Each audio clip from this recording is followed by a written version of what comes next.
in the city of Shangnan, at the Mingxian Music Academy, in a bubble tea shop. At 6 in the evening, Jiang Yichen, drenched in perspiration, pushed open the glass door of the bubble tea shop. Having just completed military training, the freshman enjoyed a brief 2-day respite.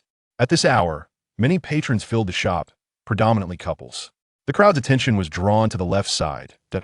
In the penultimate row sat a young lady clad in a white dress, while in the last row, a captivating figure sat with long hair cascading down her back, though her face remained obscured from view. Jiang Yichen approached the second-to-last row. The girl in white was none other than his sister, Jiang Suihuan.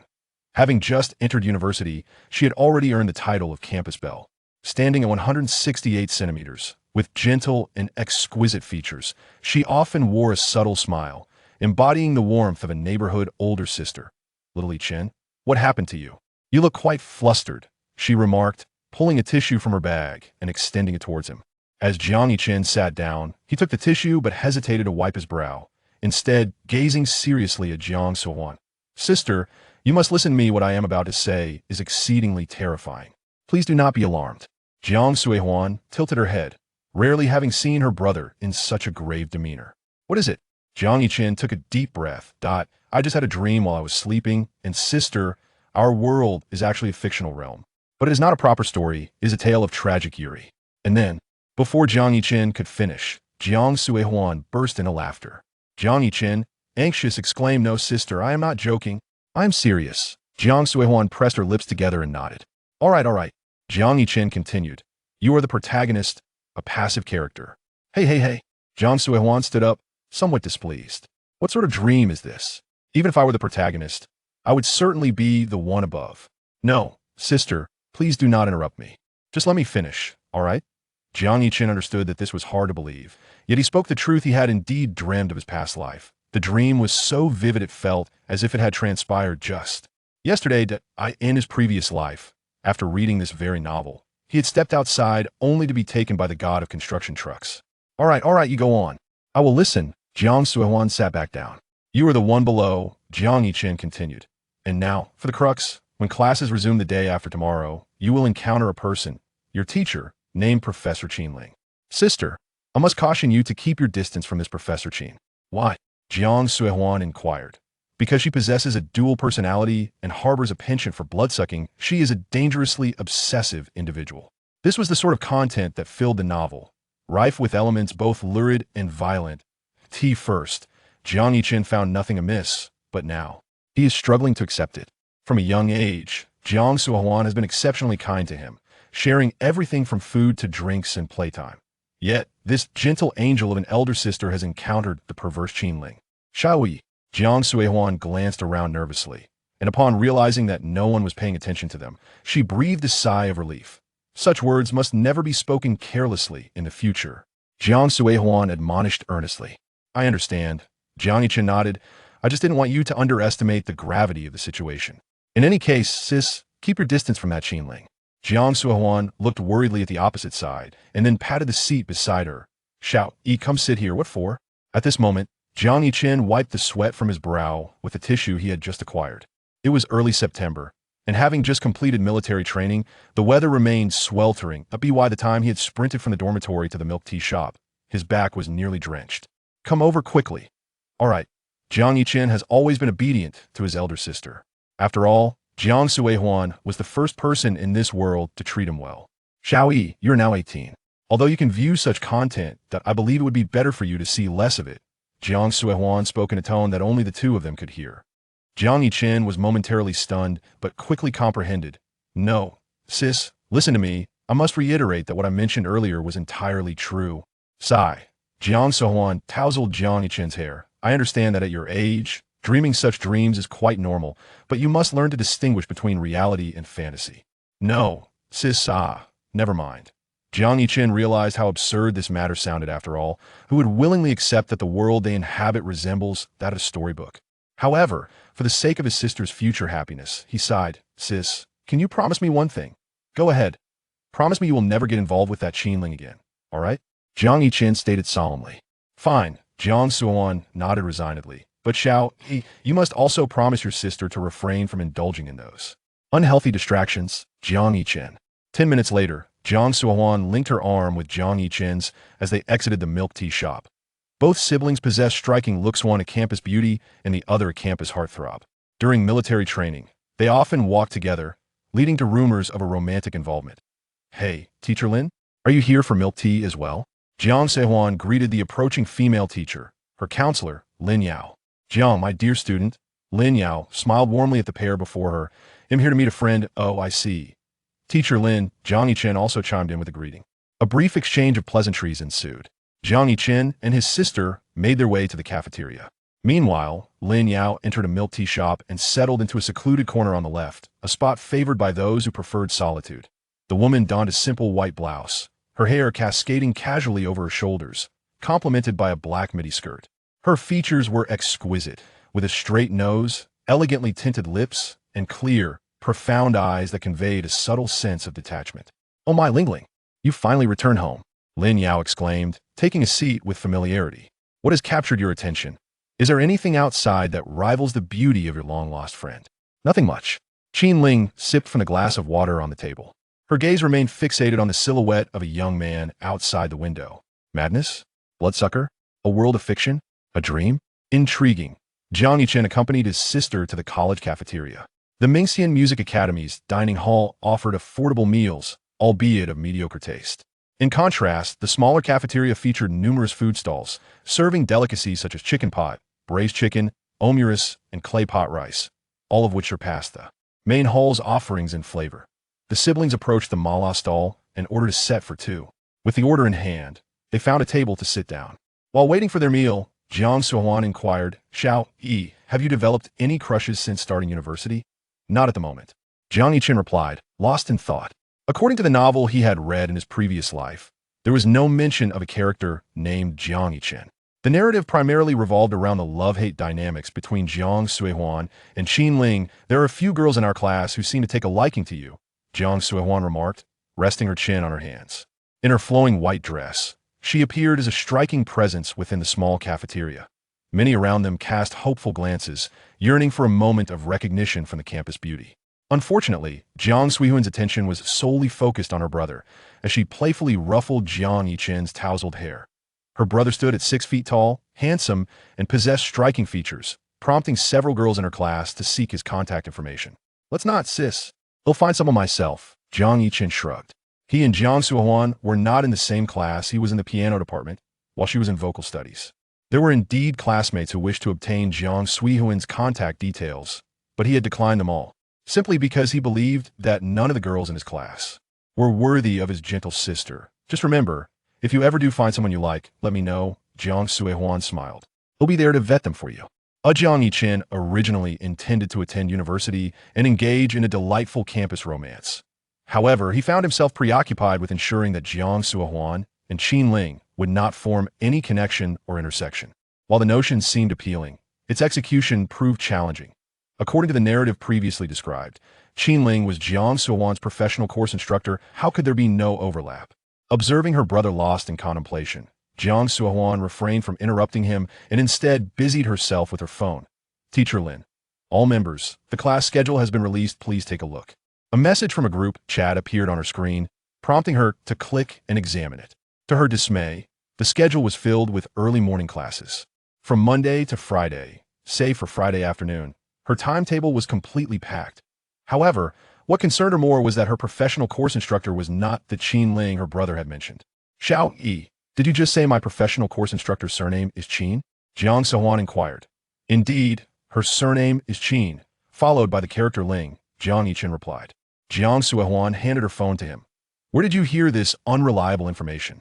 "Look at my schedule. It does not list teacher Qin Ling." Jiang Yichen took the phone with a puzzled expression and scrutinized it, exclaiming, "How can this be possible?" "Xiao Yi, who told you that Qin Ling is my teacher? Furthermore, do you know Qin Ling? Who is she? And what is your relationship with her?" "Wait a moment." Jiang Yichen rubbed his temples. Why did the situation deviate from his expectations? He distinctly remembered that Qin Ling was supposed to be Jiang Suihuan's instructor. "Our spicy hot pot seems to be ready. I'll go fetch it." Jiang Suohuan found her brother's behavior today rather peculiar. It was mealtime, and the small cafeteria was gradually filling with patrons. As the ancient said, "Beauty is indeed a feast for the eyes, gazing upon a lovely woman while dining could make the food seem more delectable. Jiang Sehuan dashed to the hot pot counter, carrying her dish, and in just a few steps, she caught the attention of many. However, soon enough, their focus shifted to another striking figure that had appeared. At some point, a captivating silhouette graced the cafeteria. She stood there like the proud plum blossom enduring the winter's chill, her gaze revealing a profound aloofness. With a slender frame and an ethereal beauty reminiscent of ice and snow, it was undeniable that some individuals seemed destined to be the protagonists of the world. Not only were the diners in the small cafeteria mesmerized, but Jiang Sehuan also paused momentarily, taking several glances at this enchanting woman, who resembled the striking figure she had seen at the milk tea shop earlier. This was the first time she had encountered such an exquisite woman, the aura emanating from her exuded confidence, captivating all who beheld her. Lin Yao gently patted Qin Ling's shoulder. Ling Ling, your charm remains undiminished. Look at how you've captivated these students, effortlessly enchanting both genders. Disregarding her friend's playful banter, Qin Ling inquired, what shall we eat? Let me see. Ling Yao mused, how about some rice noodles? Wasn't that your favorite, clam rice noodles? She gestured toward a nearby stall. Qin Ling glanced around the small cafeteria. There's no available seating. Let's move on. Ah, it seems you're right, Lin Yao lamented. Just as she was about to leave, her gaze caught sight of Jiang Suihuan in the distance. She immediately grasped Qin Ling's arm. Wait, over there. That's one of my students. We can share a table. Qin Ling followed Lin Yao's finger and spotted a pensive young man with his head bowed. Her eyes narrowed slightly. Fine. Xiao Yi, look over there. What a stunning woman, Jiang Sehuan exclaimed. Though she had encountered beautiful women before, this one was unparalleled. Jiang Yichen replied absently. He was busy sorting through his thoughts. Firstly, he was certain that he was indeed within the realm of a novel he had read in his previous life, as the historical trajectory here was evidently different from that of Earth. Moreover, he was convinced that his sister was undoubtedly the heroine of this narrative Jiang Sehuan, with the correct name, accurate birth details, and proper identity. Information, not to mention her academic pursuits. Yet, why was Qin Ling's name absent from Jiang Sehuan's class schedule? Had he overlooked some critical detail? Jiang Yichen hurriedly rifled through his memories. The recollections of his past life played in his mind like a tape recording, easily accessible whenever he wished to revisit them. Classmate Jiang Sehuan.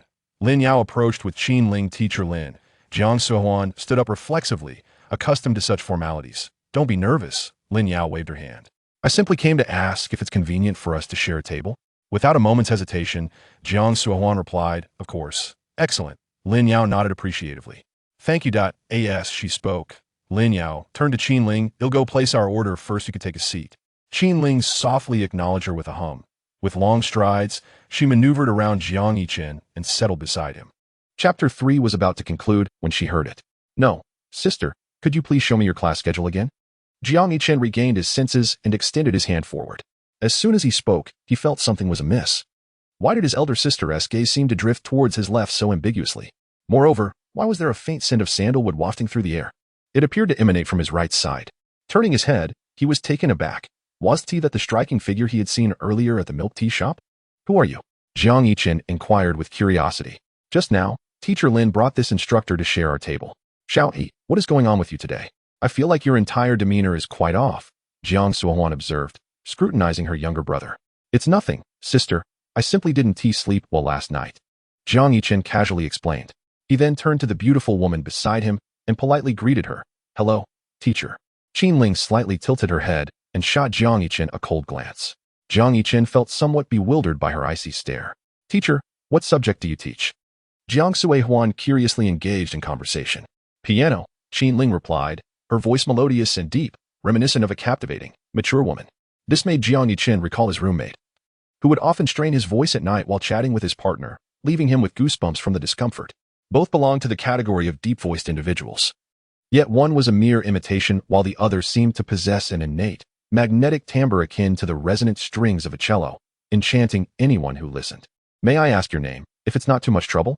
I am a freshman piano student, and perhaps you will be my instructor in the future. Jiang Yichen's mind began to race, just based on the beauty of the woman beside him, if she were indeed his professor. He vowed to never be late or absent from a single class throughout his university years. He would be diligent in his studies, striving for excellence every day. A cryptic smile played on Qin Ling's lips as she fixed her gaze on Jiang Yichen for a while before stating her name in a calm tone. Qin Ling. Oh, so you were teacher Qin, Jiang Yichen responded with a smile, but suddenly, his expression faltered. Pardon me, teacher, what did you say your name was? Qin Ling observed the fluctuations in his expression, repeating her name word by word. Qin Ling Jiang Yichen swallowed hard and immediately pressed for clarification. Which Qin and which Ling? This time, Qin Ling chose to remain silent. Just then, Lin Yao returned from placing her order and noticed the ongoing conversation. She interjected, what are you discussing? Jiang Suihuan, with a peculiar expression, remarked, Xiaoyi is asking teacher Qin's name. Which Qin and which Ling? The three of them explained that Qin was the character for Qin and Ling featured 3 water strokes. Lin Yao assisted in clarifying. Suddenly, an ear-piercing sound erupted as Jiang Yichen abruptly stood up, stumbling back a few steps. What the? Xiaoyi, what is the matter with you? Jiang Suihuan looked at her brother with a peculiar expression, wondering how late he had stayed up last night to end up so neurotic today. Jiang Yichen managed a smile that was more mournful than anything, gently pulling out a chair to sit down. It's all right, sister, let us eat first. The dishes will get cold. He took a bite of rice with his chopsticks. However, something nagged at him. The Qin Ling who had sat next to him claimed to be a piano instructor. Could it be a case of sharing the same name? Jiang Yichen attempted to reassure himself, but upon seeing Lin Yao, he suddenly recalled that in the original novel, Lin Yao and Qin Ling were very close friends. That teacher Lin. Jiang Yichen cast a furtive glance at Lin Yao across the table, daring not to look to his right. By the way, how old is teacher Qin this year? He inquired. Lin Yao replied, she is 27, turning 28. And Professor Qin was hired at a high salary from abroad to join our academy. Jiang Yichen pondered for a moment and then asked, I wonder if Professor Qin's birthday is on January 23rd? That date was indeed rather peculiar. Before he learned her identity as Qin Ling, he had hoped to be one of this enchanting professor's students. But now, knowing she was Qin Ling, he genuinely feared that she might take a disliking to him and dismiss him. In the original text, Qin Ling was portrayed as aloof and disdainful of others. A powerhouse in combat, she had trained in internal martial arts from a young age. Despite her formidable skills, she was drugged into unconsciousness by her stepmother at 16, dragged to a basement for 2 weeks, and subjected to bizarre injections, which birthed her second personality, a frenzied and violent alter ego. How do you know that? Have you been investigating her secretly? Lin Yao asked, her gaze fixed intently on Jiang Yichen. Jiang Yichen, why do I get the feeling that you are quite curious about Professor Qin? You wouldn't happen to. Hey, teacher Lin, please don't misunderstand. I assure you, it's nothing like that. Jiang Yichen hastily interrupted. The idea of pursuing a relationship with the woman beside him felt like courting disaster. Now that he had confirmed her birthday, his mood grew heavier still. There remained one final piece of information he could not bring himself to ask, her measurements. Posing such a question could very well lead to dire consequences. Yet, it was almost certain that the Qin Ling sitting next to him was the other protagonist. Still, the question loomed. How had Qin Ling become a piano professor when the original narrative clearly described her as part of the vocal and opera department? Had he somehow traversed into another reality? The butterfly effect, perhaps? Jiang Yichen mused, contemplating that this seemed to be the only explanation. Meanwhile, Jiang Suihuan, while eating, observed her brother, stealing glances at Qin Ling from the corner of her eye. She sensed something was amiss with Jiang Yichen today. Oh, by the way, Jiang Yichen, I remember you are from the piano department, right? Lin Yao smiled meaningfully. If my memory serves me right, Professor Qin seems to be one of your professional course instructors for this year. You might very well be your student. Startled, Jiang Yichen stood up again, exclaiming, no? Please don't. What is this reaction? Lin Yao teased. Chuckling awkwardly, Jiang Yichen sat back down. No, teacher Lin. It's just that the thought of Professor Qin possibly being my instructor fills me with an uncontainable joy. Xiaoyi, you seem rather peculiar today. Should I accompany you to the infirmary later? Jiang Suihuan suggested. No, it's unnecessary.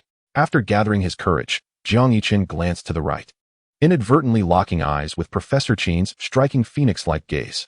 Oh no, given the circumstances, it was likely that she had overheard his recent comments about her at the tea shop. Chapter 4. A glimpse of Qin Ling. A lifetime of regret. Jiang Yichen dined with a palpable sense of anxiety. Once the meal concluded, he hastily pulled Jiang Suihuan away. It was still September, with the sky dimming early. The setting sun cast a warm glow upon him as he observed the throngs of first-year students, all wearing smiles and joyfully conversing with friends. Yet, his mood was the antithesis, plummeting to an abyss. His little butterfly wings seemed to stir far too much commotion. The silver lining was that his sister, Jiang Suihuan, would likely be safe now. Xiaoyi, let me accompany you to the infirmary, she offered. No, sister. Please return to your dorm and rest well. Remember what I told you. Keep your distance from Professor Qin, Jiang Yichen urged. Jiang Suihuan was perplexed. Why, Xiaoyi? I don't understand. I just saw Professor Qin, and she seemed quite amiable. Why should I avoid her? Moreover, do you even know her? Sister. Some matters cannot be judged solely by their appearance. Just trust me on this, Jiang Yichen insisted. Rolling her eyes, Jiang Suihuan replied, and what is your reasoning? You say we can't judge by appearances, yet I suspect you don't know her either. Otherwise, why would you have asked someone else for her name? With utmost seriousness, Jiang Yichen responded, Sister, just trust me. If you see her, take a detour. Sighing in resignation, Jiang Suihuan remarked, Xiaoyi, I believe you should focus on your own well-being for now. I suspect Professor Qin heard your comments at the tea shop about her being a delusional bloodsucker. You should find an opportunity to apologize to her in person. Apologize in person? Forget it. I fear that if I go, I might not return. I'll just test the waters and see if I need to make a hasty exit. After all, the semester had just begun, and he could likely retrieve most of his tuition. If worse came to worst, he could always repeat the year. Are you serious? Jiang Yichen firmly asserted, absolutely serious. Professor Qin's first persona is somewhat aloof, but her second persona, once it holds a grudge, would lash out even at a passing dog. Sister, how about we return to repeat a year? Jiang Suihuan raised her hand, placing it on Jiang Yichen's forehead. You don't have a fever, do you? Well, never mind. Sis. You should head back to the dormitory. Jiang Yichen paused before the girl's dormitory, while Jiang Suihuan remained still, switching to her other hand to feel the other's forehead. You truly don't have a fever. I'm fine, sis. Just joking. Jiang Yichen chuckled lightly, feigning nonchalance. That's good, Xiaoyi. I shall take my leave now. Remember to sleep early tonight. Don't stay up late. Jiang Suihuan bade farewell, glancing back 3 times. Jiang Yichen stood in place, confirming that Jiang Suihuan had ascended the stairs before she turned to depart. In the small cafeteria, Lin Yao slurped her rice noodles while admiring the flawless visage of the woman seated across from her. Sometimes, the creator truly shows favoritism. How can someone look so picturesque, even while eating? Here, Lingling, I specially asked the boss for a bowl of cilantro for you. Lin Yao pushed a small bowl brimming with cilantro towards her. I truly don't understand how anyone could enjoy this. It makes me want to vomit. Having said that, Lin Yao also nudged a vinegar bottle towards her. Here has some vinegar as well. Thank you. Qin Ling grabbed the small vinegar bottle, swirling it around before generously adding it to the bowl of cilantro. Lin Yao's eyes twitched. This was indeed her usual intense taste. Lingling, do you think that young man was smitten with you at first sight? He kept asking me about your age and birthday. I don't know, Qin Ling replied. Whether Jiang Yichen had fallen for her at first sight was uncertain, but she was quite aware that he likely harbored significant misunderstandings and biases about her. A psychotic Yandra? A second personality? A bloodsucker? In 27 years, it was the first time she had heard herself described in such a manner. However, it was evident that he must have been influenced by some unhealthy notions to associate her with a fictional character. How absurd. Oh, Lingling, back in our school days, there must have been at least 800 boys who fell for you at first sight. I suspect that Jiang Yichen is no exception. And there are likely many more today, Lin Yao mused. Her dear friend had been the sole campus belle during their university years. Before entering university, every grade had its own flower, but upon her arrival, the title was unified. Falling for Qin Ling means a lifetime of regret, was a saying widely circulated on campus, underscoring her allure.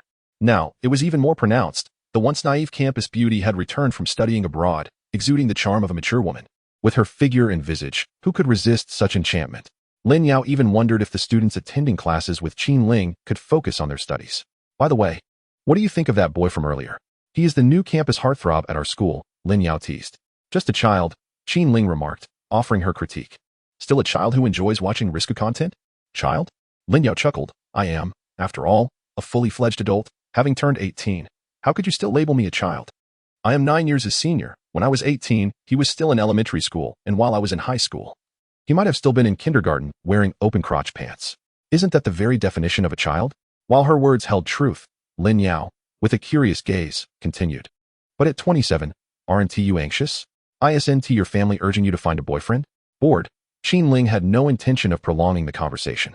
With an elegant motion, she delicately dabbed her mouth with a tissue and rose to leave. Just as she stood, a boy approached her, phone in hand. His demeanor shy as he inquired, Excuse me, would it be convenient to add you on WeChat? Qin Ling assessed him. He was not unattractive, yet he paled in comparison to the earlier boy who fancied risque content. Not convenient, she replied dismissively, casting aside the 3 words before gracefully departing by his side. Her retreat was nonchalant, yet the lingering scent of sandalwood left the boy blushing. Oh dear, Ling Yao stood and cast a sympathetic glance at the boy. Back in college, Qin Ling initially felt compelled to share her WeChat ID for the sake of others' feelings, but she never accepted any requests afterward. Gradually, as more individuals sought her WeChat, she grew weary of the charade and opted for direct refusals. Despite this, many continued to approach her with fervor. Hey, wait for me. Lin Yao chased after her.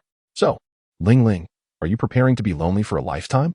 Would you like me to introduce you to some quality prospects? Qin Ling rolled her eyes discreetly. No need. Over the past 2 years, she had received her fair share of Lin Yao's so-called quality introductions, which she could only describe as misshapen and unappealing. Chapter 5. The Boys' Quarters. Who in the game? Dormitory 3, Room 206. The Boys' Quarters. Who in the game? Each time Jiang Yiqin returned to his dormitory, he felt a profound sense of social embarrassment upon seeing the sticker plastered on the door. He had initially opposed placing such a thing on their dormitory door, yet it was not solely his decision. The other 3 residents had all agreed. His 3 roommates included a muscular man named Zhang Wei, known as Big Cannon, a bespectacled boy who spent his days on lengthy phone calls with his online girlfriend, called Zheng Mingcheng, or Brother Chong, and the last, a hefty organic sweet girl, Shenin, known as Sister Shun. Jiang Yiqin recalled the first day he arrived at school and witnessed Sister Shun in action, momentarily questioning whether he had stumbled into the girls' dormitory. Suppressing the urge to tear down the label on the dormitory door, Jiang Yiqin pushed the door open. As soon as he entered, the rapid clicking of a mechanical keyboard filled the air. Zhang Wei, bare-chested, was furiously typing while cursing. Hu Tao, are you messing with me? Wielding a long sword and unleashing sword energy behind me, your father just helped you execute 3 judgments. The grandiosity of the moment was overshadowed by the triviality of their banter, as Zhang Wei, having released his pent-up frustrations, felt an immediate sense of relief. He turned to greet Jiang Yiqin. Old Jiang, you're back? What about the other 2? Jiang Yiqin glanced at the 2 beds in the upper right corner. The curtains of one bed, adorned in a delicate pink and white, resembled a princess's chamber, while the other, abstract and resplendent in gold, bore the inscription Golden One Palace. No need to look. They just stepped out. Have you eaten, old Jiang? Zhang Wei inquired. I've already had my meal, Jiang Yiqin replied, reclining on his bed. What happened this afternoon? You woke up looking as if you had just escaped a nightmare. It's nothing, Jiang Yiqin said, retrieving his phone to message Jiang Suihuan, requesting her to obtain Professor Qin's contact information from Teacher Lin. Jiang Suihuan responded with a sticker, asking him to wait. Time passed quietly, and after 2.5 hours, Jiang Suihuan finally sent him Professor Qin Ling's number. Just then, a notification popped up on his screen from the group chat. Attention all members, the class schedule is out. Feel free to take a look. As Jiang Yiqin clicked to open it, Zhang Wei's voice erupted in the dormitory. What the heck? Is it really 8 a.m. every day? Is this even humanly possible? This is it. We're doomed. At that moment, Jiang Yichin's heart sank as he saw the name Qin Ling on the schedule. He had sensed something was amiss on his way back. Jiang Yichin flipped over, staring blankly at the ceiling. Hey, old Jiang. Zhang Wei excitedly tapped on Jiang Yichin's bed. You must check the group chat. I don't have the time. I need a moment of silence, Jiang Yichin replied. Oh, come on. Is it even that early? You're already up? Zhang Wei continued, oblivious. The group chat says our piano performance class instructor is an absolute beauty. Jiang Yiqin could already surmise who they were discussing. Qin Ling was indeed strikingly beautiful, a fact he couldn't deny if judged solely on appearances. The first-year piano students had courses such as ear training and music history, but the piano performance class was distinct, requiring one-on-one instruction from the teacher. And Qin Ling was his instructor for this course. No way, Zhang Wei exclaimed, startling Jiang Yiqin. You need to see the group chat. Someone in our class posted a photo of that gorgeous professor. Her name is Qin Ling, and they say she teaches piano performance. Zhang Wei's excitement was palpable. Jiang Yiqin felt a chill run through him. He lacked the motivation to even open his phone. In contrast to his indifference, Zhang Wei was bouncing around the room, exclaiming, If Professor Qin is my teacher, I shall study diligently. I will never skip class. I will never be late. I will work hard and strive for excellence. If the individual were not Qin Ling, Jiang Yiqin believed he would share the same joy as his roommate, brimming with anticipation for the forthcoming campus life. Jiang Yiqin, in a fit of pessimism, picked up his phone, copied the number sent to him by Jiang Suihuan, and clicked to add it. Perhaps he should extend an apology first. Acknowledging his mistakes. Who knows, Professor Qin might, in light of his earnestness, let him off the hook. Due to the other party's privacy settings, you cannot add this person as a friend at the moment. Staring at the message on the screen, Jiang Yiqin found himself at a loss for words. This was unfortunate, yet another path he could take had been blocked. Frustrated, he switched screens.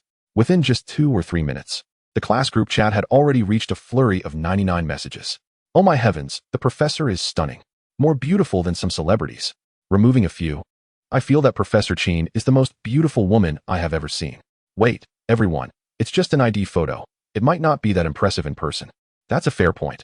One must see the person in real life. However, she must look decent too. Jiang Yichen glanced at the messages and quickly returned to his previous screen. Just then, a heart-wrenching cry pierced through the chatter. What the hell? No. Why? Why is my major course teacher an old man? Zhang Wei clutched his chest, staring incredulously at his phone screen. Meanwhile, the group chat erupted with excitement. What the hell? Why am I not a student of Professor Chin? Neither am I a student of Professor Chin. This is hilarious. I bet Professor Chin is afraid that you boys have no desire to attend class. Sighing, Zhang Wei tried to calm down. Hey, Lao Jiang. We celebrated too soon. With so many major course instructors in the school, it seems Professor Chin is a figure to admire from afar, not to be trifled with. Jiang Yichen gave a thumbs up, realizing how apt that phrase was. Wait, Lao Jiang, why do I feel like you seem a bit down today? Did something happen? Zhang Wei inquired. Jiang Yichen sighed.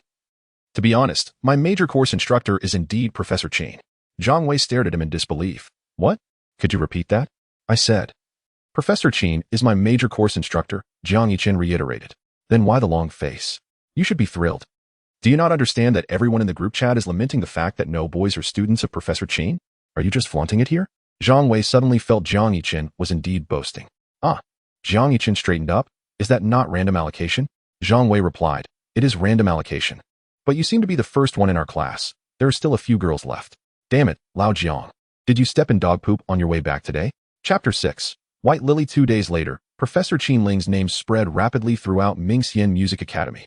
For 2 consecutive days, the wall of confessions was adorned with photographs of Professor Chin Ling. There were images of her dining, shopping at the supermarket, and taking leisurely strolls, most of which were surreptitiously captured and uploaded by students. Initially, some inquired about which major and class Chin Ling belonged to. Beneath the comments, others clarified. This is Professor Chin, a specialist instructor in the piano department. Almost instantly, this enchanting professor sparked fervent discussions throughout the academy. Subsequently, it was revealed that Professor Chin was once the belle of Mingxian Music Academy. Within 2 days, the entire school was abuzz with the mention of Chin Ling's name. Jiang Yichen glanced at his class schedule, uncertain whether to laugh or cry. On the very first day of the semester, he found himself enrolled in a course taught by Professor Chin. At 2 o'clock in the afternoon, it was scheduled in room 401 of the piano building. Old Jiang. Zhang Wei lamented dramatically. I've been racking my brain for 2 days, and I just can't fathom why. Jiang Yichen chuckled, raising his hands in surrender. Brother, do you think I want to attend? Why don't you go in my stead? You could just say your name is Jiang Yichen. You're still being so pretentious. Jiang Yichen, burdened by his troubles, would much rather his instructor be an elderly gentleman. Enough about that. I must head to class, he declared, stepping onto the balcony to splash some water on his face. The winds howl, and the waters of the Ishui are cold. A hero departs and never returns. Jiang Yichen casually shoved a small fruit knife from his dormitory into his backpack, and in addition, he had borrowed pepper spray from Jiang Sui Huan the previous day. This was purely for self-defense. Exiting the dormitory, Jiang Yichen did not head to the piano building, but instead made his way to the south gate of the academy. Apart from preparing his self-defense tools, he had also, with gritted teeth, spent a considerable sum of 200 yuan to order a bouquet of white lilies for Chin Ling's, her favorite flowers. Jiang Yichen believed his gesture for apology was sincere enough. If Professor Chin still refused to forgive him, he would have nothing more to say. He left his dormitory at 1:30, arriving at the south gate of the school precisely at 1:45. Upon reaching the security office, he inquired with the security personnel, only to be told that no delivery of flowers had been seen. Confused, Jiang Yichen picked up his phone and checked the already completed delivery order. He had placed the order for the bouquet at noon, and the flower shop was only 5 kilometers from the school. The scheduled delivery time was set for 1:30 at the academy's south gate, and the order had been completed 15 minutes prior. Where are my flowers? Jiang Yichen promptly called to inquire. I left them at the academy's security office, the delivery person replied. Are you certain? I don't see them here, Jiang Yichen questioned. Puzzled. I'm sure I placed them in your school's security office. Jiang Yichen furrowed his brow. Did you perhaps leave them at the north gate instead? I followed the navigation on my phone, the delivery person answered. Jiang Yichen once again opened the order information, only to be taken aback by the realization that his location had inexplicably been set to the north gate of the academy. He promptly ended the call and glanced at the time, 1:48 p.m. Hurriedly, he instructed the security guard to keep an eye on his belongings before dashing towards the school's north gate with an unprecedented speed. As the saying goes, high school is the pinnacle of intellect, middle school the zenith of physical prowess, and university the apex of culinary indulgence. despite feeling as though he had been possessed by a divine spirit. It still took him a full 10 minutes to traverse the distance from the south gate to the north. At 1:58 p.m., he retrieved a bouquet of white lilies from the north gate and immediately began his return journey. The piano building, situated near the south gate, was why he had requested the delivery to be made there. As he sprinted back, exhaustion overtook him, and he was drenched in sweat. By 2:10 p.m., in room 401 of the piano building, Qin Ling stared expressionlessly at the clock mounted on the wall of the practice room. Was it truly her first official teaching session in her career, only to be stood up? With a resigned sigh, she took a seat on the piano bench. If no student was forthcoming, she would have to entertain herself for the duration of the class. Just as she struck the first note on the black and white keys, the door to the practice room was forcefully flung open. The impact was so intense that the door collided violently with the wall. Qin Ling clicked her tongue in annoyance and turned to see the handsome youth she had encountered 2 days prior, now looking as though he had just emerged from a pool. Clad in white, a large patch on his chest was soaked through. Beads of perspiration coursed down his face, and his bangs were matted together from the moisture. He bore a backpack on his back and cradled a bouquet of lilies in his hands. Was he perhaps on a date? Qin Ling couldn't help but wonder. Jiang Yichen was gasping for breath, thinking to himself, goodness, I am truly on the verge of meeting my maker. Despite his frantic efforts, he had still arrived more than 10 minutes late. Professor Qin. Today. Qin Ling was dressed similarly to the day they first met, in a white shirt and a black mid-length skirt, paired with flat shoes, an ensemble simple, yet elegant.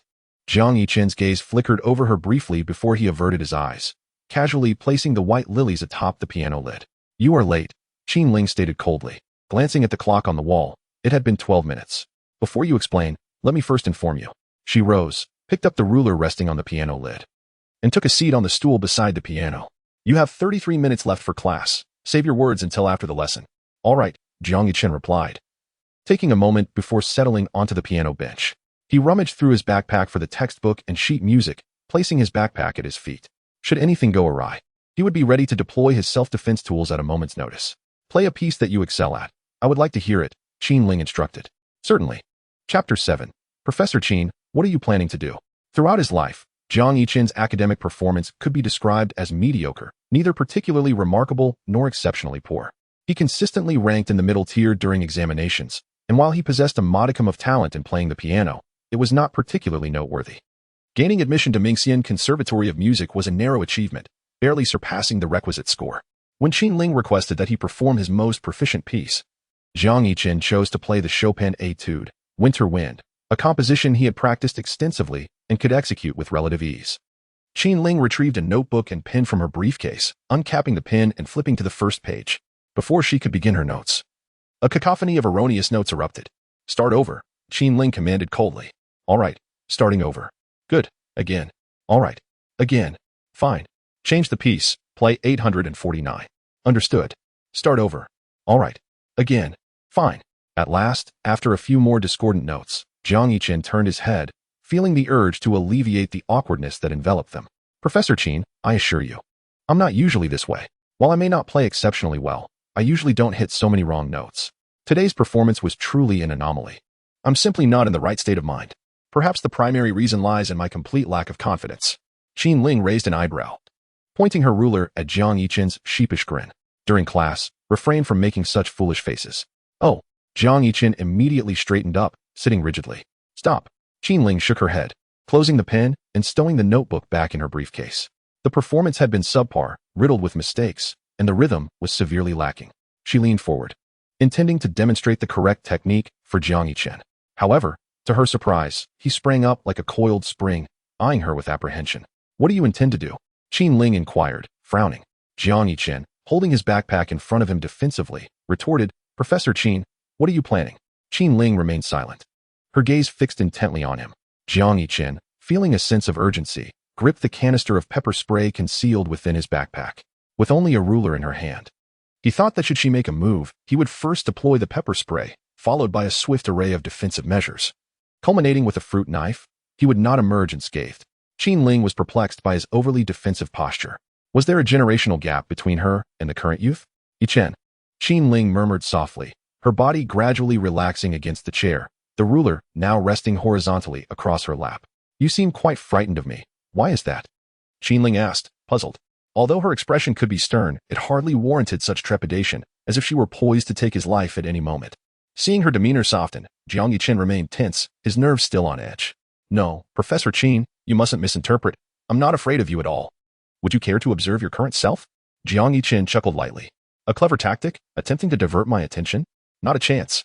The sun at around 2 or 3 in the afternoon was particularly scorching. The music room felt rather stifling. Before long, Jiang Yichen found himself drenched in sweat. Qin Ling too sensed the rising heat, and so she retrieved a folding fan from her briefcase. As she leisurely fanned herself, she observed Jiang Yichen, who was gazing at her with a vigilant expression. Today, she was eager to see what this child would conjure up. The paper fan swayed back and forth, and a gentle breeze lifted a few strands of Qin Ling's long hair. Jiang Yichen, standing a couple of paces away, caught a whiff of a warm sandalwood fragrance. The two remained in a stalemate for several minutes until Jiang Yichen could no longer endure it. Professor Qin, he exclaimed. Speak, Qin Ling replied, with a serious demeanor. Jiang Yichen declared loudly, I was wrong. Qin Ling found it hard to suppress a smile. His grave expression as he uttered those words was utterly comical. As long as you acknowledge your mistake, that's sufficient. You have 15 minutes until class ends. I shall first demonstrate, and then you may play, she stated, snapping the fan shut. Just as she rose, Jiang Yichen hurriedly retreated several steps. Qin Ling, perplexed by his behavior, resolved to fulfill her duties as a teacher. Within the music room, melodious notes resonated, starkly contrasting with the cacophony of errors that had preceded it. Qin Ling provided a complete demonstration for Jiang Yichen. However, as she finished the final note and turned around, she was taken aback. Jiang Yichen maintained his vigilant and serious demeanor, one hand behind his back, while the other held a bouquet of lilies. Qin Ling regarded him with interest. Classmate Jiang Yichen, what are you preparing to do? Professor Qin, I was wrong. I hope you can forgive me, Jiang Yichen stated earnestly. What did you do wrong? Qin Ling inquired. Last time, at the milk tea shop. I should not have spoken ill of you behind your back. Professor Qin, I beg for your forgiveness. Qin Ling narrowed her eyes slightly, scrutinizing Jiang Yichen's expression. His sincerity was evident, yet she sensed an undercurrent of fear. Did she truly appear so fearsome? Was it necessary for him to be so apprehensive? She had merely wielded a ruler in class today. Were children nowadays so fragile? Qin Ling's thoughts swirled. Return the flowers. I am not angry, she replied, feeling it beneath her to be upset over a child's words. You are not angry? Jiang Yichen's incredulity was palpable. Professor, please accept these flowers, he insisted earnestly. Upon hearing this, Qin Ling lifted her delicate hand and examined the card attached to the flowers. Dear Miss Qin, you are as beautiful and elegant as this bouquet of pure white lilies. Your existence makes my world a better place. I deeply love you and hope you will accept my feelings. If only you could channel that energy into your studies, it would be much more beneficial. With an expressionless demeanor, Qin Ling briefly showed the greeting card to Jiang Yichen. Internally, Jiang Yichen exclaimed in disbelief, Professor Qin, allow me to explain. I only just discovered this card myself. Can you believe that? No wonder the seller inquired about the recipient's surname when he purchased flowers today. He never claimed he was going to confess his feelings. Are today's sellers really that astute? Do you believe it yourself? Qin Ling retorted. I do, Jiang Yichen replied. I do not, Qin Ling countered. Then why ask? Jiang Yichen's lips twitched, but he only voiced his thoughts internally. Is she cursing me? Qin Ling suddenly interjected. No. No, Jiang Yichen quickly waved his hands. Professor Qin, I hold you in the highest regard.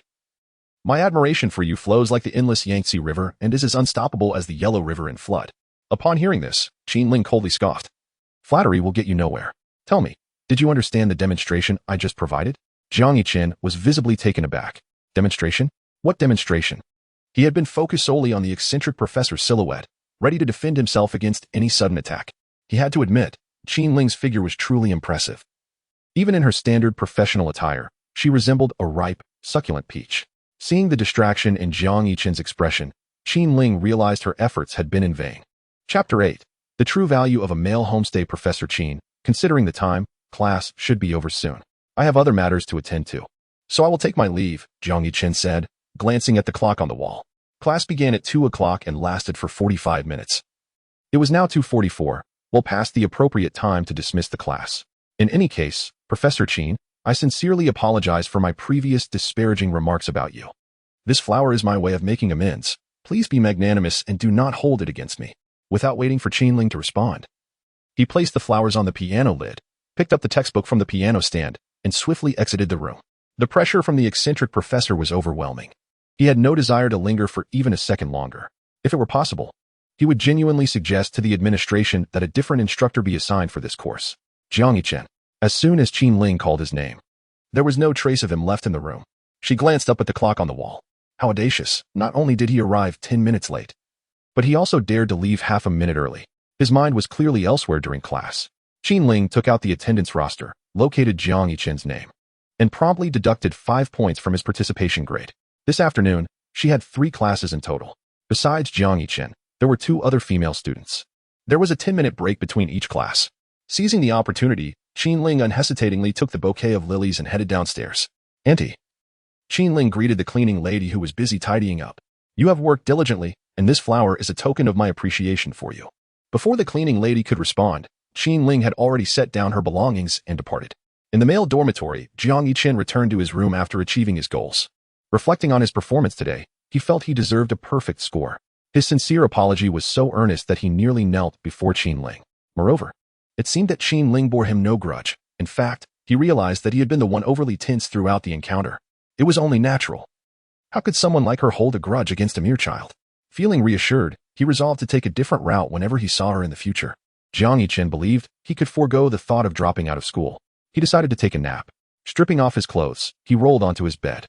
He had scarcely slept well these past few days. Now, he could finally rest and catch up on sleep. Although he felt a pang as he recalled that his living expenses had unexpectedly diminished by 200 yuan. He had a total budget of 1,500 yuan for September, leaving him with only 1,300, and it was still only the second day of the month. With 28 days remaining, he slowly pondered this as his eyes gradually closed, leading him into a deep slumber. He was roused from his sleep by the voices of his 3 roommates and the incessant clattering of keyboards. Zheng Mingxing exclaimed, "Damn it! It's off again. Why is my spirit so skewed?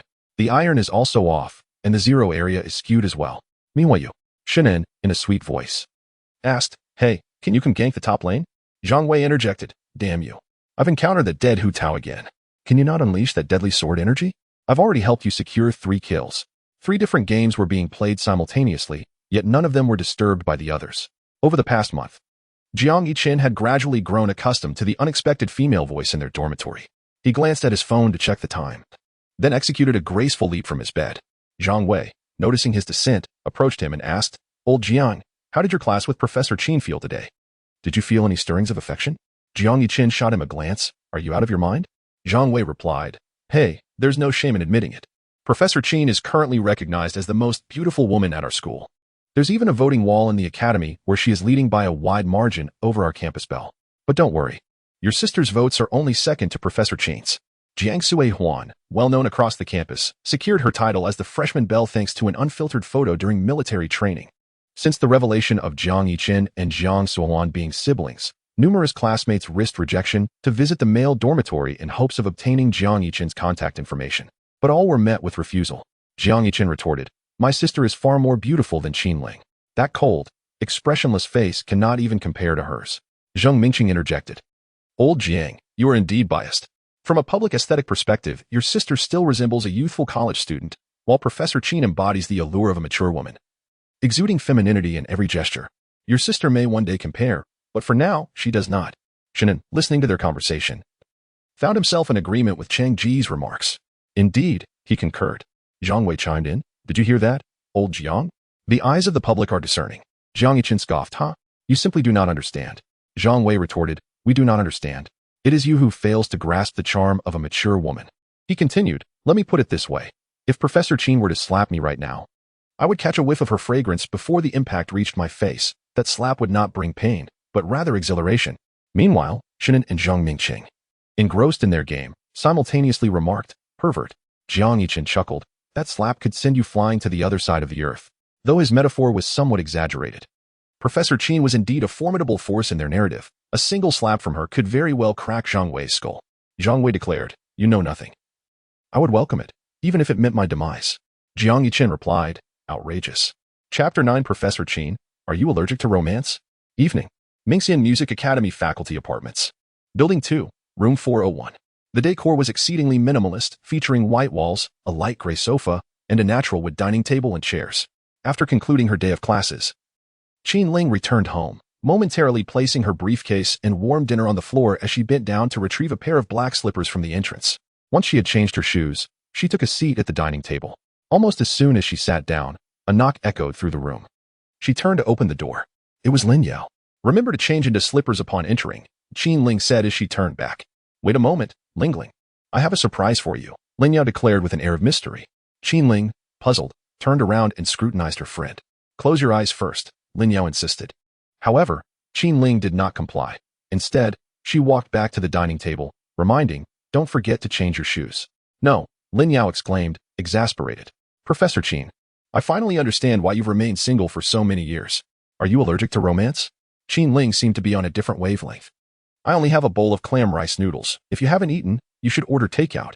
Lin Yao conceded defeat, thinking to herself that Qin Ling was destined for a life of solitude. Stepping into the apartment, Lin Yao located a pair of white slippers in the entrance. After changing, she turned sideways and retrieved a bouquet of lilies hidden beneath the wall. Qin Ling, with her back turned, did not notice immediately. A moment later, when the familiar bouquet of white lilies was placed before her, she found herself momentarily stunned. This flower, this packaging, and the card atop it.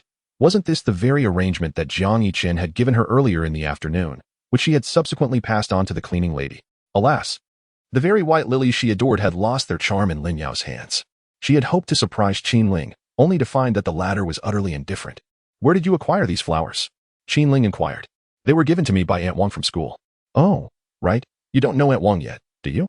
She has worked at our school for many years, and I share a good rapport with her, Lin Yao explained. Upon hearing this, Qin Ling pushed the flowers back towards Lin Yao. Please take them back. Why? Lin Yao questioned, perplexed. These are your favorite white lilies. Didn't you adore them during your school days? Qin Ling was at a loss for words. She never anticipated that this flower would find its way back to her. These flowers belong to someone else. I do not desire them, she stated firmly. Lin Yao immediately countered. How can they be someone else's? I am their current owner. And thus, if I gift them to you, they become yours. Did you not notice the card? It was intended for someone's confession of love. Lin Yao then produced the card from within and, before Qin Ling's eyes, tore it into pieces, discarding it into the trash. There, now it's no longer a confession. Ironically, it seems the card was addressed to Miss Qin as well. I have no intention of discussing this further. You will take the flowers with you later. Qin Ling replied, unwilling to elaborate. Lin Yao, seemingly unfazed, rose from her seat. I don't even like white lilies. They would be of no use to me. Anyway, I merely stopped by to check on you on my way home. I'll take my leave now. The two lived quite a distance apart, just across the hall. Lin Yao did not even bother to leave her slippers behind, taking her shoes and heading home. However, as she closed the door, she called out to Qin Ling. Ling Ling, I'm taking your slippers with me. Wait, Qin Ling said, standing up and walking to the door. Without hesitation, she thrust the bouquet into Lin Yao's arms. Take your time. The door slammed shut. Lin Yao shook her head in exasperation. Old woman, destined for solitude. After dinner, Qin Ling tidied up the remnants of her meal, placing the trash into a black garbage bag and setting it by the door. She glanced at the clock. It was 7:30. Entering her bedroom, she donned a black trench coat. After changing her shoes, she stepped outside, first disposing of the household waste before making her way to the campus parking lot. As night descended, a Porsche Cayenne stood out, attracting the attention of many on campus. At the north gate, Jiang Sueyuan was waiting for a ride with her 3 roommates. Suddenly, the Porsche, as the security guard opened the gate, caught several eyes. Wow, is that Professor Qin? Oh my, she is stunning and exudes elegance. Driving a Porsche, she must be both wealthy and beautiful, Jiang Sueyuan remarked, glancing over. This marks the second encounter between her and Professor Qin. Despite their previous meeting, she couldn't help but marvel at what a remarkable woman Professor Qin was. Erudite, strikingly beautiful, and now seemingly affluent. Jiang Sueyuan found herself pondering what kind of man could possibly be worthy of such a woman. She also wondered if Xiao Yi had apologized to Professor Qin. At that moment, Jiang Sueyuan recalled that she had yet to inquire with Jiang Yicheng about the outcome. She was aware that Jiang Yicheng intended to apologize in class today. With this thought in mind, she picked up her phone and sent a message asking, how did it go? Did you apologize to Professor Qin? Wow, Huawan. You must see this. Professor Qin. Oh my, I feel as if I might be swayed. Her roommates were starstruck, captivated by the wealth and beauty of Professor Qin. Who wouldn't aspire to be like her? Even Jiang Sueyuan envisioned becoming such a woman someday. In the boys' dormitory, Jiang Yicheng was channeling a zealous pianist, animatedly greeting his opponent's family and ancestors on the computer screen. Competing with a pianist in typing speed? Jiang Yicheng scoffed, a smirk gracing his lips as his slender fingers flew over the mechanical keyboard, creating a blur of motion. This commotion naturally drew the attention of his 3 roommates. Zhang Wei queried, Old Jiang, why bother? Aren't we in voice chat now? You could just let loose verbally. Zhong Mingqing chimed in, it won't do, Old Jiang. Your typing speed is still too slow. Shannon added, not bad, Xiao Cheng. I truly admire your attacking prowess. Jiang Yicheng twitched the corner of his mouth. Sister Shun, is that nickname a bit odd? Shunan playfully rested her pale hand on Jiang Yicheng's shoulder. Do you dislike me calling you that? To be honest, I've always been quite fond of you. Jiang Yicheng felt a sudden tightening sensation. Could he possibly switch dorms? This boys' dormitory was too peculiar. Ha ha, Shunan chuckled mischievously. Don't be upset. I was just joking. Look at how flustered you are. Chapter 10. Wait, sis, who are you with? Jiang Yicheng saw a message from his sister come through at 9 o'clock in the evening. Jiang Yicheng, I apologized. Professor Qin is magnanimous and did not hold it against me. Jiang Suihuan. Oh, that is good. Jiang Suihuan. Guess where I am? Jiang Yicheng. How could I possibly guess? Jiang Suihuan. Image, Jiang Yicheng. A nightclub. Jiang Suihuan. No, a quiet bar. A little tavern with my roommates called 9 Buck Tavern. Jiang Yicheng. Oh, I see. Jiang Suihuan. By the way, Xiaoyi, guess who I just ran into? Jiang Yicheng. Who? Jiang Suihuan. I encountered Professor Qin. I had seen her once before while hailing a cab at the school gate. Upon arriving at this tavern, I noticed her car parked outside. However, I was only aware that she was within the establishment, without knowledge of her precise location. Jiang Yicheng suddenly felt as if he had plunged into an icy abyss. A scene from the original novel flickered in his mind, wherein Jiang Suihuan and Qin Ling fortuitously met at the tavern. Jiang Suihuan, inebriated, was escorted back to Qin Ling's faculty apartment, where she inadvertently cut her arm. Qin Ling's alter ego emerged at the sight of blood. It could be said that the entangled fate between Jiang Suihuan and Qin Ling began at this very moment. He pondered why the name 99 seemed somewhat familiar. It was indeed the establishment owned by a close friend of Qin Ling. Yet, if his memory served him correctly, this particular event should transpire in about half a month, around mid-September. Jiang Yicheng. Sister, please return swiftly. I just recalled an urgent matter I must discuss with you. After sending the message, he attempted to call several times, but there was no response. Panic surged within him as he hurriedly donned his clothes. What is all this commotion at such a late hour, Lao Jiang? Are you heading out? Zhang Wei inquired. Jiang Yicheng, too flustered to respond, slammed the dormitory door behind him once dressed. Hey, you rascal. At the 99 Tavern, the atmosphere was lively. Come on, Jiang Suihuan, it's your turn to drink. Hurry up. Jiang Suihuan waved her hand in refusal. No, I truly cannot drink anymore. I am well aware of my limits if I continue. I will surely be intoxicated. I'm off to the restroom, Jiang Suihuan declared, steadying herself as she rose. Shall I accompany you? No need, I'm not drunk. Just a bit uneasy in my stomach. I'll be fine after a quick visit to the restroom. You all carry on. Jiang Suihuan declined their kind offers, grabbing her small handbag as she stood. This was her first visit to such a tavern. Despite it being a lounge bar, she was fully prepared with self-defense tools, including pepper spray, a tactical pen, a personal alarm, and more. The tavern was dimly lit, and she walked slowly. This scene was observed from the second floor by an elegant figure. Do you know her? A neutral voice inquired near Qin Ling's ear. She is a student at my school, Qin Ling replied, swirling her highball glass, the red wine emanating a sweet aroma. Beside her stood a short-haired woman, dressed in a leather jacket with smoky eye makeup, named Lu Rong, one of her university roommates. A student? Lu Rong chuckled softly. I truly do not understand why you chose to return to teaching like Lin Yao. I personally detest places like schools. The tavern was divided into two sections, the ground floor and the upper floor. The ground floor was a bustling hall, dimly lit, featuring numerous booths with soothing classical music playing in the background. Jiang Suihuan sat in the innermost booth with several of her roommates. The second floor offers a greater degree of privacy compared to the first, with all rooms being enclosed and each exhibiting a unique decor style.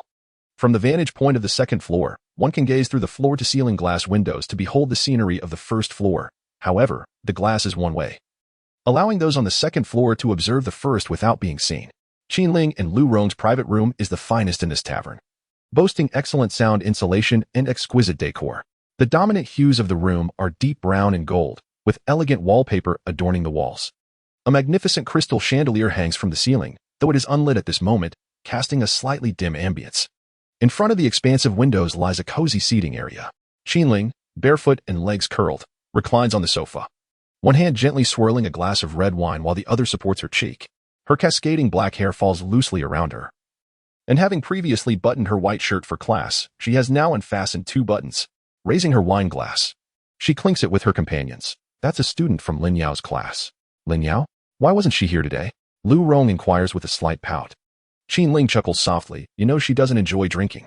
Lu Rong responds, when shall we find a time for our quartet of Mingxian sisters to gather?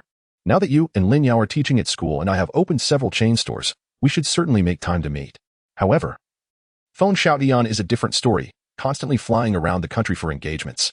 We'll see, Qinling replies, her slender fingers lifting the wine glass slowly to her lips for a gentle sip. Lu Rong's treasured red wine is indeed exquisite, wafting aromas of blackberry and cherry. Upon tasting, the wine reveals a rich and smooth body, with delicate tannins and a well-balanced structure, leaving a lingering warmth that invites contemplation. Qinling savors the pleasantly tipsy sensation. TSK, why do I feel like your visit today is merely an excuse to indulge in my cherished wine? Lu Rong teases. Is that so wrong? Qinling retorts, sitting upon the sofa, her skin as radiant as jade, even amidst the dim lighting of the room. Lu Rong gazes at her with genuine envy. Despite her diligent skincare routine and sun protection, she feels overshadowed by Qinling's natural grace. Chapter 11.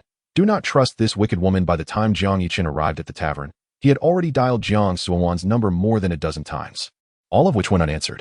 He had rushed over at breakneck speed, sending nearly 100 messages. Sister, please don't scare me like this. Jiang Yiqin tucked away his phone and began to search meticulously through the tavern's hall. The dim lighting made his search somewhat arduous. As he scoured the left side before moving to the right, and then to the center, approaching others one by one, which drew bemused glances from several patrons. On the second floor, Lu Rong inquires, Hey, Lingling, does your family urge you to find a partner? Qinling replies, They used to, but not anymore. Lu Rong asks, Why not now? Qinling explains, Because I deceived them into believing I have a boyfriend abroad. Lu Rong, will this not reveal our secret? Qinling, if it does, we shall deal with it then. Qinling's capacity for alcohol is quite remarkable, yet as the night unfolds, she begins to feel the effects of inebriation. It has been quite a while since she indulged in such liberating drinking. Lu Rong observes the woman beside her.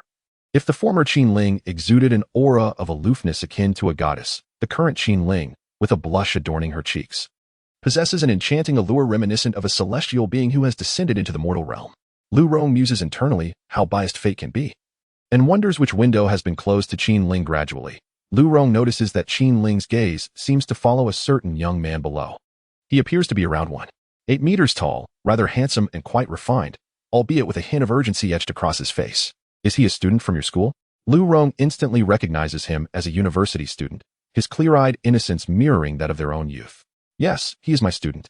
Qinling acknowledges, just now noticing Jiang Yiqin's erratic movements within the tavern. Lu Rong glances at the time. It is past 10. I recall that our dormitory curfew is at 11. Should I send someone to inform him to return promptly? No need. Qinling shrugs nonchalantly. If he cannot make it back to the dorm, he can always find an internet CAF to stay overnight. Goodness, you truly excel in your role as a teacher. Lu Rong shakes her head. Why not? We are all university students now, adults, not high schoolers, Qinling retorts with a slight pout. Ling. I recently learned to concoct 2 new cocktails. Would you care to sample them? They are quite delightful. Lu Rong exclaims enthusiastically. No, I have had enough for tonight. Qinling dismisses with a wave of her hand. Lu Rong feels a pang of regret, yet when her gaze falls upon the solitary figure of Jiang Yiqin below, her eyes light up. How about we invite your student up here to sample my newly learned cocktails? Qinling turns her head in surprise. You must be intoxicated. Who is drunk? I, a respectable tavern owner, could never be. Lu Rong puffs out her chest. I merely wish to find a guinea pig to help me assess the flavors of my recent creations. Qinling raises an eyebrow. Are you suggesting that you want to use me as a guinea pig? Lu Rong's face flushes, uncertain whether it is from intoxication or embarrassment. On the first floor, Jiang Yiqin searches fruitlessly for Jiang Suowan, and as his gaze ascends to the second floor, a heavy heart accompanies him. As described in the original text, Qinling encountered Jiang Suowan and initially led her to a private room on the second floor before eventually taking her home. Qinling's south eyes partially close. Despite the dim lighting of the tavern, she senses Jiang Yiqin observing her. Lu Rong, are you certain that your glass is one way? Qinling inquires. Of course, Lu Rong responds.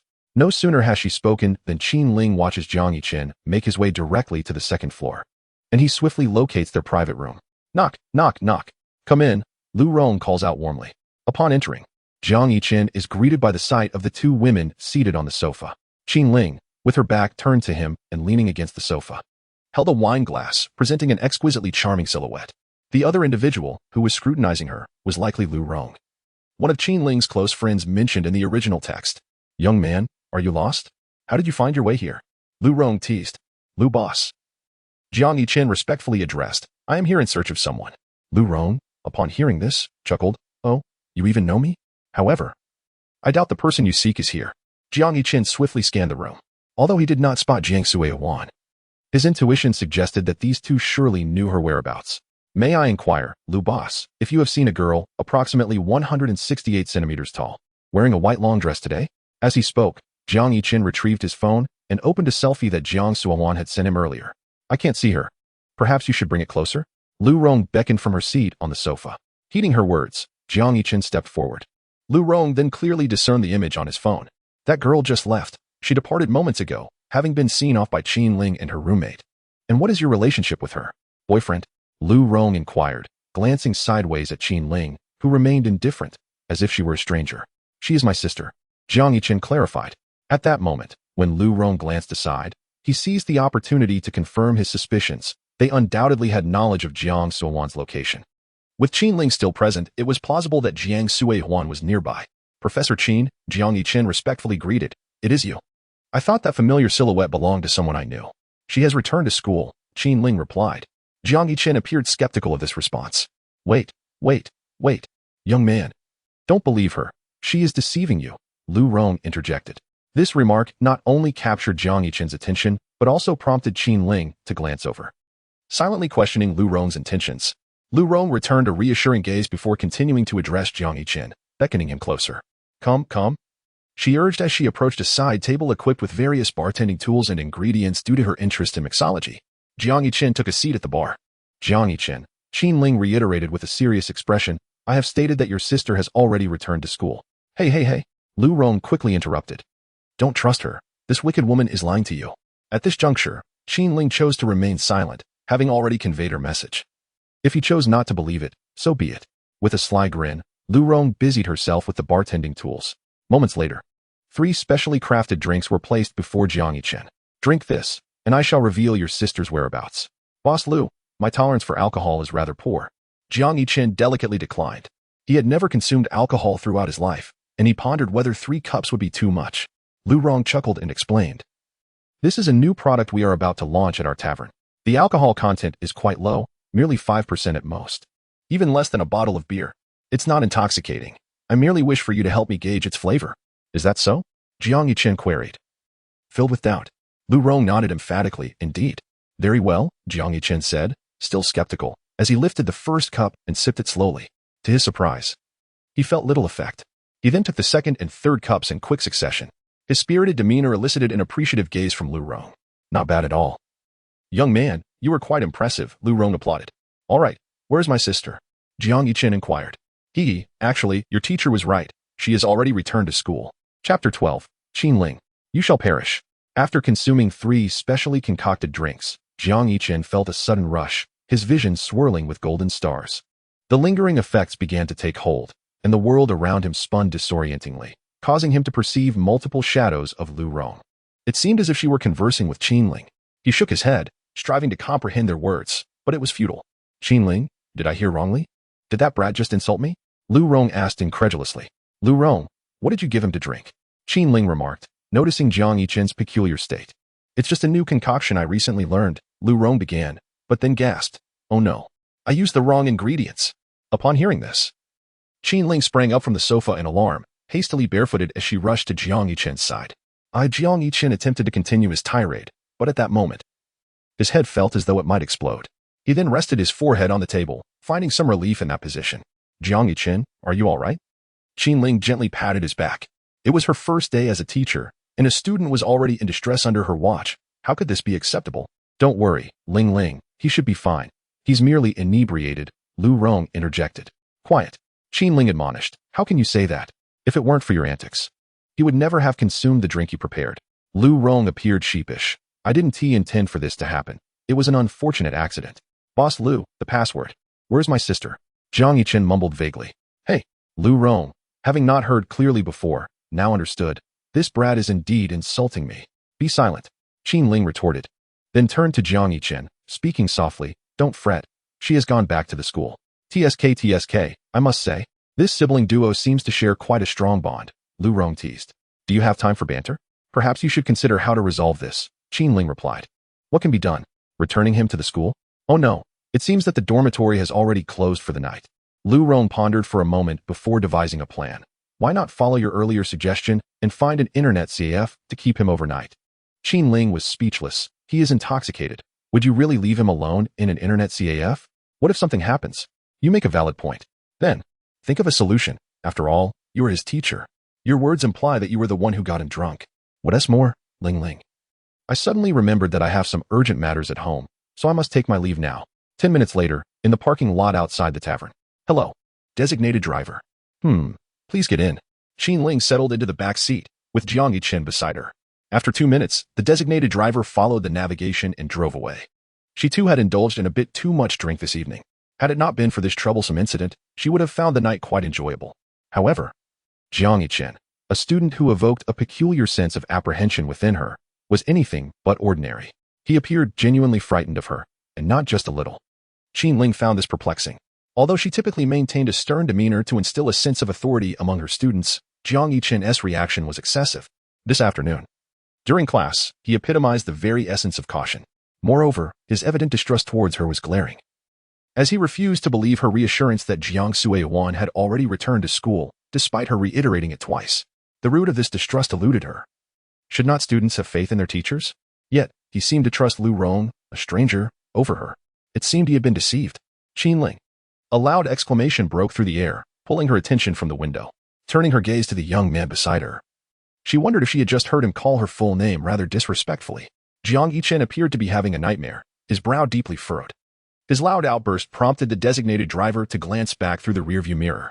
Qin Ling was equally bewildered, and the commotion did not cease there. Throughout the journey, Jiang Yichen remained restless, shouting and calling out. The driver could no longer contain himself, turning to point at his own head, questioning if everything was all right. I'm not sure, Qin Ling replied, feeling somewhat helpless. Half an hour later, at Xiangyao community parking lot, the designated driver's expression was one of utter confusion as he concluded the ride, casting strange glances at Qin Ling and Jiang Yichen. Observing the young boy asleep in the car, she felt an impulsive desire to abandon him on the street to fend for himself. She had never been fond of caring for young children, as they were noisy, disruptive, and prone to snatching her belongings. Sitting in the car, she drifted into thought. Jiang Yichen had fallen silent, finally at peace. Qin Ling harbored suspicions that the other party was being intentionally evasive. Moments ago, they had been exuberantly vocal. Yet upon the departure of the designated driver, silence ensued. Steeling herself, Qin Ling exited the vehicle first, gently supporting Jiang Yichen as they prepared to ascend the stairs. The instant she made contact, Jiang Yichen inhaled deeply, remarking on a delightful scent. Upon opening his eyes, he found himself locked in a gaze with Qin Ling, which startled him, prompting a hasty push away. What the Qin Ling? He exclaimed. Qin Ling stumbled back a few steps, poised to admonish him, only to overhear Jiang Yichen leaning against the car, reciting a chant. Evil spirits, begone. Evil spirits, depart.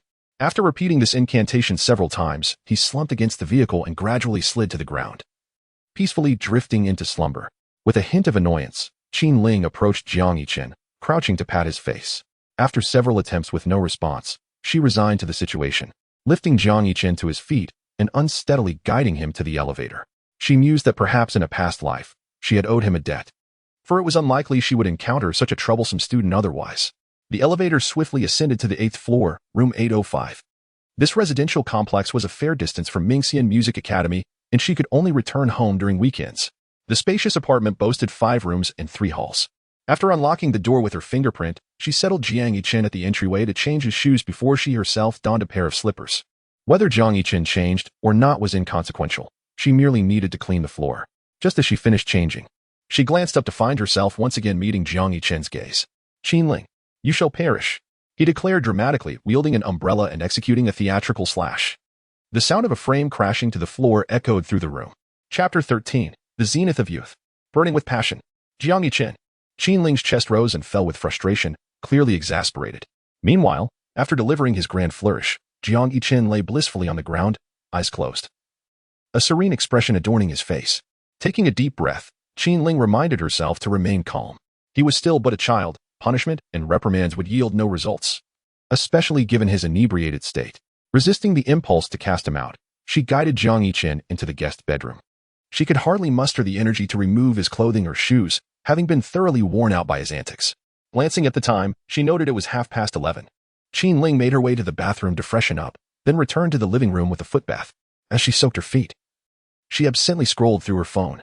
Suddenly, a noise from ahead prompted her to look up. There stood Jiang Yichen, striking a rather absurd pose by the bedroom door, whispering something as he approached. Due to the distance, Qin Ling could not discern the words he was murmuring. However, the woman's intuition alerted her that something was amiss. She swiftly withdrew her feet from the footbath. At that moment, Jiang Yichen approached her. "What do you intend to do, Jiang Yichen?" Qin Ling inquired in a deep voice, asserting that she could easily overpower this fragile university student. Jiang Yichen was entirely absorbed in his own world. Yekai. With a forceful kick, he overturned the footbath, and water quickly spread across a significant portion of the living room. Qin Ling was taken aback. Jiang Yichen struck a dashing pose, declaring, "My youth shall never fade." Before he could finish, Qin Ling, unable to contain her frustration, gritted her teeth and exclaimed, "Jiang Yichen," ignoring the wetness on her feet. She hastily slipped on some slippers and, gripping Jiang Yichen's arm with one hand, dragged him outside. "Youth? Climax? Just wait. If you dare to kick my footbath, let's see if you pass my subject at the end of the term." Qin Ling pulled Jiang Yichen to the entrance, opened the door, and unceremoniously tossed him out. With a resounding slam, she closed the door behind her. Only then did Qin Ling feel a sense of relief wash over her. Returning to the living room, she glanced at the waterlogged floor and regretted her decision to bring Jiang Yichen home. Perhaps it would have been better to heed Lu Rong's suggestion and simply leave him at an internet CAF. Yet, upon further reflection, she realized that if given the choice again, she would still bring Jiang Yichen home. As a teacher, she couldn't neglect her students entirely. But that rascal Jiang Yichen never mind. Qin Ling retrieved a mop from the bathroom and spent nearly 10 minutes cleaning the floor until it was reasonably dry.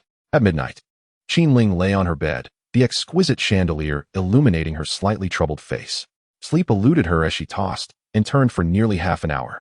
The thought of Jiang Yichen waiting outside her door conjured an image of him shivering pitifully. After a while, Qin Ling changed into a black silk nightgown and made her way to the living room. Her fair skin appeared even more delicate against the backdrop of the dark silk. Her collarbone was distinctly visible, akin to a finely crafted sculpture, graceful and alluring. Above it lay her elegantly elongated neck, while the cut of the nightgown hugged her chest perfectly, accentuating her full and upright curves. Her waist was so slender that it seemed a single hand could easily encircle it. The hem of the gown swayed gently with her movements, falling just above her knees and revealing her long, proportionate legs. As she opened the door, she found Jiang Yichen huddled against the wall, appearing quite pitiful. Qin Ling stepped forward to assist him, guiding Jiang Yichen back into the house. Before she could support him to the bedroom, their eyes met once again. Qin Ling promptly released her grip on the other party, preparing to face the next round of antics. "Mom," Jiang Yichen exclaimed. This unexpected address left Qin Ling momentarily bewildered. Just as she opened her mouth, Jiang Yichen was already calling for his mother while striding towards her sofa. Soon after, under Qin Ling's astonished gaze, Jiang Yichen clutched a cushion from her sofa. Weeping as he exclaimed, "Mom, I miss you so much. You finally came to find me."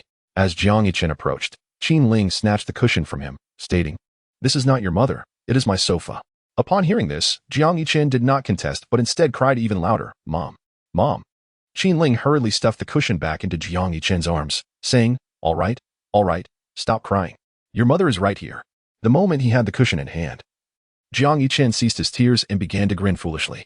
The scene evoked memories for Qin Ling of her university days when Lin Yao had a similar experience, crying and causing a commotion after a night of drinking. The next day, Lin Yao would be mortified, wishing to vanish into a crevice upon recalling her drunken escapades. Drunkenness is not frightening. What is truly daunting is when someone helps you recollect the previous night's events. After a moment of reflection, Qin Ling took out her phone to capture Jiang Yichen's current state of wailing. "What is it that you are holding, little friend Jiang Yichen?" she inquired. "My mom," Jiang Yichen replied tearfully.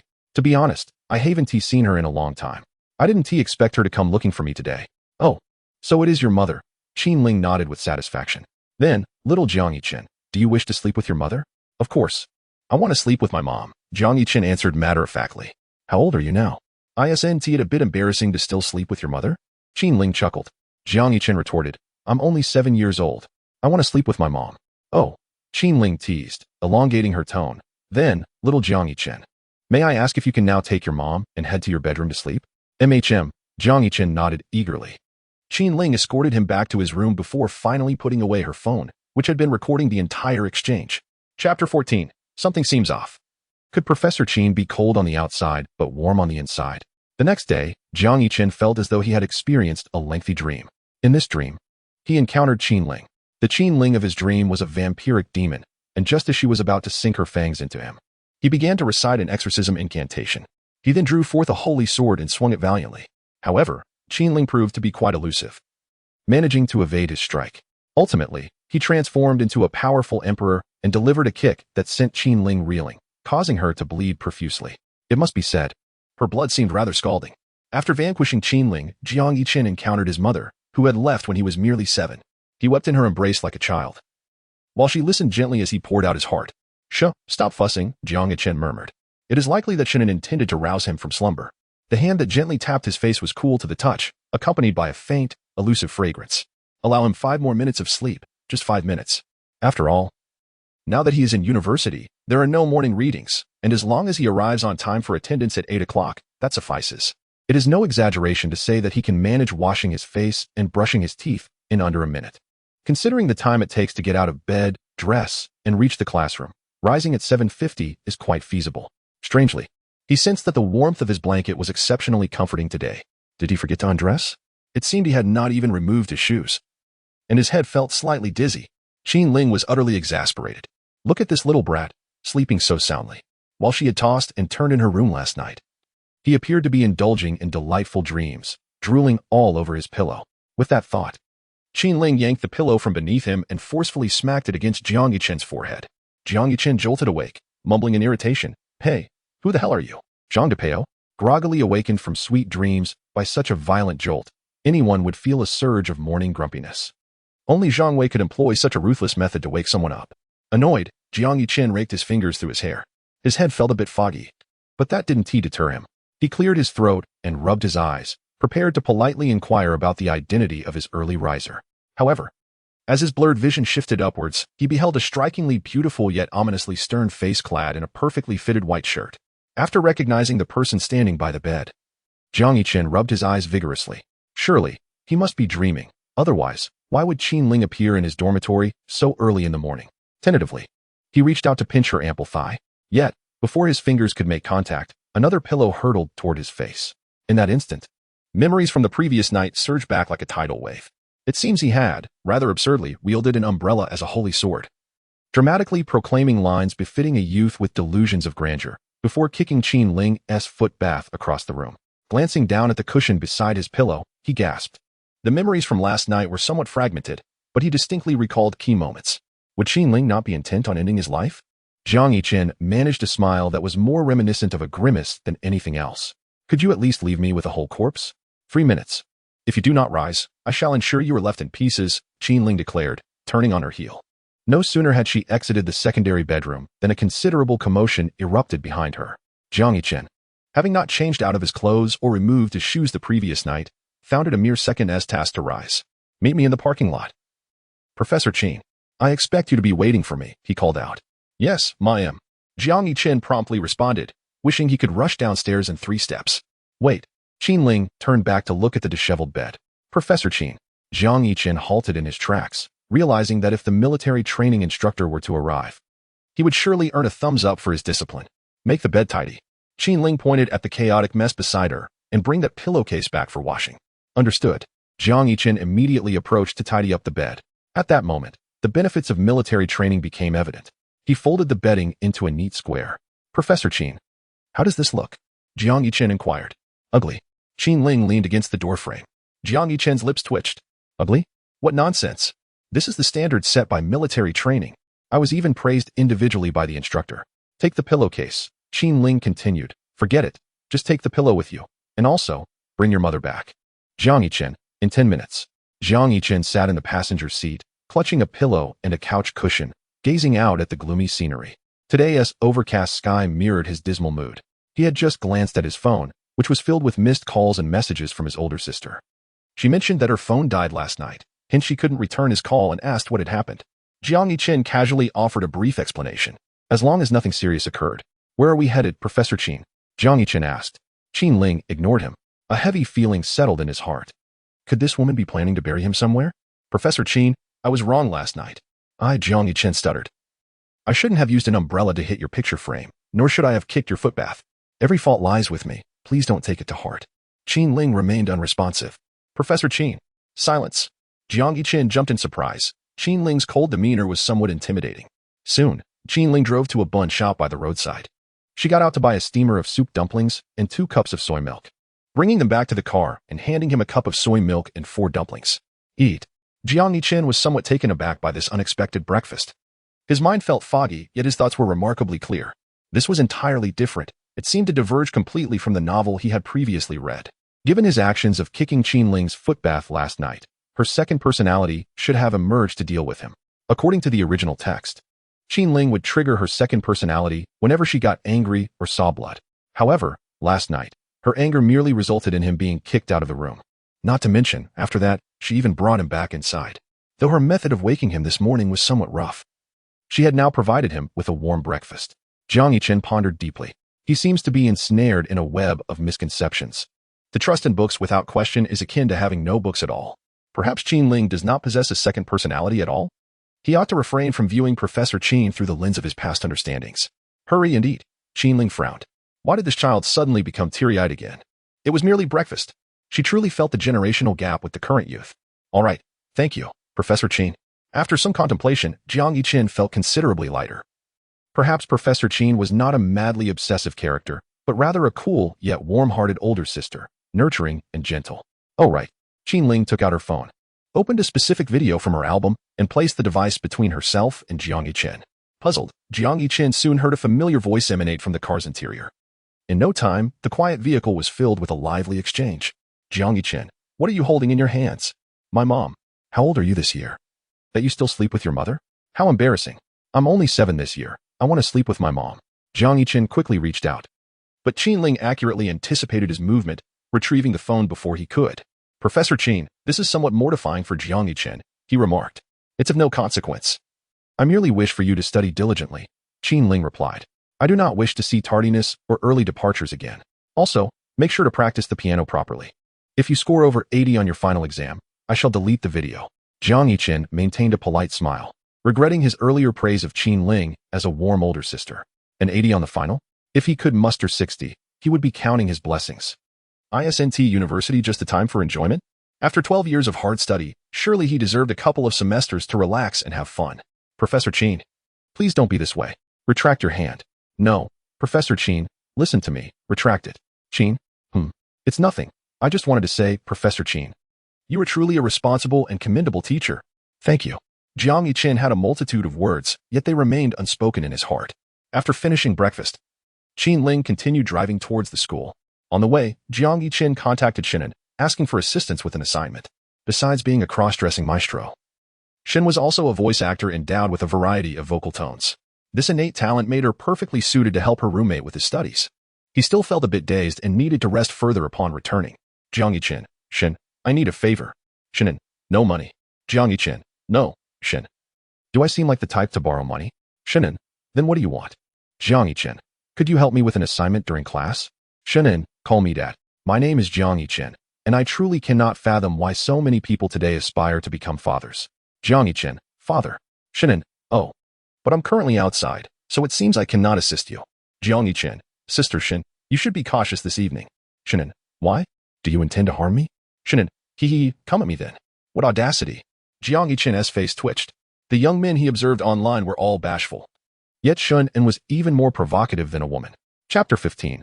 Bringing a pillow to class for a nap? You must attend class diligently. Very well, Professor Qin. In the college parking lot, Jiang Yiqin bid farewell to Qin Ling, clutching a pillow and a sofa cushion as he turned toward the classroom. He would not forget this grudge against Shinan. By nightfall, he would ensure that she called him father. Upon entering the classroom, there were not many students present. Jiang Yiqin chose a seat at the back. With the pillow and cushion in hand, he could sleep without worrying about the discomfort of the desk. The pillow was rather large, capable of accommodating 3 or 4 heads. It was a yellowish white, adorned with exquisite patterns, although regrettably, it bore a half-wet stain. Jiang Yiqin flipped it over to reveal the clean side, buried his head into it, and inhaled deeply. It had a peculiar fragrance reminiscent of sandalwood, akin to that of Professor Qin. As for the sofa cushion, it was of a simple design, a deep gray, lacking anything noteworthy.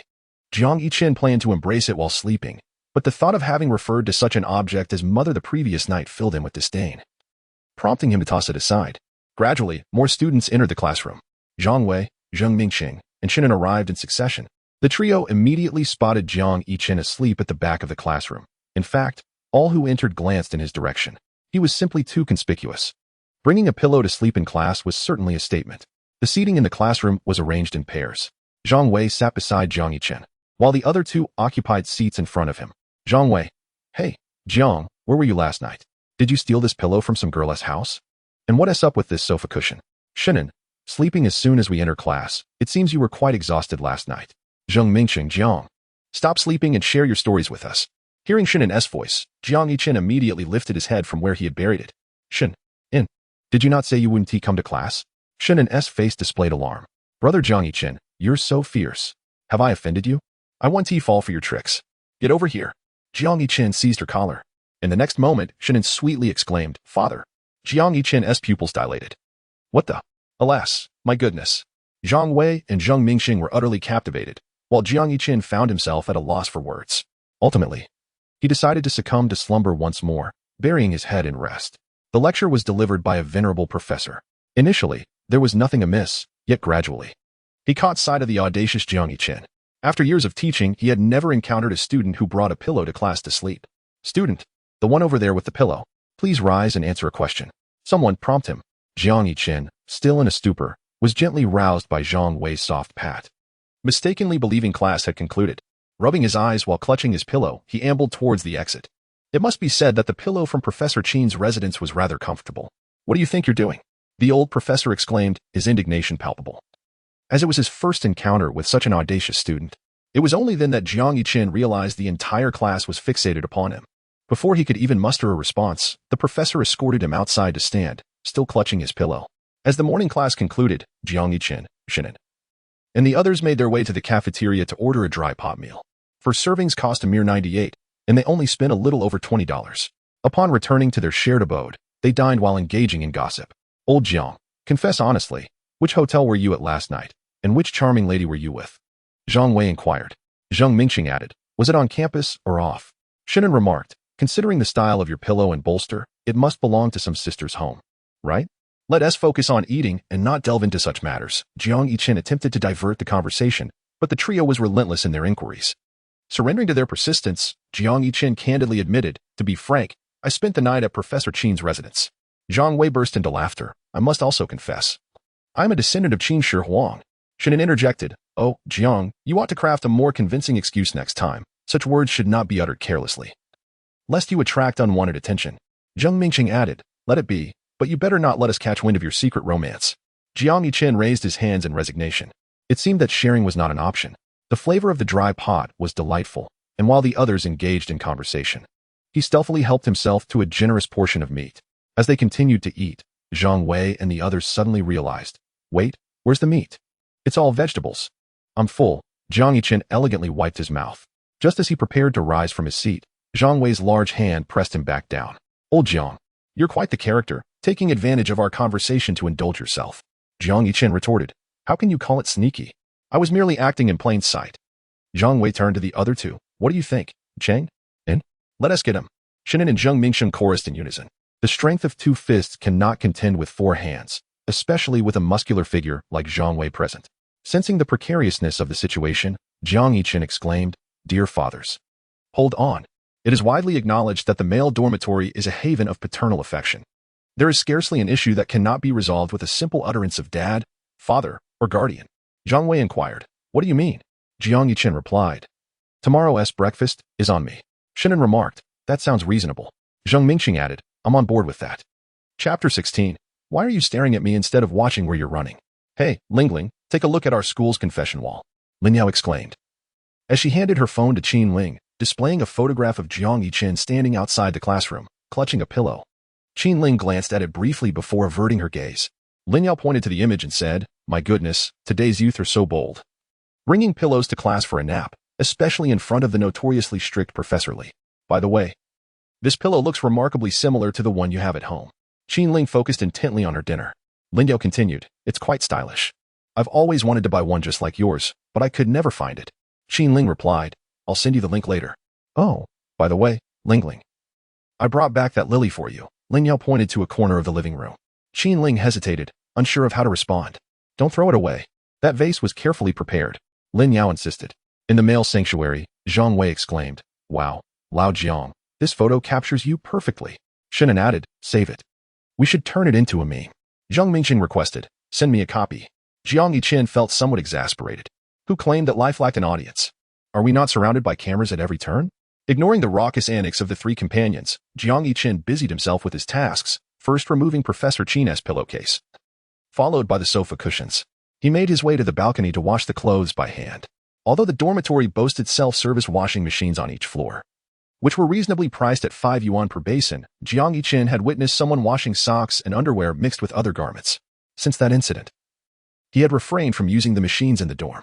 Fortunately, it was summer, making hand-washing less cumbersome. Winter, however, would be a different story. As he scrubbed away, humming a tune, Jiang Yiqian felt considerably lighter. After his preliminary assessment, he concluded that this world was indeed the same as the one he had encountered in his previous life as novels, yet the plot and characterizations were entirely different. Qinling, 27 years old, blood type B, height 1.73 meters, weight 53 kilograms, measurements 86, 66, 90. Jiang Yiqian extracted useful information from his mind. As for the notion of a second personality, the eccentric and obsessive traits were filtered out by him. I adore lilies, my favorite pianist is Chopin. I prefer nocturnes among piano compositions, I dislike sweetness, favor sour flavors, relish cilantro, and enjoy drinking until pleasantly tipsy. My menstrual cycle occurs from the 11th to the 17th of each month. I typically engage in morning runs from Monday to Friday. Jiang Yiqian was uncertain which of these details were genuine and which were fabricated. After washing the pillowcase, he casually grabbed a clothes hanger and hung it on the balcony. The following day, morning, 6:30.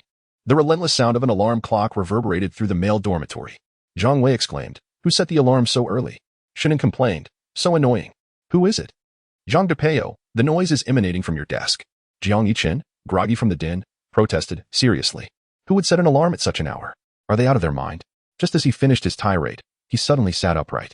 If his memory served him right, he believed that alarm was indeed set by him. Shinan cursed, "Damn it.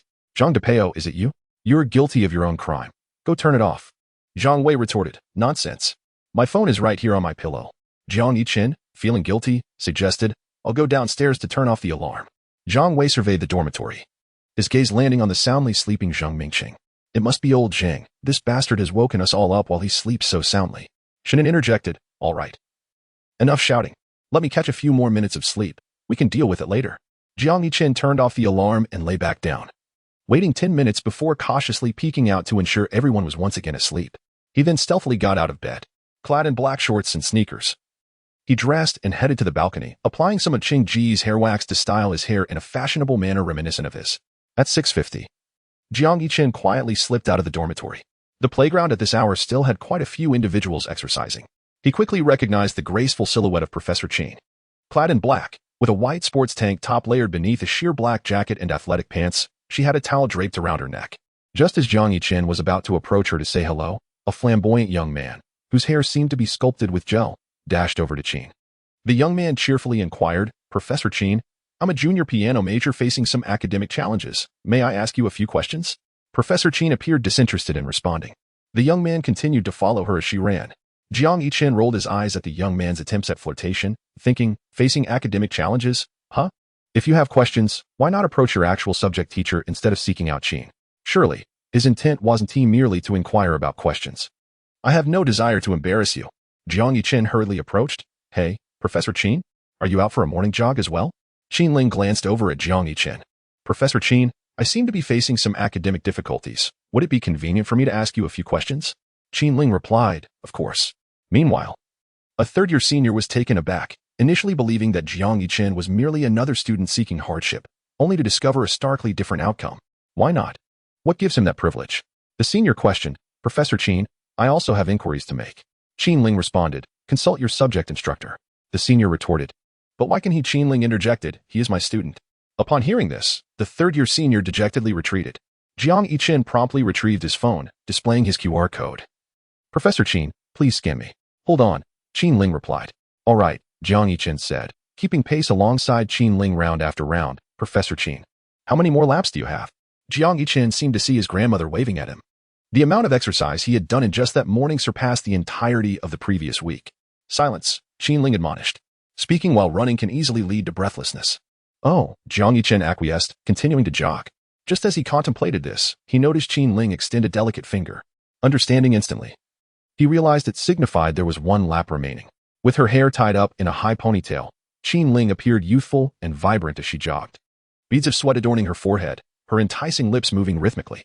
Watch the path, Qin Ling reminded him. Huh? Jiang Yichen did not catch her words. As soon as her voice faded, he saw Professor Qin extend her slender hand, grasping his arm. Jiang Yichen willingly fell into her embrace, instinctively wrapping his arm around her slender waist. Such a delicate figure. The ratio of Professor Qin's waist to hips was simply exquisite. Before he could fully appreciate it, Qin Ling promptly pushed him away. Focus on the path. Why are you looking at me while running? Jiang Yichen, coming to his senses, turned his gaze forward to see a girl tying her shoelaces, glancing back at him. Chapter 17. When I say there is, then there is. Well, that settles it. There is no need to complete the final lap. I apologize, Professor Qin, Jiang Yichen expressed. I was momentarily distracted. Truly, she resembled the leading lady from the original story. Her beauty strikingly extraordinary. At that moment, Qin Ling faced him, her hair slightly dampened by sweat, a few strands clinging to her forehead.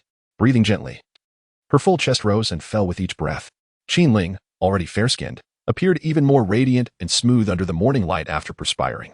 She picked up the towel hanging around her neck to wipe away the sweat, still looking.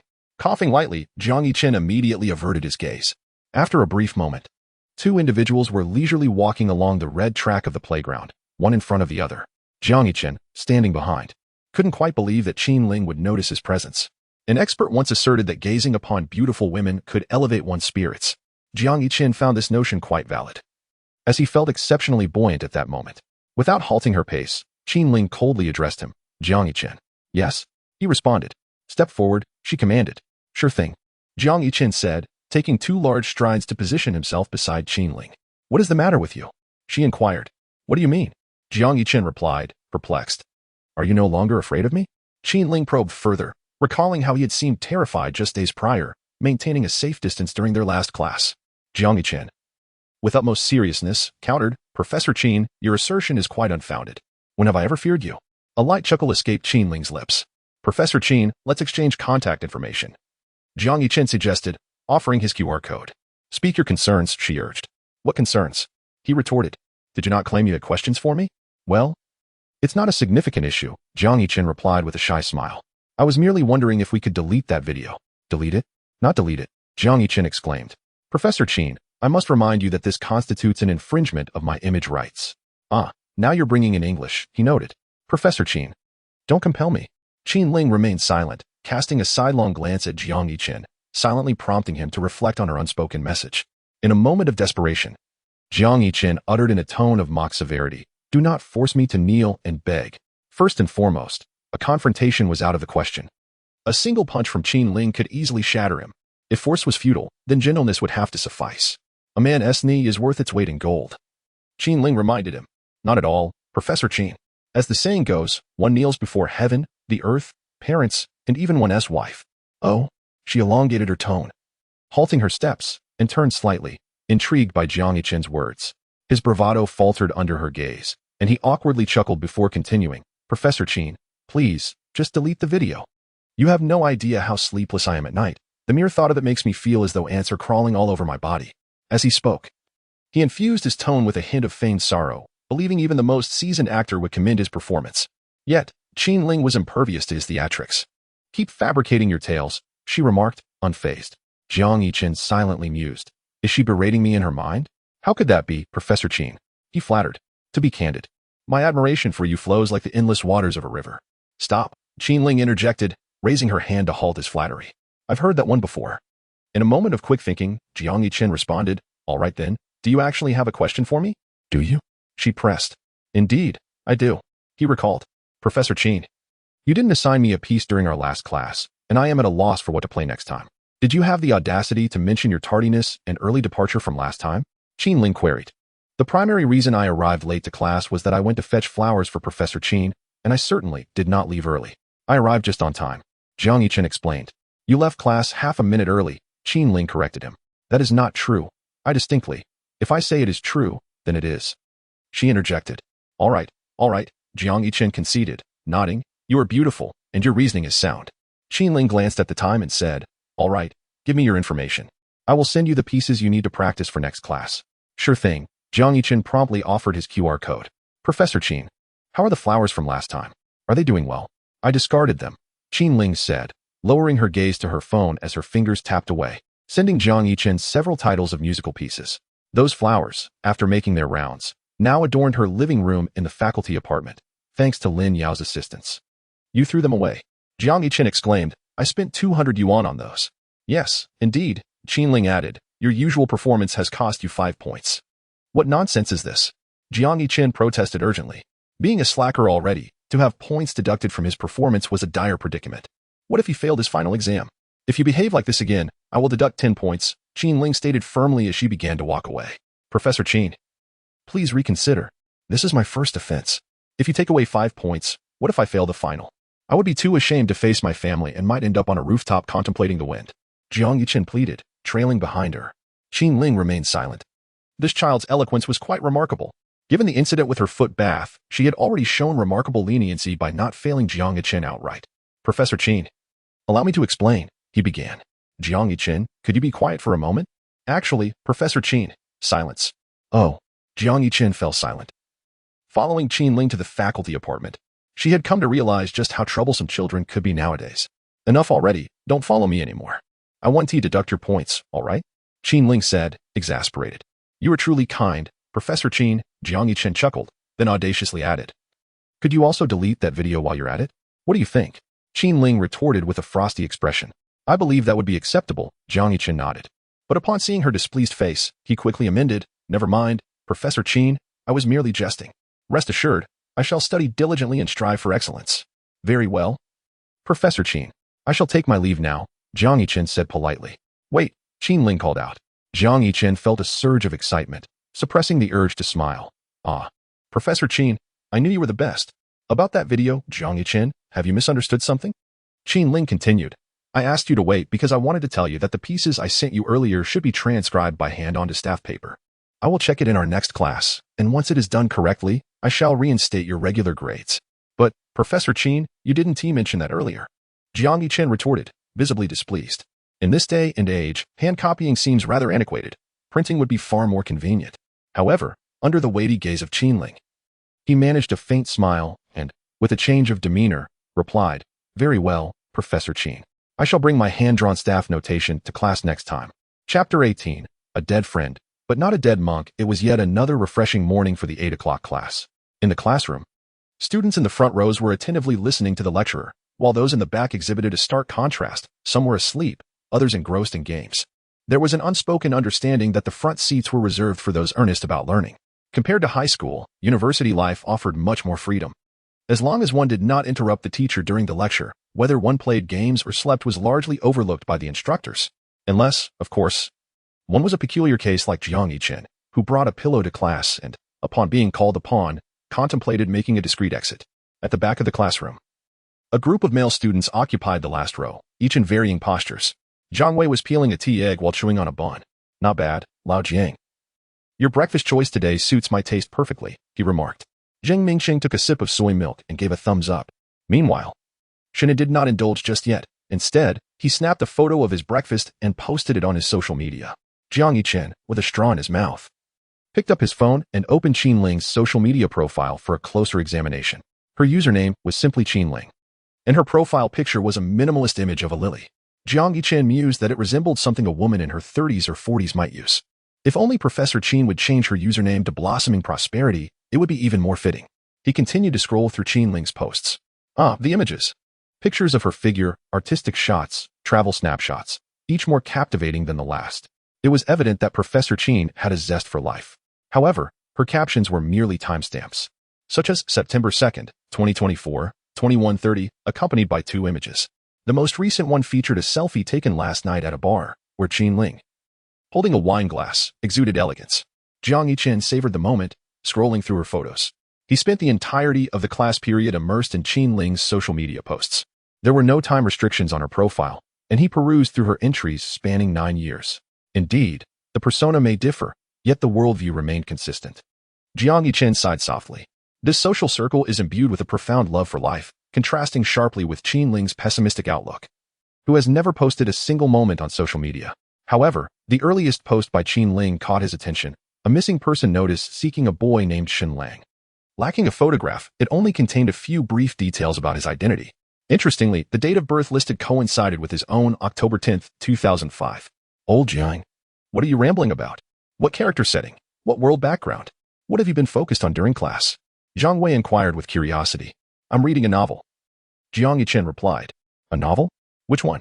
Let me see, Zhang Wei urged, extending his neck, but to his disappointment, Jiang Yichen's phone was equipped with a privacy screen. What is so captivating? Jiang Yichen promptly locked his screen. Thankfully, he had purchased the privacy screen. Otherwise, if the surrounding few knew he had spent an entire class period perusing Professor Qin's social media, they would surely be incensed. Zhang Wei smirked knowingly. I see. Is there a hint of something scandalous? Jiang Yichen retorted. You're out of your mind. Who would read that during class? I don't believe you. Lift your shirt. Let me see if you're hiding something, Zhang Wei teased. Jiang Yichen was left speechless. You're ridiculous. As the morning class concluded, the quartet headed to the small cafeteria to purchase a serving of spicy hot pot. The crowd made it quite economical. Having learned from past experiences, they refrained from chatting this time and opted to begin with the meat dishes. Jiang Yichen wished he could grow multiple arms to keep pace. The speed at which they devoured their meals was astonishing, particularly Zhang Wei, who, without a moment's hesitation, began to serve himself more even before finishing his first helping. After a hearty lunch, they each returned to their computers to play games. Suddenly, Zhang Wei recalled that morning and exclaimed, whose foolishness set the alarm clock so early? It woke me up at dawn. Upon hearing this, Shunan was equally incensed. Who set the alarm? Step forward and confess. Those who resist will face severe consequences. Indeed, who is so inconsiderate as to set an alarm at such an ungodly hour? Jiang Yichen added indignantly, turning his gaze pointedly toward Zhang Mingqing. Zhang Mingqing, engrossed in his daily tasks, was puzzled by their remarks. Had someone set an alarm? He was oblivious to it. It seemed as if everyone had been disturbed. But as the trio's gazes converged upon him, he questioned, why are you all looking at me? Zhang Wei was the first to rise, cracking his knuckles as he approached Zhang Mingqing. Enough of this, old Zhang. I have endured your exasperating bubble voice during late-night calls for far too long. Watch as I peel away your skin today. Shunan followed suit, standing up. Why say so much? Look at him. Doesn't he even realize where he went wrong? Jiang Yichen was the last to rise, yet he moved with remarkable speed, taking 2 long strides to reach Zhang Mingqing's side. He promptly raised his hand to cover the other's mouth. I propose we take action directly. I'll cover his mouth first. My apologies, Chenggu. A dead companion is preferable to a living one, is it not? Zhang Mingqing had yet to comprehend the situation. One covered a mouth, another bound hands, while a third playfully scratched. The atmosphere among the gentlemen was soon filled with laughter and merriment. After a brief moment, Zhang Mingqing appeared utterly bewildered. Zhang Wei let out a long sigh of relief. Look at you. You better keep a lower profile from now on. In the future, go to the balcony to make your phone calls at night. Shunan added, let us see if you dare to set such an early alarm again. Zhang Mingqing lamented, on the verge of tears. I didn't mean to. I didn't. Before he could finish his sentence, Jiang Yichen once more covered his mouth. Hey, Chenggu, really, why set such an early alarm in the first place? After venting their frustrations, Zhang Wei and Shunan returned to their respective desks, one indulging in playful antics, the other engrossed in a series. Jiang Yichen patted Zhang Mingqing on the shoulder. To be honest, it's not entirely your fault. The fruit brand of your phone is rather deficient. Perhaps it was merely a consequence of your own alarm settings.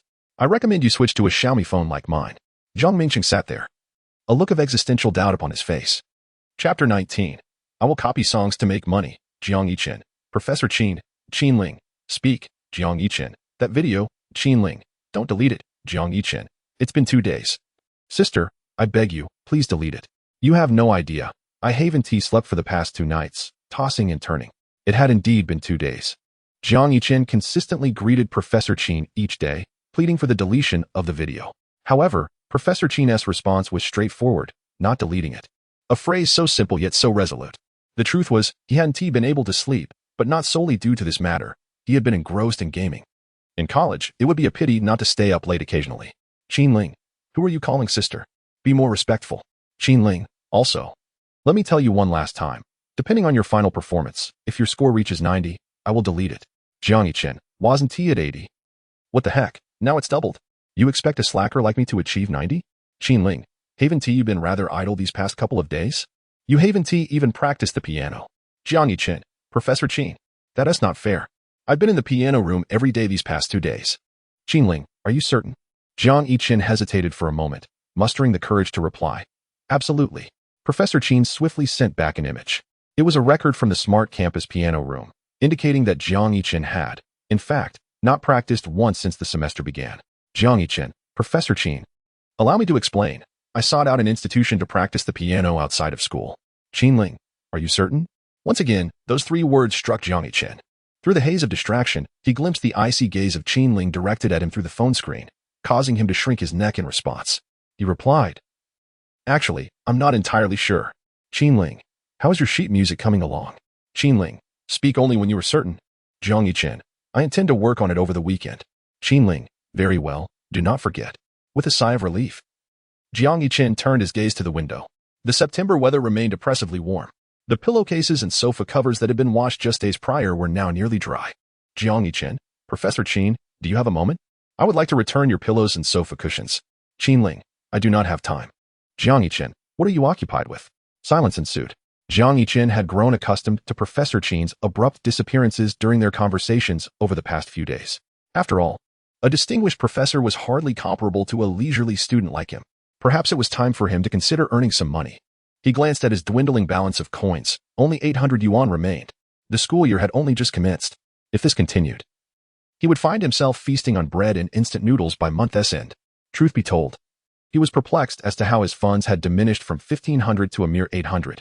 It seemed he had only purchased a bouquet of lilies for Professor Qin, dined out, bought some fruits, indulged in snacks, and subscribed to a few games. Had he really done much else? Each time he spent money, he would check if he had any coupons to use. His frugal nature had surprisingly led to considerable expenses.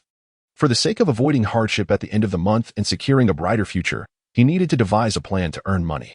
Firstly, he retained memories from his past life. Secondly, he was currently a piano student. And finally, he resided in a parallel world akin to Earth. As he contemplated his memories, he realized that replicating the songs from his previous life would be the most suitable course of action, though this world bore similarities to his former one. It also held numerous distinctions. In essence, the popular songs from his past did not exist here. Old Jiang, Zhang Wei exclaimed loudly. Shunan grumbled, Zhang Depeo, could you lower your voice a bit? How dare you say that? You play games every night, and your volume exceeds mine. Zhang Wei rolled his eyes. He then lifted his phone and leaned over Jiang Yiqin's bedside. Old Jiang, look. Someone on our school's confession wall mentioned that Professor Qin will perform at the welcome party tonight. Oh, Jiang Yiqin replied nonchalantly. What kind of reaction is that? This is your Professor Qin, the goddess of piano. Your teacher. Zhang Wei exclaimed, his excitement palpable. I can already envision her gracefully taking the stage in a formal gown to play. Jiang Yiqin listened intently as he picked up his phone and opened his album, selecting a photograph from Qinling's moments. Dressed in an elegant white gown, Qinling sat gracefully at the piano. Indeed, she looked stunning, and Jiang Yiqin nodded in acknowledgement. In the afternoon after school, Jiang Yiqin and a few friends deliberately made their way to the playground, where a stage had already been erected. Massive speakers and countless strings of lights adorned the area. At the side of the stage stood a white grand piano, and Jiang Yiqin envisioned the scene of Qinling elegantly playing it that evening. As night fell, nearly everyone showcased their most splendid selves.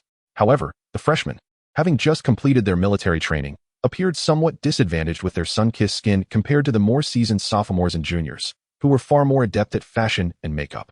In the male dormitory, a significant event transpired. They were out of toilet paper. It is well known that paper is a scarce commodity in male dormitories. You could leave a few hundred yuan in cash unattended, and it would likely remain untouched, but a single pack of paper could vanish in the blink of an eye. Who took my paper? Shannon shouted, clutching his stomach. Zhang Wei, Jiang Yiqin, and Zheng Mingcheng exchanged glances, then shook their heads in unison. No idea. Shannon shot them a fierce glare, vowing that next time he would stash the paper in a suitcase with a lock. Faced with this urgent situation, Shannon resorted to tearing a few pages from his homework notebook and quickly dashed to the restroom. After this minor interlude, Jiang Yiqin and the others resumed their preparations. Zhang Wei glanced at his own darkened skin, then turned to Jiang Yiqin's fair complexion. What skincare products do you use, Lao Jiang? He inquired. Jiang Yiqin replied. This essence costs over 1,000. Of course, he could never afford such luxury. It was all thanks to his elder sister, Jiang Sui-Yuan, who had insisted he use it. Zhang Wei pulled out his phone and searched on a shopping app, exclaiming, Wow, are you some kind of rich kid? No, Jiang Yiqin modestly waved his hand. It's all due to having a wonderful sister. Let me try some, Zhang Wei requested. Forget it, Zheng Mingqing interjected with a smirk. With that face full of acne scars, It wouldn't make a difference. Just slather on some basic cream instead. Chapter 20. The reactions of you Eternal players are swift indeed. As night descended, the Mingxian Academy's playground came alive with booming music from several massive speakers. Colorful spotlights danced across the stage, while a digital screen provided a stunning visual spectacle. One program followed another, featuring hot dancers, soulful singers, piano performances, comedic acts, and magic shows. Excitement and anticipation radiated from everyone's faces. Jiang Yichen observed intently, not missing a single program, while his companion Zhang Wei was quite the opposite. He only set aside his phone whenever a young lady graced the stage. Eagerly fixated on her, the seasoned Jiang Yichen commented on this behavior. As time silently slipped away, Zhang Wei, puzzled, inquired, "Where is Professor Qin? Wasn't it stated that Professor Qin would perform?" He noted that the event was nearing its conclusion. "Perhaps they are saving the best for last," Jiang Yichen replied. "Given Professor Qin's appearance and prowess, it is only fitting that she should be the grand finale." "That makes sense," Zhang Wei nodded in agreement. Almost everyone was fervently convinced by the rumors circulating on the confession wall, eagerly anticipating Qin Ling's performance.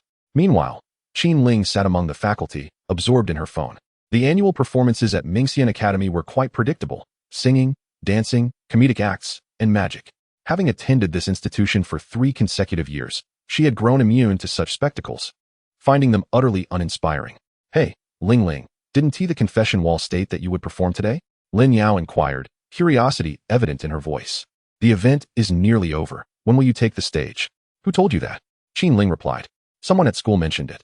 "That is false." She concluded just as the host announced, "Next up is the final program of our academy. Unlike our traditional acts, we will randomly select a member of the audience to perform." With that, the colorful spotlights began to sweep across the playground, ultimately converging on a teacher seated in the second row, Professor Qin, clad in a black shirt and a deep blue skirt, maintaining her signature style albeit in a different hue. "Ah," Lin Yao murmured, "so that is what it meant to take the stage." Qin Ling frowned, sensing the deliberate nature of this arrangement, which she found quite distasteful. "Let us see which fortunate individual will grace the stage," the host continued. "It is none other than Professor Qin Ling. Let us extend a warm welcome to her." The atmosphere in the playground ignited, erupting into enthusiastic applause. Finally, Zhang Wei exclaimed, setting his phone aside and looking up, only to be met with a sea of black. Shun En's backside directly in his line of sight. "Shunen, could you exhibit some decorum and sit down?" Zhang Wei promptly stood. Jiang Yichen interjected, "Brother, your reaction was a bit sluggish." As soon as the host finished speaking, nearly everyone in the back stood up.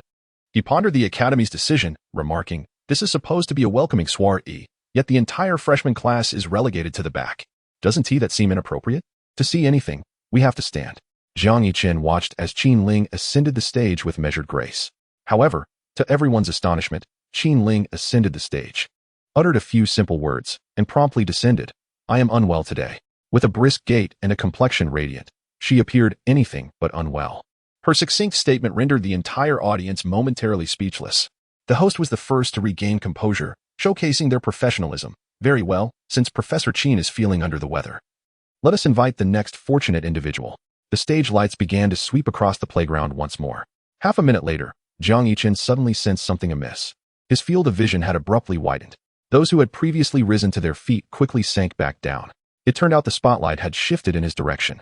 Jiang Yichen, quick to respond, was about to sit down as well, but unexpectedly, Zhang Wei, with remarkable swiftness, grasped him and pulled him back up, taking a seat himself. Jiang Yichen couldn't help but marvel at Zhang Wei's impressive reflexes, truly befitting someone who wielded a sword all day long. Just as Jiang Yichen contemplated reprimanding Zhang Wei, the large screen on stage showcased his visage, compelling him to swallow his words of reproach. "Now, let us welcome our lucky individual to the stage," the host announced. Undeterred, Jiang Yichen strode confidently, his gait deliberate, as he approached the stage amidst the enthusiastic gazes of faculty and students alike. "Young man, could you please provide a brief self-introduction?" the host inquired. "I am a freshman from the piano department, Jiang Yichen," he replied. "Our junior possesses quite an admirable appearance," came the comment. "Thank you. Would you care to share your impressions of this school with everyone?" "It's quite good. And what performance do you intend to present?" "I shall sing." "As a member of the piano department, why choose to sing?" "For no particular reason. It seems our junior usually maintains an aloof demeanor." "Not bad," Jiang Yichen responded solemnly. A stark contrast to his usual self. At last, he understood why Qin Ling often chose her words so sparingly. It instantly elevated the atmosphere. The audience below found the straightforward interview rather amusing. Jiang Yichen's exquisite features stirred a flutter of infatuation amongst several senior female students present. Jiang Yichen. Huan, look quickly. Your brother is on stage. I see. Jiang Huan rested her chin on her hands, gazing at her brother's face on the big screen. Unable to contain her admiration for his good looks. Huan, about that thing I asked you to help me with last time. Oh. My brother said he just started college and isn't interested in dating. He only wants to focus on his studies. Apologies, Jiang Huan casually explained. She genuinely intended to assist, but it seemed her brother had no desire for romance. Oh, very well then, came a voice of disappointment from beside Jiang Huan. Goodness. When did Lao Jiang become so pretentious? Zhang Wei remarked, raising his eyebrows. I have no idea, but can he actually sing? Shinan pondered. Learning piano and vocal techniques are entirely different matters. Many pianists sound disastrous when they attempt to sing. Aren't you two going to take out your phones and start recording? Zheng Mingqing suggested. I have a feeling Lao Jiang is about to make a colossal fool of himself. That makes sense, Zhang Wei replied. Hey. Lingling Lin Yao chuckled at the interview. Don't you think his way of speaking is quite similar to yours? Is it? Absolutely. I think it's a perfect replica. Oh. Qin Ling also gazed at the stage, sensing that this young lad was indeed mimicking her speech. The host on stage, slightly flustered, maintained a smile. What song are you preparing to sing, Junior? Do you need accompaniment, or would you prefer to perform solo? Jiang Yichen gracefully approached the grand piano, waving to the host. I will sing and play the piano. Chapter 21. The unspoken secret. Thanks to Jiang Huan, Jiang Yichen had learned numerous vocal techniques from a young age. He used to have a passion for the piano, aspiring to become a grand pianist. However, that fervor gradually faded amidst the monotonous daily practice. Perhaps it was a lack of genuine passion. Jiang Yichen sat at the white grand piano, and a nearby volunteer helped him set up the microphone. As he walked onto the stage from the back, he had already decided on the song he would perform, The Unspoken Secret. He had adored this song in his past life and had practiced it diligently. Ding! Jiang Yichen gently struck the first note. The melodious and lyrical prelude began to resonate in the playground, prompting many students to follow along with the beat. Gradually, they realized that Jiang Yichen's performance was unlike anything they had ever heard. The cold coffee leaves the coaster. The emotions I've restrained linger far behind. Desperately yearning to reclaim the past, still vividly apparent on my face. The most beautiful moments are not during the rain, but those spent sheltering together beneath a roof. As the students listened, their brows furrowed deeper, and several teachers exchanged puzzled glances. If they weren't mistaken, was this song an original composition? What? Is that really Lao Jiang? Zhang Wei exclaimed in astonishment. Is it? Shinan questioned uncertainly. Should we keep recording? Zheng Mingqing mused, grappling with existential doubts. Initially, I intended to expose my roommate's embarrassing history. Yet who would have thought this would turn into a highlight moment? Record it. Of course, we must. Zhang Wei insisted, pointing at the figure playing the piano on stage. That's my son up there. How could I not record it? That makes sense, Shinan agreed. Wow, Lingling. Your student is impressive. Lin Yao applauded, having only heard a few lines, but finding the song quite delightful. Qin Ling remained silent, simply listening intently. The song indeed sounds delightful. You mentioned that gradually letting go of love would lead to further journeys. Why then, should we alter the time that has slipped away? With your fingertips, you halted my farewell, conjuring images of you by my side before total loss ensues. You asserted that releasing love slowly would allow for greater distances to be traversed. Perhaps fate's decree merely permits our encounter, allowing us to experience love during this fleeting autumn. It is only after the leaves have fallen that I realize these shards of happiness. How am I to gather them? After a prolonged moment, the song concluded, and thunderous applause erupted from the audience. Jiang Yichen calmly rose, stepping to the center of the stage, offering a slight bow. He came and went like a whisper, leaving not a trace of cloud behind. Such an air of nonchalance captivated many young women present. Wow, Lingling, you've struck gold. Your student sings remarkably well, Ling Yao praised. Not bad. But could you refrain from speaking like that? I feel as if your student is mimicking your manner of speaking. Lin Yao remarked, initially indifferent, but after witnessing Jiang Yichen's performance, she suddenly felt a sense of dissonance. Qin Ling's eyes twitched slightly. Perhaps she should have Jiang Yichen transcribe a few more scores? Old Jiang, Zhang Wei said, looking at the other two in the dormitory with confusion. Is he usually like this? Shinan replied, it doesn't seem so. Zheng Mingqing added, remove the doesn't seem, he's really putting on a show. Zhang Wei, feeling envious, exclaimed, watching him makes my blood boil. I want to go up and show off too. Shinan chuckled, oh really? I suspect if you went up, your legs would tremble. What nonsense are you spouting, you little South Liang? Zhang Wei retorted. Hiki, Shinan said, pondering, if I'm not mistaken. It was you who pushed old Jiang onto the stage. Then he ought to thank me. Zhang Wei patted his chest, boasting, as eternal players. From the moment he locked eyes with the spotlight and reacted, without a score of 4,500, it's utterly impossible. As Jiang Yiqin descended from the stage, he was immediately approached by several senior female students seeking his attention. "Junior, your singing was quite impressive. I'm a third-year vocal major. Let us practice together sometime." "Junior, I'm in the third-year piano program. You're in piano as well, right? Let us arrange a time to practice." "Junior, your song was beautiful. Was it an original? I'm a third-year composition major. Would you like to chat?" Jiang Yiqin regarded the approaching seniors with a detached demeanor and waved his hand dismissively. "I'm not available." Surprisingly, Qin Ling's manner of speaking had its own charm. Jiang Yiqin resolved to maintain his aloof persona, turning down the offers of the senior students as he returned to his class. "Jiang Yiqin, I didn't expect you to sing so well." "Not bad, just average." "Have you had formal training in singing?" "Yes." Jiang Yiqin found himself encircled by his classmates, receiving praise from all directions. Zhang Wei, Shinan, and Zheng Mingqing stood outside the circle, their brows furrowed as they observed Jiang Yiqin's aloof demeanor. After a considerable time, the crowd dispersed, and the welcome party concluded. "Old Jiang, what shall we have for dinner later?" Zhang Wei inquired. "Anything is fine. How about spicy hot pot?" Jiang Yiqin replied. Zhang Wei's expression darkened as he clasped his wrist, retorting, "You've gone too far, you rascal." Shinan chimed in, "Exactly. It's one thing to put on a show in front of outsiders, but to do so before us?" Zheng Mingqing added, "Do you really think we are oblivious to your usual self?" Jiang Yiqin waved his hand lightly. "What are you all talking about? I don't understand. Am I not like this usually?" Zhang Wei playfully hooked his arm around Jiang Yiqin's neck. "Do you believe that when we return, the three of us will make you regret it?" Shinan enthusiastically agreed. "Absolutely. I still have some wigs and dresses. We can arrange something. Once the lights go out, it will be just like that." Jiang Yiqin was taken aback. "My dear guardians, how about we have dry pot for dinner?" Zhang Wei responded, "Now that's more like it." Shinan suggested, "Spicy hot pot." Zheng Mingqing opined, "I think chicken pot sounds delightful." After a round of rock, paper, scissors, the group made their way to the cafeteria. After finishing dinner, Jiang Yiqin received a message from his older sister. "Jiang Sui Wan, not bad. Little E, I didn't know you could write songs." Jiang Yiqin, No. Jiang Sui Wan, shall we go out together this weekend?" Jiang Yiqin, "No, I have plans this weekend." Jiang Yiqin indeed wished to go out, but he still had music sheets to copy, and more importantly, he had scarcely practiced the piano, only spending a short while in the practice room the previous night. He intended to dedicate the weekend to serious practice. If Qin Ling heard him play like a novice during the next class, he feared she might lose her temper. Jiang Sui Huan, all right then. Jiang Yiqin, MHM. After replying to his sister, Jiang Yiqin proceeded to his desk, opening his music production software. Chapter 22. I Teach Music. Jiang Yiqin stayed up until 3 in the morning, finally completing the audio file for his song. He then accessed the music copyright certification platform to upload the audio file, lyrics, and his identification. His 3 roommates were quite cooperative, upon seeing him busy recording. They lowered the volume of their video games significantly.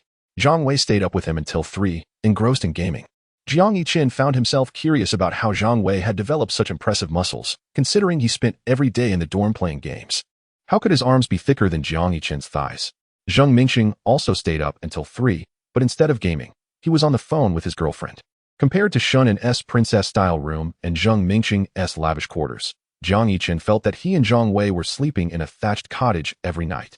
At times, he found himself quite curious about the appearance of Qing Ji's significant other, a curiosity he shared with Zhang Wei and Shinan. However, Zheng Mingqing always kept the photographs tightly concealed. Yet, occasionally, the sweet and melodic voice that resonated from the other end of the phone suggested that she was indeed a delightful girl. Shinan, the earliest to retire in their dormitory, consistently went to bed before midnight, and today was no exception. The consequence of staying up until 3 in the morning was arriving late to class the next day. Fortunately, it was his first infraction, and the subject teacher was lenient. Jiang Yiqin couldn't help but think of Qin Ling, reflecting on the disparity. 36 hours later, during the weekend, Jiang Yiqin received an electronic document confirming the copyright of his song. Ever since the welcome party 2 days prior, he, Jiang Yiqin, had been dubbed the aloof campus heartthrob of Mingxian Music Academy. He found this moniker rather appealing, though Zhang Wei and the others did not share his sentiment. Reading the comments online, the trio burst into laughter. Zhang Wei exclaimed, "Ha! This is hilarious. Aloof heartthrob? They clearly haven't witnessed you lounging on your bed, picking your toes." Jiang Yiqin quickly retorted, "Zhang de Peo. This is slander. When have I ever done such a thing?" Shinan chimed in, "I can attest to the fact that you have." Zheng Mingqing added, "I can corroborate that too." Jiang Yiqin countered, I was merely trimming my toenails. Shannon scoffed. Nonsense. Zhang Mingqing delivered a final blow. You were clearly picking your toes. Enraged, Jiang Yichen threatened, if you two keep barking, I'll dismantle your princess rooms and the Golden Hall. Shannon, feigning innocence, approached Zhang Wei, saying, Brother Zhang, look at him. How fierce.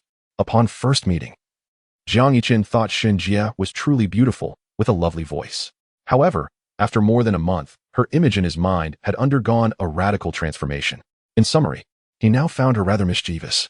Old Jiang, come show me, Zhang Wei said, cracking his knuckles. Jiang Yichen recognized the situation well. He could easily torment Shen En and Zhang Mingqing, but Zhang Wei was another matter entirely. Nevertheless, it was of little concern, as he was acquainted with a formidable ally. Seizing the opportunity to visit the restroom, Jiang Yichen pulled out his phone to message Qinling. Jiang Yichen, Professor Qin. Urgent. Please respond swiftly. Qinling?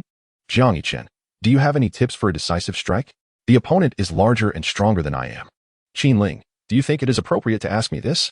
Jiang Yichen, of course, as a student, I have some doubts and seek the professor's guidance. Qinling, I teach music. Jiang Yichen. Qinling, have you washed the pillowcase? Jiang Yichen, yes, I have. Qinling, come to the faculty dormitory. Jiang Yichen, sure thing. Jiang Yichen gathered Qinling's pillow and couch cushions and made his way out. Hey, where are you off to, Jiang? Zhang Wei inquired with curiosity. I'm going to find my sister and deliver this to her, Jiang Yichen replied, utilizing Jiang Suihuan as a shield. Upon exiting the dormitory, Jiang Yichen's cheerful demeanor vanished, replaced by a serious and aloof expression. He needed to maintain his image as the cool and indifferent campus heartthrob. Over the past few days, his notoriety had surged throughout the school. Along the way, he encountered numerous individuals offering him respectful glances, predominantly upperclassmen. Many wished to approach him for his contact information. However, upon catching sight of Jiang Yichen's frosty visage, they swiftly abandoned the notion, recalling the cold descriptions of him on the campus confession wall. With a stern face, Jiang Yichen made his way from the dormitory to the faculty apartments. These halls were seldom frequented by students. As it was the weekend, the place was nearly deserted. Devoid of both students and teachers. Jiang Yichen, I've arrived. He sent a message to Qinling, which was promptly answered. Room 401, Building 2. Following the door number, Jiang Yichen approached the room where Qinling awaited him at the entrance. She appeared to have just finished yoga, glistening with a light sheen of perspiration. Regrettably, her form-fitting yoga attire was concealed beneath a stylish trench coat. Jiang Yichen entered silently, presenting her with the pillow and sofa cushions, which he had thoughtfully encased in 2 large plastic bags. Qinling raised her hand to accept them, inspecting the cushions briefly. Have you washed the covers for these cushions? Yes, Jiang Yichen nodded. How has your piano practice been? Qinling asked. Not bad. Have you completed the sheet music? Not yet.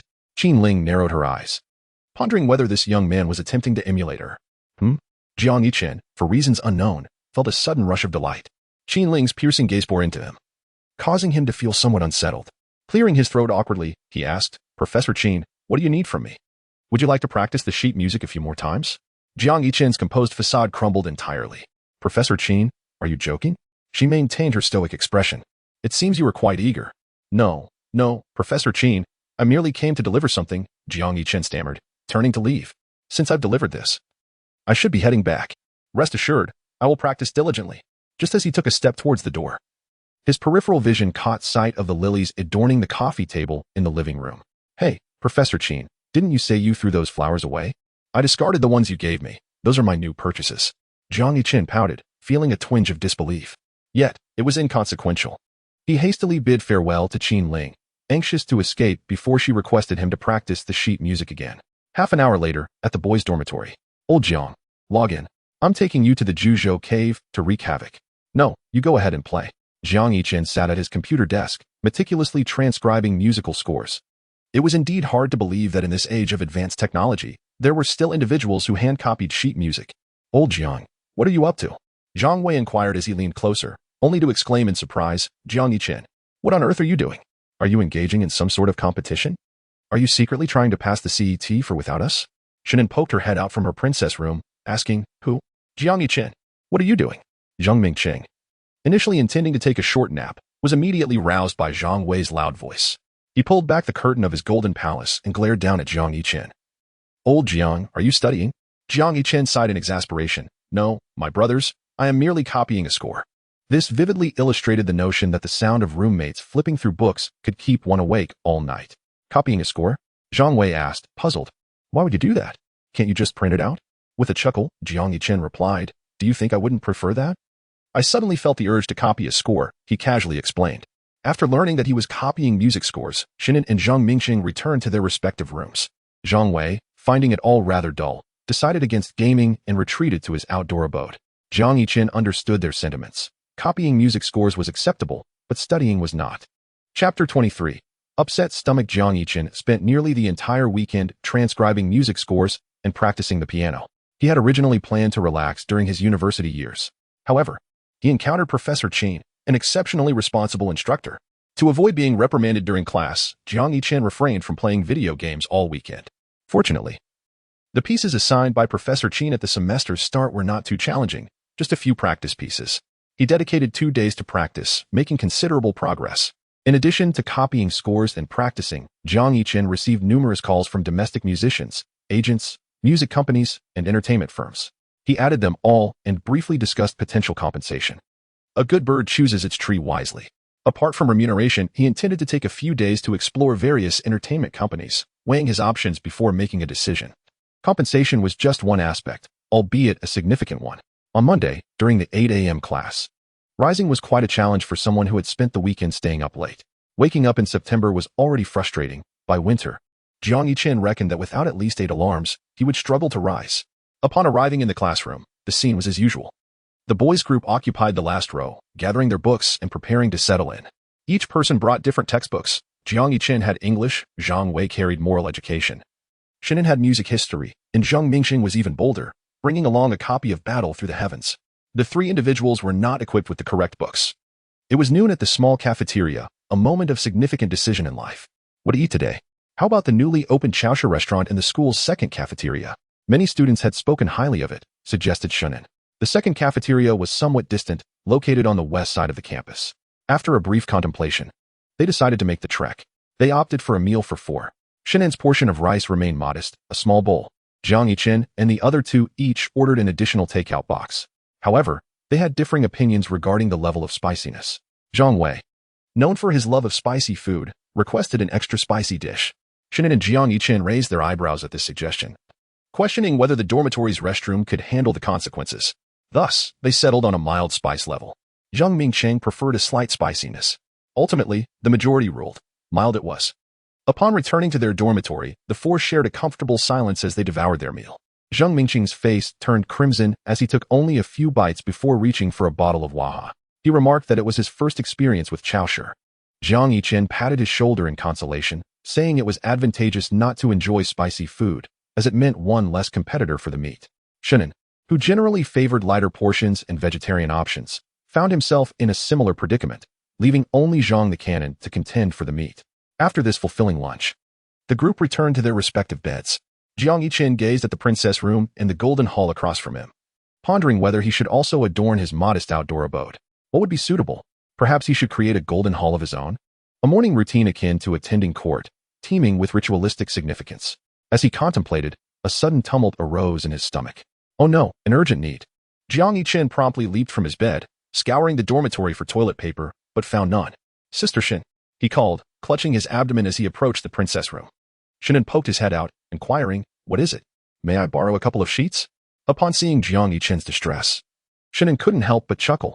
Call me daddy. Don't joke, or I might have an accident, Jiang Yichen replied, squirming uncomfortably. Shinan whistled, reiterating, call me father.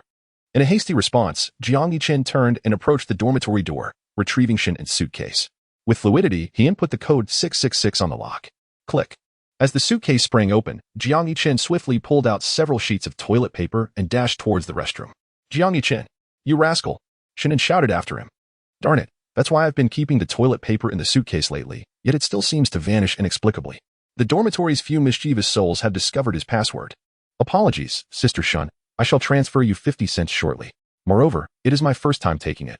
Zhang Depeo usually borrows your paper the most. In the bathroom, the voice of Jiang Yichen echoed. Zhang Wei, who had been engrossed in his activities on his bed, immediately sat up upon hearing Jiang Yichen's words. Old Jiang Jiang Yichen felt as if he had a severe case of indigestion. Yet, he could not fathom why. Among the 4 of them who shared the same meal of Chow's dish, he alone suffered the consequences. In a mere afternoon, he had visited the restroom no less than 10 times. Zhang Wei and the others had since left the dormitory to attend their respective classes in the music building. Jiang Yiqin, feeling utterly despondent, sat at his desk, glancing at the time, 1:50 p.m. His legs had become numb from squatting all afternoon.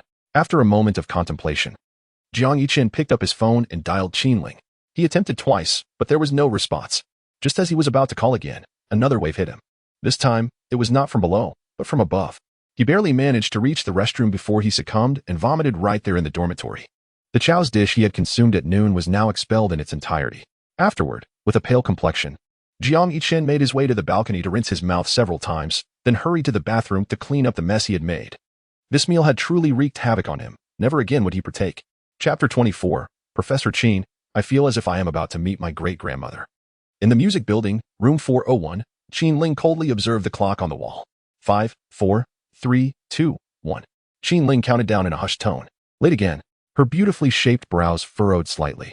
Jiang Yiqin, did this little brat intend to challenge her authority as a teacher? Qinling set aside the folder she had been holding and rummaged through her briefcase for her phone. Typically, she would set her phone to Do Not Disturb mode half an hour before class. When the screen lit up, she discovered several messages from Jiang Yiqin. Jiang Yiqin. Missed calls, Jiang Yiqin. Missed calls, Jiang Yiqin. Missed calls, Jiang Yiqin. It's over, Professor Qin. I feel as if I am about to meet my great-grandmother. Qinling stared at the messages on her screen, a vein of annoyance appearing. She promptly returned Jiang Yiqin's call. After several rings, there was no answer. She tried again, but still, no response. Setting her phone down, Qinling retrieved the attendance roster from her briefcase and located Jiang Yiqin's name. His usual score was 5 points. After waiting an additional 3 minutes with still no sign of him or any return call, Qinling picked up her pen and deducted 5 points. Great-grandmother? Visiting relatives, she had forgotten to request leave in advance. It was only 10 minutes before class that she mentioned this matter, leaving her with ample reason to suspect that Jiang Yiqin simply did not wish to attend. While she was fuming, her phone screen illuminated with an incoming call from Jiang Yiqin. Qinling glanced at the clock on the wall. Class had already commenced 5 minutes prior. I will grant you 1 minute. Come to the piano room yourself, and I shall overlook this, she stated firmly. I can't. Professor Qin, I feel as though my great-grandmother is beckoning to me, came Jiang Yiqin's feeble voice from the other end of the line. What do you mean? Qinling replied coldly. You suddenly inform me that you have relatives to see today? Which relatives? Jiang Yiqin was momentarily speechless. Professor Qin, what I mean is that I am on the brink of death. I can already see my deceased great-grandmother waving at me.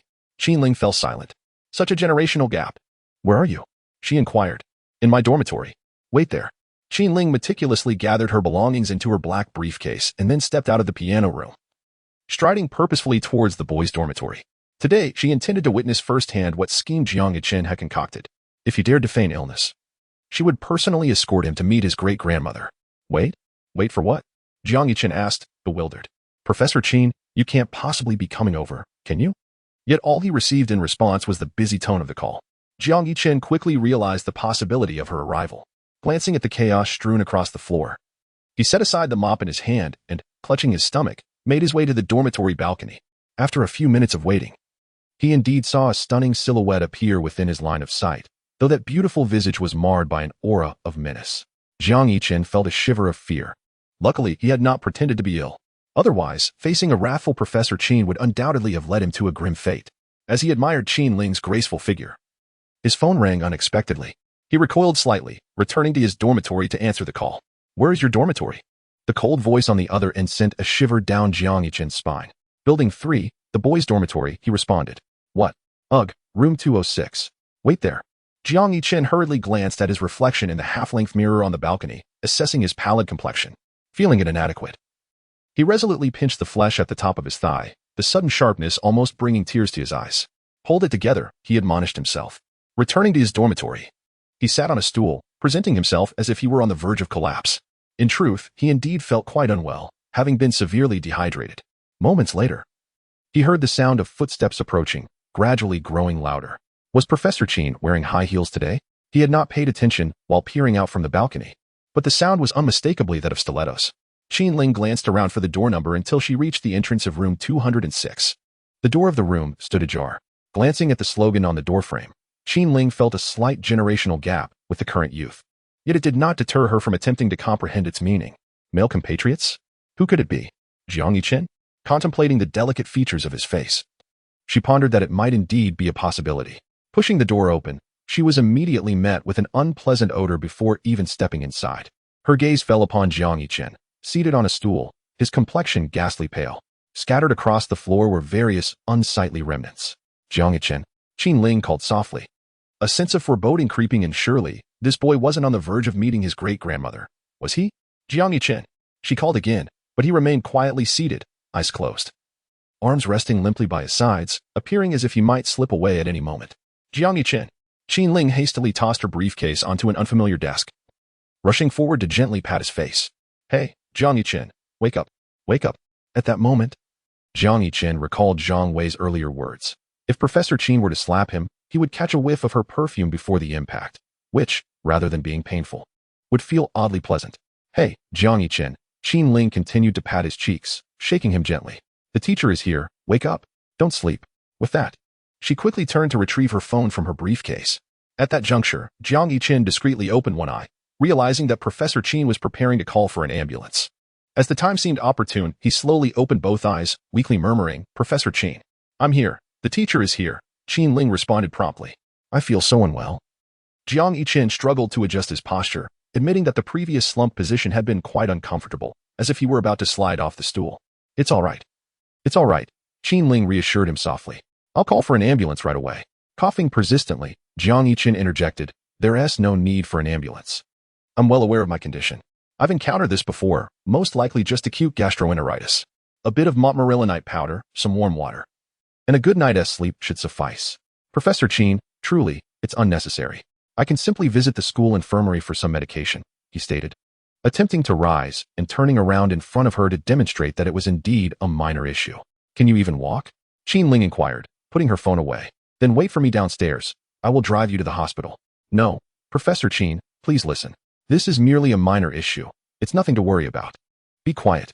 When I tell you to leave, just go. Are you not aware of your own state? You fainted. Jiang Yichen interjected, Professor Qin, do you think there is a possibility that I'm deliberately feigning distress? This thought remained unspoken, for the anxious expression on Qin Ling's face moments ago was far from theatrical. Should she discover that he was merely playing the victim, the repercussions would be dire. 3 minutes from now, I expect to see you downstairs at the dormitory. With that, Qin Ling swiftly grabbed her briefcase and exited the room. The sound of her heels striking the ground echoed with increased urgency as the tempo of her steps quickened significantly. Jiang Yichen, mouth agape, found himself at a loss for words as Qin Ling decisively departed. 3 minutes? Are you Qin Ling or Usain Bolt? Is it truly feasible to reach the parking lot and return within such a brief span? Chapter 25, Getting in the car 3 minutes later. Jiang Yichen meticulously tidied the floor of his dormitory before finally making his way downstairs. If his 3 roommates returned to find the mess, that would likely tear him apart. The descent from the second to the first floor took merely a minute, yet Jiang Yichen walked with a deliberate slowness for even now. He felt a lingering sting in his backside, not from the spiciness of the food, but rather from his numerous trips to the restroom, which had left him quite sore. Upon reaching the lobby, Jiang Yichen wandered about, but he did not spot Qin Ling. Rather than waiting idly, he opted to head towards the campus infirmary. There was no need for a hospital visit. A couple of medications from the infirmary would suffice, as a hospital would incur significant expenses. Currently, he had only 800 yuan to his name, and though he was devising ways to earn money through songwriting, he had yet to see any returns. Just as Jiang Yichen stepped away, Qin Ling's car pulled up in front of the boy's dormitory. Noticing his absence, she immediately reached for her phone and dialed. Jiang Yichen heard his phone ringing and glanced at the caller ID. He hesitated to answer, fearing the potential consequences of ignoring the call. After careful consideration, he decided to pick up. Hello, Professor Qin. Are you not down yet? I'm on my way to the infirmary. I believe it's just a minor issue. I don't think I need to go to the hospital. Before he could finish his sentence, the call was abruptly ended, not even half a minute later. He heard the honking of a horn behind him. Turning around, he saw a familiar vehicle, and upon closer inspection, Qin Ling's strikingly beautiful face appeared darkened with displeasure, as if she intended to devour him whole. Qin Ling parked her car directly in front of him, rolled down the window, and commanded, Get in. Jiang Yichen hesitated, explaining, Professor Qin, it's merely a case of food poisoning. I just need to get some medicine and drink plenty of warm water. There is truly no need for a hospital visit. Before he could elaborate, Qin Ling exited the vehicle, striding confidently towards him with long, purposeful steps. With one hand gripping his arm and the other pushing open the passenger door, Jiang Yichen shook his hand free. Qin Ling turned her gaze towards him, her red lips parting as she said, I am instructing you to get in the car. Professor Qin, what do you mean by Qin? Without further ado, Ling unceremoniously shoved him into the passenger seat and slammed the door shut with a decisive bang. When Jiang Yiqin attempted to open the door, Ling pushed him back once more. Sit properly, she commanded with an air of authority. The tone of her voice rendered Jiang Yiqin compliant. Ling then circled around to the driver's side and said, fasten your seatbelt. Professor Qin, please allow me to explain, Jiang Yiqin began. I insist that you fasten your seatbelt, Ling interjected. Obediently, Jiang Yiqin secured his seatbelt and continued, Professor Qin, may I now have the opportunity to speak? Silence, she retorted. Jiang Yiqin resigned himself to his fate, turning his head to gaze out of the window. The half-hour journey unfolded in an eerie silence. Upon arriving at the hospital, Ling parked the car, and without waiting for her to speak, Jiang Yiqin dutifully exited and awaited further instructions. They navigated through the registration process, waited, and attended the doctor's consultation. Thanks to Professor Qin's insistence, Jiang Yiqin was admitted into a luxurious hospital room. In addition to consulting a proctologist, Ling also insisted he undergo a brain scan. The doctor assured them that there were no issues with his brain. However, Professor Qin was not convinced, citing a recent fainting episode in his dormitory. Consequently, the doctor advised a 2-day observation period in the hospital. Jiang Yiqin was not pleased with this news, hastily asserting that he was perfectly fine. Yet, regardless of his protests, Ling remained resolute, producing her card to secure a premium room for him. Lying on the hospital bed, now clad in a patient gown, Jiang Yiqin surveyed the opulent surroundings and turned to Ling, inquiring, Professor Qin, how much does it cost to stay in this room for a night? Noticing his concern, Ling reassured him, do not worry, I have taken care of it. Professor Qin was swift in her actions, arranging for 2 high-quality nurses before promptly returning to the school to resume her teaching duties. That evening, Jiang Yiqin received fervent messages from his 3 sons. Zhang Wei wrote, Old Jiang, where have you been? Hurry back so we can team up. I'm just a few points away from leveling up. Shannon lamented, Jiang Yiqin. Why do I have fewer sheets of paper again? Zheng Mingqing asked, where are you? What is for dinner tonight? Jiang Yiqin replied to each inquiry in turn. At that moment, Ling arrived back at the hospital. Have you eaten dinner? She asked. I have, Jiang Yiqin replied, perhaps due to the continuous back and forth. Ling appeared somewhat fatigued, her weariness unmistakable on her face. Although Professor Qin could be fierce and domineering at times, Jiang Yiqin reflected on her evident concern for her students. Ling then took a seat beside his bed. After a brief wait, someone entered carrying a bowl of packaged clam rice noodles. Ling rose to accept it, then proceeded to a small round table to savor the noodles delicately. Jiang Yiqin cast a curious glance in that direction, noticing several open vinegar packets and an additional small container of cilantro. This aligned perfectly with the original narrative, as Ling had a penchant for tangy flavors and was indeed a cilantro enthusiast. Jiang Yiqin descended from the bed and sat beside Ling. Professor Qin, I feel I have fully recovered. I wish to return to school. Lying down all afternoon had left him feeling stagnant, not knowing what to occupy himself with.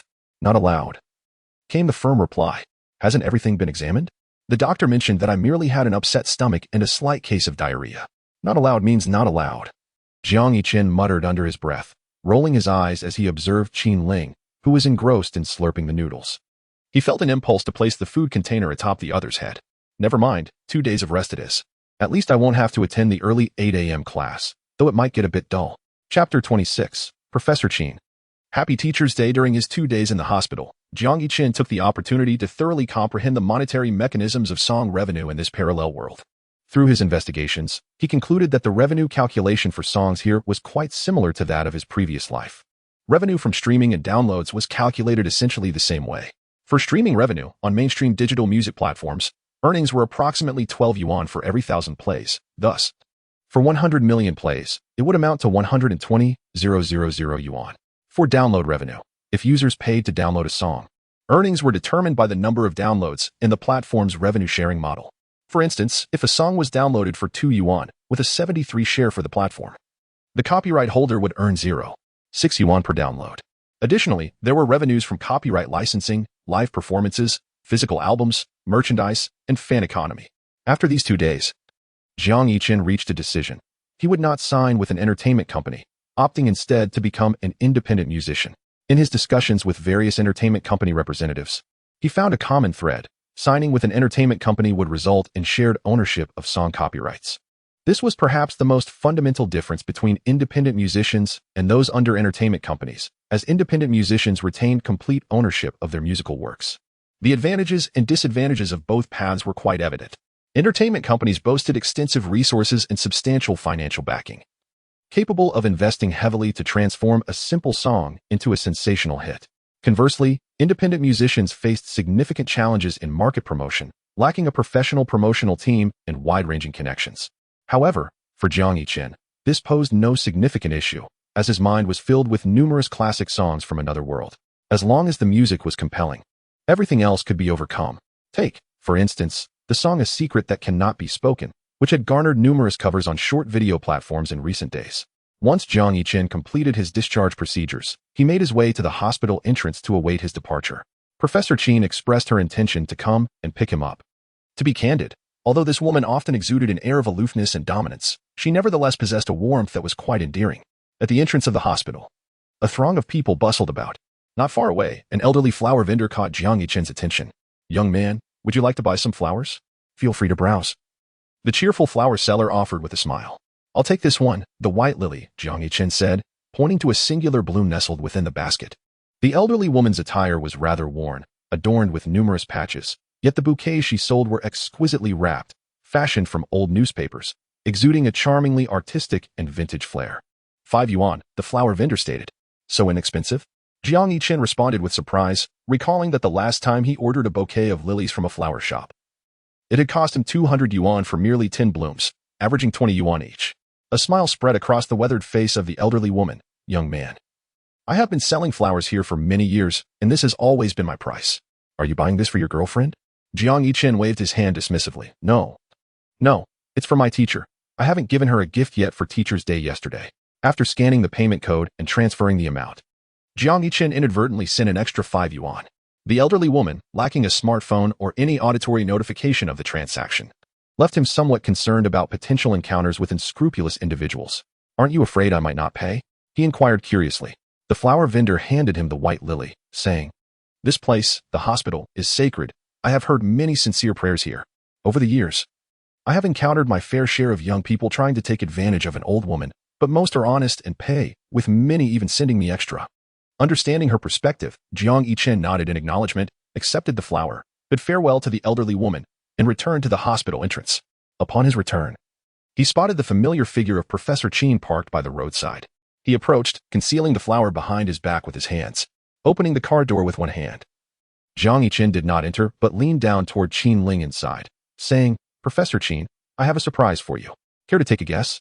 You bought flowers?" Qin Ling replied. "How did you know?" he asked, astonished. "I saw them," she answered. After a moment of silence, Jiang Yiqin resignedly took a seat in the passenger side, presenting the lily with a smile. "Happy Teacher's Day." "Thank you," Qin Ling murmured softly, touched by the gesture, especially as she had received numerous flowers from students in celebration of Teacher's Day over the past few days. Most of the flowers from her students were roses, and while there were a few who gifted lilies, they were not of the white variety. Curiosity piqued, she asked, "Jiang Yiqin, why did you choose a white lily?" "It looks beautiful," he replied, "and I felt it suited you well."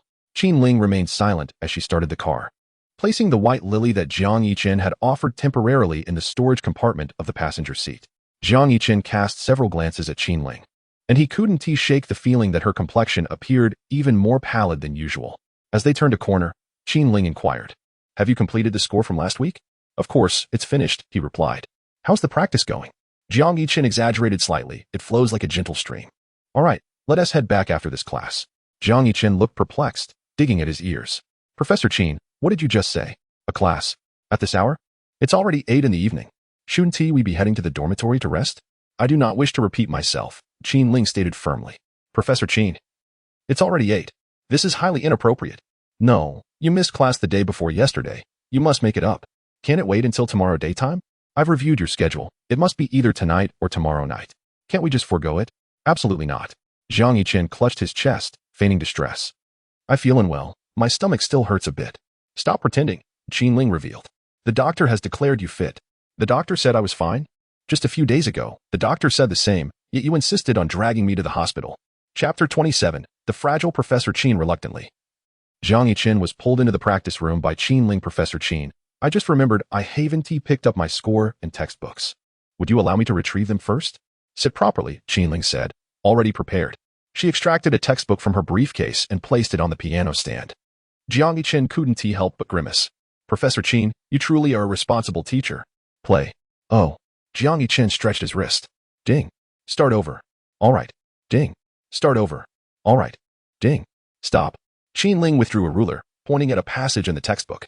Tell me, what does this symbol signify? Jiang Yichen awkwardly turned his head. Very strong. And what are you playing? Qin Ling asked. It sounds weak and feeble. Play it more decisively. Understood. Jiang Yichen nodded and resumed playing. Stop. Qin Ling again lifted Jiang Yichen's hands from the keys. Your rhythm is flawed. All right.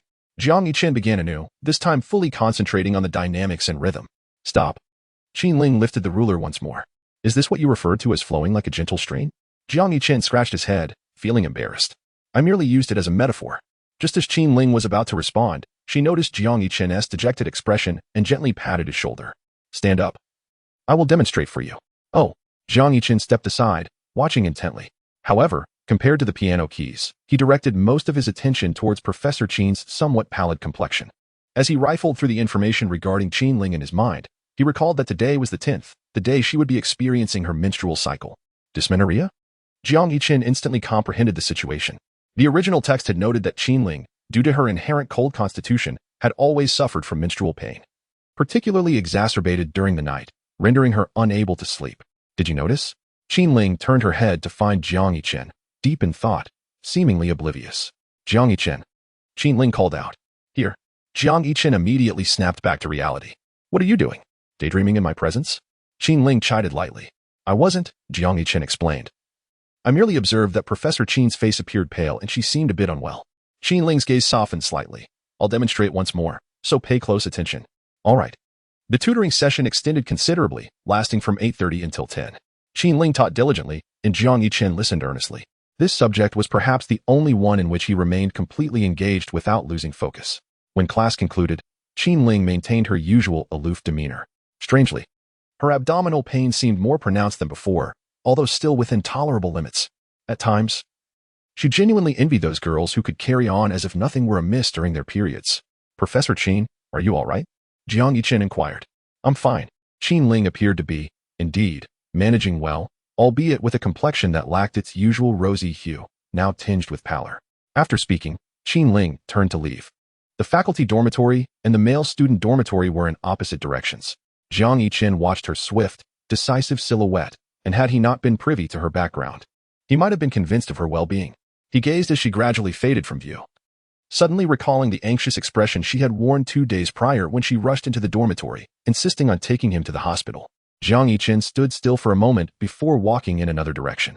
In the past, whenever Jiang Suihuan experienced menstrual pain, he would boil a pot of brown sugar ginger tea in advance and then gently massage her abdomen. Jiang Suihuan claimed it was quite effective, especially after consuming the tea he prepared, as it left her feeling warm and soothed. Arriving at a grocery store outside the school, Jiang Yichen purchased some brown sugar and ginger. He then made his way to the faculty dormitory. Having visited before when he came to fetch a pillow, he easily navigated to Qin Ling's apartment. Upon returning to her apartment, Qin Ling immediately retreated to her room, where she took a tablet of ibuprofen with warm water. However, it seemed to have little effect. She curled up in bed, clutching her abdomen. Her delicate brows furrowed in agony, and her limbs began to grow increasingly cold. The pristine white teeth clenched tightly together. Before long, she could distinctly feel the cold sweat begin to form on her brow. In moments of such anguish, she had lost count of how many times she had endured. Qin Ling could not help but reminisce about that fateful night when she was 16, tormented by her stepmother. The pain she felt now was trivial in comparison. Her eyelashes fluttered as she gazed at the chandelier above. It seemed reminiscent of that time when, amidst her profound suffering, a young boy had entered her world. A series of urgent knocks jolted her back to reality. It was likely Lin Yao. Qin Ling rose from her bed, disregarding her disheveled appearance, and approached the door. Professor Qin, she recognized the visitor, and her expression of distress vanished, replaced by an air of composure as she inquired. What brings you here? I believe Professor Qin is feeling unwell, Jiang Yichen remarked. You must be experiencing your monthly discomfort, correct? My sister used to be like this. Go back, Qin Ling replied curtly. Jiang Yichen met her gaze, unflinching. I'll prepare a bowl of ginger tea with brown sugar, and then I'll leave. He stepped into the room without hesitation. Qin Ling frowned at the intrusion and said in a low voice, Jiang Yichen, I asked you to leave. Didn't I already say? Once I make the tea, I'll go. The teacher's dormitory was equipped with a kitchen, and Jiang Yichen moved towards it, undeterred. Taking advantage of his turn back, Qin Ling inhaled sharply, the pain gripping her, and then furrowed her brow, following him into the kitchen. Last chance, leave immediately, she insisted. Why do you always want me to leave? Jiang Yichen ignored her, picking up a knife and beginning to slice the ginger. Professor Qin showed such concern for me a few days ago. How could I, as your student, possibly disregard your suffering? What suffering could I possibly have? I'm fine. Qin Ling replied with composure. If you don't leave soon, the dormitory doors will close. So what? Jiang Yiqian shrugged nonchalantly. If I can't return to the dorm, I'll just find an internet CAF to stay overnight. If you truly care about whether I can return to the dorm, then please refrain from disturbing me. Once I finish this ginger tea, I'll leave at once. Chapter 28. The thoughts of Professor Qin remain unfathomable. The ginger was washed, peeled, and cut into thin shreds to enhance its flavor. Water was boiled vigorously before being reduced to a gentle simmer, as Jiang Yiqian adeptly maneuvered around the kitchen. Qin Ling sat in the living room, feeling the effects of the ibuprofen kicking in, which alleviated much of the menstrual pain. She watched Jiang Yiqian bustle about the kitchen, bemused by his audacity to disregard her wishes. Glancing at her phone, she noted the time, 10:30. Professor Qin, it's ready, Jiang Yiqian announced, emerging with a steaming bowl of ginger tea. Quickly, go back, Qin Ling urged. Please drink first. I will return only after I see you finish. Jiang Yiqian and Qin Ling rose, his gaze stern. I shall repeat myself for the last time. Return immediately. Professor Qin, it seems you just uttered those words. Jiang Yiqian insisted, pushing the ginger tea towards Qin Ling. Place it on the table. You should go back first. I will drink later. Absolutely not. I will only leave after I see you finish. Jiang Yiqian, mustering his courage, resisted Qin Ling's wishes twice that night, perhaps emboldened by Liang Jingru's influence. Qin Ling found herself somewhat vexed. She preferred Jiang Yiqian when he was obedient. The current Jiang Yiqian was anything but compliant. Upon receiving the ginger tea, Qin Ling intended to gulp it down in one go. Be careful, it's hot, Jiang Yiqian warned, but before he could finish his sentence, Qin Ling was already blowing on the tea to cool it. Would you like me to blow on it for you? Jiang Yiqian inquired. No need, she replied, taking small sips after cooling the tea. As the warm liquid settled in her stomach, Qin Ling felt a pleasant warmth spreading through her body, indeed proving effective. Jiang Yiqian observed her reaction and nodded appreciatively. How is it, Professor Qin? Is the ginger tea satisfactory? Average, she replied. Average? Jiang Yiqian scoffed, suspecting that her notion of average was likely a compliment in disguise. Professor Qin, he continued, considering the effort I've expended running about tonight, might I request the deletion of that video from when I was at your house, hugging your pillow and calling it mother? Qin Ling halted her drinking, placing the bowl on the table. So you were waiting for this? Do not misunderstand. I merely inquired without any intention of leveraging past favors, Jiang Yiqian clarified. Please continue drinking. There is more in the pot. Shall I serve you another bowl? No need, Qin Ling retorted. I'm finished. You should return. As for the video, it shall remain untouched. You can keep it as a memento. Jiang Yiqian's expression shifted dramatically. Oh? Qin Ling paused, initially contemplating the deletion. But since he had voiced his opinion, she decided to wait until after his final exam results before making a decision. Wait, what do you mean by that? Jiang Yiqian asked, eager to decipher Qin Ling's thoughts, yet finding them inscrutable. Let us discuss it after the finals, he conceded with a forced smile. Rest assured, I shall strive to excel in my studies and practice diligently. Such determination. Why not aim for a perfect score? Jiang Yiqian thought to himself, a perfect score? If I could achieve that, would I still be here? Enough chatter, you must return, Qin Ling remarked, glancing at the clock, which read 10:35. The boys' dormitory would lock its doors at 11, and Jiang Yiqian could still make it back in time. You haven't finished your tea, Jiang Yiqian pointed out, observing the half-full bowl. I cannot drink anymore, Qin Ling insisted. You must hurry back. It is unacceptable. I must return immediately, or I shall share the video in your class group. Professor Qin, you truly are a clever little rascal. Jiang Yiqian promptly interjected. I'm leaving. I will leave at once. Qin Ling watched him depart, realizing that had she known it would be this simple, she would not have uttered such nonsense. She should have acted sooner. On the way back to the boys' dormitory, Jiang Yiqian sent a message in the dormitory group chat. Everyone prepare, your esteemed elder is returning. Zhang Wei? Shinan? Zheng Mingqing? Jiang Yiqian. Why the question marks? Zhang Wei, because your fathers are not in the dorm. Jiang Yiqian? Jiang Yiqian. Which internet CAF? Jiang Yiqian quickly understood. During last month's military training, they had sneaked out for an all-nighter together.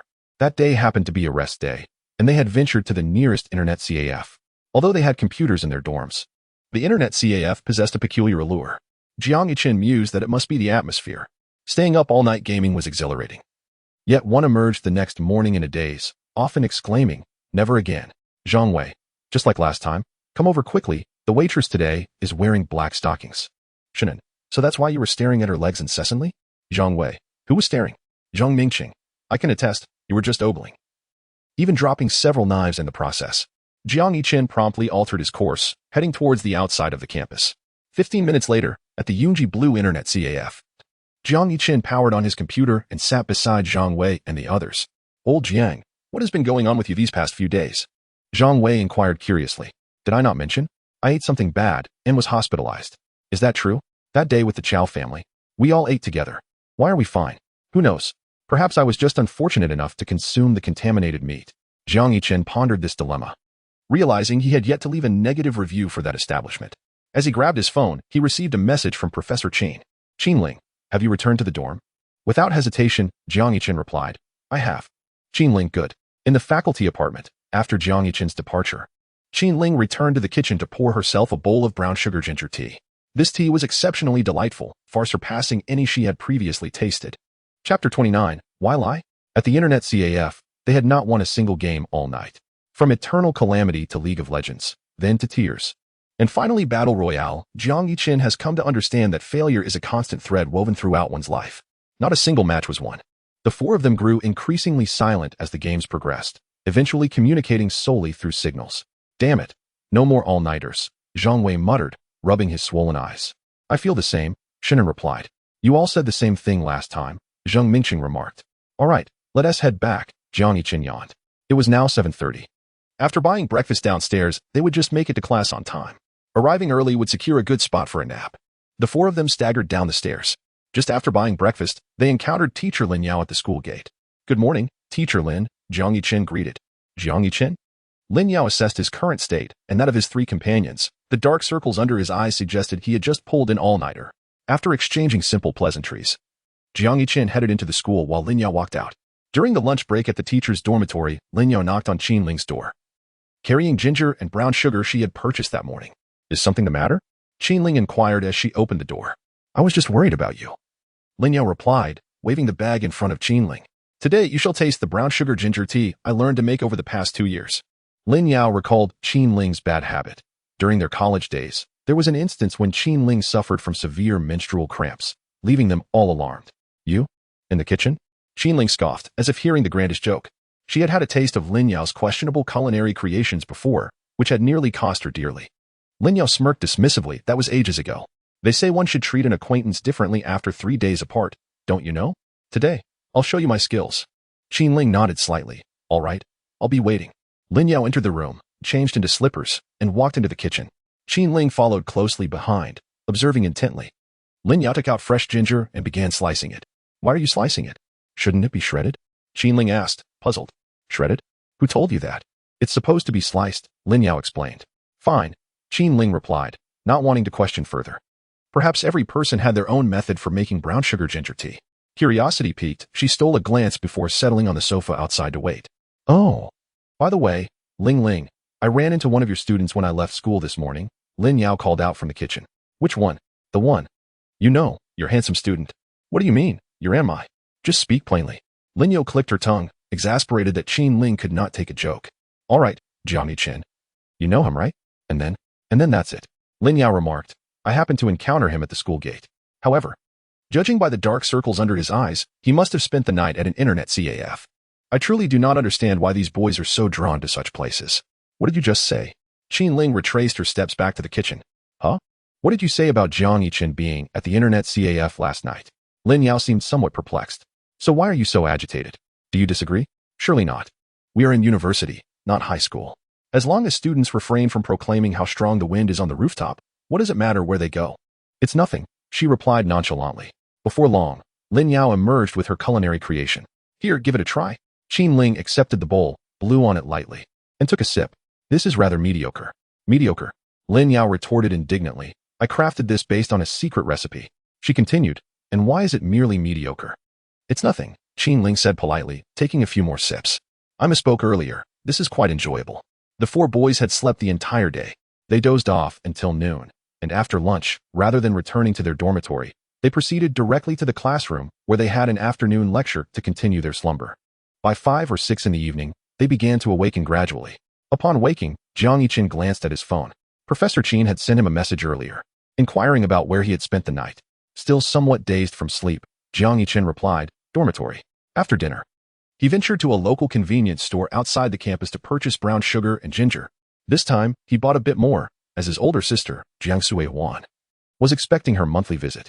While her symptoms were not as severe as Qin Ling's, Jiang Yiqin thought it prudent to prepare her a soothing drink. With this in mind, he also stopped by a supermarket to buy a thermos. At 7:30 in the evening, he arrived at Qin Ling's doorstep and knocked. When she opened the door and saw Jiang Yiqin, she immediately donned a cold expression. "What do you want?" "Professor Qin." "I came to make you some brown sugar ginger tea," Jiang Yiqin explained. Today, Professor Qin appeared much improved, her complexion rosy, in stark contrast to the pallor of the previous day. "There's no need," she said, raising her hand to close the door. However, Jiang Yiqin quickly wedged his foot in the doorway. "Remove your foot," Qin Ling commanded. "I want tea," Jiang Yiqin replied, interpreting her demeanor as a typical response to her monthly discomfort. It was well known that a girl's mood could shift dramatically during this time. "Go back," she insisted. "I want tea," Jiang Yiqin countered. Jiang Yiqin, Professor Qin, he now sensed that something was amiss with her, as she seemed genuinely upset. "You've truly vexed me," she expressed, her frustration evident. He was indeed the one student who could provoke her ire without exception. "I ask you, where were you last night?" Qin Ling inquired coldly. "Dorm," Jiang Yiqin began to answer instinctively, but hesitated, suddenly recalling his earlier encounter with Lin Yao. In that moment, everything clicked into place.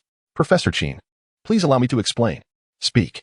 The situation unfolded as follows. Upon returning to the dormitory yesterday, I discovered that the caretaker had locked the door prematurely, forcing me to seek refuge in an internet CAF for the night. "Do I appear foolish to you?" Qin Ling inquired. "Well, Professor Qin, it turns out my roommate urged me to spend the night online, so why fabricate a story?" Qin Ling pressed further. Jiang Yiqin, speaking without much thought, replied that he hadn't considered it deeply last night and merely spoke offhandedly. Qin Ling regarded Jiang Yiqin in silence. The two stood in front of the door for several minutes. "Professor Qin, I concede my mistake. I promise to be truthful next time." Jiang Yiqin earnestly apologized. Qin Ling did not respond. She simply released her grip on the door and returned to the living room. Chapter 30. The key to Professor Qin's house. Professor Qin, are you heading home this weekend? Jiang Yiqin asked from the kitchen. Tomorrow marks Friday. He had initially contemplated borrowing Qin Ling's stove to prepare some ginger tea with brown sugar for Jiang Sui-Huan. "Is there something on your mind?" "It's nothing of great consequence," Jiang Yiqin clarified. "I merely wish to use your stove, as my sister is expecting her monthly visitor. And I'd like to make her some ginger tea as well." Qin Ling glanced at the thermos on the coffee table, initially believing it was for her, but now realized she had misinterpreted the situation. "I want to be here this weekend," Qin Ling stated. "Understood." However, after a moment's thought, Qin Ling rose from the sofa, walked into the kitchen, and placed the key before Jiang Yiqin. "You may use the kitchen, but only the kitchen." Jiang Yiqin understood her implication and smiled in response. "Professor Qin, you underestimate my character. Do I strike you as someone who would sneak into your bedroom?" Qin Ling scrutinized Jiang Yiqin without a change in expression. Jiang Yiqin's youthful spirit felt wounded. What was with that skeptical gaze? "Qin Ling, you cannot tarnish my integrity. I trust you," he declared. After uttering those words, Qin Ling turned and exited the kitchen. A short while later, Jiang Yiqin first prepared a bowl for Qin Ling, placing it on the coffee table, before taking the thermos to serve Jiang Sui-Huan. As he turned back to the kitchen, Qin Ling approached the table, cradling the freshly brewed ginger tea, steam rising gracefully. Returning to the sofa, she slightly lowered her head, parted her red lips, and blew gently before taking a sip. The brownish red tea enveloped her senses with a blend of ginger's warmth and sweetness. As it slid down her throat, a wave of warmth spread throughout her being. Qin Ling's brow gradually relaxed, her eyes narrowed slightly, and a contented smile crept upon her lips, revealing a sense of satisfaction. This ginger tea was 100 times more delightful than the one Lin Yao had prepared at noon. "Professor Qin." A call emanated from the kitchen. Qin Ling's smile vanished, and her expression returned to its previous indifference. "I'll take my leave now," Jiang Yiqin announced as he emerged with the thermos. Upon seeing Qin Ling seated on the sofa, cradling a cup of ginger tea with brown sugar, he couldn't help but chuckle. Who was it that claimed yesterday was merely ordinary? This was anything but ordinary. Ordinary, and yet you still indulge, he thought, bemused by the hypocrisy. "Indeed," Qin Ling replied, his tone nonchalant. Just as he was about to step out, Jiang Yiqin inquired from the sofa, "Professor Qin, what about that large pot of ginger tea left over from yesterday? Are you unable to finish it, or shall I dispose of it? Feel free to pour it out." Qin Ling responded lightly. Jiang Yiqin scrutinized the professor, whose complexion remained composed and unruffled. How could he be so untrusting? "Poured it out?" Jiang Yiqin pondered for a moment. "Professor Qin, is that truly the case? Just moments ago, you were instructing me on the importance of honesty." Before he could finish his sentence, a piercing glance was cast in his direction. "Are you leaving or not?" Qin Ling asked, his tone sharp. Yes, I will leave immediately," Jiang Yiqin retorted. rolling his eyes. Upon witnessing this, Qin Ling promptly stood and approached him with a smile. Professor Qin? Jiang Yiqin felt a tinge of discomfort in that smile. I suddenly think Qin Ling paused, capturing Jiang Yiqin's attention. That video of yours should not be shared in the class group. What do you think about posting it on the school's confession wall instead? Impressive, another video warning? Jiang Yiqin exclaimed. Next time, I shall find an opportunity to steal your phone and delete that video. Professor Qin, I have some matters to attend to, so I must take my leave. Jiang Yiqin said, retreating from the room. Qin Ling swiftly closed the door, a gleam of delight in his eyes. Little brat, challenging me? You have a long way to go. Outside the girls' dormitory, Jiang Suihuan had been waiting for Jiang Yiqin's message. Sister, Jiang Yiqin greeted, hands behind his back, from a distance. As he approached, Jiang Suihuan asked curiously, Little Li, what brings you here so late? Are you hiding a surprise for me? Can you guess? Jiang Yiqin replied mysteriously. Indeed. It was Jiang Suihuan's kind of thoughts that represented a normal woman. If it had been the esteemed Professor Qin, he would hardly engage as she did. Not a clue. Jiang Suihuan answered. Flowers? A gift? Ding ding ding. Jiang Yiqin chimed, theatrically revealing a thermos from behind him. Jiang Suihuan accepted it, somewhat surprised. Ginger tea with brown sugar? Where did you acquire this? A milk tea shop? Wait a moment. This flavor you made it yourself? She continued, sniffing the contents. I specially prepared it for you. So enjoy it at home, Jiang Yiqin stated. Then thank you, Little Li. Jiang Suihuan exclaimed joyfully. Do you have time this weekend? Shall we go out together? Where to? Jiang Yiqin inquired. My roommate suggested we first go karaoke, then have dinner and drinks, Jiang Suihuan replied. Drinks? Jiang Yiqin frowned. If we follow the original narrative of the novel, this weekend, Jiang Suihuan will unexpectedly encounter Qin Ling at the tavern, resulting in a cut on her arm that draws blood, triggering the emergence of Qin Ling's second personality. However, Jiang Yiqin is now quite certain that Qin Ling does not possess a second persona. Sister, your period has just arrived, and you're still drinking? Jiang Yiqin questioned, perplexed. It's my roommate's birthday. No worries, I'll just have juice later, Jiang Suihuan replied. After a brief silence, Jiang Yiqin conceded. All right, sister, I'll join you. But I am only free in the evening, so I'll come by then. He was determined to witness it all firsthand. Given the character's alteration, he surmised the narrative must also diverge significantly. That sounds good, Jiang Suihuan nodded. My roommate will be absolutely delighted if you come. Why? Why? You ask why? My aloof and handsome brother. Jiang Yiqin found himself at a loss for words. Well, I think I understand now. Since you've said it like that, sister, remember to help me maintain my aloof persona when the time comes, he added. Aloof persona? Jiang Suihuan chuckled at the mention of the term. Why bother with such fade? Just a bit of fun, he replied. A bit of fun? Why? Jiang Suihuan was further puzzled. Don't ask. Big sister, just remember to finish this ginger tea and get to bed early. Chapter 31. Qin Ling, you do not understand love this weekend. The male dormitory was particularly quiet. On Saturday morning, Jiang Yiqin awoke to find the entire dormitory empty except for himself. Zhang Wei, for reasons unknown, declared he could no longer live in despair and decided to hit the gym. Shannon had gone out early to spend time with her girlfriends. Zheng Mingsheng had also left at dawn to meet his online girlfriend. Jiang Yiqin, still drowsy, got out of bed and headed to the balcony to wash up. He then returned to his desk, gazing at the download statistics for his latest song. He had recorded it in the school studio the previous night and uploaded it to various music platforms. As of now, he checked the time and noted the statistics from the three major music sites. One had 80,000 plays, another 100,000, and the last one 150,000. Jiang Yiqin took out his calculator to tally the numbers. 96,000, 120,000, and 180,000, totaling 396,000. He stroked his chin, finding this outcome rather predictable. After all, he had not promoted the song and had no fan base. Not to mention the multitude of cover songs on short video platforms that do not infringe copyright, as they are not for profit. He decided to wait a couple more days. Many people likely had not yet noticed he had uploaded the song. Had he released it during the welcome party, it would have garnered millions of plays by now. If things did not improve in 2 days, he must find a way on his own. Perhaps he could seek out a program akin to The Voice and participate, promoting himself for free.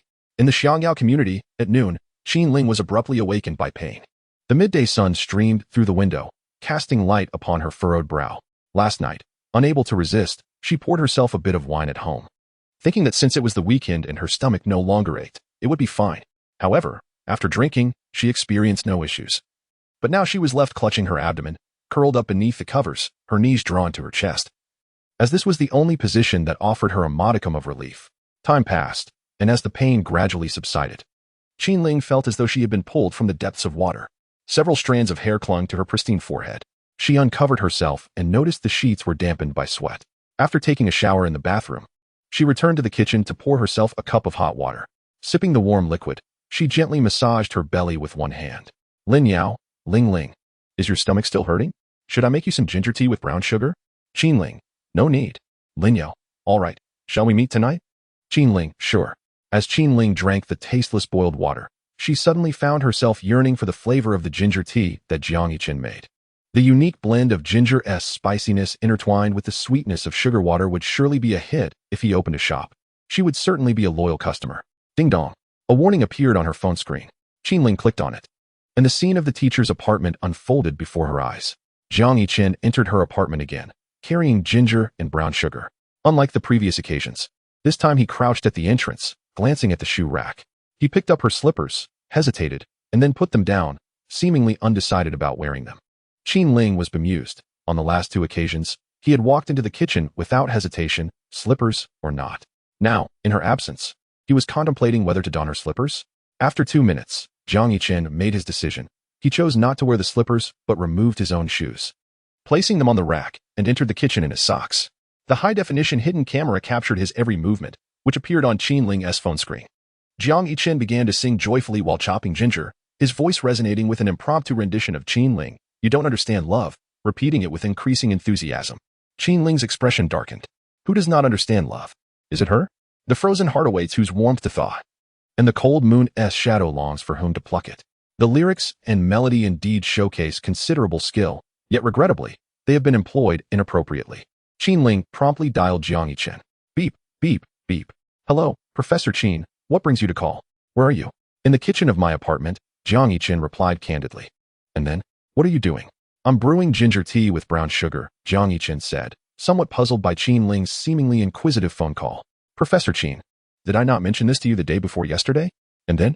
Well, that's it, Jiang Yiqin responded, feeling somewhat bewildered. Think it through before speaking. Qinling's tone lowered. Jiang Yiqin suddenly felt a prickling sensation at his back. Based on his current understanding of Qinling, it was clear that she would not call without reason, nor would she utter the phrase "think it through" without cause. In that fleeting moment, Jiang Yiqin seemed to grasp something significant. Could it be? He put down his phone and glanced around. Professor Qin, I was just improvising a bit, Jiang Yiqin explained. He continued, fully convinced that Professor Qin had undoubtedly installed surveillance in the room. I was wrong, Professor Qin, he admitted, accepting his fault. As this was not his first time doing so. Do you enjoy The Legend of the White Snake? Qinling inquired. Not particularly. I've merely watched it a few times. Jiang Yiqin clarified. I have an assignment for you. Rewatch it and write an 800-word reflection for me. What? Jiang Yiqin exclaimed. Professor Qin, could you repeat that? I didn't quite catch it. 1,000 words. Wait, why did it double? 1,200 words. Jiang Yiqin, recognizing the situation, decided to remain silent. 1,200 words? Others only have to write 800 for their exams. Professor Qin, aren't you a music teacher? Just asking. By the way, when is it due? Before class next week. But that's only 2 days. 1,200 words? Can I submit it electronically? No, Qinling replied.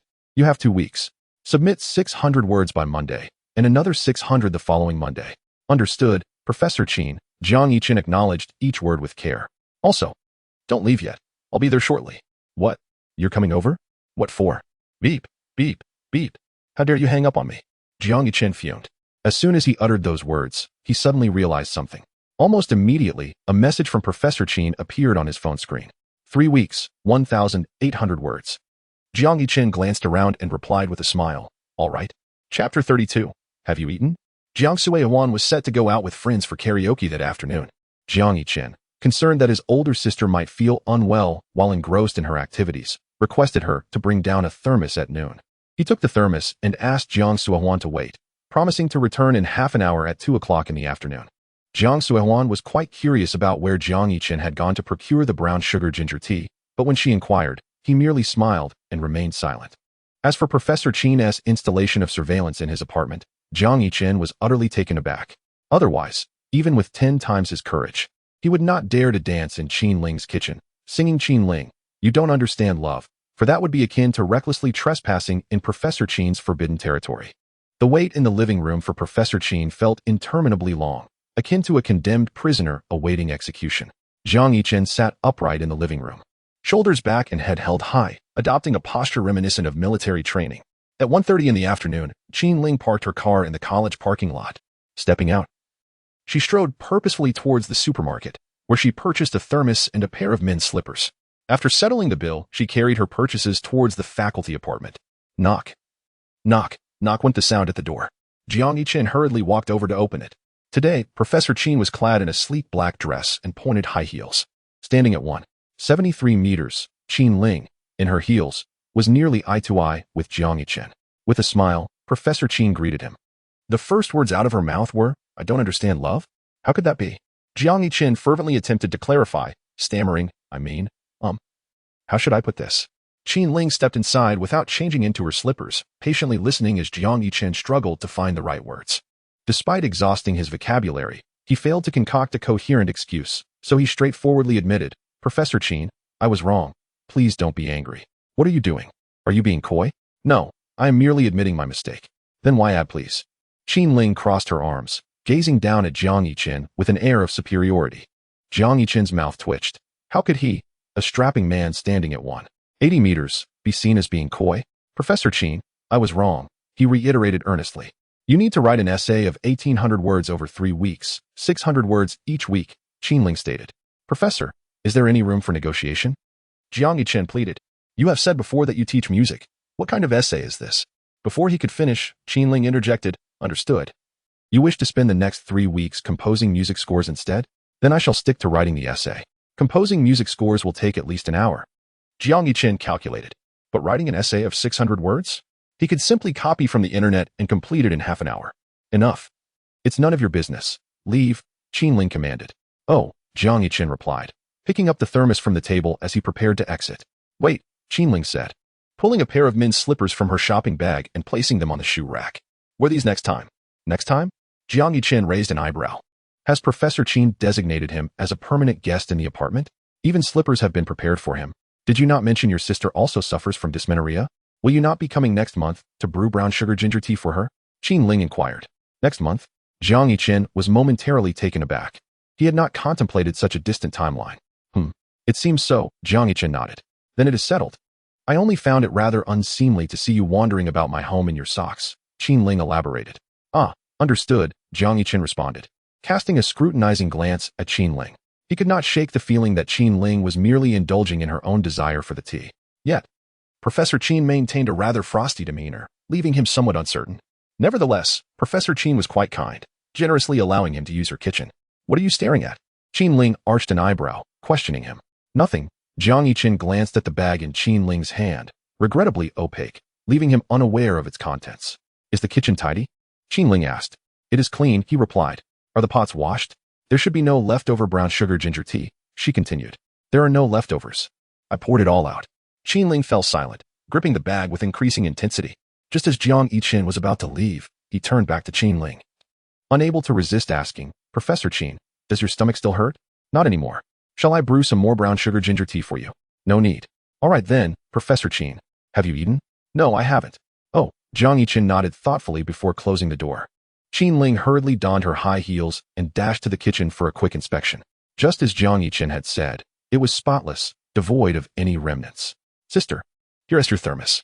When you go out, remember not to eat anything indiscriminate and avoid cold beverages. If you must drink, have this instead." I know. "Are you really not coming out with me?" "I will come by later. You go enjoy yourself now." "All right then." After delivering the thermos with a flurry of reminders, Jiang Yichen waited until Jiang Sui-Huan departed. He then made his way to the small cafeteria, approaching the window for the clam rice noodles. He ordered a large bowl to take away, requesting several packets of vinegar and a small bowl of extra cilantro. While waiting for his meal, he stepped outside to purchase ginger and brown sugar. This time, he bought an ample supply, likely enough for the next 2 months. Upon his return, he encountered Qin Ling at the foot of the faculty apartment building. "Professor Qin," Jiang Yichen greeted, holding the clam rice noodles in his left hand and the ginger and brown sugar in his right. "I was just about to grab a bowl of rice noodles myself." Qin Ling remarked. "You haven't had lunch yet, have you?" "I brought this rice noodle for you," Jiang Yichen offered. "I also got you 5 packets of vinegar and a small bowl of cilantro," he added. Qin Ling fixed her gaze on Jiang Yichen. How does this child understand her so well? Not only did he present her with flowers of her favorite kind, but he also seemed to know her culinary preferences. How did you know? Qin Ling inquired. What do you mean? Jiang Yichen replied. I saw it last time at the hospital. Take it back. I won't. I already bought it, Jiang Yichen said, ascending the stairs. Where are you going? Qin Ling asked, observing his retreating figure. To your house. You're not allowed. The key is with me, Jiang Yichen retorted. Chapter 33. So warm, a peculiar sensation stirred within Qin Ling. It was the first time she had experienced such an odd feeling. She stared blankly at Jiang Yichen, who was busily moving around the kitchen. After a while, he emerged with a bowl of ginger tea sweetened with brown sugar. Professor Qin, if you feel any stomach discomfort later, try drinking this. If it doesn't help, just rub your hands together to warm them and massage your belly, he suggested. Jiang Yichen thought about offering to massage her stomach, but figured that uttering such words might provoke the wrath of Professor Qin. In any case, Professor Qin, it would be best if you refrain from taking painkillers like ibuprofen anymore. After all, medicine can be toxic in the long run. He was aware that Qin Ling typically resorted to ibuprofen in such situations. While effective, long-term use could be detrimental to her health. As Jiang Yichen rambled on, he stepped out of the kitchen and noticed Qin Ling staring blankly at a bowl of clam rice noodles on the table. He approached and waved his hand, asking, Professor Qin, are you all right? Qin Ling snapped back to reality, glanced at Jiang Yichen's delicate features, and then picked up her phone, asking, how much is it? I'll transfer the money to you. No, it's just a small amount, Jiang Yichen said dismissively, continuing. I left some extra brown sugar and ginger in your kitchen. If you want to learn how to make it yourself, I can send you the recipe later. All right. I'll head back now to write my reflections on the new legend of the White Snake. With a resounding bang, he shut the door, leaving the living room enveloped in silence. Qin Ling once again stared at the clam rice noodles before her.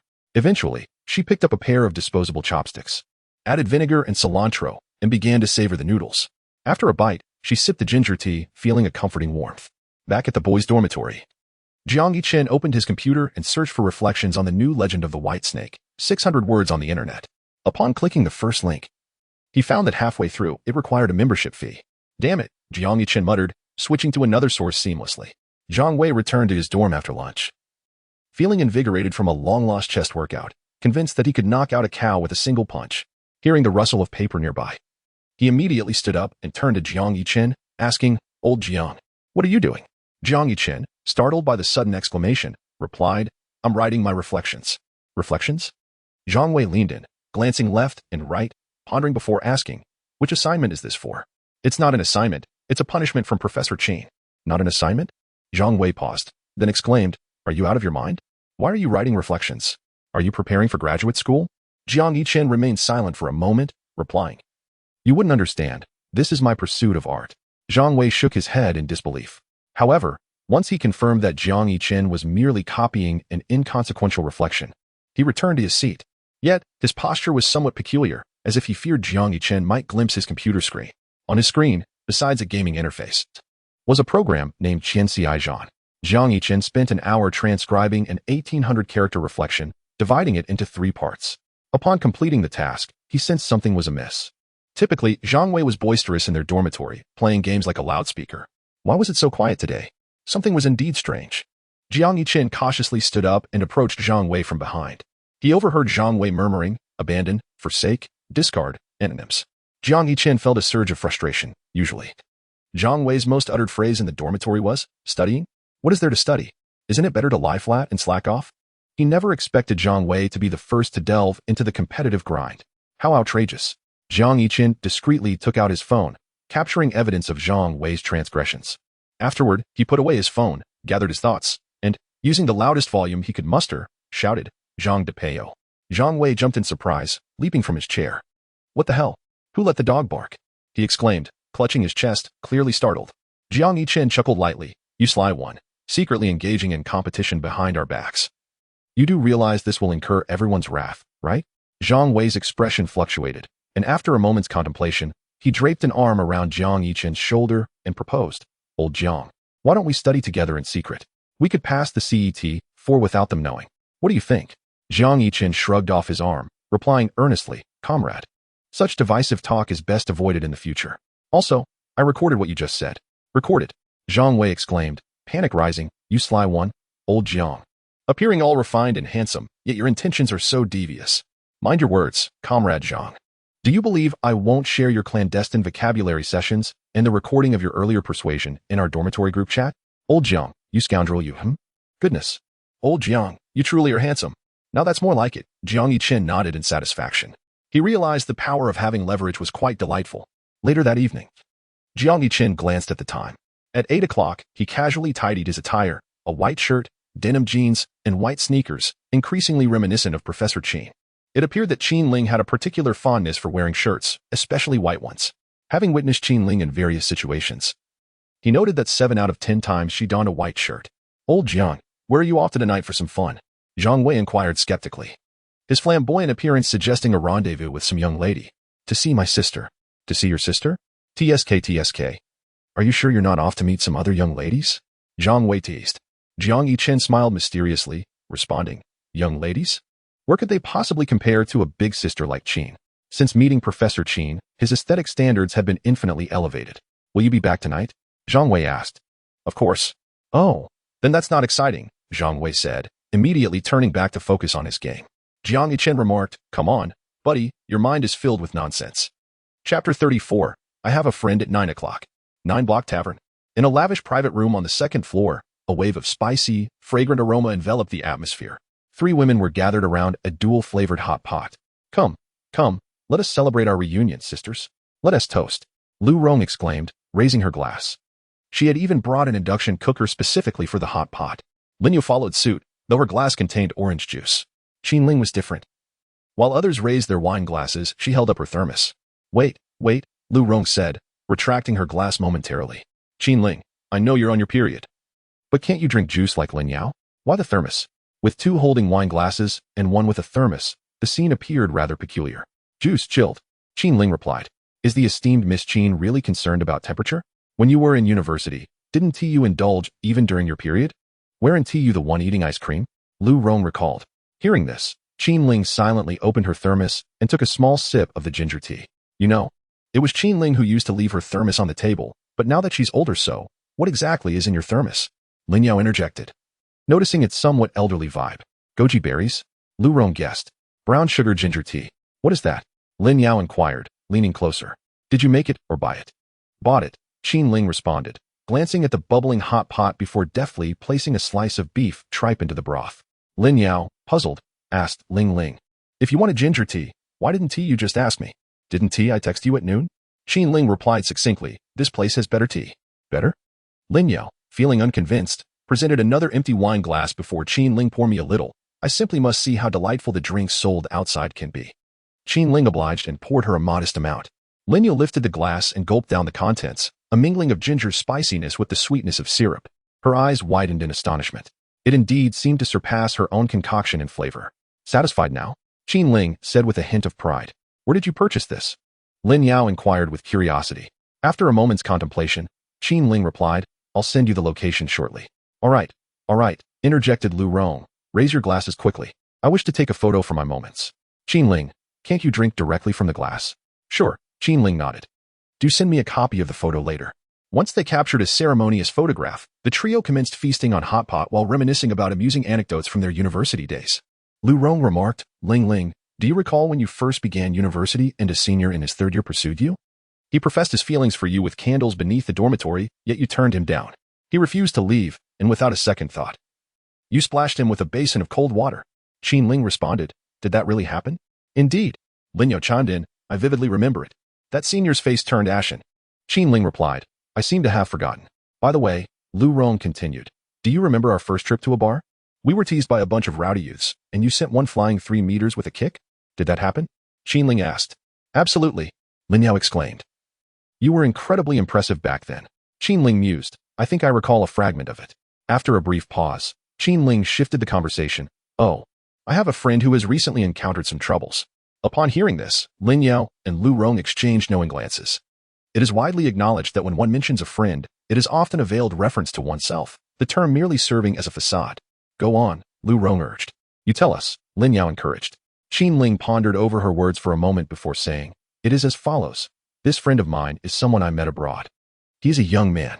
Recently, he has been giving private lessons and encountered a girl nearly a decade younger than him. Initially, he viewed her merely as a child. This young girl often irritated him and was somewhat disobedient, even speaking ill of him behind his back. At first, my friend did not take it to heart. But during their first lesson, the girl presented him with a bouquet of his favorite flowers, accompanied by a card expressing her affections. Without much thought, he discarded the flowers. However, shortly thereafter, he encountered this girl again at a bar. She was intoxicated, and he took her home, though her childishness proved to be quite bothersome. Over time, my friend continued merely fulfilling his responsibilities as a teacher. Recently, however, he has faced some health issues, and the girl has persistently come to inquire about his well-being, refusing to be sent away. Do you think this girl harbors feelings for my friend? As Qin Ling finished her words, Lin Yo and Lu Rong fell into contemplation. Initially, they believed Qin Ling was speaking about herself, yet it did not quite seem so. I firmly believe this young girl is indeed fond of Lin Yo, she replied decisively. Precisely, I share the same sentiment, Lu Rong concurred, then inquired, what are your friend's thoughts about this girl? At first, he regarded her as a child, merely a student. Qin Ling responded. Yet lately, he has come to realize that this girl possesses a warmth about her. It seems she has taken the time to understand him, knowing his preferred flowers and favorite foods. Lin Yao remarked, a teacher-student romance. I find it hard not to support that. Lu Rong then posed a crucial question. What does your friend look like? And how about that girl? My friend is rather average in appearance, while the girl is quite beautiful, being the school belle. Qin Ling replied. So what troubles your friend now? Lu Rong pressed further. Qin Ling replied, it's not so much a trouble. I merely wish to ascertain whether this girl likes my friend. Lin Yao exclaimed, of course she does. Based on my extensive reading of romantic novels, this girl undoubtedly has feelings for your friend. Lu Rong added, I concur. Consider it, this girl not only gave your friend flowers but also took the effort to learn his preferences. Clearly, she has put in the effort behind the scenes. Very well. Let us leave it at that for now and enjoy our meal. After they had dined satisfactorily, Lu Rong recalled an important matter and turned to Qin Ling, saying, Oh right, Ling, there is something I hope you could assist with. What is it? Do you recall the young man who barged into our private room that night? The one you mentioned was your student? What about him? Qin Ling inquired, glancing at Lu Rong. He didn't say much. It was merely that a friend of mine, who serves as a music director at an entertainment company, showed me a video of one of your students performing at a gala during a recent meal. The crux of the matter lies in Qin Ling's intention. My friend wishes to sign your student to their company. Might you assist in facilitating this connection? Absolutely not. Why not? Lu Rong inquired, puzzled. He must focus diligently on his studies, Qin Ling asserted with sincerity. Seeing the seriousness in Qin Ling's demeanor, Lu Rong suggested. Why not ask your student? My friend stated they could offer him a premier debut contract. Your student possesses commendable looks. They believe he can be molded into the next generation of stars within 3 years. No chance. Qin Ling reiterated emphatically. All right, I understand now. You merely wish to prevent your student from mingling in the entertainment industry, yet why the sudden indignation? Lu Rong teased while picking at her teeth with a toothpick. But I must admit, your student is indeed quite handsome. An 18-year-old lad. TSK, undoubtedly full of vitality. If only I were 2 years younger. A loud thud resonated as a palm print indented the wooden table.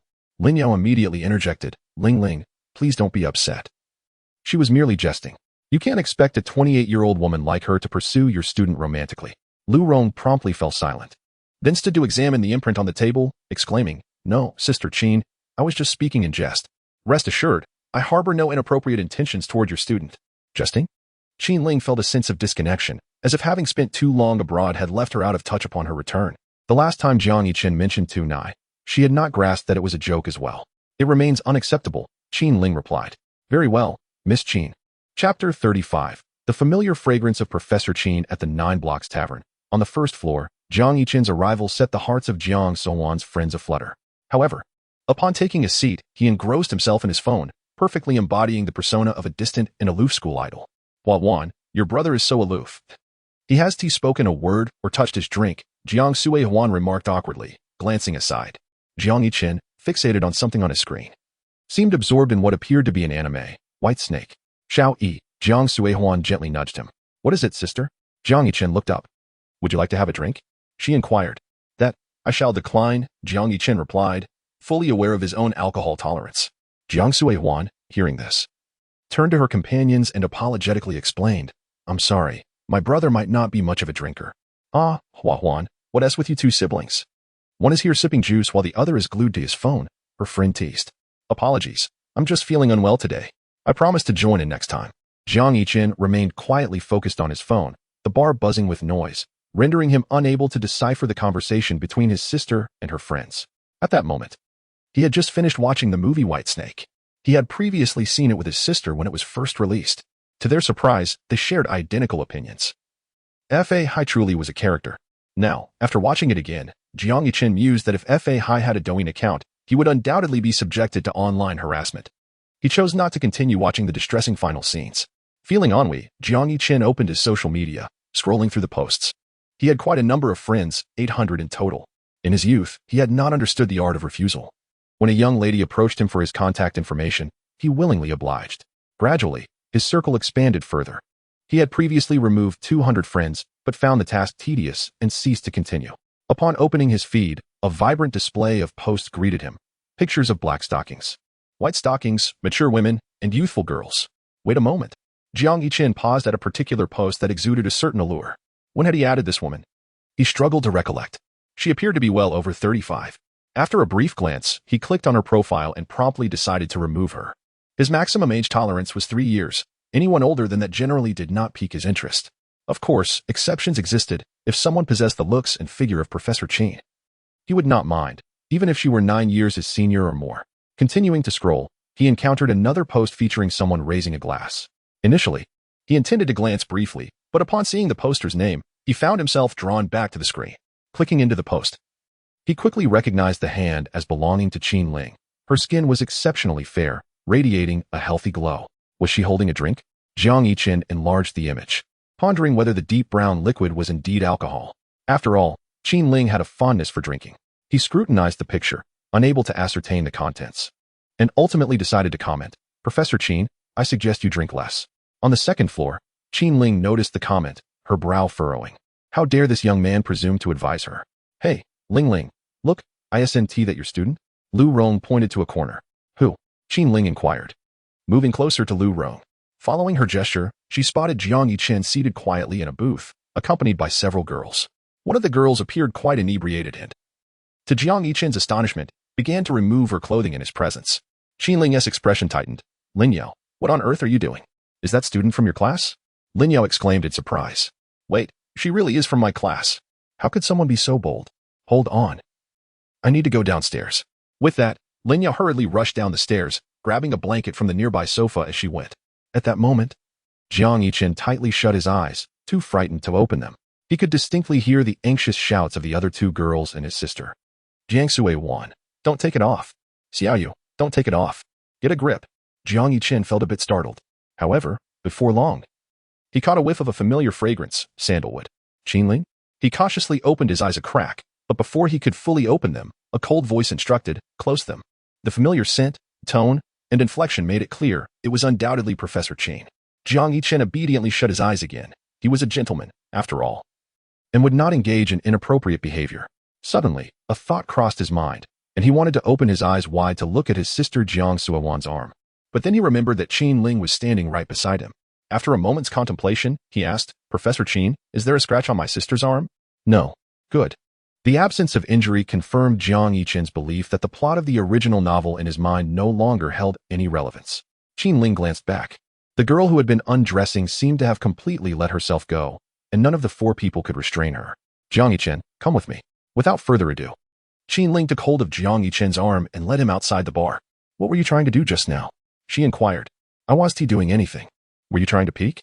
"It's a misunderstanding, Professor Qin. Do I seem like that kind of person?" "Then why did you want to open your eyes?" Jiang Yichin truthfully replied, "I caught a whiff of your fragrance and wanted to see if it was you." Qin Ling was momentarily taken aback. "Professor Qin, can I open my eyes now?" Jiang Yichin asked. Qin Ling turned her back. "You can." Chapter 36. Wait, come with me. I really don't understand today's students. If their drinking capacity is so poor, why do they even come to drink? Can't they have a little self-awareness? Getting drunk and acting so wildly. Lin Yao quietly complained. At this point, her drunken student finally quieted down. Qin Ling stood beside her, listening quietly. But her gaze was fixed on Jiang Yichin and Jiang Sui-Huan. "Xiaoyi, I'm sorry for scaring you," Jiang Sui-Huan said awkwardly. Jiang Yichin waved his hand dismissively. Any man in that situation would likely not have been frightened by the earlier scene. "Xiaoyi, Teacher Lin's car cannot accommodate all 5 of us. You should take Professor Qin's vehicle back to the school." Jiang Sui-Huan glanced back at Lin Yao and Qin Ling in the distance. Recalling the embarrassing moment her tutor had witnessed, she surmised that her roommate would probably feel too ashamed to face the world come morning. "All right," Jiang Yichin nodded. It was not the first time he had ridden in Professor Qin's car. Lin Yao checked the time, bade farewell to Qin Ling, and then urged Jiang Suihuan to hurry into the car. Lin Yao, along with Jiang Suihuan and the other 3 girls from their dormitory, set off first.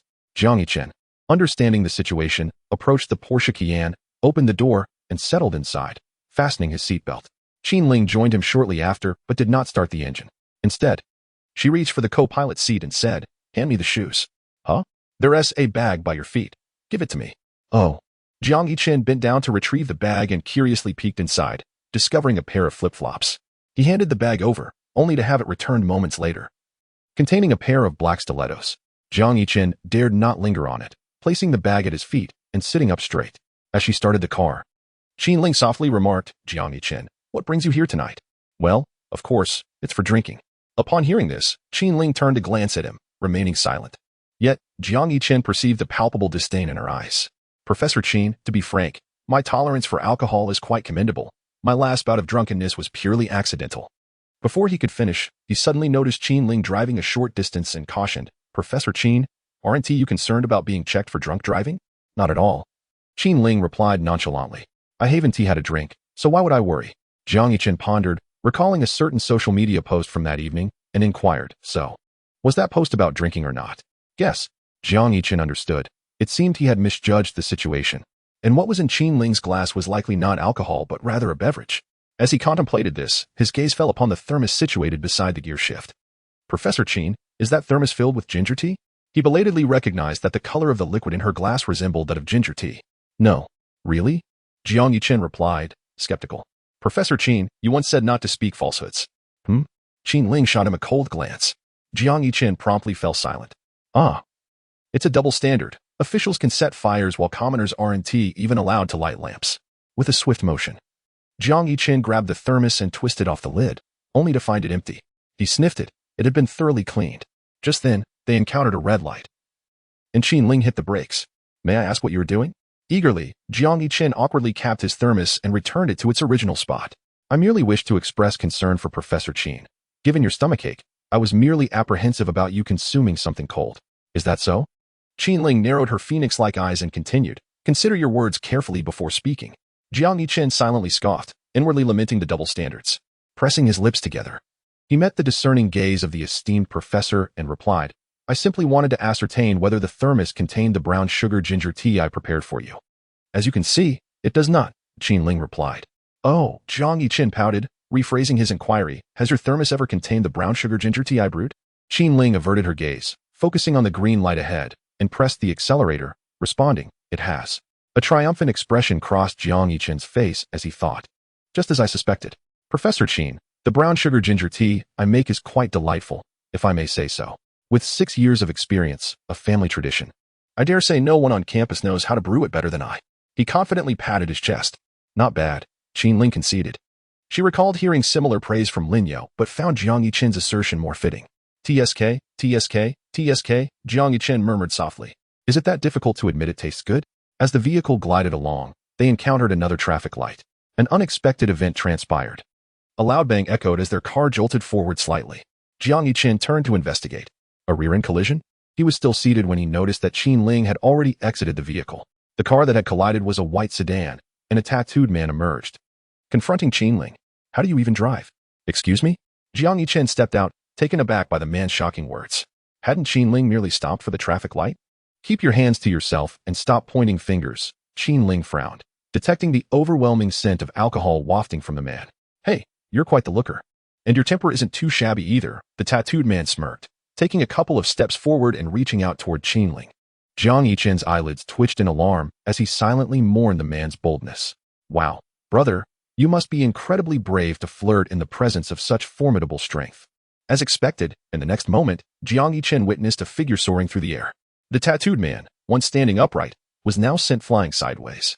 Qin Ling had delivered a swift kick, dispatching him with ease. She then retrieved her phone to call the traffic police. "Hello, I have someone driving under the influence." With that delay on the road, returning to the dormitory was no longer an option. Jiang Yichen reluctantly returned to the car, waiting silently with Qin Ling for the police's arrival. "You can't return to the dormitory," Qin Ling stated. "Indeed," Jiang Yichen nodded. "Professor Qin, if you could drop me off at an internet CAF near the school, that would suffice. After all, Tomorrow is Sunday, and I don't have classes. So I can stay up all night. That's not an option, she replied firmly. Qinling replied, follow me in a moment. Chapter 37. It seems I have misunderstood you. Xiangyou Community. This marks Jiang Yichen's second visit to Qinling's residence. Unlike his previous visit, during which he scarcely observed his surroundings, this time he felt like a rustic entering the city. Professor Qin's home was vast, comprising 5 rooms and 3 halls, lavishly decorated. Upon entering, it felt akin to stepping into a luxurious palace. The grand and resplendent crystal chandelier, the elegantly designed, top-quality leather sofas, the marble coffee table with a surface as smooth as a mirror, and a grand piano valued at millions, all exuded an air of opulence. No wonder she is the esteemed Miss Qin. Jiang Yichen recalled the information he had gathered about Qinling, the daughter of a renowned real estate magnate. TSK, a despised capitalist, indeed a wealthy woman. Without further ado, Qinling retrieved a pristine bathrobe, along with a toothbrush and towel. The shower is over there. Take your time. And get some rest afterwards, she instructed, tossing the items onto the sofa before returning to her room. All right, Jiang Yichen replied, clutching his toiletries as he entered the bathroom and shut the door, turning on the water. The bathrobe was made of soft material, clearly expensive. He first took out the toothbrush, scanning the area until he found the toothpaste on a shelf. Next to it lay Professor Qin's black toothbrush. Glancing at his own white toothbrush, he mused that it resembled a couple's set. After rinsing his mouth twice, a series of knocks echoed through the door. What is going on? What are you doing? He heard Qinling ask. Just rinsing my mouth, getting ready for a shower, he responded. Upon hearing his reply, Qinling wasted no time, turning the shower door and stepping inside. Jiang Yichen was taken aback, feeling as though his privacy had been egregiously violated. Just as he placed his hands at his waist, preparing to remove his pants, she commanded, close your eyes. Jiang Yichen retorted, it's just a piece of lingerie. Who cares? He had noticed it when he entered, but merely glanced at it. Reluctantly, he shut his eyes. A fragrant breeze swept past him as Qinling picked up the dirty laundry basket and walked out. Rest assured, Professor Qin, I didn't see anything, Jiang Yichen declared, expressing his loyalty. Be quiet, she snapped, slamming the shower door shut. TSK, Jiang Yichen rubbed his ears. Women on their periods truly are unpredictable. That door was nearly falling apart. Fortunately, it wasn't Tia's door. Half an hour later, Jiang Yichen emerged from the shower, only to find Qinling seated on the sofa, soaking her feet. Suddenly, he recalled that just a week prior, it was indeed in that very spot where he had accidentally kicked over her foot basin. Jiang Yichen, what are your intentions? Qinling inquired. Her gaze fixated on him as he stared intently at her foot bath. Was he contemplating a kick? It didn't matter. It was the first time Jiang Yichen had witnessed the esteemed Professor Qin displaying such a guarded demeanor. Oh, Professor Qin, I suddenly have a question. What would you do if I were to kick your foot bath again? The corners of Qinling's eyes twitched. Kick it again? The last time I overlooked your drunken antics, but now you're sober and suggesting another kick? You may attempt it, she replied flatly. Ah, I was merely jesting, Professor Qin.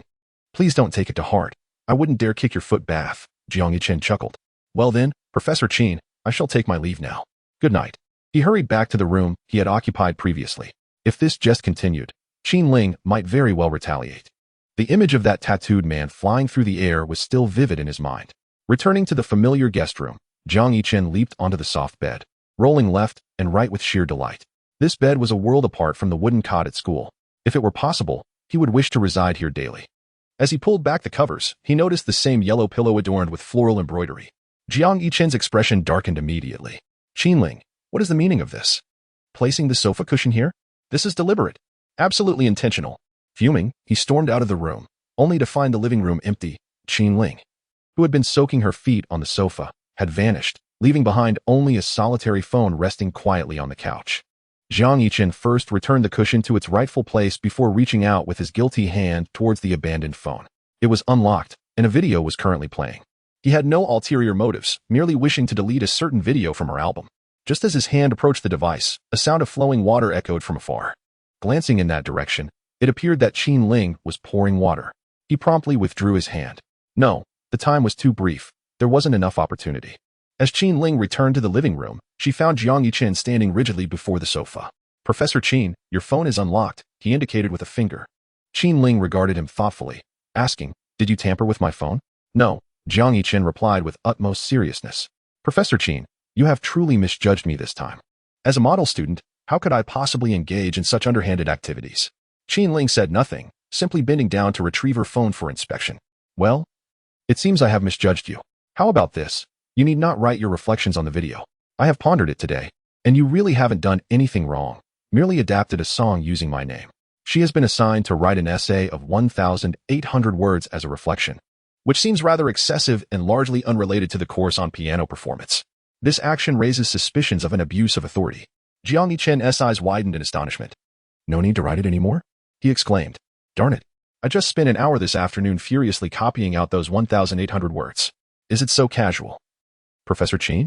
He inquired. What? Do you have an objection? Qin Ling responded. No objection, he replied. Very well, then. You may return home early to rest. Understood. Jiang Yichen retreated to his bedroom. Chapter 38. Weekend?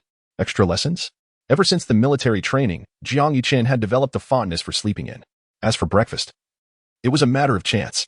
Sometimes, if he woke up early enough to swing by the supermarket for milk and bread, he would enjoy a proper breakfast. However, if he woke late and lacked the time, he would simply combine breakfast with lunch. On weekends, Jiang Yichen typically had breakfast and lunch together. Qin Ling occasionally shared similar habits with Jiang Yichen. However, this morning she had risen earlier, having not stayed up late the previous night. By 8 o'clock, she was up and about, a rare occurrence for a weekend.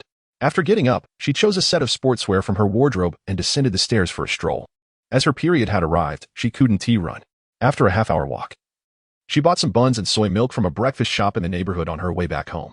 Arriving home at precisely 9 o'clock, Qin Ling placed the breakfast on the table and then approached the door of the guest bedroom, knocking gently. There was no response. Jiang Yichen. It's time to get up for breakfast. Still, there was silence. She opened the door and entered. Jiang Yichen lay beneath a thin blanket, wrapped up like a caterpillar. Jiang Yichen. Qin Ling called out again, get up for breakfast. Only then did he groggily awaken, seeing Qin Ling standing at the head of his bed.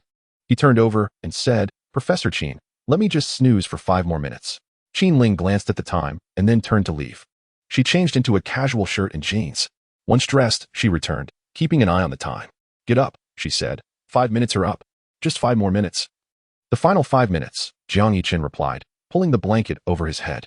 Qin Ling checked the time again. The last 5 minutes indeed. She proceeded to the kitchen, retrieved a plate and a small bowl, and returned to the dining table, emptying the buns and pickles onto it. Qin Ling sat for a moment in contemplation. When the 5 minutes had elapsed, she went back to the guest bedroom. Jiang Yichen, 5 minutes have passed. Jiang Yichen turned over again, his voice muffled from beneath the blanket. The final 5 minutes, truly the last 5 minutes, Professor Qin, you should eat first. Qin Ling did not hesitate this time. She stepped forward and abruptly yanked the thin blanket away. Jiang Yichen was clad only in his undergarments. In a flurry, Qin Ling hastily covered him back up, then snatched a pillow and delivered a sharp thwack to Jiang Yichen's head. I'll give you 1 more minute. In an instant, Jiang Yichen was wide awake, hurriedly donning his clothes before making his way to the living room. With his disheveled hair resembling a bird's nest, he carelessly grabbed a bun and took a bite. Wow, Professor Qin, these buns are delicious. Where did you buy them? Qin Ling, in stark contrast, consumed her food with elegant grace, delicately using chopsticks to take small bites. She did not respond. Professor Qin, to be honest, everyone has a habit of oversleeping. I believe that, compared to the noisy boys, women simply listen quietly.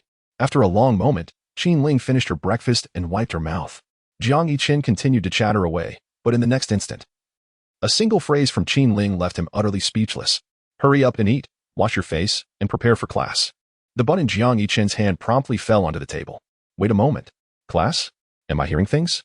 Once he regained his composure, Jiang Yichen reached for the bun on the table, but Qin Ling swiftly seized the remaining half and tossed it into the trash. Don't eat what has fallen on the table, she instructed. If you're still hungry, let me know, and I'll order takeout for you. Wait, Professor Qin?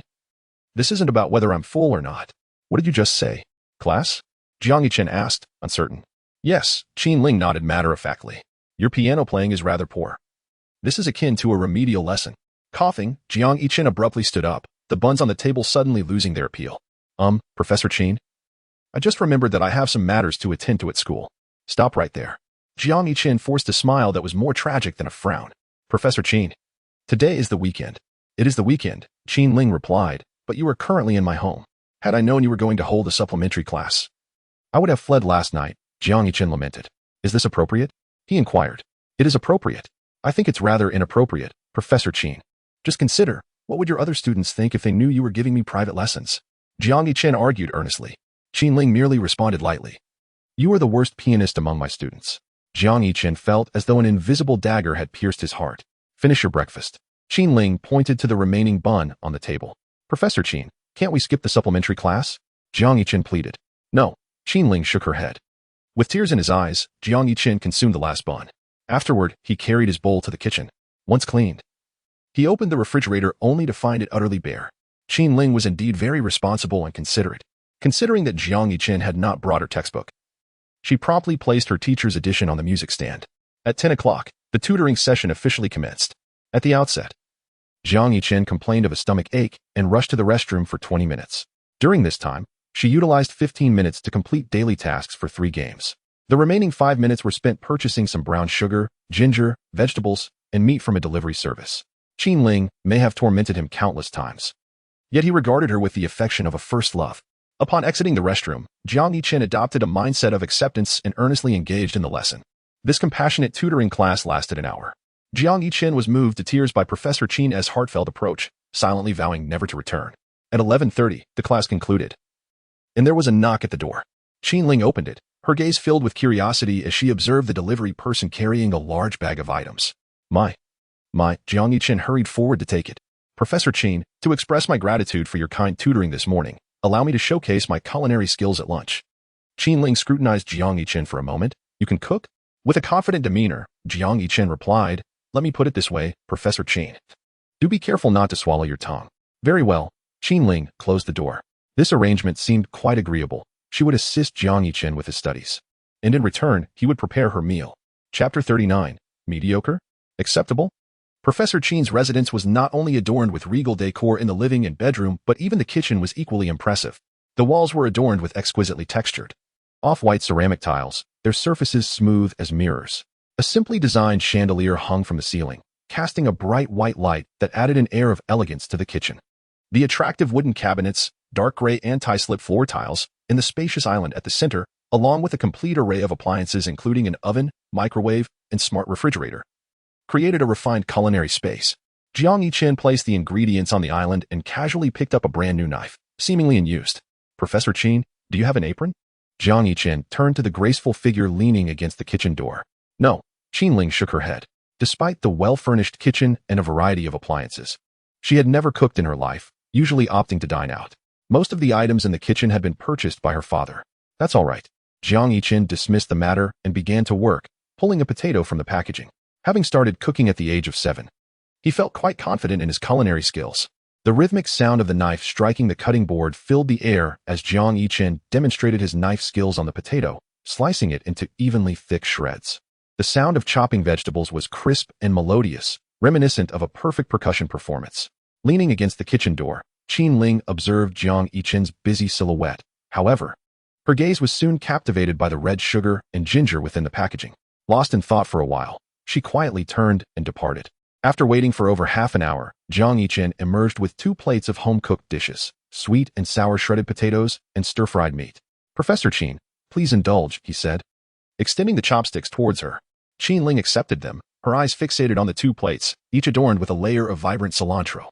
Jiang Yiqin continued, rest assured, Professor Qin, I have not used these chopsticks. Qin Ling, remaining silent, picked up a piece of stir-fried meat with her chopsticks, first inhaling the aroma.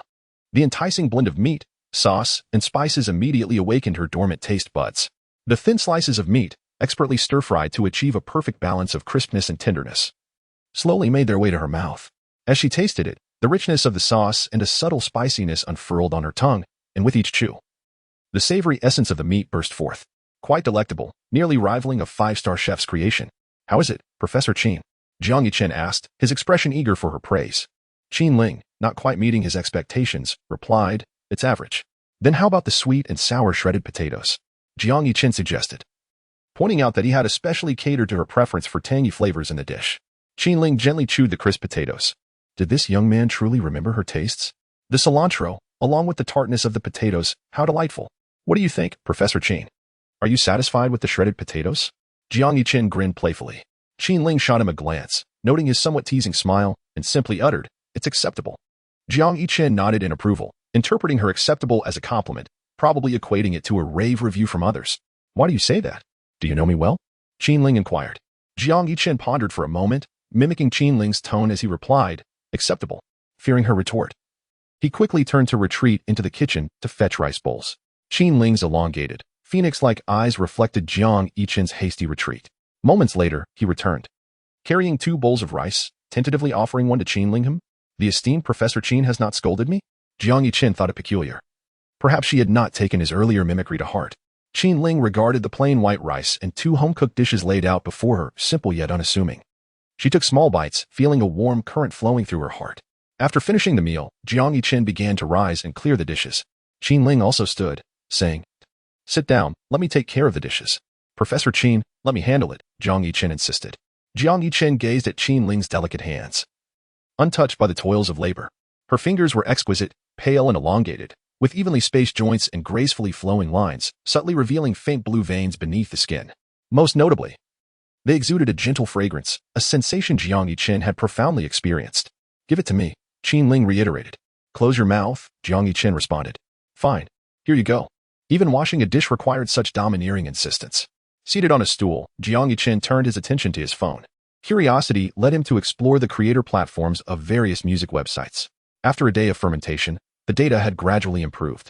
The 3 mainstream digital music platforms had collectively amassed millions of plays, with Qishui leading at 2 million plays, translating to a sum of 2,400 yuan. The remaining platforms, QQ Music and Wangi Cloud, combined yielded 1,500,000 plays, totaling 1,600 yuan. Thus, the 3 platforms together accounted for 4,000 yuan, an impressive daily earning. Jiang Yichen quickly contemplated withdrawing the money, as his balance had dwindled to mere coins. However, upon reviewing the withdrawal rules, he felt as though a cold bucket of water had been thrown over him. Withdrawals for last month's earnings could only be made on the 15th of each month, meaning his September earnings would not be accessible until October 15th. A sharp sound from the kitchen interrupted Jiang Yichen's thoughts. He approached to find a bowl tragically shattered on the floor. Having met its demise at the hands of Professor Qin, Qin Ling surveyed the broken pieces with a cold gaze before retrieving a broom from the bathroom. "Professor Qin, allow me to assist," Jiang Yichen offered, sensing that she had little experience with household chores. Despite years of cooking and washing dishes, he had never broken a bowl. "No need," Qin Ling replied, bending down to meticulously handle the fragments. "Oh, by the way," Jiang Yichen said, retrieving Qin Ling's thermos from the dining table. While cooking earlier, he had also brewed a pot of ginger tea with brown sugar. Now, as he poured the tea into the thermos, he addressed Qin Ling, "Professor Qin, I've made you quite a bit of ginger tea these past few days, and today I've cooked for you again." Qin Ling paused her task, standing upright to look at Jiang Yichen. "Could you do me a small favor?" she asked. "What is it? Could you lend me a little money?" "How much?" 1,000. "Don't worry, I will definitely repay you next month," Jiang Yichen assured her. Qin Ling set down the broom, walked to the living room, and directly transferred 2,000 yuan to Jiang Yichen. He felt a wave of gratitude upon seeing the transfer notification on his phone. It seemed that his efforts in brewing ginger tea had not gone in vain. "Professor Qin, rest assured, I will repay you," he reiterated earnestly. Qin Ling merely responded with a soft acknowledgement before resuming her task of cleaning up the scattered shards. Chapter 40. Miss Professor Qin is an older sister. After lunch, when Qin Ling suggested that Jiang Yichen continue practicing the piano, he hastily fled, fearing that the esteemed Professor Qin would compel him to practice for the entire afternoon.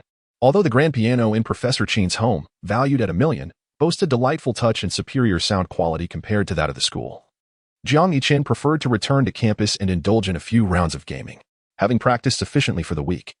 He believed in the wisdom of balancing work and leisure.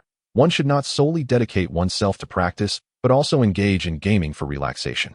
Seated at her piano, Qin Ling played Chopin's Nocturne in B-flat minor, a piece she adored, rich with romanticism and reminiscent of a lyrical poem. The melodious notes lingered in the living room for a considerable time. Eventually, as the piece concluded, Qin Ling took a sip of her ginger tea from the thermos resting atop the piano. Though her stomach no longer ached, the warm tea was endearing, reminiscent of a child's joyful smile, radiating warmth. At Mingston Music Academy, in the boys' dormitory, at 3 in the afternoon, Jiang Yichen returned to his room. Upon hearing the noise, Zhang Wei sprang from his bed and hurriedly approached, barefoot. "Where did you go last night, Lao Jiang?" "Internet CAF," Jiang Yichen replied. "Nonsense," Zhang Wei retorted. "Did you really spend the night there alone? Could you find a more credible excuse? Come clean. Were you wrapped up with some girl?" "No." "Really?" "Swear it." "I swear." "Say a hua. Hua." Jiang Yichen's expression was serious, devoid of jest. "Can Professor Qin be considered a girl? She's more like an older sister." "All right. If you say so, I'll believe you." Zhang Wei clapped Jiang Yichen on the shoulder. "You have no idea. I was the only one in the dorm last night." and I couldn't sleep a wink. Jiang Yiqin glanced at the princess room and the golden palace above. They didn't come back? No. Zhang Wei nodded. I understand old Jing. He must have gone to meet his online love. But Shinan Lao Jiang, do you think he was with a guy or a girl last night? I have no idea. Jiang Yiqin waved his hand dismissively and sat at his computer desk, opening entertainment news. He intended to check for any upcoming singing competitions or music programs, as he lacked the funds for promotion as an independent musician and sought to leverage the popularity of such events for free publicity. Lao Jiang, are you logging into Eternal? Zhang Wei inquired, turning his head. You go ahead and play, Jiang Yiqin replied. What are you looking at? Zhang Wei leaned in, intrigued. Entertainment news? What are you up to? I'm looking for any singing competitions or something similar. Singing competitions? I'm well versed in that, Zhang Wei exclaimed. I am an ardent enthusiast of music variety shows. Which type are you interested in? Professional singer competitions? National talent shows? Or specialized vocal performances? The first is exemplified by I Am a Singer, the second by The Voice of China, and the third usually features vocal experts, such as In Sound Into the Heart. However, you must be referring to the national talent show category, right? Zhang Wei inquired further. Indeed, came the reply. After a moment of contemplation, Zhang Wei suggested, you should take a look at The Voice of China. I stumbled upon it recently. The second season is about to premiere. Upon hearing this, Jiang Yiqin immediately searched online for The Voice of China Season 2. It was currently in the registration phase, with preliminary auditions commencing on September 20th. The competition comprises several stages: preliminary auditions, blind selection by mentors, team battles, elimination rounds, and the grand finale. The format of this competition bore a striking resemblance to the Sing China Jiang Yiqin remembered from his past life. As Jiang Yiqin scrolled through the details of the competition schedule and venue, he noted that the events would take place on weekends in Shangnan City. After a thorough review, he spent several minutes uploading his personal information before proceeding with the registration. Old Jiang, are you up for this? Don't embarrass yourself when the time comes, Zhang Wei teased. Had this been before the welcome party? He might have mocked Jiang Yiqin for his overconfidence. However, after hearing Jiang Yiqin sing at the party, he genuinely believed that Jiang Yiqin could hold his own, perhaps even as a vocal major. Jiang Yiqin replied, no worries. When I introduce myself, I'll say I'm Zhang Wei, a freshman from the piano department of Mingxian Music Academy, class of 2024. Later that evening, in the spacious and bright living room of Qin Ling's home, she donned a fitted, breathable yoga outfit and stood on her yoga mat. The attire accentuated her long legs and toned waist. Qin Ling first gathered her hair into a loose bun and then began performing a series of simple yoga poses. Yoga, a relatively gentle form of exercise, promotes blood circulation in the lower body and can alleviate symptoms of abdominal discomfort or menstrual cramps when practiced regularly. After selecting a few straightforward yoga poses, she practiced for a short while, and 15 minutes later, she rolled up her mat and tucked it away in the corner of the living room. Ding dong. The doorbell rang. Qin Ling approached the entrance and peered through the peephole. Standing outside was a glamorous woman wearing oversized sunglasses, Fang Ruan, one of her close friends from university. Now thriving in the entertainment industry at just 27 years old, often referred to by the media as a little diva. Hello, my dear friend. Long time no see. Fang Ruoyan greeted warmly, extending her arms for an embrace. Qin Ling swiftly sidestepped the affectionate gesture. You need to change your shoes first, she replied. She uttered those words and walked back into the house. Hey, Qin Ling, why is your temper still so foul? Fang Ruoyan complained. Not even a hug. Qin Ling disregarded her grievances, proceeding to the living room where she poured a cup of warm water for Fang Ruoyan. Upon witnessing this scene, Fang Ruoyan's displeasure grew. Qin Ling, why are you serving me plain water? Where's the wine? Quickly bring it out. We shall not rest until we are intoxicated. That's not happening. Why not? Just not. Qin Ling settled onto the sofa with her thermos. Fang Ruoyan eyed the thermos with curiosity, pondering when this wine aficionado had begun to focus on health. Then she smacked her forehead. Oh dear, how could I forget? Are you on your period? Qin Ling offered no response, merely gazing calmly at her friend and inquiring, so, is there a reason you came to see me at this late hour? Chapter 41. Is there a man hidden in your house? Recently, there's been a singing competition in Nan City, and I've been invited to serve as a judge. Fang Ruoyan removed her oversized sunglasses and placed them on the table, then lifted the cup to sip the warm water. It's been years since we last met. And Qin Ling, you've become even more stunning. Those curves in that fitted yoga outfit are downright provocative. Having navigated the entertainment industry for years, she had encountered many starlets. Yet none eclipsed Qin Ling's beauty. Comparing her to the college version of Qin Ling, the current Qin Ling, not just in terms of her face, but also her aloof and unapproachable demeanor, would surely outshine a multitude of actresses. So, Qin Ling raised an eyebrow. What brings you to my home at this hour? I have nowhere to stay and wish to reside here for a while. You have nowhere to stay? Qin Ling clearly doubted her. Fong Ruoyan chuckled. Isn't it because I missed you? It's been ages since we last saw each other. I came to stay with you and mend the bond we've let slip away. Qin Ling replied, find someone else. I need to work. Fong Ruoyan protested. It's precisely because I can't find anyone else that I came to you. Qin Ling suggested, try Lin Yao. Fong Ruoyan countered, she lives with her parents. How about Lu Rong? Don't even mention her. Fong Ruoyan's ire flared at the mere mention of that name. That woman is busy indulging a male college student. I wouldn't dare interrupt her. A college student? Being supported? Qin Ling furrowed her brows, lost in thought. Yes, you all might not know. But Lu Rong thinks she has hidden it well. Unfortunately, her protege is a trainee I once met on a show, only 20 years old, still in college. A fitness enthusiast with impressive abs.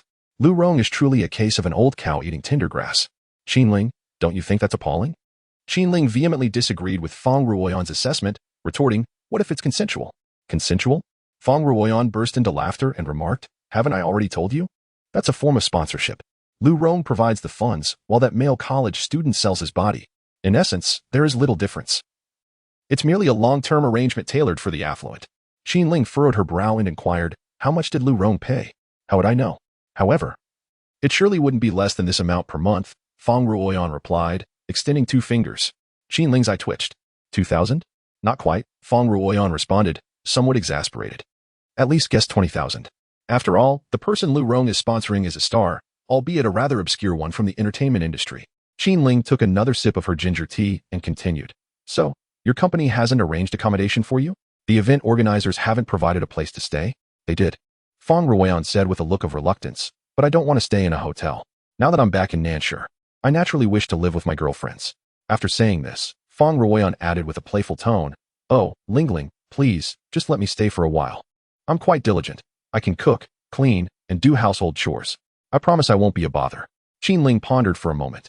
Observing this, Fong Ruoyan immediately got up, plopped down beside Qin Ling, and began to shake her arm while continuing to plead, I beg you, Lingling, you are the most beautiful, gentle, and charming person I have ever seen.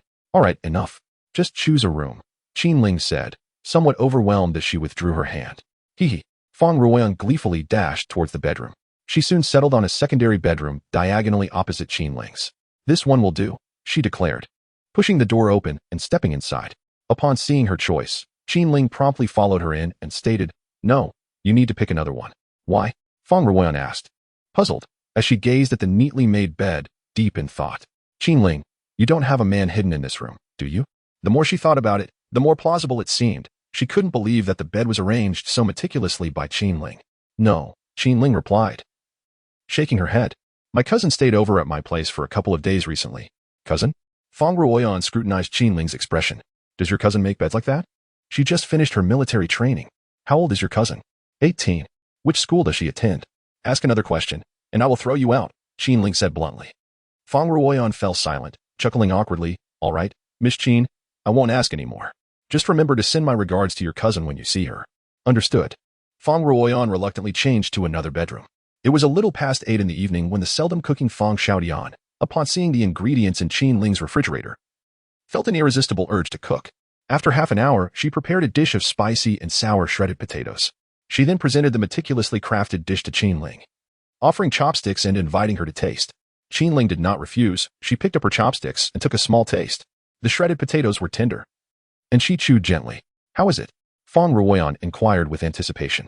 Qin Ling maintained her icy demeanor, her expression revealing nothing about whether it was delectable or not. It's passable, she remarked, setting down her chopsticks. Fong Ruoyan's version of the spicy and sour shredded potatoes was rather mediocre, incomparable to the dish Jiang Yicheng had prepared at noon. Jiang Yicheng's rendition had distinct layers of flavor, with the crispness of the potatoes followed by a burst of tangy and spicy notes that seemed tailored to her preference for acidity. She had barely touched the stir-fried meat, devouring only the spicy and sour shredded potatoes. In contrast, Fong Ruoyan's dish left much to be desired. It paled significantly in comparison to Jiang Yicheng's.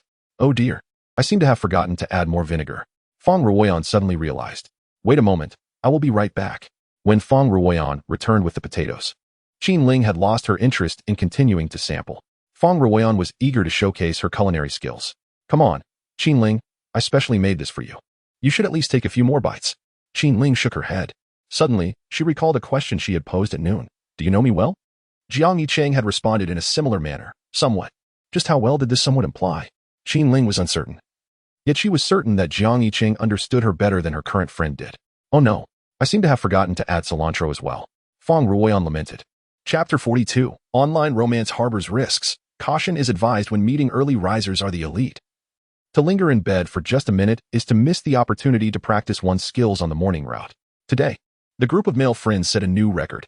They arose at 7:53, avoiding tardiness. Their choice of books remained unchanged, Jiang Yicheng with English, Zhang Wei with moral philosophy, Shannon with music history, and Zheng Mingcheng with Do Per. This time, Shannon had gotten it right.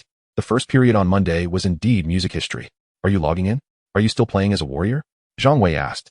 Probably a warrior, Jiang Yicheng replied. I'm fine with anything, Shannon added. Zheng Mingcheng remarked. I'm not really in the mood. The three of them turned their attention toward Zheng Mingcheng. He had returned late the previous night, nearly at the time the dormitory closed, having said not a word upon arrival. He hadn't even turned on his computer. After washing up, he simply lay down on his bed.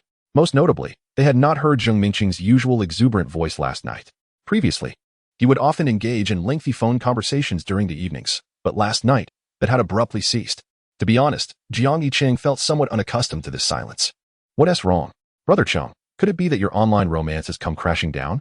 Jiang Yicheng inquired curiously. This demeanor was strikingly similar to that of someone heartbroken. Zheng Mingcheng sighed once more. Zhang Wei exhibited a hint of schadenfreude, saying, It's all right, Lao Zhang. There's a saying, isn't there? A man who has never experienced heartbreak will never truly mature. Don't be disheartened. You still have your brothers to keep you company. Observing this, Shannon promptly retrieved his phone and opened his contact list. Come on, Lao Zheng, feel free to choose anyone. I have plenty of resources. Jiang Yicheng curiously glanced at Shun's phone. Goodness, 2,000 friends, more than he had at his peak. Indeed, the rumors online held true. The women in Xian'an were generally quite charming. Zhang Mingcheng took Shun's phone and returned it, saying, Sister Shun, there's no need. I prefer to take some time to myself. Zhang Wei, impatient, interjected, What happened? Just spill it out. Is it a case of online romance gone awry? Exactly. Zheng Mingcheng nodded slowly. How did it go wrong? Jiang Yicheng inquired, his curiosity piqued. Was she not as she appeared in her photos? Zheng Mingcheng began to recount his tale. In essence, he had met the girl through a game, starting their acquaintance during the summer. Initially, they exchanged no photos, merely engaging in phone calls while gaming. As time passed, their feelings deepened. Last Friday, Zheng Mingcheng suggested they meet in person, prompting the girl to send him a photograph. The image was quite appealing, and her voice was melodious. Zheng Mingcheng had even envisioned what he would name their future children. However, on the day of their meeting, Zheng Mingcheng was utterly disheartened. The girl bore no resemblance to her photograph, and her voice was altered, as she had employed a voice changer. Zhang Wei could no longer restrain his laughter, exclaiming, Forgive me, Chenggu, but I suddenly recalled something amusing. Jiang Yicheng shook his head, remarking, Online dating carries risks. One must exercise caution when meeting in person. Shannon asked, So, did you just run away? Zhang Mingcheng replied, No, I stayed with her, watched a movie, had dinner, and even escorted her home. Jiang Yicheng praised, Impressive, Chenggu, a true man. Zheng Mingcheng continued, Then, she bombarded me with messages all yesterday, and I ignored them. I simply don't know how to turn her down. Jiang Yicheng nodded, understanding the sentiment, and patted Zheng Mingcheng's shoulder, saying, Here, hand me your phone. I shall assist you in deleting her. Zheng Mingcheng hesitated. Wouldn't it be a bit harsh to delete her like that? Zhang Wei retorted, Why are you being so indecisive? You've clearly never encountered those kinds of heartless women. Cutting off contact abruptly is quite normal. Jiang Yicheng raised an eyebrow, sensing that there might be a story behind Zhang Wei's words. During the ensuing class, the group refrained from gaming and instead took on the role of love advisors for Zheng Mingcheng. The three of them scoured Shannon's phone, searching through the contacts. Jiang Yicheng remarked, This one seems promising. I think she looks lovely, innocent, and sweet. A good match for Lao Zhang. Shannon countered, Are you sure? She often frequents nightclubs. Jiang Yicheng, I said nothing. Jiang Yicheng, what about this? It looks rather innocent. Surely it cannot be misleading. Shannon, Oh, this is just like me. Are you certain that old Zheng will accept it? Jiang Yicheng, after much deliberation, Shannon found himself with 2,000 friends, yet none suitable. He did manage to find someone who met Zheng Mingcheng's approval, but upon inquiry, it turned out that the other party had no intention of pursuing a romantic relationship. Once Shannon finished sifting through his friends, he began to scrutinize Jiang Yicheng's list. Hey, old Jiang, who is this jealous coriander sister of yours? Zhang Wei asked curiously. No one in particular, Jiang Yicheng explained. That is simply her name. Such a peculiar nickname? Are you joking? Jiang Yicheng chuckled. recalling that his previous nickname was Siberian Mountain Socially Anxious Lace Monkey. Shunin. 6. Jiang Yichen hastily continued scrolling on his phone. Thankfully, these individuals did not scrutinize Qin Ling's profile picture. I feel this method of searching is rather ineffective, Jiang Yichen stated as he put away his phone. Hey, don't rush. I haven't finished looking yet. Zhang Wei, engrossed in the list, remarked, Old Jiang, you have quite a few ladies on this list. Tell me, how many have you ensnared? Ensnared? My first kiss is still intact, Jiang Yichen retorted, exasperated. How about we add a few ladies while strolling through the campus tonight? What do you think? Most of Shun and's friends were not currently in school, and many resided in different cities. If any romantic prospects arose, the travel expenses would be considerable. It would be more practical to seek someone from the same school convenient and close by. That sounds good. Shannon agreed enthusiastically. Indeed. Zhang Wei concurred. But I'm a bit hesitant to approach Zheng Mingxing, he admitted. Oh, don't worry. Leave this to me. I'm quite experienced. Jiang Yichen confidently patted his chest. However, recalling his current aloof persona as the campus heartthrob, he reconsidered and turned to Shannon. Sister Shannon. Perhaps you should handle this.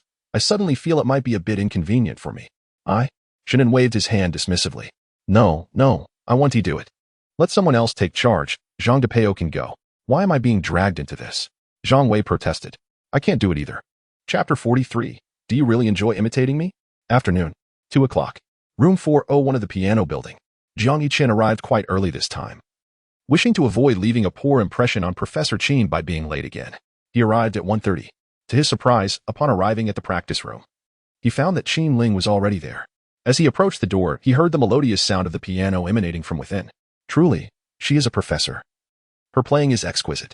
Jiang Yichen quietly entered the room, holding his textbooks and sheet music. Autumn was upon them, and the weather was gradually becoming cooler. Today, Professor Qin wore her familiar white shirt and black long skirt, complemented by a khaki trench coat draped over the piano lid. Qin Ling was deeply engrossed in her playing. So much so that she did not notice the arrival of someone slipping in behind her. Long, fair fingers danced across the piano keys, releasing a cascade of exquisite notes. Jiang Yichen gazed at Qin Ling's silhouette, pondering a notion.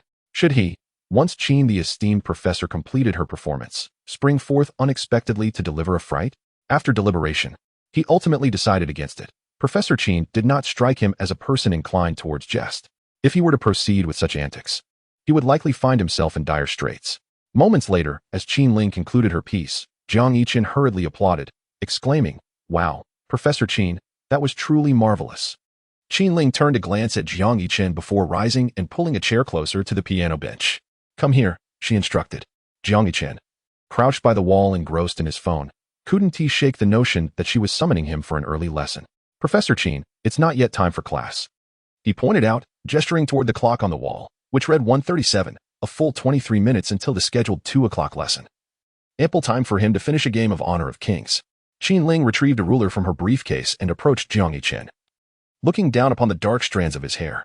Unfortunately, she was not clad in a short skirt or shorts, glancing at her black, ankle-length skirt. He hastily lowered his gaze back to his phone. Welcome to Honor of Kings. The enemy will arrive on the battlefield in 5 seconds. Prepare yourself. All troops, advance. Jiang Yichen attempted to concentrate on his mobile device, yet Qin Ling's presence made it exceedingly difficult. His eyes, initially fixed on the screen, were irresistibly drawn to her feet. Qin Ling wore a pair of ordinary black pointed high heels, revealing only the tops of her feet, for reasons unbeknownst to him. Jiang Yichen found his gaze continually drifting downward. Perhaps it was due to his exceptionally keen eyesight. The shoe's minimalist design exuded elegance, perfectly accentuating Qin Ling's delicate foot shape. The stark contrast between the black shoe and her fair skin was striking. Stand up, Qin Ling commanded. Professor. Class has not yet commenced, Jiang Yichen replied, tilting his head upwards. In that brief moment of looking up, his phone screen transformed to black and white. Come over to play. Qin Ling indicated the piano bench with her ruler. Wait, Professor Qin, you can't be suggesting I start class early, can you? He stammered. Did I mention starting early? She retorted. Jiang Yichen countered. Then why the ruler? Han Xin, what are you doing? The loud sound of frying from his phone erupted. Jiang Yichen quickly silenced it and hastened to sit at the piano bench. Were it not for the presence of Qin Ling beside him, he would have surely confronted that individual's mother quite fiercely. As Jiang Yichen engaged with his game, Qin Ling made no effort to hurry him. Instead, she retrieved a book from her briefcase to read. In truth, she had indeed contemplated having Jiang Yichen begin class early. However, as she approached, she noticed that Jiang Yichen was already engrossed in his game, so she chose not to bring it up. For boys, gaming holds significant importance. Had she insisted that Jiang Yichen quit the game to attend class, he likely would have spent the entire lesson in a state of discontent. In this match, Jiang Yichen played with remarkable composure. Were he in the dormitory, he would undoubtedly have been shouting and cheering. 20 minutes later, the enemy's crystal base erupted in a dazzling explosion. Jiang Yichen smiled with satisfaction. Nothing was more exhilarating than pulling off a comeback. If there were anything more thrilling, it would be encountering someone who, in the midst of a team battle, stealthily infiltrated the opposing base. If Jiang Yichen were to face such a player, he would certainly express his incredulity in the public chat, perhaps asking, "Have you ever won a game?" But if he were that player, he would simply remain silent. As the match progressed, both sides exchanged blows, culminating in an intense final team battle. Seizing the opportunity amidst the chaos, Jiang Yichen stealthily detonated the opposing base. What a rush! Finished? Qin Ling lifted her head at the sound, noticing Jiang Yichen's beaming face, and she couldn't help but wonder if gaming brought such joy. All done. Jiang Yichen replied, placing his textbook on the piano stand as class commenced. The 45 minutes swiftly passed. Jiang Yichen's performance today was unusually splendid. Perhaps due to the victory he secured before class. "Professor Qin, how did I play today?" Jiang Yichen inquired. As soon as he spoke, he accurately anticipated Qin Ling's response. "Mediocre." They both uttered the words in unison. Jiang Yichen couldn't help but break into a triumphant laugh. Qin Ling raised an eyebrow. "Jiang Yichen, wait. Professor Qin has something to say." Jiang Yichen hastily interjected. If his instincts were correct, the esteemed Professor Qin would either delve into a discussion about the video or insist that he return to transcribe the score. "Professor Qin, is your stomach still bothering you? How about I brew you some ginger tea with brown sugar when I get back?" Jiang Yichen suggested. "No need," they echoed simultaneously. Jiang Yichen flashed another grin. Having once again accurately predicted Qin Ling's reaction, Qin Ling placed her hands alternately on her thighs, leaning back in her chair. Her expression a complex mix as she gazed at the somewhat smug young man and asked, "Jiang Yichen, do you enjoy mimicking me?" Initially, Jiang Yichen felt quite pleased. But seeing Qin Ling's serious and indifferent demeanor, his mirth quickly faded. No, Professor Qin, I was wrong," Jiang Yichen admitted readily. This routine had become familiar. He would dare to repeat it next time. Holding her ruler, Qin Ling fell silent, deep in thought. Jiang Yichen had been slightly bowing his head. But as the silence stretched on, he stole a few glances at her. He noticed that Professor Qin appeared to be lost in her thoughts. Glancing at the clock, he realized class was scheduled to end at 2:45, yet it was now 2:54. "Professor Qin, your keys." Jiang Yichen retrieved a key from his pocket and extended it towards her. Qin Ling did not accept it, responding with a question. "Aren't you supposed to be making ginger tea with brown sugar for your sister? That was during the weekend. You were not at school. Now that you have returned, I can simply knock on the door," Jiang Yichen replied. "No need. You should keep it. Sometimes I won't be at the apartment, so you can use the kitchen and tidy up afterwards," she said. "All right, I shall return it to you in a few days," he remarked, placing the key back into his pocket. While the two conversed, a girl appeared at the entrance of the piano room. Jiang Yichen recognized her as a fellow senior about to attend class, prompting him to gather his belongings promptly. The next class was about to commence. Qin Ling glanced at the time on the wall and informed Jiang Yichen. "This morning, the academy held a meeting, and they announced that your cohort of freshmen will begin monthly evaluations starting this month." "Monthly evaluations? What is that?" Jiang Yichen inquired. Qin Ling picked up her phone and sent him a document. He opened it to discover details about the evaluations. Essentially, it involved gathering the freshmen from the piano department and selecting a few to perform on stage, where several judges would score them. Jiang Yichen perused the information with an air of nonchalance. Later that evening, Qin Ling returned to her apartment. After changing her shoes, she received a message from Jiang Yichen. "Jiang Yichen, Professor Qin, there is still some ginger tea with brown sugar in the kitchen." Qin Ling, mm. After replying, she picked up her thermos from the dining table and headed towards the kitchen. For dinner, she had once again opted for clam rice noodles. Perhaps having indulged too often in the past fortnight, she suddenly found it somewhat tiresome. She longed for the spicy and sour shredded potatoes that Jiang Yichen had prepared yesterday, which perfectly suited her palate. Suddenly, there was a knock at the door. "Ling Ling, open up," Lin Yo called out, knocking on the door. Qin Ling bit off a piece of noodle from her bowl and, wearing her slippers, shuffled to the entrance, ready to open the door. However, a quick glance revealed a pair of men's slippers atop the shoe rack.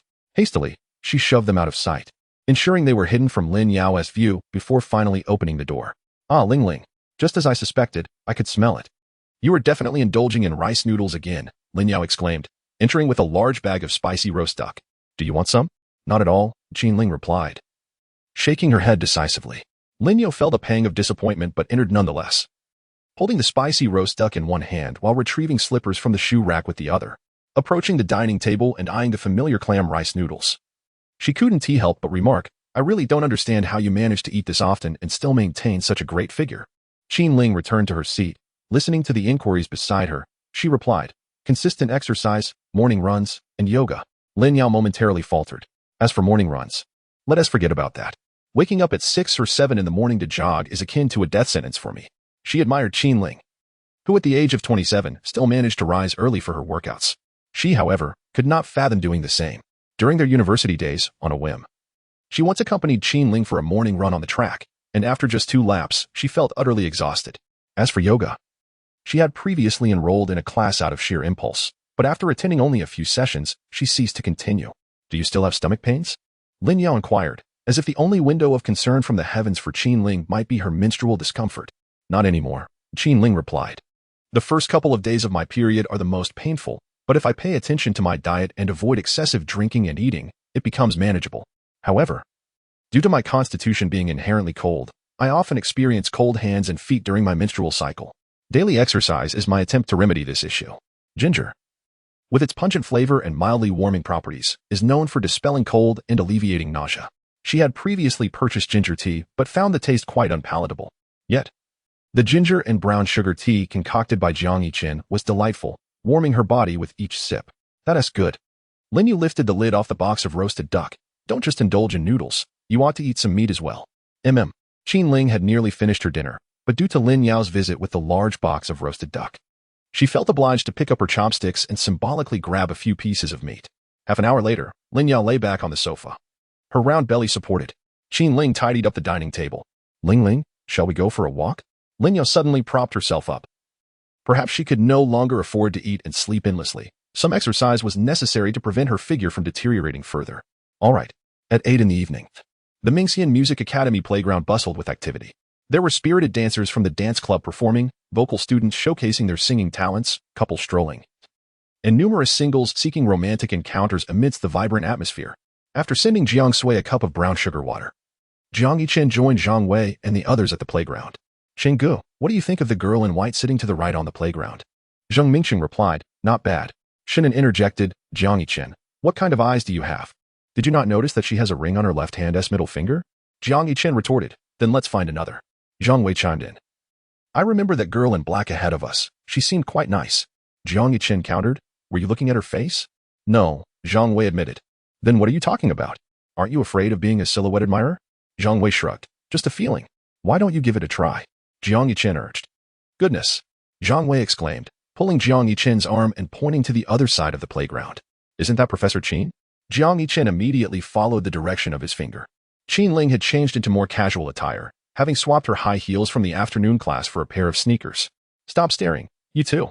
We're here for business." Shinan reminded them. "We're here to help old Zhang add friends." Jiang Yichen quickly averted his gaze. The moment Qin Ling appeared, she drew the attention of many onlookers in the playground. "Chenggu, what do you think? Anyone caught your eye?" Jiang Yichen inquired. Zhang Mingqing slowly raised a finger. Jiang Yichen's expression twitched as he glanced at the direction Zhang pointed. "Wait, old Zhang, are you actually interested in Professor Qin?" Zhang Wei teased. No. It's the girl in the floral dress in front of Professor Qin," Zhang Mingqing clarified. Chapter 45. A sudden change of heart. As soon as Qin Ling arrived at the playground, she spotted Jiang Yichen amidst the crowd, laughing and chatting with his roommates. Before long, Jiang Yichen made his way towards her. "Hey, Ling, your student is coming over to greet you," Lin Yao teased. Qin Ling's lips curled into a slight smile. Is she really that fond of her? Remembering her love for lilies, preparing brown sugar water for her during her menstrual cycle, and even mimicking her speech. Just catching a distant glimpse of her makes her so happy to come over and say hello. "Wait a moment, Ling. What are you smiling about?" Lin Yao asked, surprised. As Qin Ling's college roommate and best friend, Lin Yao rarely witnessed Qin Ling smile. Her expression was usually as frosty as a glacier. Yet now, her slight smile hinted at some delightful thought. "Just recalling something," Qin Ling casually explained. Curiosity piqued, Lin Yao asked, "What delightful thought?" After pondering for a moment, Qin Ling replied, "I met Feng Ruoyan last night." Feng Ruoyan. Lin Yao was puzzled. "So, seeing her made you happy?" "Not entirely. It was because I saw the three of you that I felt joy," Qin Ling continued. "Oh." Lin Yao did not dwell on it further, feeling quite pleased herself. for reuniting with old friends is indeed a significant blessing in life. While the two engaged in conversation, Jiang Yichen approached. However, to Qin Ling's surprise, he did not come directly to her, but instead hurried to a girl in a floral dress in front of her, raising his phone as if to ask for something. Just as Lin Yao was about to continue their chat, Qin Ling reverted to her icy demeanor, and she couldn't shake the feeling that Qin Ling appeared somewhat displeased. "Hello, senior," Jiang Yichen greeted. He couldn't help but feel resigned. After Zheng Mingqing noticed the girl in the floral dress, he, along with Zhang Wei, began deliberating on who would approach her. Ultimately, after 3 rounds of rock, paper, scissors, Jiang Yichen had no choice but to accept the challenge and bear this burden. The girl in the floral dress is quite attractive, yet the enchanting lady behind her captivates even more. "Jiang Yichen," the girl in the floral dress exclaimed in surprise. "Senior, do you know me?" "Of course I recognize you. The aloof campus heartthrob. What brings you to seek me out?" Jiang Yichen replied, slightly embarrassed, clearing his throat. "You see, senior, one of my roommates is interested in you. Would you be willing to?" "Certainly," the girl in the floral dress said, confidently pulling out her phone to display her QR code. Jiang Yichen scanned it to add her as a friend. "Thank you, senior," he said. Upon reflection, this was only the second time in his life he had actively pursued a girl. The first instance was on a bright morning, when he approached Professor Qin. Having successfully added her, Jiang Yichen waved goodbye to the girl in the floral dress. "Junior, I've realized you're not as aloof as they say." Another senior teased him. Jiang Yichen smiled and turned to walk away. "What a coincidence, Professor Qin, Teacher Lin. Are you both out for a stroll as well?" Jiang Yichen greeted Qin Ling as he approached. However, Professor Qin seemed to be in a rather foul mood, wearing an expression that suggested, "Do not disturb me." And she briskly walked past him. "Jiang Yichen, you're quite impressive," Lin Yao remarked, assessing the handsome young man before her. "Are you preparing for a romantic relationship?" Jiang Yichen, puzzled by Professor Qin's demeanor, quickly clarified. No, Teacher Lin, I was just helping my roommate." Just a couple of steps ahead, Qin Ling halted abruptly, her large strides transforming into small, hesitant steps, ultimately stopping in her tracks. Jiang Yichen and Lin Yao caught up to her. "Your roommate seems quite skilled," Lin Yao joked. "He's quite capable," Jiang Yichen replied. "For a friend, he would go to great lengths." "Professor Qin," Lin Yao called out. "Why are you walking so quickly?" Lin Yao felt something was off. Qin Ling oscillated between joy and irritation. Although she was currently experiencing her menstrual cycle, such rapid mood swings seemed excessive. "It's nothing," Qin Ling replied, then turned to Jiang Yichen, saying, "Jiang Yichen, make sure to practice your piano well." "Of course, Professor Qin," Jiang Yichen nodded. "I must be on my way. My roommate is waiting for me." "All right." Qin Ling watched him as he gradually walked away. Once he had left, Lin Yao could no longer contain her curiosity and asked, "Lingling, what is going on with you tonight? You seem a bit strange." "It's nothing. I'm just feeling a bit unwell. I'm heading back now," Qin Ling said, turning towards the apartment. "Apologies, I just happened to greet Professor Qin," Jiang Yichen said as he returned his phone to Zheng Mingqing. Zhang Wei chuckled. "Professor Qin truly is aloof. I saw you approach her, yet she completely ignored you." Jiang Yichen was also somewhat bewildered by the situation. "Zheng Mingqing, you two should refrain from discussing trivial matters. Come and help formulate a plan. What should we chat about upon adding her as a friend?" Zhang Wei, "Trust me, start off with a friendly tone." Zheng Mingqing, "Are you certain you wish to take that approach? A friendly tone is surely akin to being a jester, is it not?" Zhang Wei, No. I advocate for a contrarian approach." Shinin, "Oh, do be quiet. Zhang, heed my advice. Say nothing at all. Let her linger in suspense. This strategy is known as desire through restraint." Zheng Mingqing, "Is that truly effective?" Shinin, "Absolutely. Trust in me." Zhang Wei, "Nonsense. Listen to me, Zhang." Jiang Yichen remained aloof from their debate. Silently, he stepped aside, retrieved his phone, located Professor Qin, and inquired, "Professor Qin, have you encountered any issues today?" Qin Ling, "No." Jiang Yichen, "Yet, I sensed you were slightly displeased earlier." Qin Ling, "Not at all." Qin Ling, "You are mistaken. I am in splendid spirits." Upon reaching the base of the apartment, Qin Ling received a message from Jiang Yichen. Does he truly care for her? Lin Yao, observing from the side, furrowed her brow, instinctively sensing something was amiss with Qin Ling, who was now adorned with a smile. Lin Yao craned her neck, attempting to glimpse Qin Ling's phone screen. But Qin Ling swiftly locked it. "Qin Ling, something is not right. You are not yourself." Lin Yao circled around Qin Ling, demanding, "Confess, have you started dating someone?" "Yes." Qin Ling readily admitted. "What?" Lin Yao exclaimed, her excitement palpable. "Who is he? What does he do? How old is he?" "Abroad." Lin Yao was somewhat speechless. "Wasn't this merely an excuse for your family's marriage pressure? Just know that." "Hey, what was I going to say?" Lin Yao had not finished her thought when Qin Ling abandoned her and descended the stairs. Chapter 46. Who practices piano seriously? Jiang Suihuan's menstruation arrived 2 days later than Qinling's, occurring from the 13th to the 19th.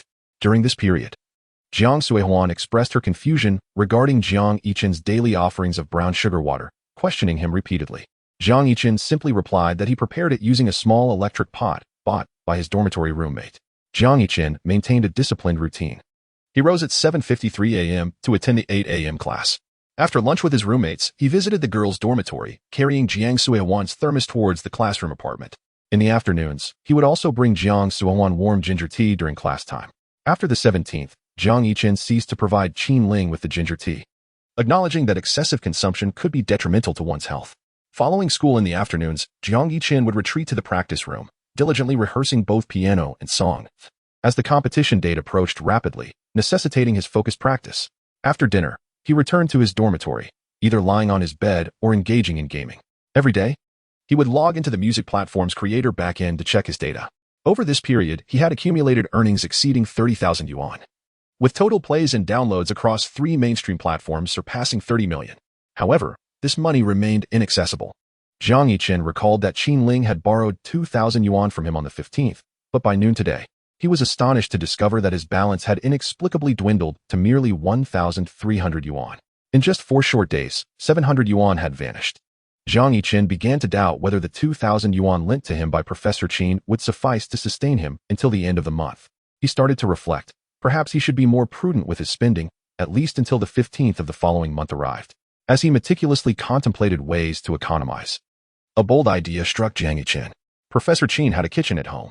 If he bought groceries and cooked daily, it would undoubtedly be far more economical than dining at the small cafeteria. Moreover, to be frank, he had practically sampled all the offerings available at the school's large and small dining halls. With this notion in mind, Jiang Yichen sent a message to Qinling. Jiang Yichen. Qinling, speak. Jiang Yichen. Professor Qin, are there any dishes you fancy? Qinling, what is this about? Jiang Yichen. Since I've been using your kitchen for a while, I thought I might prepare a meal of your favorite dishes to express my gratitude. Initially, Jiang Yichen had intended to return the keys to Professor Qin's apartment today, but now his plans had shifted. Qinling, that works. Jiang Yichen, great. Then I'll have free reign tonight. After sending the message, Jiang Yichen opened a food delivery app. Considering Professor Qin's penchant for sour flavors, he decided on 3 dishes for the evening: sour fish with pickled cabbage, vinegar stir-fried cabbage, and spicy and sour shredded potatoes. After a few minutes selecting ingredients, he set the delivery time for 6:30 at the east gate of the academy. The faculty apartments were relatively close to this location, and Jiang Yichen wished to avoid unnecessary trips, especially since Mingxian Music Academy prohibited delivery personnel from entering. He double-checked the location to prevent a repeat of the mix-up that occurred when he had sent lilies previously. In the afternoon, after class, Zhang Wei anxiously surveyed his dorm mates. What shall we eat tonight? They wasted considerable time daily deliberating over their meals. Shinan, anything's fine. Jing Mingqing, whatever. Shut up. You too. Zhang Wei shot them a glare. Old Jiang, what are we having tonight? I have something to attend to this evening. You all can eat without me. Jiang Yichen waved his hand dismissively. Zhang Wei's eyes widened in surprise. Old Jiang, are you off to dine with a lady? Not at all, Jiang Yichen denied, maintaining a serious demeanor in response to the trio's teasing gazes. I swear, I promise, I'm truly not going to meet a lady for dinner. Professor Qin certainly cannot be regarded as a young lady. Alas, your expression is quite perplexing, Wei. It's not that we doubt you. Just look at you. Why make such oaths? Hee. Jiang Yichen chuckled, and then turned to inquire, how is the floral dress senior faring in her discussions with Chenggu? They had added her on the playground a few days prior. For the past several nights, Zhang Wei and Shinan had diligently offered their guidance. One self-proclaimed as the Napoleon of romance, the other as the little Zhuge Liang of the dating scene. Jiang Yichen, however, chose not to partake in the frivolity. Not too bad, Zheng Mingqing nodded. I jest. With me, the little Zhuge Liang of romance around, success is assured, boasted Zhang Wei. Shinan scoffed. Oh please, you? If it were up to your directions, it would have fizzled out long ago. Zhang Wei retorted, nonsense. Wait a moment. Suddenly, Jiang Yichen recalled something and asked, by the way, what are your plans for the monthly evaluation at the end of the month? The counselor shared the documents in the group yesterday. The diligent students in the class dismissed it, viewing it merely as a test. No big deal. They thought, just go up and play. The more indifferent classmates felt the same, convinced that only a few would be called upon and doubting their own chances. Furthermore, even if they did not pass, it was merely a deduction of a few points from their overall score, nothing to fret over. Others, however, were more anxious. caught in the middle between the diligent and the indifferent, fearing the possibility of being called up to perform poorly. No panic. I refuse to believe they can draw my name. I'll drink and play as usual, Zhang Wei declared nonchalantly. Zhang Mingqing remarked, who practices the piano seriously? Do you intend to? Shannon questioned, the monthly evaluation? What does it have to do with me? Are you really not practicing?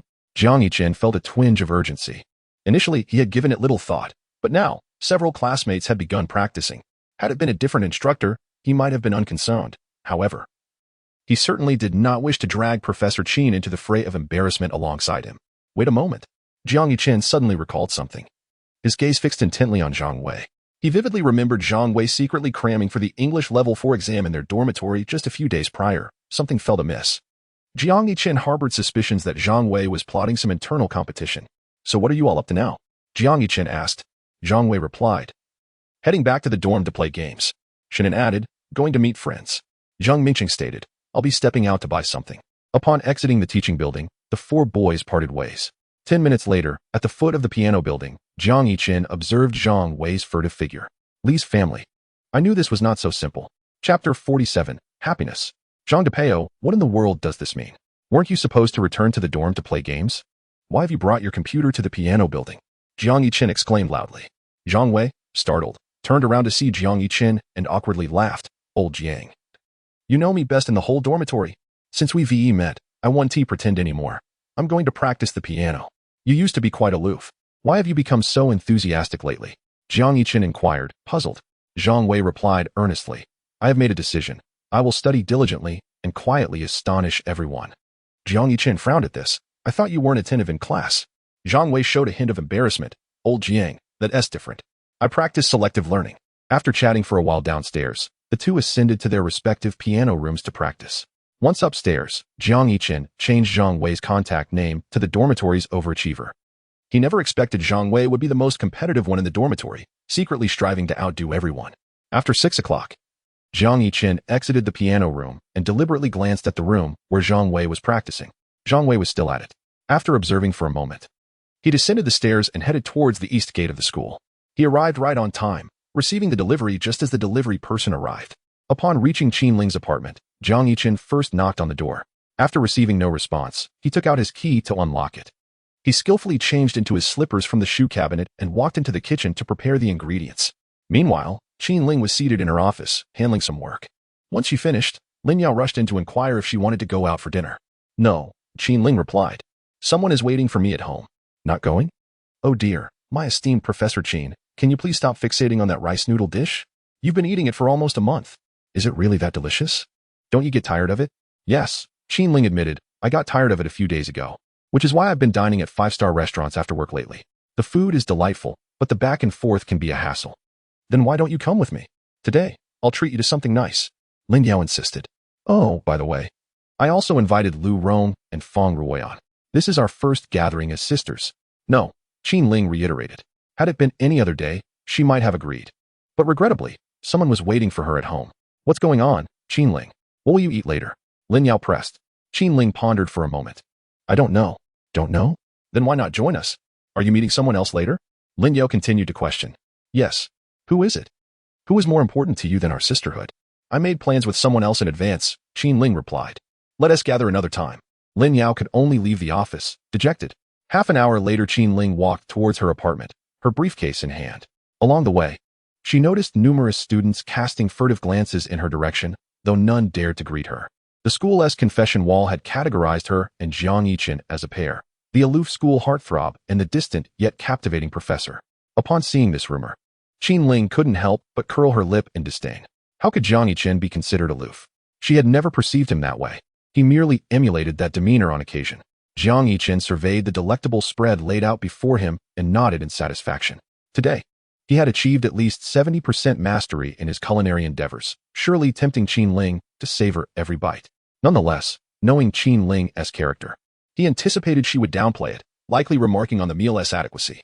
After ensuring everything was prepared, Jiang Yichen glanced around the tranquil living room and picked up his phone to message Qin Ling, inquiring, Professor Qin, have you finished your work? Yes, came her succinct reply. Jiang Yichen snapped a photo of the beautifully arranged dishes and sent it to her. What do you think? He asked. Quite good, she responded. Jiang Yichen shook his head in amusement.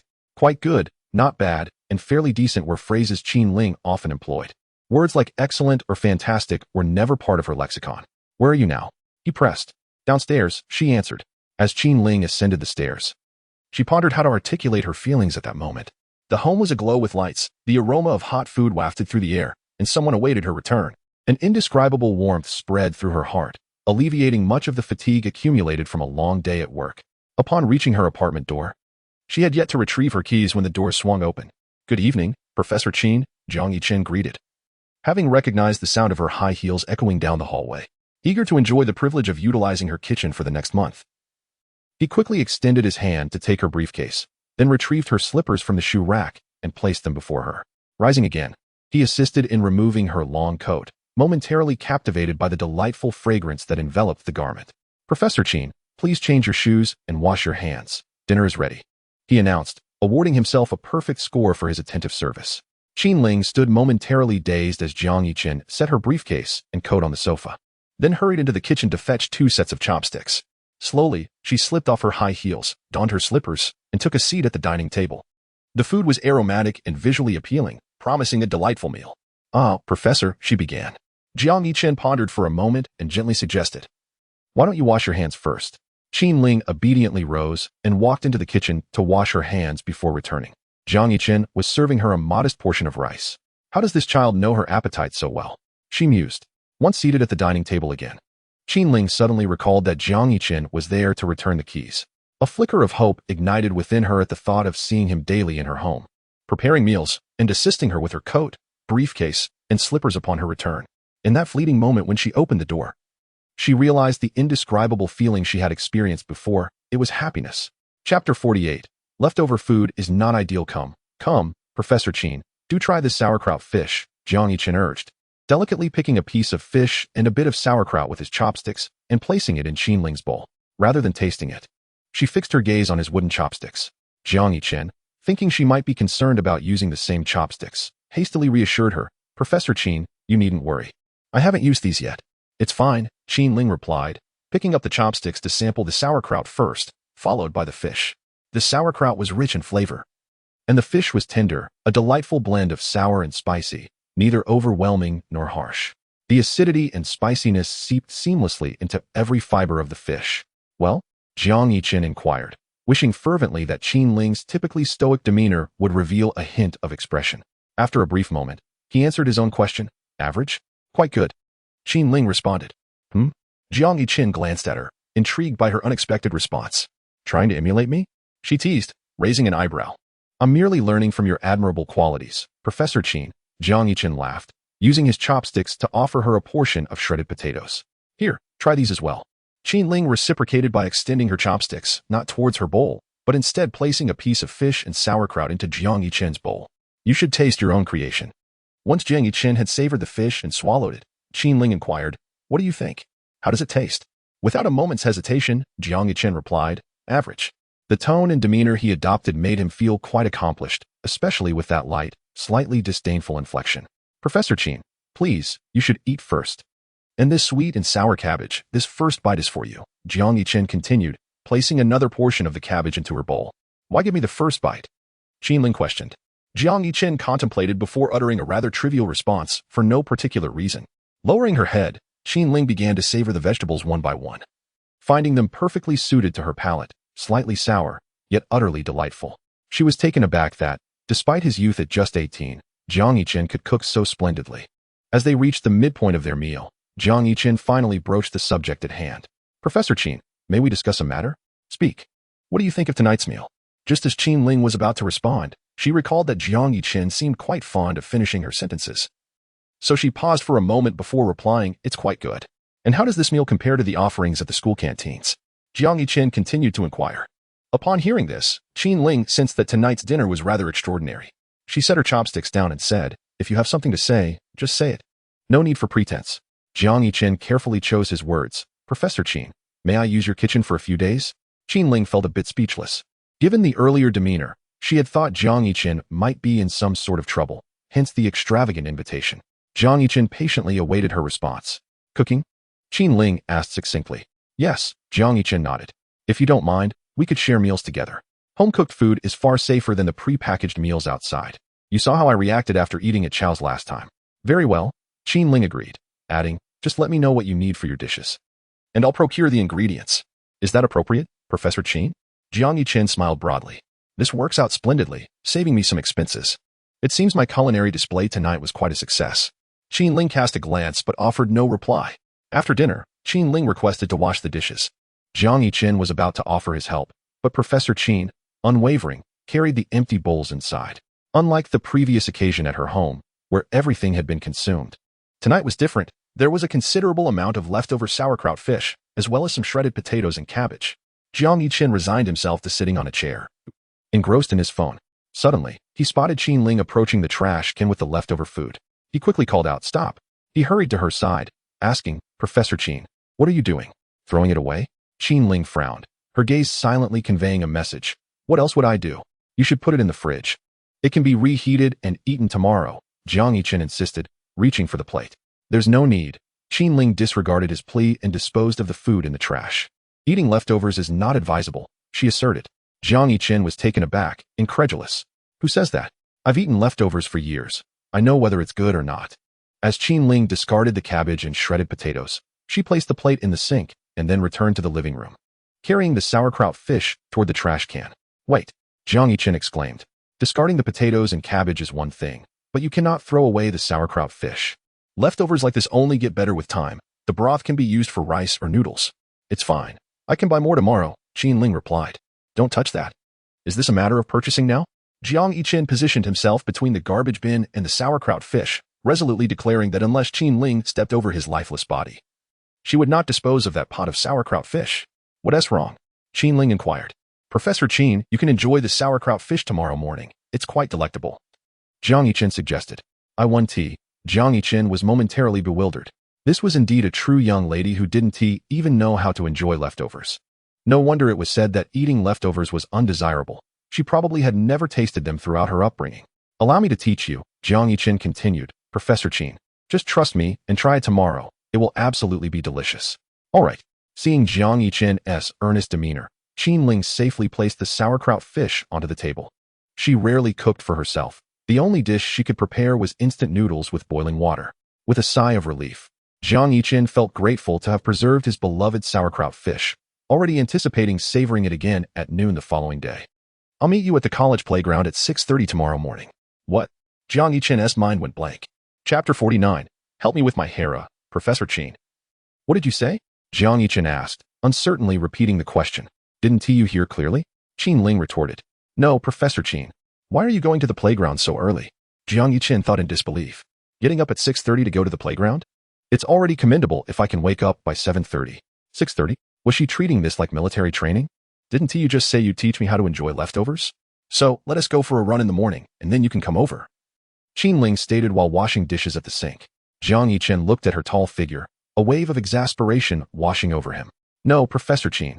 What I meant by teaching you is that I can show you right now, not tomorrow morning at the apartment." Just as he was about to clarify, Qin Ling turned to him. "Help me with my hair." Her hands were soaked with water and dish soap, and a few rebellious strands kept falling into the sink. "All right."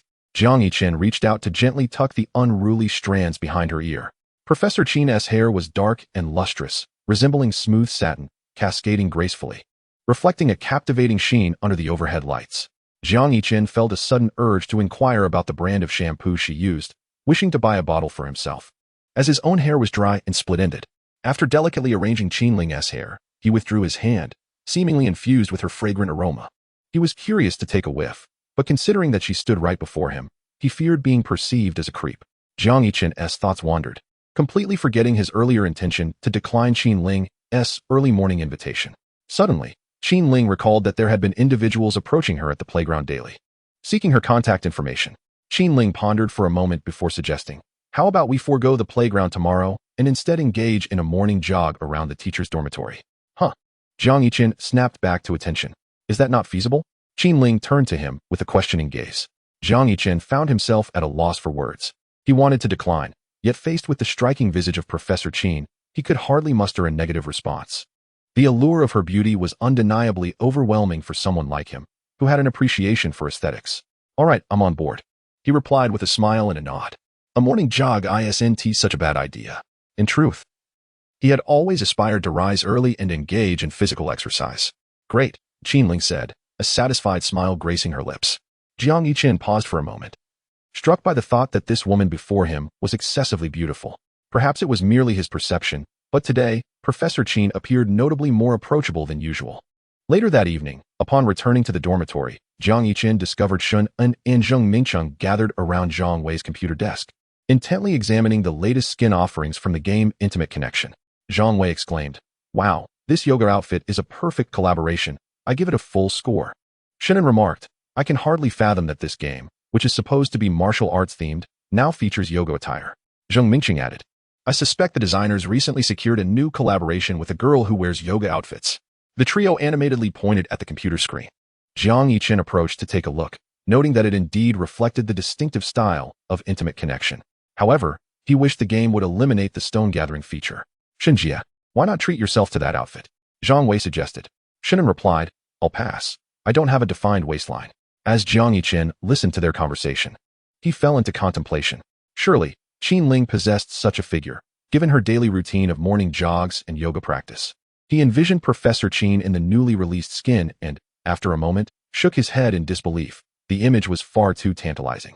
At that moment, Shannon noticed Jiang Yiqin's return and teased, "Old Jiang, you coward. It's just a mere monthly evaluation. Why are you off practicing in the piano room?"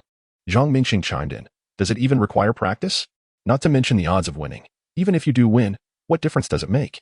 It will merely deduct from your regular grades, and come finals, our teacher will surely assist us in our efforts." Jiang Yiqin found himself perplexed by their mindset. They were waiting for the teacher's assistance during finals? Perhaps others could rely on such leniency, but for him, it was not an option. If he continued to slack off, when the time came for Professor Qin to review his abysmal grades, it wouldn't merely be about assistance. He feared that by the next day, video footage of him drunkenly calling for his mother would be circulating throughout the academy. He had even concocted a title for it. Shock. The aloof campus heartthrob drunkenly cradles a pillow while crying for his mother at midnight? I may be timid, but I must practice diligently. Jiang Yiqin nonchalantly waved his hand at Shun and the others before lying down on his bed. Subsequently, each of them busied themselves with their own affairs. Zheng Mingsheng was engaged in a conversation with the senior in the floral dress, currently in the phase of exchanging messages to get acquainted, having yet to progress to voice chats, thus sparing Jiang Yiqin from hearing that low, bubble-like voice. Shunan was engrossed in a video game, as was Zhang Wei. However, Jiang Yiqin took a moment to subtly glance down from his bed, observing for a while until he confirmed that Zhang Wei was indeed playing a game. After stealing a few more glances, he withdrew his gaze. He too would be heading to the audition venue for the competition the following afternoon, having utilized the school's recording studio to prepare the musical accompaniment over the past couple of days. The next day, early morning, Jiang Yiqin had learned from his previous experience and set his alarm to vibrate mode, placing it beneath his pillow. At 6:20 in the morning, the buzzing sound emanated from under his pillow, instantly waking him up. He quickly tossed off the covers and dressed with haste. However, as he stealthily descended from his bed, he discovered that there was another adept in the dormitory. Zhang Wei, also known as Zhang Depeo, was seated on a small stool on the balcony, holding a level 4 English vocabulary book, swaying his head back and forth as he recited English words. "Zhang Depeo," Jiang Yiqin exclaimed. Startled, Zhang Wei jumped, causing the vocabulary book in his hands to tumble to the floor. "Old Jiang, must you always startle me like that?" Zhang Wei responded, exasperated. "You, my friend, Jiang Yiqin? I shall dub you the king of competition."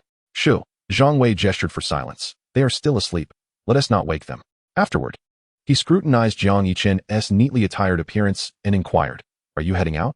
"Going for a run, to exercise," Jiang Yiqin replied while taming his slightly disheveled hair in the half-length mirror. He had no time for idle chatter with Zhang Wei, as he was eager to reach the faculty dormitory.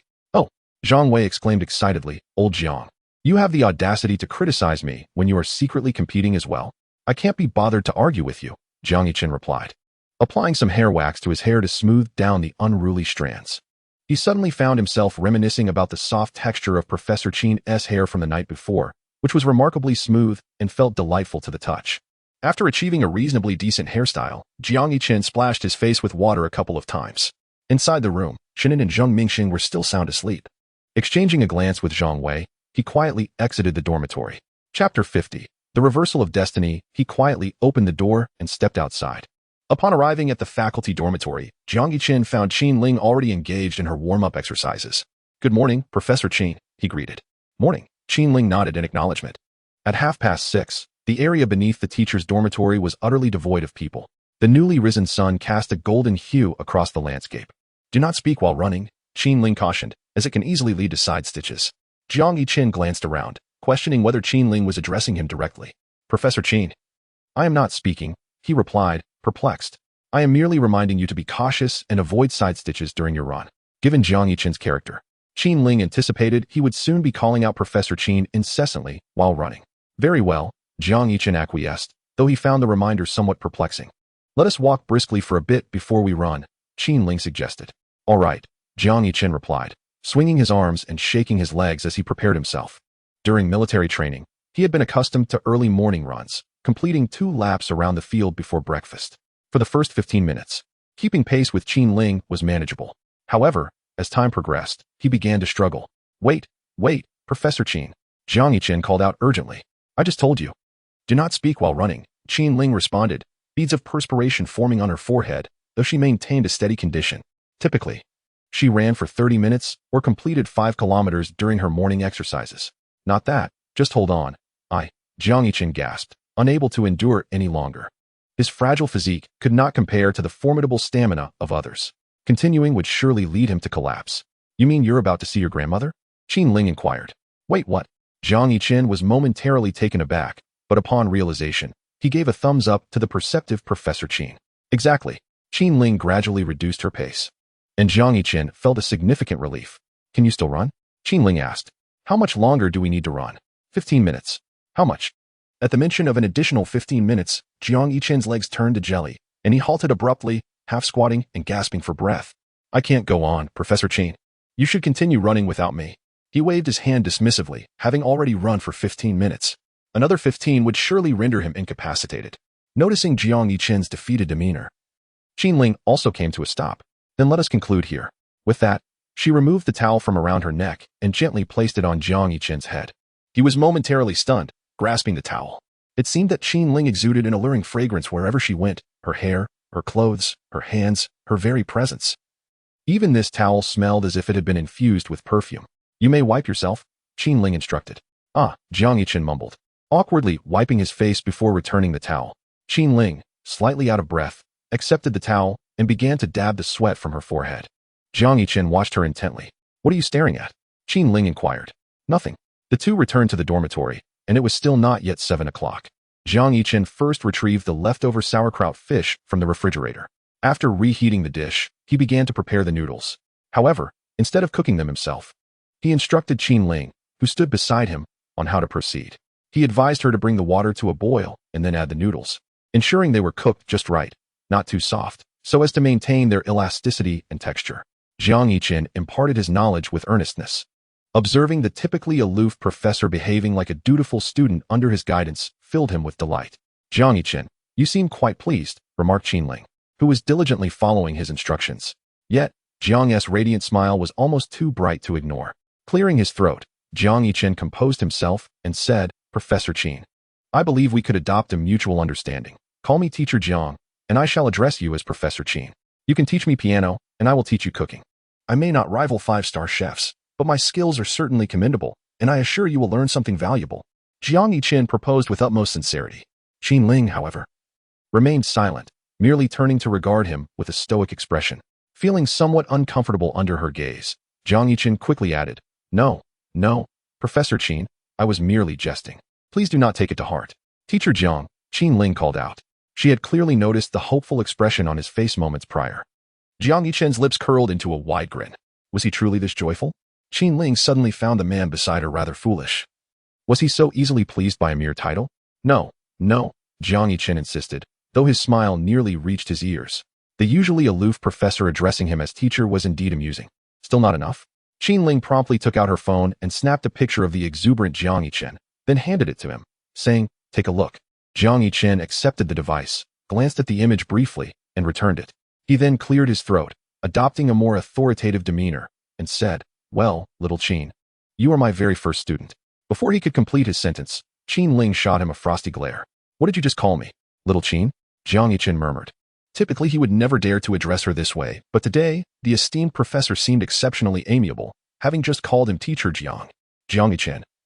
Return and draft a hand-drawn score of the piece we are to play next week, Qin Ling commanded, leaving no room for refusal. What began as a playful acknowledgement of his title had taken an unexpected turn. How dare he call her Little Qin? Truly, the world had turned upside down. Chapter 51. What is it like to date a younger brother? Professor Qin. I am sorry. I truly understand my mistake now. And I swear I will never speak out of turn again. At the dining table, Jiang Yichen sincerely admitted his mistakes, his demeanor remarkably earnest, with even a few crocodile tears glistening at the corners of his eyes. However, the beautiful woman seated across from him remained indifferent to his display.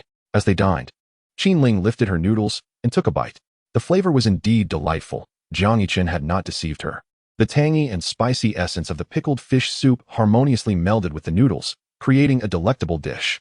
Having seldom consumed leftovers in the past, Qin Ling began to ponder if, from now on, such resourcefulness might be a commendable choice. She savored another mouthful, yet Jiang Yichen, seated opposite her, had not touched a single bite. He sat upright, silent, merely observing her. Jiang Yichen broke the silence. Are you sulking with me? Upon hearing the icy tone of Professor Qin, he hastily clarified. No, I am reflecting. I am in deep self-examination. I feel utterly ashamed of my earlier nonsensical remarks. Very well, I understand. Let us eat, Qin Ling replied. As for the hand-drawn score, Qin Ling found herself at a loss. Truly, he was like a child, sulking and refusing to eat. I hope this is the last time. If I hear you utter any nickname like Little Qin again, prepare to hand-draw the entire textbook for me. Professor Qin, rest assured, I promise this will be the final instance. Jiang Yichen continued, though Professor Qin, despite her frosty exterior, was perhaps not entirely impervious to tenderness. After making his promise, he picked up his chopsticks and began to slurp the noodles. Delicious. They were far superior to the buns, steamed bread, soy milk, and porridge he usually consumed for breakfast. Professor Qin, your culinary skills are exceptional. The noodles you prepared for the first time are so delightful, neither too soft nor too hard. Just perfect, and they have such a wonderful texture. Jiang Yichen praised, his exuberance palpable. Qin Ling offered no reply, merely casting occasional glances at him. After breakfast, Jiang Yichen headed directly to the classroom to prepare for his lecture. As anticipated, he arrived first, glancing around the empty room. With 20 minutes remaining until the 8 a.m. class, it was Friday, and the weekend loomed ahead. Upon the arrival of Friday, his spirits lifted considerably, especially since he would only have to attend half a day of classes. If the early morning class could be cancelled, his happiness would be even greater. He sat in the classroom, playing on his phone for a while. Gradually, his classmates trickled in. Zhang Wei and Shun En arrived particularly early, entering the classroom at 7:50. Noticing Jiang Yichen's unusual solitary presence, Shinin and Zhang Mingqing inquired with curiosity. Jiang Yichen smiled, using his older sister, Jiang Sui Huan, as a shield, claiming she had invited him to breakfast. Perhaps due to the Friday atmosphere, time seemed to drag on languidly. Jiang Yichen had kept his phone under his pillow the previous night and had not charged it. For someone like him, having a dead phone during class equates to a form of imprisonment. He could only watch as Zhang Wei indulged in his device. After enduring 4 lengthy classes, they finally reached the midday break. As soon as classes concluded, Zhang Wei posed a significant existential question. What to eat for lunch? Shun En and Zheng Mingqing maintained their indifferent stance, stating anything would suffice. Thus, Zhang Wei turned his gaze towards Jiang Yichen.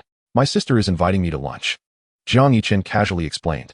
In truth, he intended to return to Professor Qin's apartment to finish the leftover sauerkraut fish from the previous night. He had lost count of how many times he had used his sister as a shield. Upon hearing that Jiang Yichen was heading to see Jiang Sui Huan, Zhang Wei and the others tactfully excused themselves. After a morning had passed, Jiang Yichen found himself back at Professor Qin's apartment.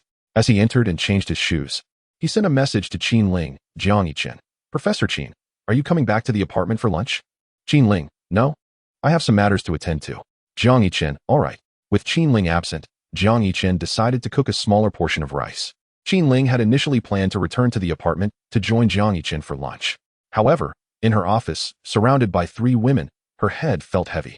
Lu Rong exclaimed, oh, Qin Ling, you absolutely must join us for lunch today. Since Lin Yao couldn't persuade you yesterday, the 3 of us are insisting that you come. Fang Ruoyan added, exactly. Do you have any idea how heartbroken we were yesterday without you? Lin Yao chimed in, Ling Ling, please don't tell us you're too busy again today. Qin Ling could only smile helplessly and replied, I'm free. They had cornered her in her office. How could she refuse? The 4 women soon piled into Qin Ling's car. Fang Ruoyan, sitting in the passenger seat, curiously remarked. Why did you only buy a car worth a little over $1 million? It hardly matches your status. She recalled their first gathering in the dormitory on the first day of university when this young lady had pulled out her black card, astonishing them all. It was a casual purchase, Qin Ling said, fastening her seatbelt and preparing to start the engine. She had chosen a car that was not overly extravagant. Ostentatious vehicles attracted too much attention. Thus, she opted for this Porsche Cayenne, just over $1 million. Miss, I believe you could upgrade to a luxury car, perhaps a supercar, or at the very least a Rolls-Royce or Bentley, Feng Ruoyan lamented. It's truly enviable. Some are born with a head start that others can only dream of. There are plenty at home. I just don't wish to drive them, Qin Ling replied. Feng Ruoyan fell silent. However, Lin Yao and Lu Rong in the back seat were intrigued, asking, You have several? How is that possible? There are only a few. Qin Ling spoke of it as if it were an inconsequential matter, her tone casual and nonchalant. At this moment, Feng Ruoyan wished to give herself a resounding slap. Why did she bring up such a topic? Was it not merely an opportunity for Qin Ling to tease her? The car fell into an immediate silence. The vehicle, priced just over $1 million, boasted exceptional sound insulation. Once the windows were closed, not a whisper of tire noise or wind disturbance could be heard. After a prolonged pause, Qin Ling recalled something, glanced at the rearview mirror, and remarked, Lu Rong. Lu Rong raised her head. I heard that you are keeping a male university student? Qin Ling inquired. What? A male university student? Is that true? I had no idea. Lu Rong exclaimed in astonishment. Lin Yao interjected, Oh my, Rong. Is that so? The young man must address you as auntie, right? I've already told you I'm not. Lu Rong protested. Qin Ling, that is slander. Defamation.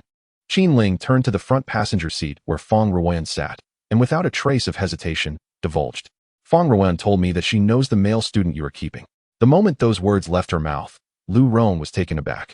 And Feng Ruoyan was left speechless. Feng Ruoyan, you are slandering me. Lu Rong exclaimed, her demeanor indicating her reluctance to admit the truth. What slander? Feng Ruoyan replied earnestly, pulling out her phone. Look for yourself. This boy here is familiar to you. Isn't? Don't be nervous, Qin Ling comforted. I simply wanted to ask what it feels like to date someone younger than yourself. Chapter 52. Good stamina? How should she respond? Lu Rong felt a bit embarrassed. Scratching her head, she sensed the eager gazes of the other 3 women in the car upon her. Come on, speak up. Don't be shy, Feng Ruoyan urged. Yes. Hurry and tell us. Lin Yao chimed in. I'm not in a relationship with him, Lu Rong clarified. But this younger guy does have impressive stamina. Oh. Feng Ruoyan and Lin Yao began to tease. Younger guy, good stamina. TSK. Lu Rong, you're quite shameless. Qin Ling, however, did not join in the teasing. Her attention remained fixed on the flow of traffic ahead. A younger guy with good stamina? She couldn't help but recall Jiang Yichen's exhausted demeanor from that morning. This young fellow likely didn't possess as much stamina as she did. How good can his stamina be? Feng Ruoyan asked curiously. Just about average, Lu Rong replied, somewhat shyly extending 5 fingers. Feng Ruoyan feigned indifference and then, with the authority of experience, began to recount her illustrious romantic history to the others in the car, who listened intently, Qin Ling included. Is it really that enjoyable? Qin Ling asked with great curiosity. Feng Ruoyan, now animated, responded, Miss Qin, once you find a boyfriend, you will understand. No matter how vividly I describe it. It pales in comparison to your own experience. Lu Rong and Lin Yao couldn't help but laugh upon hearing this. Feng Ruoyan, what are you thinking? Do you really believe that Miss Qin is the type to engage in romantic pursuits? During our university days, there were at least 800 suitors vying for her attention. Yet which boy did you ever see her grow close to? Lin Yao added, I strongly suspect that Ling Ling is allergic to romance. Qin Ling listened quietly to their playful banter without offering a rebuttal. After a moment, they arrived at the hot pot restaurant. The former college friends reunited, sharing amusing anecdotes from their university days. After their meal, Lin Yao and Lu Rong had to part ways due to prior commitments. Lin Yao was called back by her parents, while Lu Rong set off to meet her wealthy university benefactor. Ling Ling, are you free this afternoon? Feng Ruoyan inquired. What is up? How about I take you to the audition site for a stroll? The audition site? Qin Ling asked. Yes, the singing competition. Come with me to check it out. I want to see if there are any promising talents during the auditions. Following the auditions, the official preliminary rounds would commence, where the mentors would select contestants through blind auditions. As one of the mentors, Feng Ruoyan naturally hoped to discover a few exceptional talents to nurture for the subsequent team stage. She had already devised a plan. If she spotted any promising individuals at the auditions, she would discreetly inform them to join her team later. After some contemplation, Qin Ling agreed. Being Friday, school would dismiss early, and she had no other plans for the day.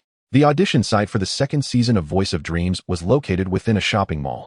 Jiang Yichen set off from school at 3 in the afternoon, taking the subway to the competition venue. Each contestant was assigned a number, and since Jiang Yichen's number was relatively low, he did not feel the need to rush to the venue early. Instead, he visited a practice room beforehand to refine his skills and rehearse his songs.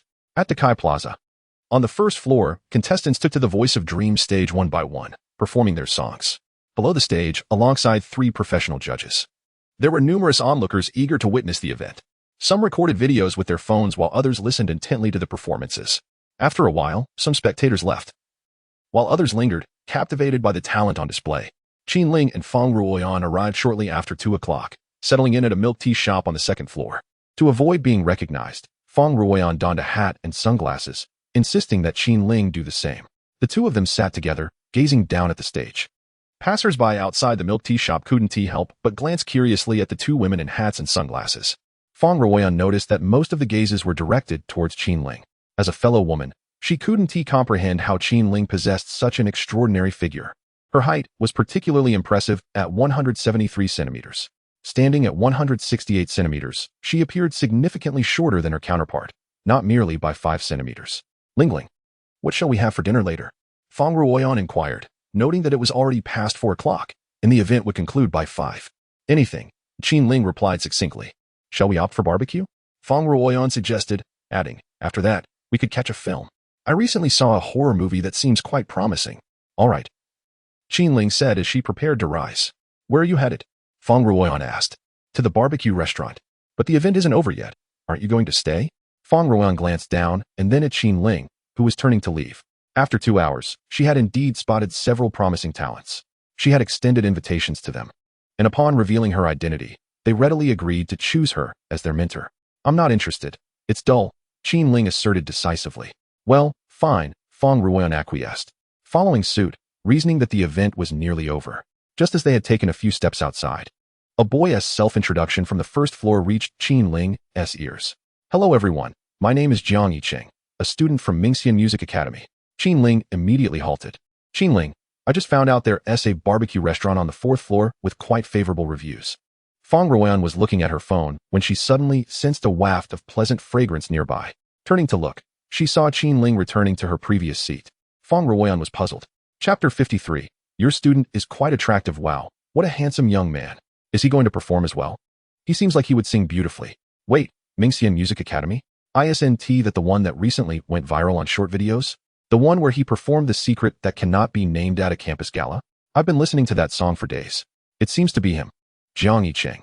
What a lovely name. Though he appears rather aloof, expressionless. That's typical. I've heard people from their school say he's the cool, distant heartthrob. Downstage, some audience members immediately recognized Jiang Yicheng's identity. The 3 judges in the panel adopted an attentive demeanor, having sat there for the entire afternoon and feeling somewhat fatigued. The appearance of Jiang Yicheng undoubtedly reignited their excitement. I will present an original song titled Baka's Old Testament. Jiang Yicheng's voice resonated through the microphone, reaching the ears of Qin Ling and Fang Ruoyan on the 2nd floor. Fang Ruoyan, confused, glanced at the beautiful woman beside her and asked, weren't we supposed to leave? Why did you suddenly sit back down? Qin Ling, wearing sunglasses, concealed her gaze, which was intently focused on the stage below. With a graceful gesture, she pointed at the young man about to sing and said, that one, my student. Fang Ruoyan followed the direction of the other person's finger and exclaimed, your student? Aren't you a piano teacher? She paused, adding, wait a moment, this student is rather attractive. But why does he look somewhat familiar? A contemplative expression crossed her face. Unlike Qin Ling, who was completely out of touch with modern trends, Fang Ruoyan suspected that Qin Ling might indeed have a generational gap with today's youth. Suddenly, the sound of a musical accompaniment filled the air. Fang Ruoyan, with a serious demeanor, realized that the boy below had just announced he would present an original song. Qin Ling also listened intently to the melody. The name Bach resonated in her mind. It was unlikely that anyone studying piano was unfamiliar with the renowned composer and keyboardist, often hailed as the father of Western music. As she pondered this, the singing brought her back to the present. On March 21, 1985, in the town of Eisenach, melodies flowed by the banks of the Hessel River, as Bach composed the well-tempered clavier for a living, and the moonlight of the Weimar court served as a prelude to his arias. The memories that classical piano fails to evoke are like Bach's music hidden within the sea of humanity. Outside, purple wind chimes sway, reminiscent of your voice ringing clearly in my ears. Last autumn, I penned a letter to you, capturing how much I longed to meet you, but alas, the Old Testament is now meaningless. The melodious voice echoed throughout the shopping mall. Jiang Yichen's voice was distinctive, a crystal-clear youthfulness, deeply emotional and infectious. He flawlessly conveyed the sentiments and essence of the song. As he finished the final note, thunderous applause erupted from the audience below. Although they struggled to comprehend the lyrics, the melody undeniably resonated as a beautiful song. Some were already preparing to record his performance and share it online. The three judges, regaining their composure, raised their approval signs. The rules of the audition were simple. If two judges raised their signs of approval, the contestant would advance to the next stage of the competition. Wow. I can't believe it. Fang Ruoyan gasped in astonishment. Qinling, tell me again, he's truly your student. Qinling nodded affirmatively. Yes. Come on, let's go. Quickly introduce me. Fang Ruoyan exclaimed, her excitement palpable. Your student is remarkable. An original song, and his vocal skills are impressive. As she chattered on, she suddenly smacked her forehead in realization. Ah, I remember now. Isn't he the boy who gained some fame recently for his performance at the Academy's evening gala? I'm not sure, Qinling replied. That song, The Secret That Cannot Be Spoken. He sang that, right? Fang Ruoyan pressed on. Yes, then it's settled. Fang Ruoyan clapped her thighs and eagerly pulled Qinling toward the stairs. This is truly a remarkable talent. If she could command such a formidable ally, winning the championship would surely be within reach. As Jiang Yichen stepped off the stage, he was approached by numerous young ladies eager to share their QR codes. Some were likely attracted by his striking looks, while others were perhaps impressed by his recent performance and wished to become acquainted with the charming young man. A wealthy matron, elegantly dressed, approached Jiang Yichen, presenting her business card and suggesting they share a drink sometime, inviting him to contact her via the number provided. Initially, he had merely come to casually stroll through the venue, but unexpectedly, he found himself captivated by such a handsome young man. Jiang Yichen remained expressionless as the affluent woman offered him a knowing smile before turning away. Once she had left, he carelessly discarded the card, which felt rather warm in his hand. That woman appeared to be at least 35. Was she serious? He was only 18. At that age, she could practically be his mother. Not far away, Qinling's expression shifted rapidly. Upon descending the stairs, she had witnessed Jiang Yichen accepting the business card from the wealthy matron. Fang Ruoyan immediately noticed something amiss with her friend. Before coming downstairs, Qinling had seemed in good spirits, a subtle smile gracing her lips. But upon reaching the ground floor, her demeanor had transformed entirely. It felt as though the temperature around them had dropped slightly in response to her icy countenance. Yet, before long, her tightly furrowed brow relaxed once again. This textbook-like display of emotional fluctuation left Fang Ruoyan momentarily stunned. Qinling, what is wrong? Fang Ruoyan, who struggled with slight myopia, failed to comprehend that Qinling's changing expressions were directly linked to Jiang Yichen's presence nearby. Nothing at all. Just a moment ago, your face was as cold as ice, as if someone owed you money. I suddenly recalled something unpleasant. And now? Why does it seem like you thought of something joyful? Indeed, Qinling replied with a smile. You are correct. I have indeed recalled some cheerful thoughts. Chapter 54. Could it be that Miss Qin? You. Jiang Yichen was quite surprised to unexpectedly encounter Qinling at the audition site. Just as he had discarded the business card of the wealthy matron, Qin, adorned with a cap and sunglasses, gracefully approached him. One must admit, Qin's presence was undeniably commanding. As she arrived, the young ladies who had intended to ask for his contact information immediately retreated. Qinling first introduced him to the woman beside her, Fang Ruoyan. Jiang Yichen recognized this name. It was mentioned in the original novel as a budding star with a penchant for romance. At the time, due to his limited knowledge, he had even searched for the meaning of romance to comprehend the context better. In simpler terms, it is a role reversal between genders, with the husband embodying the wife's role and vice versa. The male protagonist assumes a more domestic role while the female protagonist takes on the mantle of the breadwinner. Furthermore, this role reversal extends even to their intimate encounters, with the male positioned beneath and the female above. Fang Ruoyan particularly enjoys this playful dynamic and has a fondness for cross-dressing. Jiang Yichen couldn't help but envision a certain cross-dressing figure in his dormitory, picturing the scene of Shen Jie and Fang Ruoyan together. Perhaps his imagination fell short. After Qinling introduced herself and Fang Ruoyan, the three of them made their way to a barbecue restaurant on the 4th floor. Jiang Yichen had not intended to join them, as he had already planned to savor leftover sauerkraut fish soup with rice upon returning home. However, he found it hard to resist the enthusiastic invitation from Fang Xiaotian. Come on, Jiang, let us go enjoy a barbecue together, Fang Ruoyan urged. No, I have food waiting at home, Jiang Yichen replied. But I already purchased coupons on a certain platform, Fang Ruoyan insisted. Well, It's just some leftovers. It won't be a loss if I skip it. So, barbecue it is? To be honest, I excel at grilling meat. Just sit back and relax, and I'll take care of it for you and Professor Chin. Fong Ruoyan chuckled. You're quite amusing, little brother. On the fourth floor, at the barbecue restaurant, the trio chose a cozy corner table. Fong Ruoyan and Qin Ling settled into their seats, initially intending to fetch some condiments but were stopped by Jiang Yichen. Qin Ling, your student is quite impressive. How old are you this year? Fong Ruoyan asked with keen interest. Qin Ling narrowed her eyes at Fong Ruoyan's suggestive gaze and replied coldly, 18. Oh, 18. Fully grown. Fong Ruoyan remarked, licking her lips. Suddenly, Qin Ling, unable to control her strength, crushed a teacup in her hand, the sharp sound startling Fong Ruoyan. She quickly withdrew her gaze from Jiang Yichen's back and found herself locking eyes with Qin Ling's stunningly beautiful, ornate phoenix eyes. Fong Ruoyan, what are you up to? Qin Ling asked sternly. He is my student. Swallowing hard, Fong Ruoyan felt a surge of survival instinct and replied, calm down, Miss Qin. I have no ulterior motives towards your student. In truth, she had found Jiang Yichen rather appealing at that moment.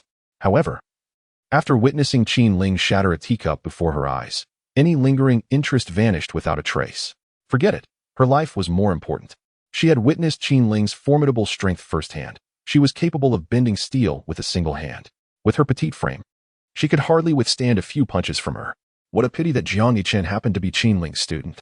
Oh dear, Qin Ling, Fong Ruoyan continued. Eager to reassure her, do I look like someone who would prey on a boy nearly a decade younger than me? Please don't misunderstand. Upon hearing this, Qin Ling raised an eyebrow and cautioned, speak with more care. Before she could finish her statement, a nearby waitress noticed the unusual tension and approached. At that moment, Jiang Yichen also arrived, preparing a dipping sauce for Qin Ling. The dipping sauce bowl in this barbecue restaurant was elongated with 4 compartments. Typically, these compartments would hold various dry seasonings such as 5-spice powder and spicy powder, or sauces like barbecue and sauté. However, considering Professor Chin's palate, Jiang Yichen decided to fill all 4 compartments with a concoction he had prepared from the seasoning station. As for Fong Ruoyan's dipping sauce, he was less meticulous, carelessly scooping a few spoonfuls of 5-spice powder, spicy powder, and barbecue sauce.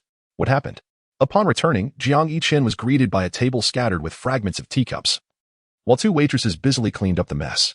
It broke, Qin Ling replied nonchalantly. Ah? Jiang Yichen was taken aback. I sincerely apologize, esteemed guests. Allow me to waive your bill. The owner approached, apologizing as this was her first encounter with such an incident. She had glanced at the surveillance footage, which revealed that the wine glass held by Qin Ling had shattered unexpectedly. This startled her, as in her years of running a restaurant, she had never witnessed such a phenomenon. Fortunately, no one was injured. Otherwise, medical expenses would surely have ensued. It's nothing. Qin Ling waved her hand dismissively, appearing unfazed. Aside from herself, only Fong Ruoyan understood that the teacup had not simply broken on its own. After this small interlude, the masterful barbecue chef Jiang Yichen took center stage. The meat sizzled over the charcoal flames, while the fragrant coriander and pungent vinegar from Qin Ling's dipping sauce plunged Fong Ruoyan into deep contemplation. She hadn't given it much thought earlier, but suddenly felt something was amiss. Even if one were to care for a student, this seemed excessive, squeezing a teacup into shards. Moreover, how did Jiang Yichen know that Qin Ling enjoyed vinegar and coriander? This felt somewhat uncanny. Suddenly, a bold hypothesis crossed Fong Ruoyan's mind. Could it be? No way. Miss Qin Yu. Perhaps the conjecture was startling. Her eyes widened in disbelief. Come, Professor Qin, Teacher Fong, do give it a taste. Jiang Yichen placed the grilled meat into the bowls of the 2 women. He addressed Fong Ruoyan with respect, calling her Teacher Fong. Qin Ling wrapped the grilled meat in her dipping sauce and brought it to her lips. The burst of sourness complemented the crisp exterior and tender interior of the meat, enhanced by the fragrance of coriander. It was utterly delightful. This young man truly understood her taste. Beside her, Fong Ruoyan gazed at the grilled meat in her bowl, then glanced at Qin Ling. Subsequently, she picked up a piece of the meat with her chopsticks and placed it into Qin Ling's bowl, saying, Ling Ling, you should eat this. I have been focusing on losing fat lately. A bit of vegetable will suffice for me. After speaking, she took a skewer of corn and placed it on the grill to roast. Chapter 55, The Sour Smell of Love. Fong Ruoyan finally comprehended why Qin Ling had inquired during their car ride at noon about the feelings of dating someone younger. It turned out she was subtly asking for herself. It was fortunate that neither of them had perceived it at the time. Recalling the earlier scene where Qin Ling had coldly crushed a teacup, Fong Ruoyan felt an urge to protest. Dear Miss Qin, why didn't you mention that you have an interest in your student? If I had known, even with 800 lives, I wouldn't have dared to entertain any thoughts about this young lad. As Fong Ruoyan gnawed on her skewer of corn, her gaze flitted back and forth between Jiang Yichen and Qin Ling. Jiang Yichen, she addressed him. What's the matter?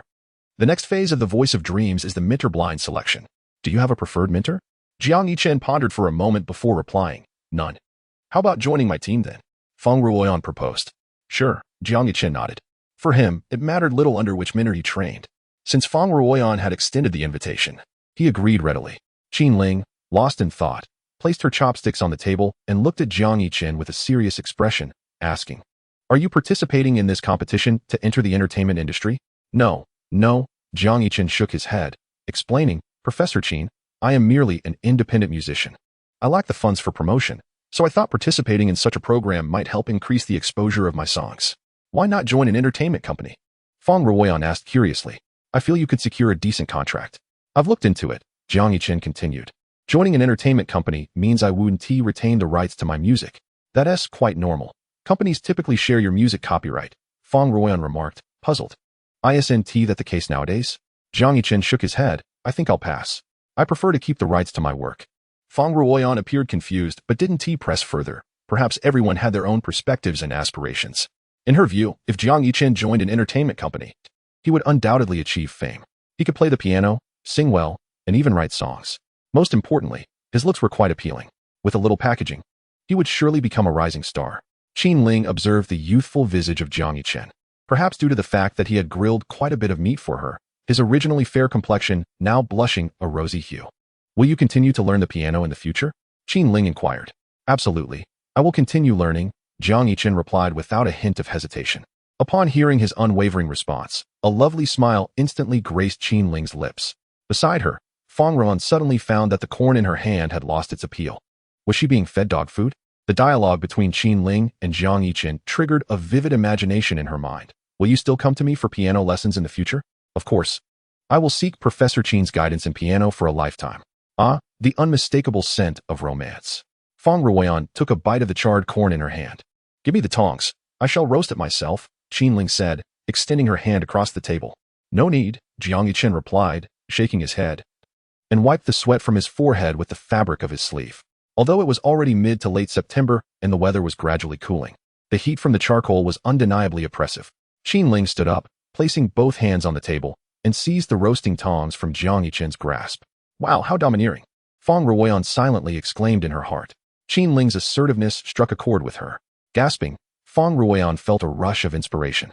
She imagined the handsome Jiang Yichen reclining on a bed, with Qin Ling perched atop him. Oh my! In her moment of distraction, she inadvertently let out a sharp noise. Both Jiang Yichen and Qin Ling turned their attention towards her. Since they began their meal, Jiang Yichen had sensed that something was amiss with this little diva. Fong Ruoyan. Qin Ling furrowed her brow. Cough, cough, cough. Fong Ruoyan cleared her throat strategically. It's nothing at all. I suddenly have a bit of a stomachache. I'll just go to the restroom. Please continue your conversation. With that, she left in haste. Once she departed, only Qin Ling and Jiang Yichen remained at the table. Qin Ling gazed at the young man's flushed face and inquired, Are you hot? It's bearable, Jiang Yichen replied. Qin Ling pulled out a few tissues and handed them to him. Wipe your sweat. Okay, Jiang Yichen accepted the tissues, somewhat embarrassed.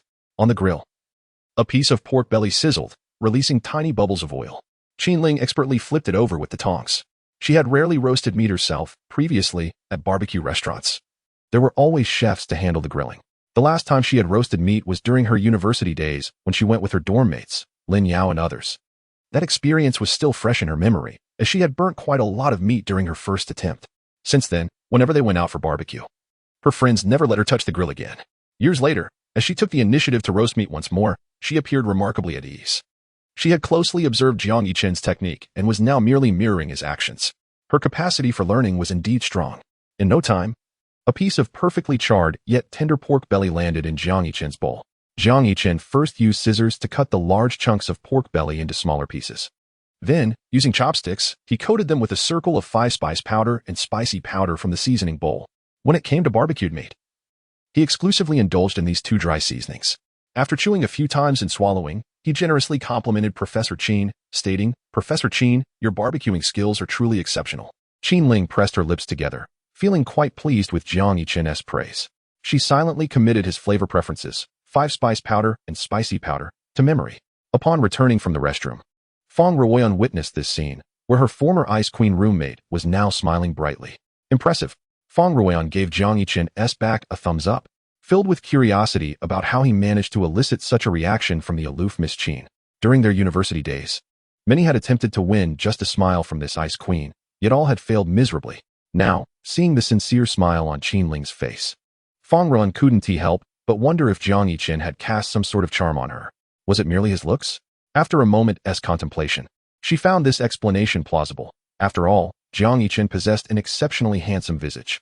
Chapter 56. Love truly elevates one's grandeur after dinner. Fong Ruoyan felt particularly reflective. No one understood the level of Qin Ling's barbecuing skills better than she did. Ever since they first tasted Qin Ling's charred barbecued meat during their university years, their dormitory had never allowed her to grill again. Now, years later, Fong Ruoyan couldn't help but marvel at how love could indeed inspire greatness. Just moments ago, she had savored a piece of Qin Ling's barbecued pork belly, crispy on the outside and tender on the inside. After dinner, Fong Ruoyan had intended to watch a movie with Qin Ling. A new horror film had recently premiered, and she thought it looked promising. With Jiang Yichen's unexpected presence, she had no choice but to purchase an additional ticket. At 7:30 in the evening, the three entered the cinema hall, choosing rows 5, 8, 9, and 10. Fong Ruoyan informed the two of her seating choice, having selected the middle section for optimal viewing. Perhaps because they arrived early, the hall was still empty. Walking ahead, she counted the seat numbers and, had it been before dinner, she might have chosen seat 9 in the middle. However, now she quietly moved to the far end. Selecting seat 10, Jiang Yichen was initially following closely behind Fong Ruoyan, but just as he was about to step into row 5, Qin Ling suddenly pulled him back. Without uttering a word, she gracefully strode ahead with her long legs. Jiang Yichen did not ponder much, assuming that Qin Ling wished to sit close to her friend. In truth, he had not intended to sit beside Fong Ruoyan either. His plan was to first walk to seat number 8, and then make way for Qin Ling. The three settled down in succession. It was only then that Jiang Yichen recalled his curiosity and inquired, "Professor Qin, what movie are we watching?" Earlier, Fong Ruoyan had suggested watching a film, and since he had nothing else planned for the evening, he had agreed. However, he was unaware of the specific movie ticket Fong Ruoyan had purchased, as he had gone to the restroom right after finishing the barbecue. By the time he returned, Fong Ruoyan was already standing at the ticket checkpoint with the tickets in hand. "A frightening encounter," Qin Ling replied. "A horror film?" Jiang Yichen furrowed his brow. He rarely indulged in horror films, let alone watched one in a cinema. When he visited a theater, he typically opted for science fiction or comedy. Romance or horror films were genres he seldom explored. These two types were generally meant to be enjoyed by couples, and as a young man who had never dated, he had little experience with them. "Are you afraid?" Qin Ling asked. "Are you joking, Professor Qin?" Jiang Yichen scoffed. "What is there to be afraid of in a lousy horror movie?" Qin Ling softly responded. Perhaps it was because she had just finished her classes that morning. She was still dressed in that outfit, a trench coat, a white shirt, and a black knee-length skirt. Jiang Yichen stared, captivated. No matter how many times he gazed upon her, Professor Qin's stunning beauty relentlessly struck at the heart of this infatuated admirer. Qin Ling's posture was both elegant and relaxed, her slender fingers casually resting on the armrest. The theater's warm white lighting cast a faint, cool glow on her hands. Not only did Professor Qin's gaze convey a sense of distant aloofness, but her fingers also seemed to exude a quality that kept others at bay. Jiang Yichen pondered carefully. Was Qin Ling afraid of horror films? If she were, should he offer her his shoulder for comfort? After a moment of reflection, he clicked his tongue in dissatisfaction. It seemed the original novel had not mentioned this detail. "What are you thinking about?" Qin Ling turned her head to look at him. "Professor Qin, are you afraid of horror films?" Jiang Yichen asked. Once he spoke, he waved his hand dismissively. "Never mind, forget I asked." He had momentarily forgotten that Professor Qin was not only accompanied by him but also by Fong Ruoyan. Even if she truly feared horror films, she would likely cling to her best friend for reassurance. Fong Ruoyan, who had been attentively listening nearby, could not help but roll her eyes at Jiang Yichen's self-questioning. "Come on, don't be timid. Just pull up the armrest and wrap your arms around Qin Ling." Fong Ruoyan cheered him on, but suddenly, the image of the aloof goddess nestled in Jiang Yichen's embrace felt somewhat incongruous. "By the way, that teacher Fong." Jiang Yichen's gaze drifted past Qin Ling and settled on Fong Ruoyan. "How much are the movie tickets? I can send them to you." Though he found joy in receiving favors, he felt a twinge of guilt for having already enjoyed a complimentary barbecue. Now, to indulge in yet another free movie seemed a touch excessive. "It's all right. No need," Qin Ling replied. Fong Ruoyan interjected, "No, sister. Although I was about to say the same thing, isn't that a bit too blunt? This simply wouldn't do." With unwavering principles, Jiang Yichen opened his payment code. extending his hand to present his phone to Fong Ruoyan. Here, please scan it. Fong Ruoyan hesitated momentarily. Suddenly, Jiang Yichen seemed to recall something, withdrawing his hand and shutting off the payment code, replacing it with his QR code. Teacher Fong, let us simply add each other as friends. Fong Ruoyan's eyes widened in surprise. Casting a sidelong glance at the still aloof Qinling, she asked, Jiang, what is the purpose of adding friends? If you wish for me to avoid a fate akin to that of the teacup from earlier, you ought to swiftly retrieve that damned QR code. Go ahead. Qinling urged Fong Ruoyan. Add. Fong Ruoyan blinked in confusion. He is about to enter the preliminaries. After all, he'll still be a member of your team. Qinling clarified. Oh.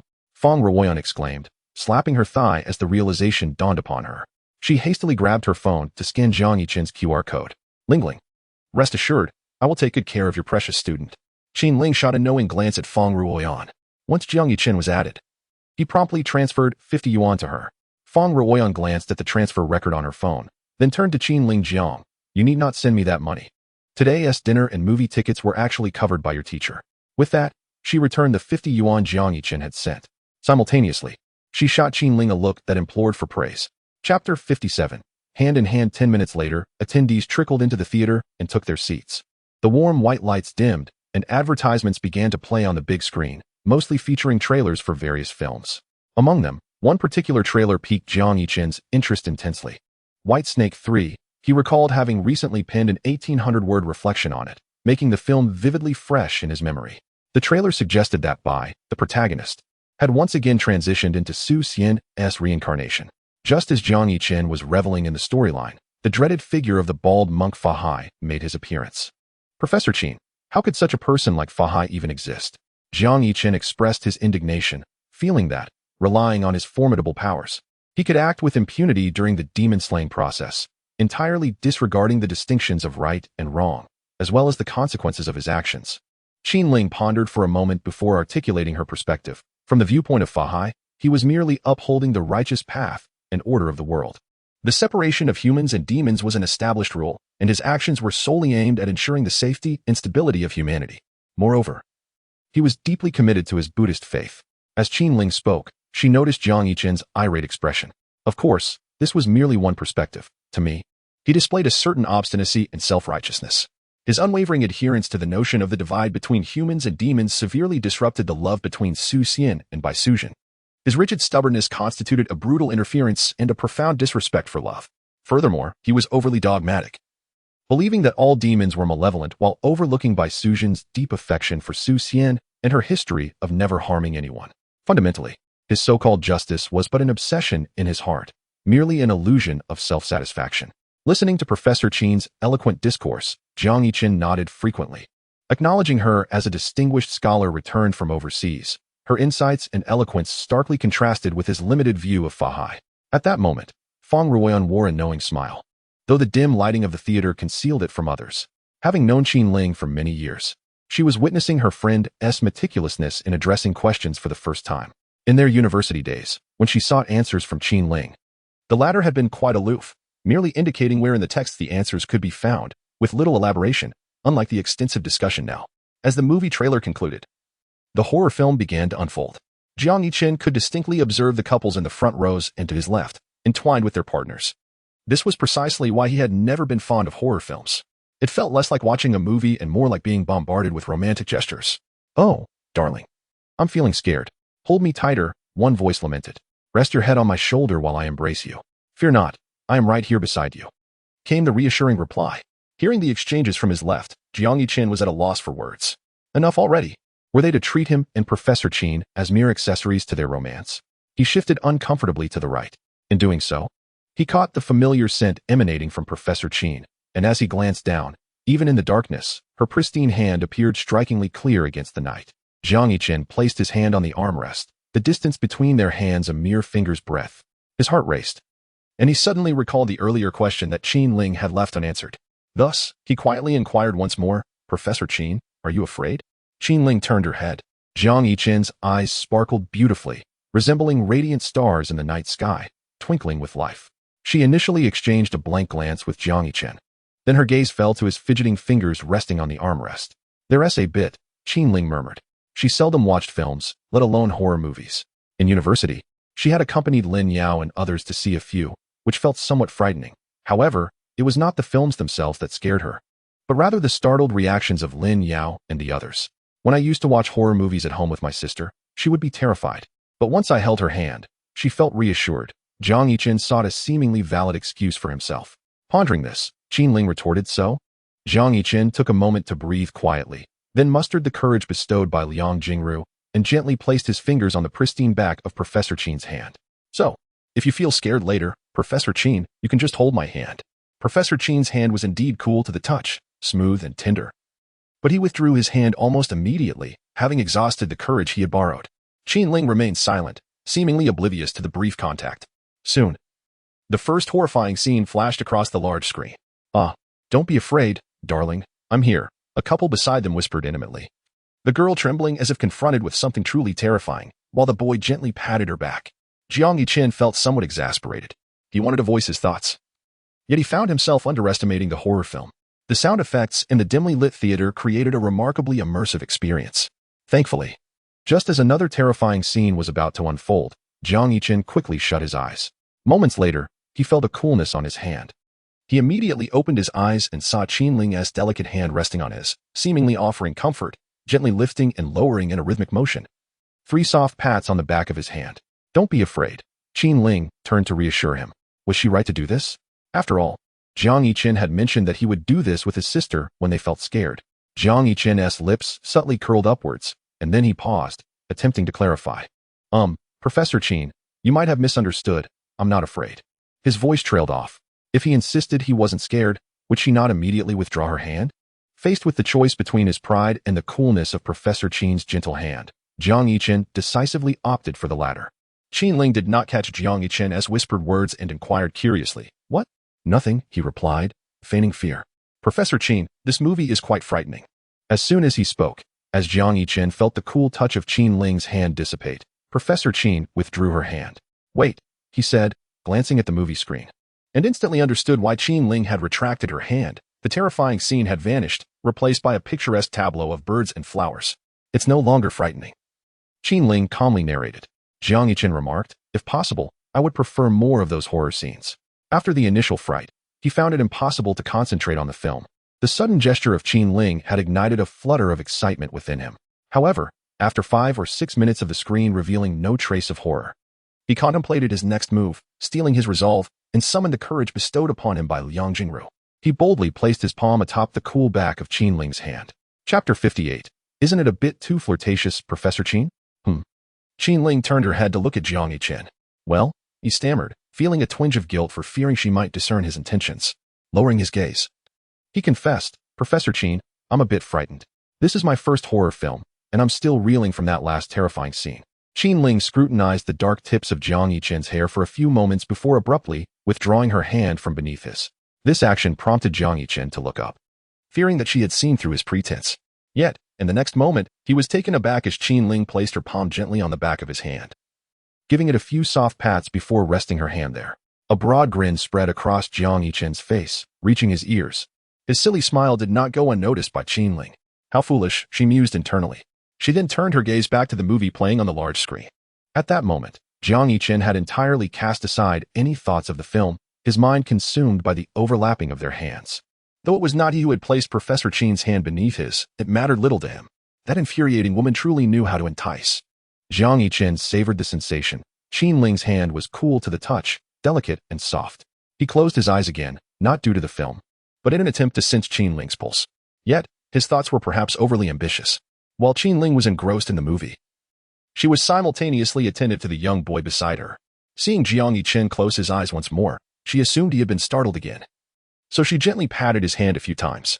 Jiang Yichen opened his eyes to find himself met with Qin Ling's gaze. Unlike her usual detached demeanor, the warmth in her eyes at that moment was unmistakable.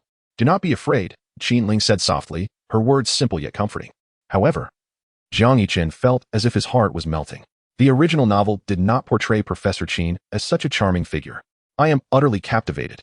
Noticing Jiang Yichen's daze, Qin Ling inquired, "What's wrong?" "Nothing." Jiang Yichen concealed the tumult within his heart. Qin Ling replied, turning back to watch the movie. The film progressed leisurely.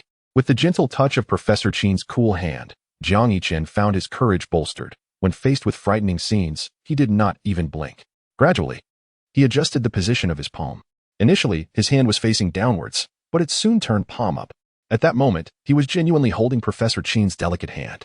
When their hands connected, Chen-Ling glanced at him without uttering a word, her gaze serene. Professor Chen, this feels more comfortable, Jiang Yichen explained. Chen-Ling returned her gaze to the screen. Jiang Yichen began to play with Professor Chen's soft hand. Its distinct joints were tender and exquisite. He swallowed hard, suppressing the impulse to take a bite. If he were to do so, Professor Chen would likely send him flying 3 meters away with a single kick. Initially, Chen-Ling paid little attention. She merely wished for Jiang Yichen to be less frightened while watching the film. However, gradually, Jiang Yichen became a bit too bold. He separated each of her fingers and meticulously traced them from the inside out. Was he treating her hand as a toy? Chen-Ling shot him a sharp glance. Jiang Yichen. Just as he was about to intertwine their fingers, he felt a chill from her tone, causing him to shudder. Try playing around again, Chen-Ling warned coldly. Jiang Yichen immediately complied, holding her hand properly. Hey, darling, this movie is so terrifying. I can't bear to watch, he exclaimed. Don't worry, sweetheart, it's all right, came the gentle murmurs of a couple beside them. Jiang Yichen wore a disdainful expression. What were they showing off?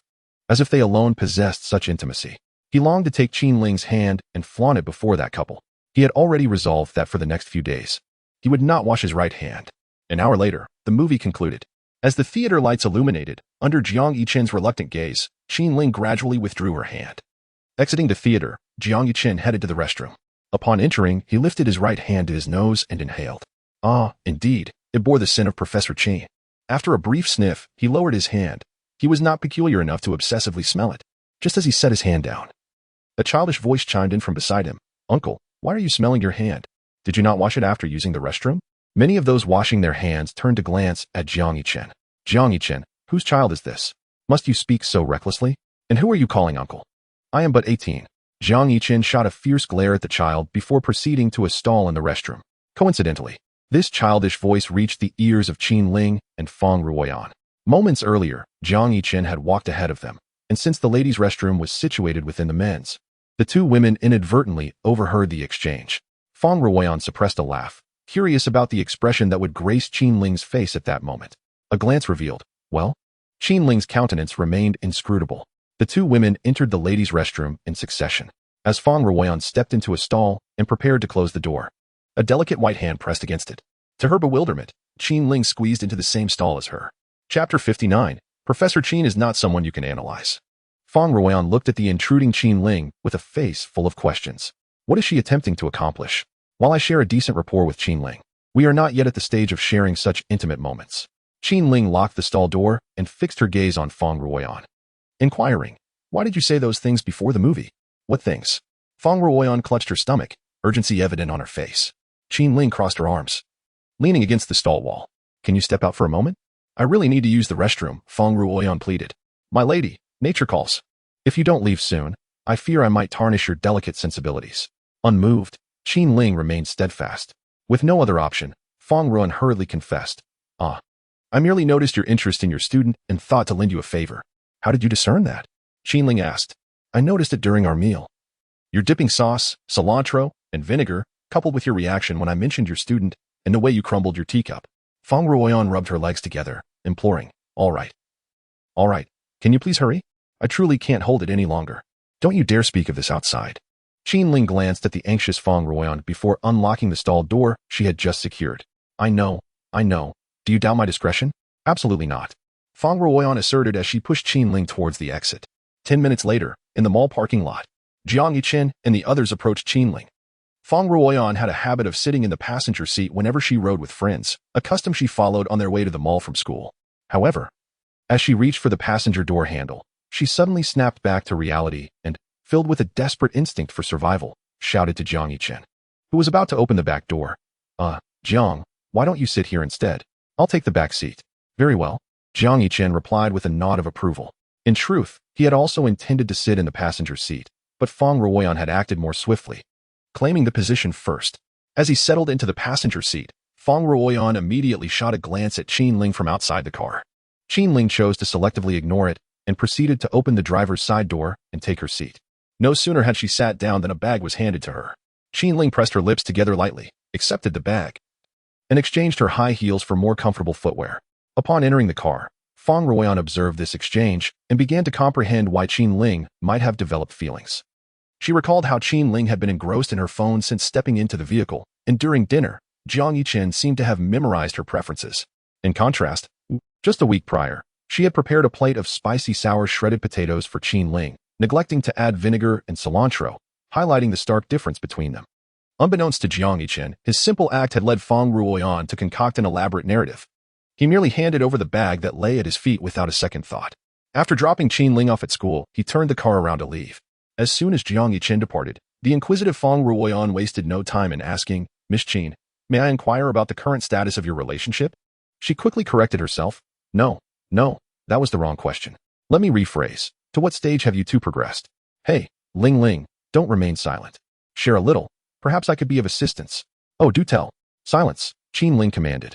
Understanding her cue, Fang Ruoyan promptly ceased her chatter. This woman had such a temper, snapping at anyone who dared to speak out of turn.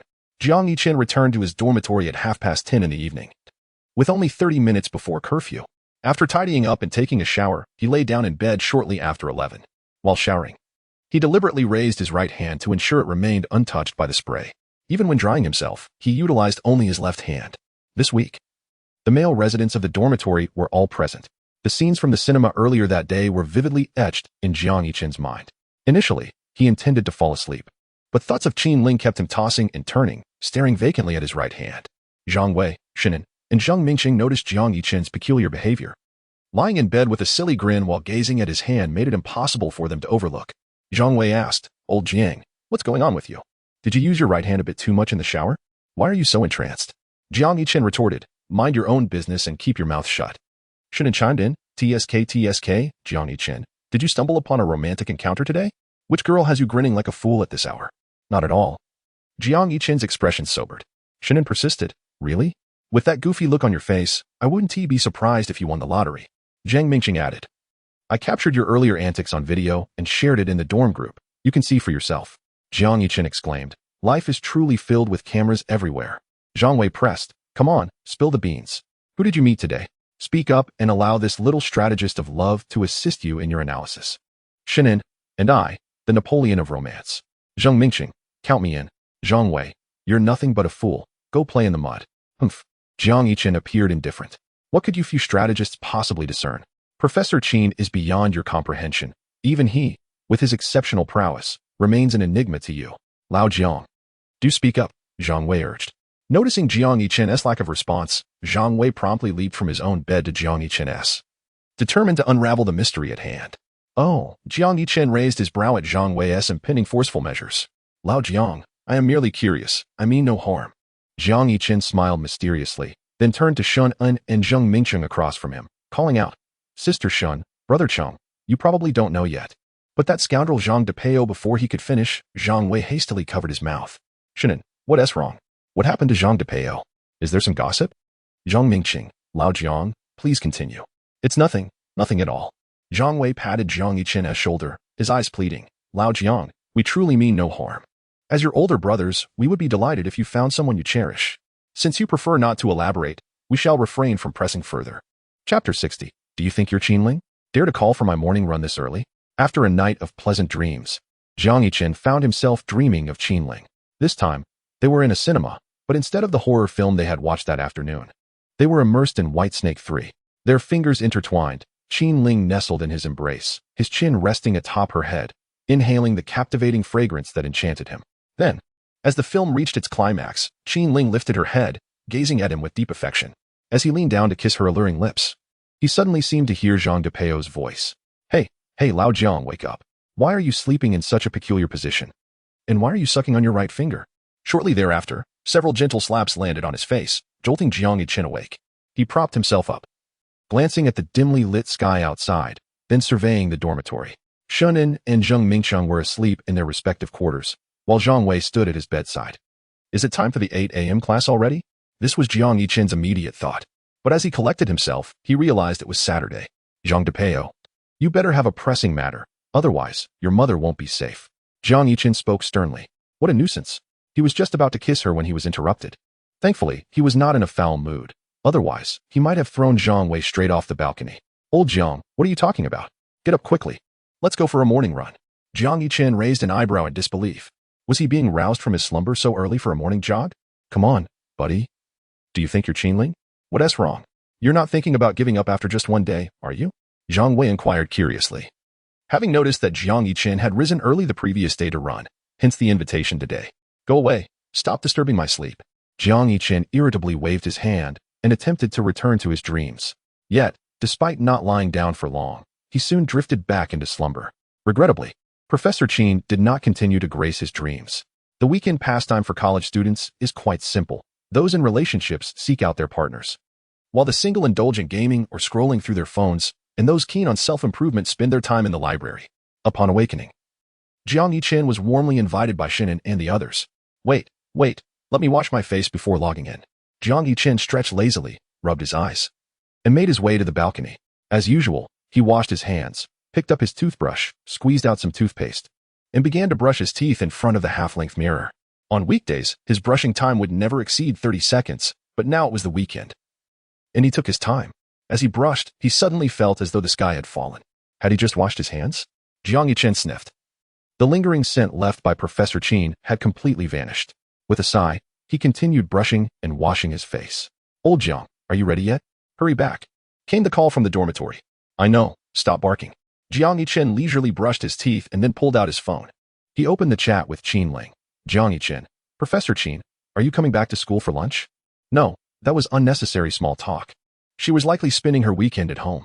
After pondering for a moment, he typed anew, Professor Qin, how much were the movie tickets and the barbecue from yesterday? I'll transfer you the money. Qinling, no need. Jiang Yichen, that's quite awkward. I'll just wait until October to give you the money together. Jiang Yichen, are you spending the entire weekend at home? He subtly inquired. Qinling, yes. Upon receiving her reply, Jiang Yichen shrugged, as expected. Qinling, I have some matters to attend to. Jiang Yichen, understood. The brief and delightful weekend always seems fleeting. Once matured, time appears to accelerate, slipping away in the blink of an eye. Sunday evening, in the male dormitory. Old Jiang, you're quite the character. I've seen several clips of you competing on Douyin lately. Zhang Wei teased. Just average. Jiang Yichen waved his hand dismissively. During the weekend, his video of singing at the Voice of Dreams audition had also gone viral. The official account of the Voice of Dreams has specially released 3 videos for him. Riding on the wave of this newfound popularity, Jiang Yichen promptly made his song The Old Testament of Bach available. This free promotion swiftly garnered him 30 million views and downloads within merely 2 days, amounting to a sum of 360,000 RMB. Of course, this money will not be accessible until the 15th of next month. It's just so annoying, complained Shinan. Tomorrow, I have to get up for the early 8 o'clock class again. Zhang Mingqing added, the weather is getting colder. I hardly want to get out of bed in the mornings. Shen Jie and Cheng Gu exchanged grievances, all expressing their dissatisfaction with the early class. Meanwhile, Zhang Wei and Jiang Yichen sat silently at their respective computer desks, offering no remarks. Jiang Yichen had never been fond of early classes either. However, lately, he glanced down at his abdomen and felt it with his hand. It seemed he had developed a slight belly. Narrowing his eyes, Jiang Yichen realized he could not continue this lifestyle of excessive eating and sleeping. If he persisted in this lazy manner, confined to his dormitory, he would surely become idle. He needed to go for morning runs. He must exercise. Jiang Yichen promptly took out his phone and sought out the slightly jealous Qin Kaijie. Jiang Yichen, Professor Qin, are you going for a morning run tomorrow? Qinling, yes. Jiang Yichen, then take me along. I feel like I've gained a bit of weight recently and need to lose some. Qinling, no. Jiang Yichen? Qinling, I want to be at school for my morning run tomorrow. Jiang Yichen slapped his forehead, recalling that Qinling would be coming from Xiangyao community to school the following day. Shinan interjected, Old Jiang, Zhang Depeo, why are you both silent? Don't you find the early class annoying? It's infuriating. I strongly suggest we cancel the early 8.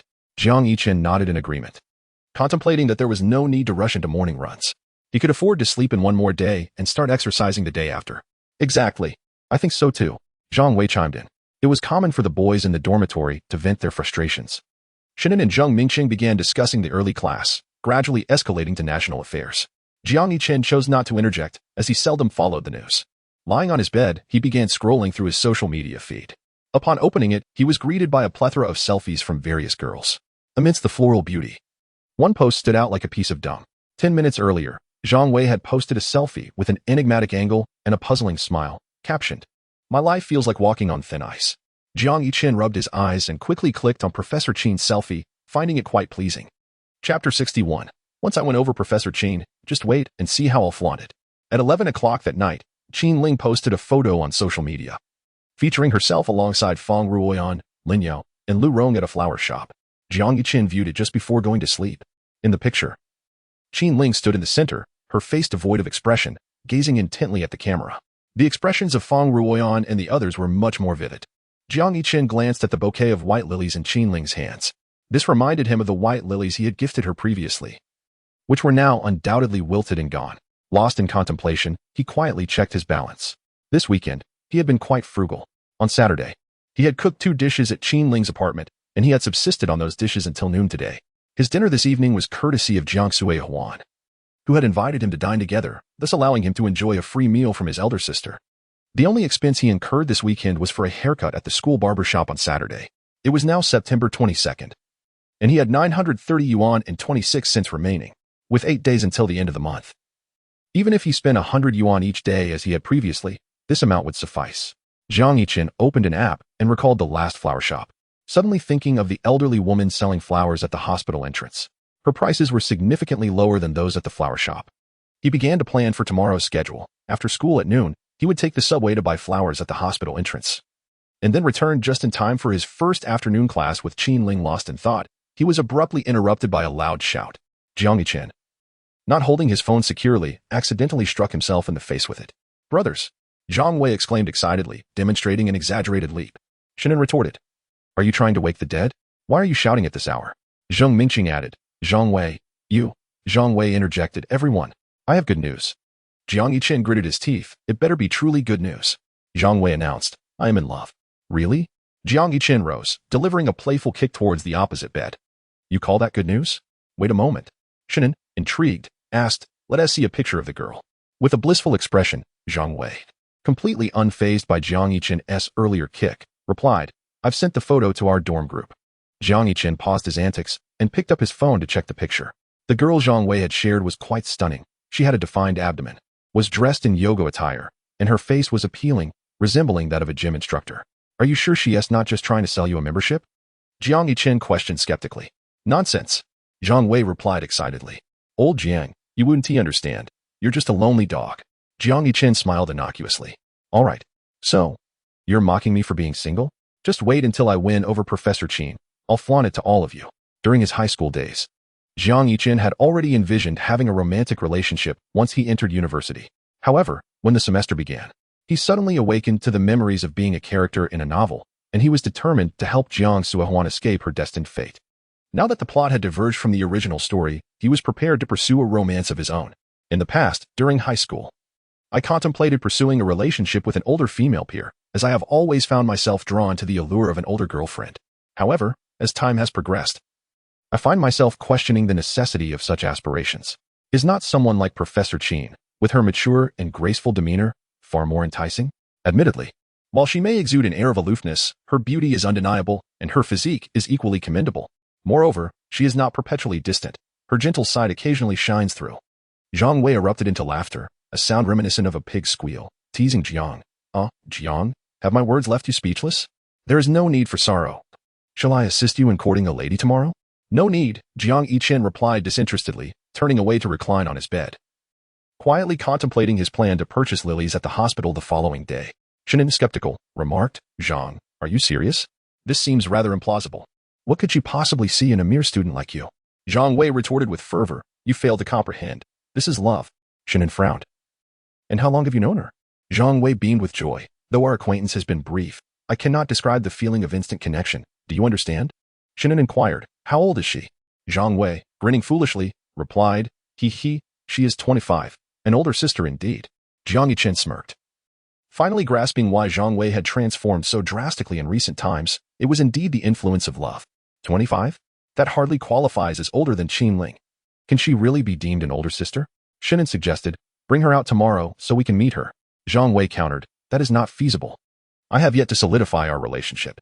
I will introduce her once we are officially together." Jiang Yiqian interjected, "Did you not just claim you were already involved?" Zhang Wei clarified, "I meant that we are on the verge of it. Within a couple of days, it shall be confirmed." Jiang Yiqian frowned, but chose not to press further. He opened the chat with Qin Ling to notify her of his absence from the apartment for dinner the next day.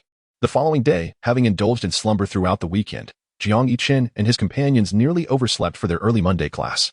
Nonetheless, this served to push them beyond their limits. Rising at 7:54, they managed to reach their classroom just in time, albeit a minute later than their previous attempt. Perhaps it was a stroke of luck, or perhaps it was Zhang Wei's candid confessions from the night prior that spurred them on. In class today, the atmosphere shifted from covert competition to open engagement. Zhang Wei surprisingly found himself diligently studying, taking notes as the teacher lectured, a sight that left Shun En and Zheng Mingxing feeling anxious. Shun En remarked, "Wait, Zhang Wei, are you being serious? You intend to study earnestly?" Zhang Wei affirmed, "Indeed." Zheng Mingxing chimed in, "That seems excessive. I too engage in daily conversations with an older female peer." Zhang Wei replied, "That merely indicates that your floral dress sister is not your true love." Zhang Wei, "To be honest, both of you, I have been secretly studying for quite some time, and I no longer wish to continue in secrecy. I am determined to study earnestly." Shinin and Zheng Mingxing were taken aback. After Zhang Wei finished speaking, he cast a meaningful glance at Jiang Yiqin, suggesting that he no longer held any leverage over him. Jiang Yiqin, filled with curiosity, asked, "How are you so certain that the girl likes you too? We chat every day, and recently we have been going to the gym together. She even sends me good night messages daily," Zhang Wei replied, his face radiating happiness as he recounted the tale of his affection for a 25-year-old older sister. Jiang Yiqin only asked a few simple questions before not delving deeper into the matter. As the morning classes concluded, Jiang Yiqin parted ways with Shun En and the others once more. Shun En inquired, "Jiang Yiqin, what has been going on with you lately? Are you dining with your sister every day?"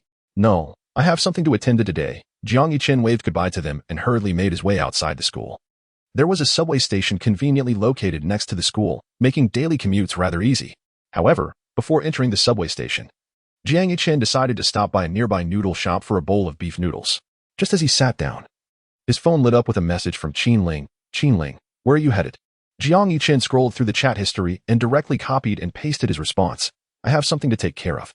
Qin Ling had seen Jiang Yiqin rush past her like the wind earlier, his expression filled with urgency, as though something significant had occurred outside the school. Thus, she inquired about his destination, especially since the first class that afternoon was with him. Upon reading Jiang Yiqin's reply, she couldn't shake off the peculiar sense of familiarity that permeated his words. Naturally suspicious, Qin Ling scrolled up the screen and discovered that she had previously sent an identical message. She quoted her earlier words and sent a question mark to Jiang Yiqin. In the next moment, Jiang Yiqin replied with a question mark as well. "Qin Ling, Jiang Yiqin. Qin Ling, Jiang Yiqin. Jiang Yiqin, Professor Qin. Qin Ling, don't be late for class this afternoon. Jiang Yiqin, got it." Just as Jiang Yiqin finished messaging, a steaming bowl of beef noodles was placed before him. "Could you please add some more cilantro?" Jiang Yiqin requested. The owner, a down-to-earth person, promptly took the bowl back, sprinkled a generous handful of fresh cilantro, and returned it to him. Afterward, Jiang Yiqin picked up the small vinegar bottle from the table and drizzled some vinegar into his bowl. Once everything was prepared, he snapped a photo and sent it to Qin Ling. After a lengthy wait, Jiang Yiqin finished his noodles and made his way to the subway station to board the train to the hospital. At long last, Professor Qin's reply arrived, accompanied by a photograph.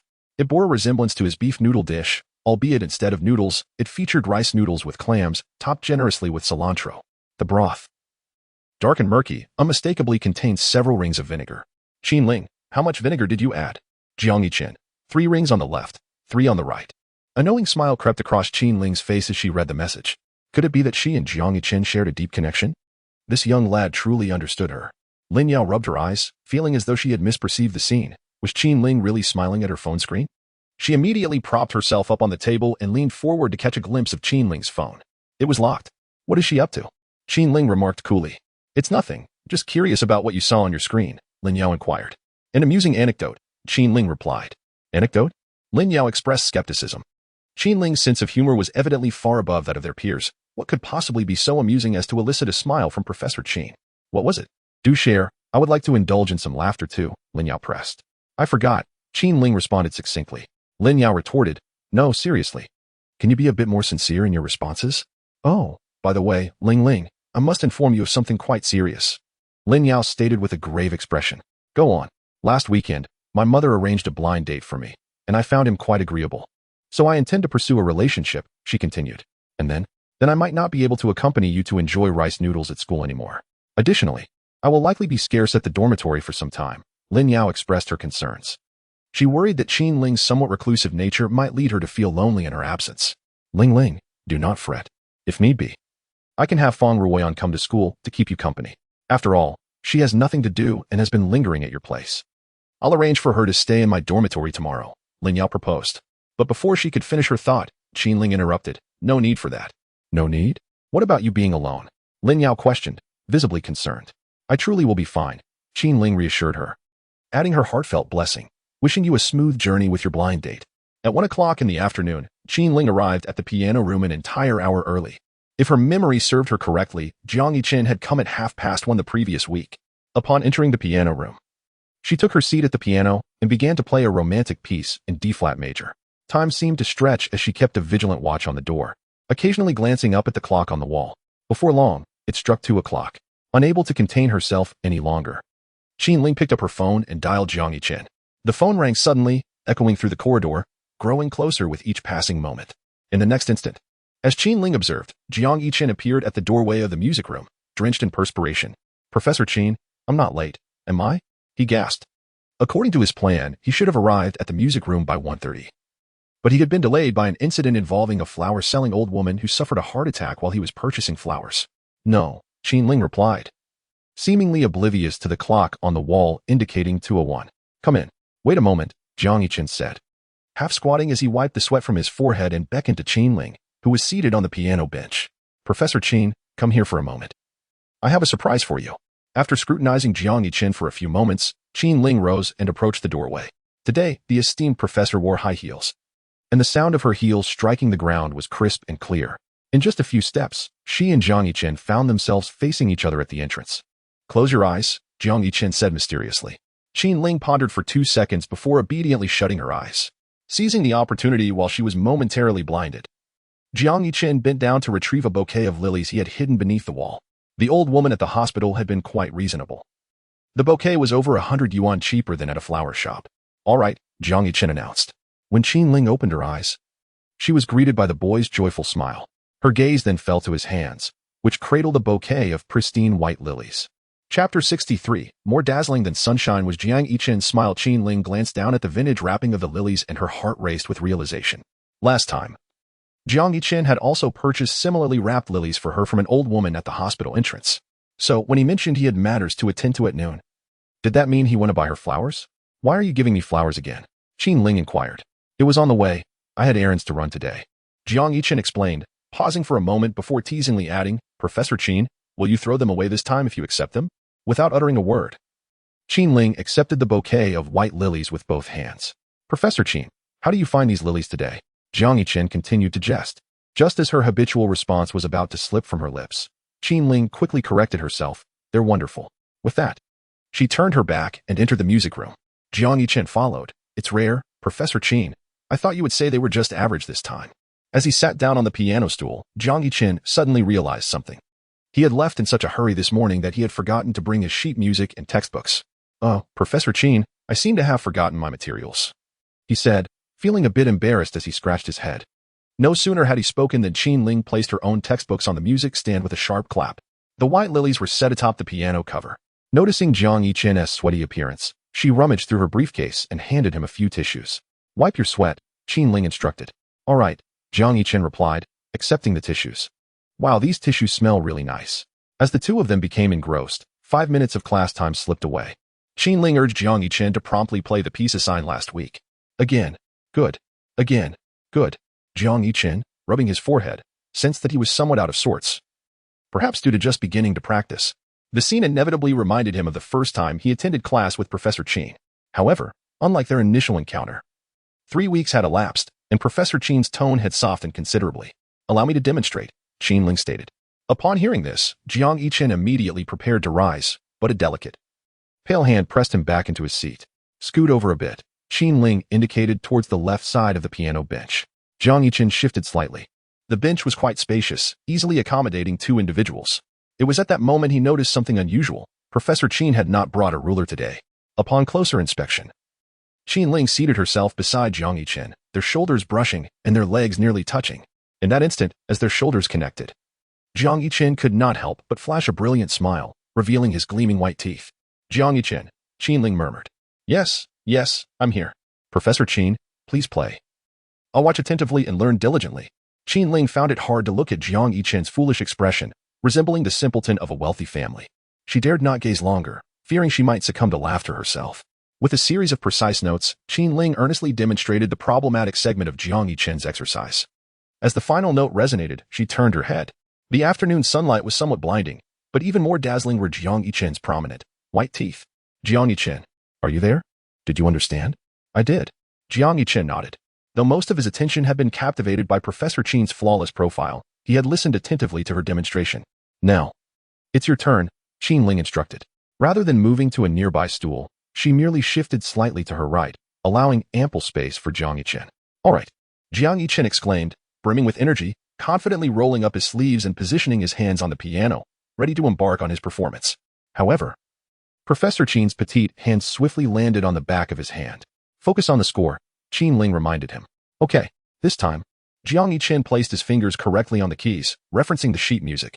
As he began to play, he had barely struck a few notes when Professor Qin's gentle hand returned to him. You played the wrong note, she pointed out. Again, Jiang Yichen had initially retracted his shining smile, but after Qin Ling's gentle admonition, his grin re-emerged. Again, all right, Jiang Yichen.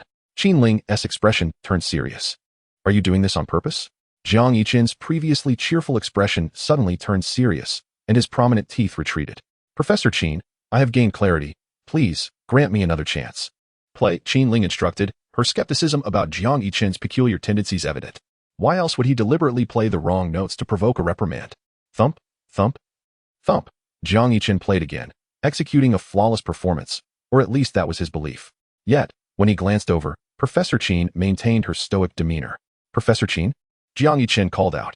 You are indeed doing this on purpose, Qin Ling asserted definitively. A strategic cough escaped Jiang Yichen. Well, you see. My mind has always been somewhat unconventional. As a child, I struggled with math problems, and upon receiving a light tap from my teacher, everything suddenly clicked. So, Professor Qin, your earlier reprimands inadvertently enlightened me. Qin Ling's expression darkened. Are you suggesting that I must hit you in class for you to pay attention? Jiang Yichen replied earnestly. In a certain sense, that is indeed the case. Qin Ling turned, retrieving her ruler from her briefcase. Very well, extend your hand.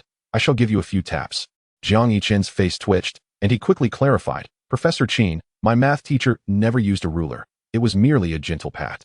Before he could finish, Qin Ling grasped his intent, stowed the ruler away, and cracked her knuckles. Jiang Yichen protested. I said it was a light tap. Yet now you wish to escalate the intensity? Well then, Professor Qin, how should I put this? Continue fabricating your tale, Qin Ling interjected. What should I fabricate? My math teacher truly him? Think carefully before you speak, Qin Ling urged. Jiang Yichen continued. Actually, I concocted a joke to lighten the serious atmosphere of our class. Ha ha ha. What do you think? Is it amusing? I shall grant you one more chance. Play the remaining piece with sincerity. All right. Chapter 64. Your eye rolling is truly enchanting. Suddenly, Jiang Yichen felt as though he were possessed by the spirits of historical luminaries such as Bach, Chopin, and Beethoven. As he played the remaining etudes, he could only describe the experience as flowing like water. At the conclusion of the class, Qin Ling inquired, which piece do you plan to perform for the monthly evaluation?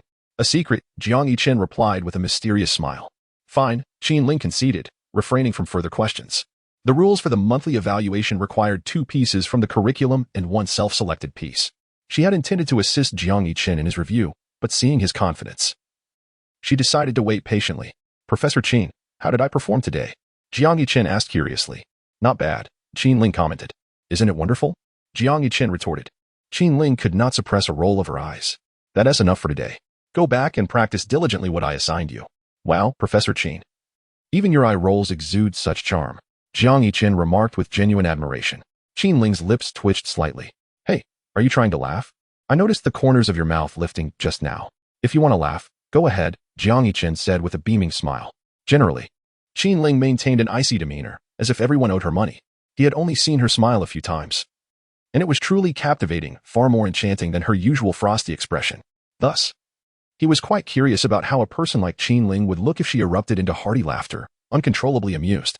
Jiang Yichen, Qin Ling's expression management was impeccable, as she instantly donned a frosty countenance. Are you thinking of illustrating musical scores again? Professor Qin, please don't be like that. How about I tell you a joke? Once upon a time. Shut up. Qin Ling interrupted Jiang Yichen, her tone commanding.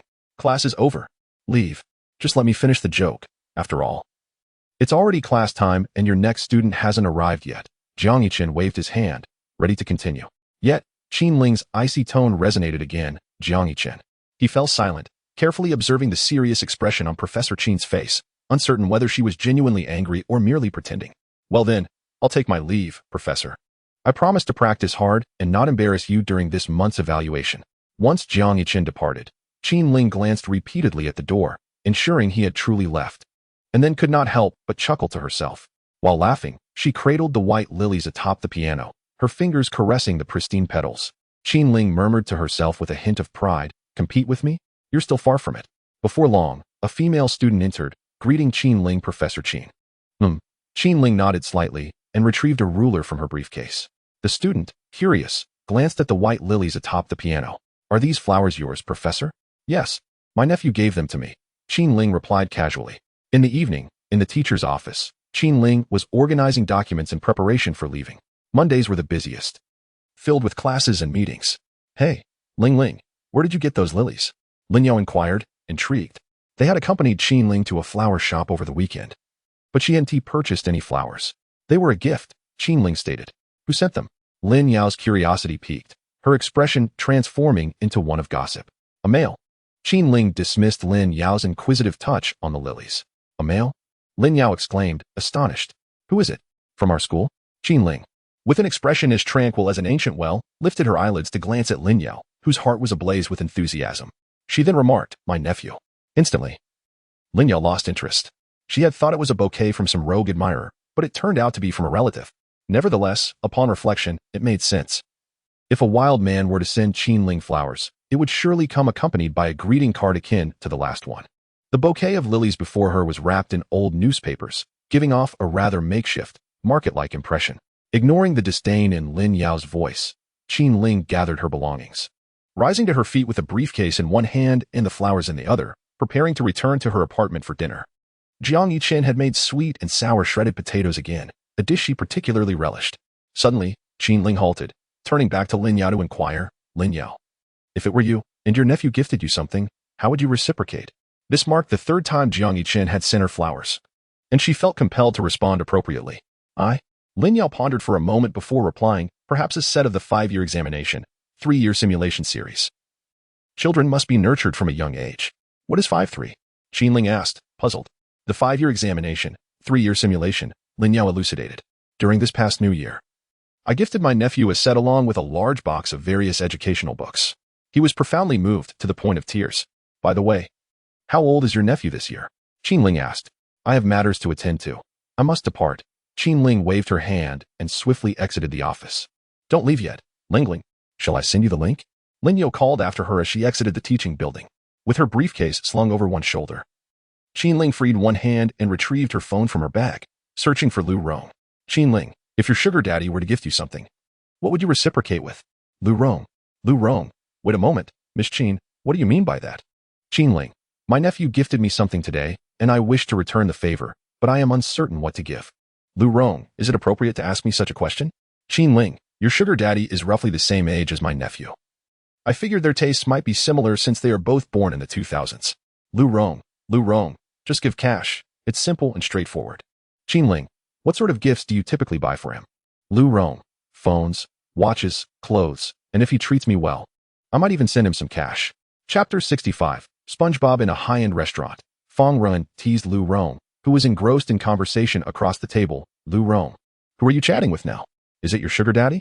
No, it seems our Miss Qin has encountered a bit of trouble, and I am assisting her in resolving it. Lu Rong replied. Trouble? What happened to her? Fong Ruoyan inquired with curiosity. Just a minor issue. As Lu Rong spoke, she presented the recently concluded chat history to Fong Ruoyan. Upon receiving the phone, Fong Ruoyan burst into laughter. She was confident that her nephew was merely a fade. It was likely that Jiang Yichen had sent gifts to Qin Ling, and now she found herself at a loss as to what to return. Thus seeking counsel from Lu Rong. Perceptive as ever, Fong Ruoyan immediately pulled out her phone, simultaneously returning Lu Rong's device. When did Qin Ling acquire such a nephew? Are you aware? Lu Rong inquired with curiosity. Oh, I am well aware, Fong Ruoyan replied with a playful smirk. Miss Qin shares an exceptionally close bond with her nephew. Is that so? I've never heard her mention him. Lu Rong expressed her confusion. You should focus on your meal, Feng Ruoyan suggested, gesturing towards the delectable dishes on the table, and then she dabbed her mouth with a napkin. Aren't you eating? I'm full. Feng Ruoyan responded while sending a message to Miss Qin. Feng Ruoyan, what are you up to? Qinling, is there something you need? Feng Ruoyan, I heard you're troubled about what to give your nephew in return. Feng Ruoyan, I'm having dinner with Lu Rong and saw your chat history with her. Qinling, what exactly are you implying? Feng Ruoyan, TSK. Ling Ling, in the future, just consult me about such matters. Feng Ruoyan, after all, I am the Napoleon of romance. You're well aware of my prowess from our university days. I have yet to experience a single setback. Qinling, please, continue. Feng Ruoyan, have you ever heard the phrase that the psychology of men is akin to that of children? Feng Ruoyan, if you wish to return a gift to a boy, it's quite simple. Your nephew is likely into gaming, right? At that moment, a striking woman paused before the apartment building. Qinling recalled the night Jiang Yiqin had spent gaming at an internet CAF. Qinling, yes. Feng Ruoyan, then I suggest you consider gifts like figurines, graphics cards, or even real-life experiences. Feng Ruoyan, just see for yourself. Qinling, understood. Qinling, thank you. The sound of high heels clicking against the floor reached Jiang Yichen's ears. He promptly went to the kitchen to fetch 2 sets of chopsticks. It was obvious that the esteemed Professor Qin had returned. The distinctive sound of her high heels was unmistakable, each step resonating with a firm and powerful cadence. After setting the table, Jiang Yichen moved to the entrance. As the sound of her heels faded, he opened the door and said, Professor Qin, welcome home. While Qinling changed her shoes, Jiang Yichen took the opportunity to assist her with her briefcase, lilies, and fragrant trench coat. At dinner, Jiang Yichen observed the serious demeanor of Professor Qin across the table and felt his mind spark with inspiration. Professor Qin, may I share a story with you? You are familiar with the tale of the white snake, are you not? In the tale of White Snake, there is a moment when Su Xian buys a hat for his wife, and upon donning it, Bai Nyangzi meets her demise. Jiang Yichen looked at Qinling and inquired, can you guess why this occurred? Qinling furrowed her brow, pondering for a moment. Is there such a plot? Jiang Yichen replied, it is not part of the story. It is merely a joke. Can you guess why Bai Nyangzi died after wearing the hat Su Xian gifted her? Setting down her chopsticks, Qinling pondered deeply before responding. I can't guess. Allow me to reveal the answer. Jiang Yichen exclaimed with excitement, because Su Xian gifted her a duck-billed hat, and it crushed her. He had discovered this joke online earlier that afternoon and found it quite amusing at the time. Professor Qin, what do you think? Is it funny? He laughed heartily. But his mirth was short-lived as he noticed the icy expression on Qinling's face, which caused his smile to freeze. Not only did she not laugh, but her lips didn't even twitch. She then asked, perplexed, why would Su Xian want to harm Bai Nyangzi? This question left Jiang Yichen momentarily speechless. No, Professor Qin. It's just a joke, he explained. However, it lacks a certain rigor. Qinling critiqued. Su Xian could never wish harm upon Bai Nyangzi. Jiang Yichen often felt a profound sense of helplessness when faced with Professor Qin's logic. Nevertheless, he regained his composure and said, Professor Qin, let me share another one. One day, SpongeBob was fired by Mr. Krabs, and with tears in his eyes, he exclaimed, Mr. Krabs, Mr. Krabs, Mr. Krabs. Do you know how Mr. Krabs responded? This time, he noticed Qinling appeared deep in thought once more, so he promptly revealed the answer. Mr. Krabs replied, no need to thank me. This too was a joke he had encountered that afternoon, which had amused him greatly. Jiang Yichen smiled again, but once more. His expression faltered as he noticed Professor Qin looking at him as if he were foolish. Okay, it seems Professor Qin has quite a high threshold for humor. He remarked. Was it not amusing? He asked. It was decent, Qinling nodded. I can see you found it quite entertaining. Well, that's not, never mind. I'll just eat, Jiang Yichen sighed, taking a mouthful of rice. By the way, who is SpongeBob? Qinling queried. Puzzled, Jiang Yichen burst into laughter. Unable to contain himself as grains of rice escaped from his nose, his face turning crimson from the choking fit. After regaining his composure, he stared in astonishment at Qinling and asked, Professor Qin, you don't know who SpongeBob is? I've heard of him in my childhood, Qinling reminisced. But you've never watched it? Jiang Yichen asked in disbelief. Qinling remained silent. Seeing this, Jiang Yichen immediately began his performance. You know. Let me present a little something for you. Are you ready, children? Yes, Captain. Louder. Yes, Captain. Who lives in a pineapple under the sea? SpongeBob SquarePants. Square and yellow. Stretching and bouncing. SpongeBob SquarePants. SpongeBob SquarePants. SpongeBob SquarePants. Jiang Yichen, lost in the moment, portrayed 2 parts by himself, even employing some vocal techniques. When he turned around, He found Professor Qin covering her mouth with one hand. The cold demeanor on her face had entirely faded, replaced by a glimmer of joy in her eyes, which typically bore a sharp, cold gaze, now gently curved into a crescent moon. Chapter 66. Professor Qin's smile is a delightful contrast. Jiang Yichen could somewhat comprehend why King Yu of Zhou would light beacons to amuse his lady. Professor Qin's laughter was indeed a delightful surprise. Just as Jiang Yichen was lost in thought, Qin Ling's expression management came into play again. Hey, Professor Qin. To be honest, your smile is absolutely lovely, Jiang Yichen said earnestly. Qin Ling did not respond, merely bowing her head to eat her sour and spicy potato shreds. Professor Qin, how about I perform it once more to lift the mood? Jiang Yichen offered. Although Professor Qin smiled, it was a demure smile, distinctly different from the hearty laughter he had envisioned. Imagining the sight of Qin Ling laughing joyously, Jiang Yichen put even more effort into his SpongeBob performance. However, to his disappointment, there was no hearty laughter. Qin Ling didn't even stifle a giggle as she had before. Throughout dinner, he sang SpongeBob at least 5 times. After the meal, Professor Qin began clearing the table while Jiang Yichen sat on the sofa, staring at the stark white ceiling, feeling rather defeated. He had tried his best. Yet Professor Qin's sense of humor was indeed quite elevated. After a brief respite, he tiptoed into the kitchen. Qin Ling was standing by the sink, washing dishes, seemingly unaware of his presence. Hey there. Jiang Yichen seized the moment and suddenly popped his head out while Qin Ling was not holding any dishes. Contrary to his expectation of startling her, she merely glanced at him with mild indifference and asked, "Were you trying to scare me?" Jiang Yichen felt embarrassed. "Next time, remember to tread more lightly," Qin Ling advised. "Oh," Jiang Yichen nodded. Defeated and about to turn away, Professor Qin's devilish voice echoed from behind. "Go back and redraw the score yourself." Ah. Jiang Yichen's expression was one of extreme reluctance. "Professor, I was wrong. I want to do it again." Qin Ling raised an eyebrow, looking at Jiang Yichen. "Fine. I promise I won't dare again," Jiang Yichen amended. 2 times, Qin Ling stated. Jiang Yichen, no. Qin Ling, 3. Jiang Yichen, hey, 2 times is sufficient. It's merely hand copying the score twice, isn't it? Fortunately, this week there were no particularly difficult pieces assigned. Just a few practice exercises. By the time I return home, I can manage it in no more than 2 hours. I acknowledge my mistake. I shall not dare to repeat it in the future. The only regret is that I could not witness the moment when Qin Ling was startled into pallor. Qin Ling paused for a few seconds. Just as Jiang Yichen was about to exit the kitchen, she spoke up. "Do you not wish to hand copy the score?" "Not at all. Professor Qin, to be candid, I absolutely adore hand copying scores. It not only helps me deepen my impression of the pieces but also..." Jiang Yichen began to elaborate. However, before he could finish his fabricated tale, Qin Ling interrupted. "Is that so? Think carefully before you speak. If you truly enjoy it that much, we shall use your hand-copied scores for every lesson henceforth." Jiang Yichen was momentarily taken aback. He wished to continue fabricating excuses. Yet, under the imposing gaze of Professor Qin, he ultimately confessed, "I really do not want to hand-copy the score, but Professor Qin, I understand that this time I deserve it. You may punish me by making me copy the score. I have brought this upon myself." "Enough," Qin Ling said, not allowing Jiang Yichen to continue spinning tales. After wiping her hands, she added, "Later, help me with the survey. Consider this matter settled." "As you wish, Professor Qin," Jiang Yichen replied respectfully. "What dish shall we prepare tomorrow?" Qin Ling inquired. "How about sauerkraut fish?" "Sounds good." The two exited the kitchen in succession. Qin Ling settled onto the sofa, and Jiang Yichen followed suit. "Oh, by the way," Jiang Yichen pointed towards the newly replaced double-door refrigerator in the kitchen. "Professor Qin, generally speaking, it is best to purchase vegetables and meat fresh and consume them on the same day. Do not stockpile too much in the refrigerator."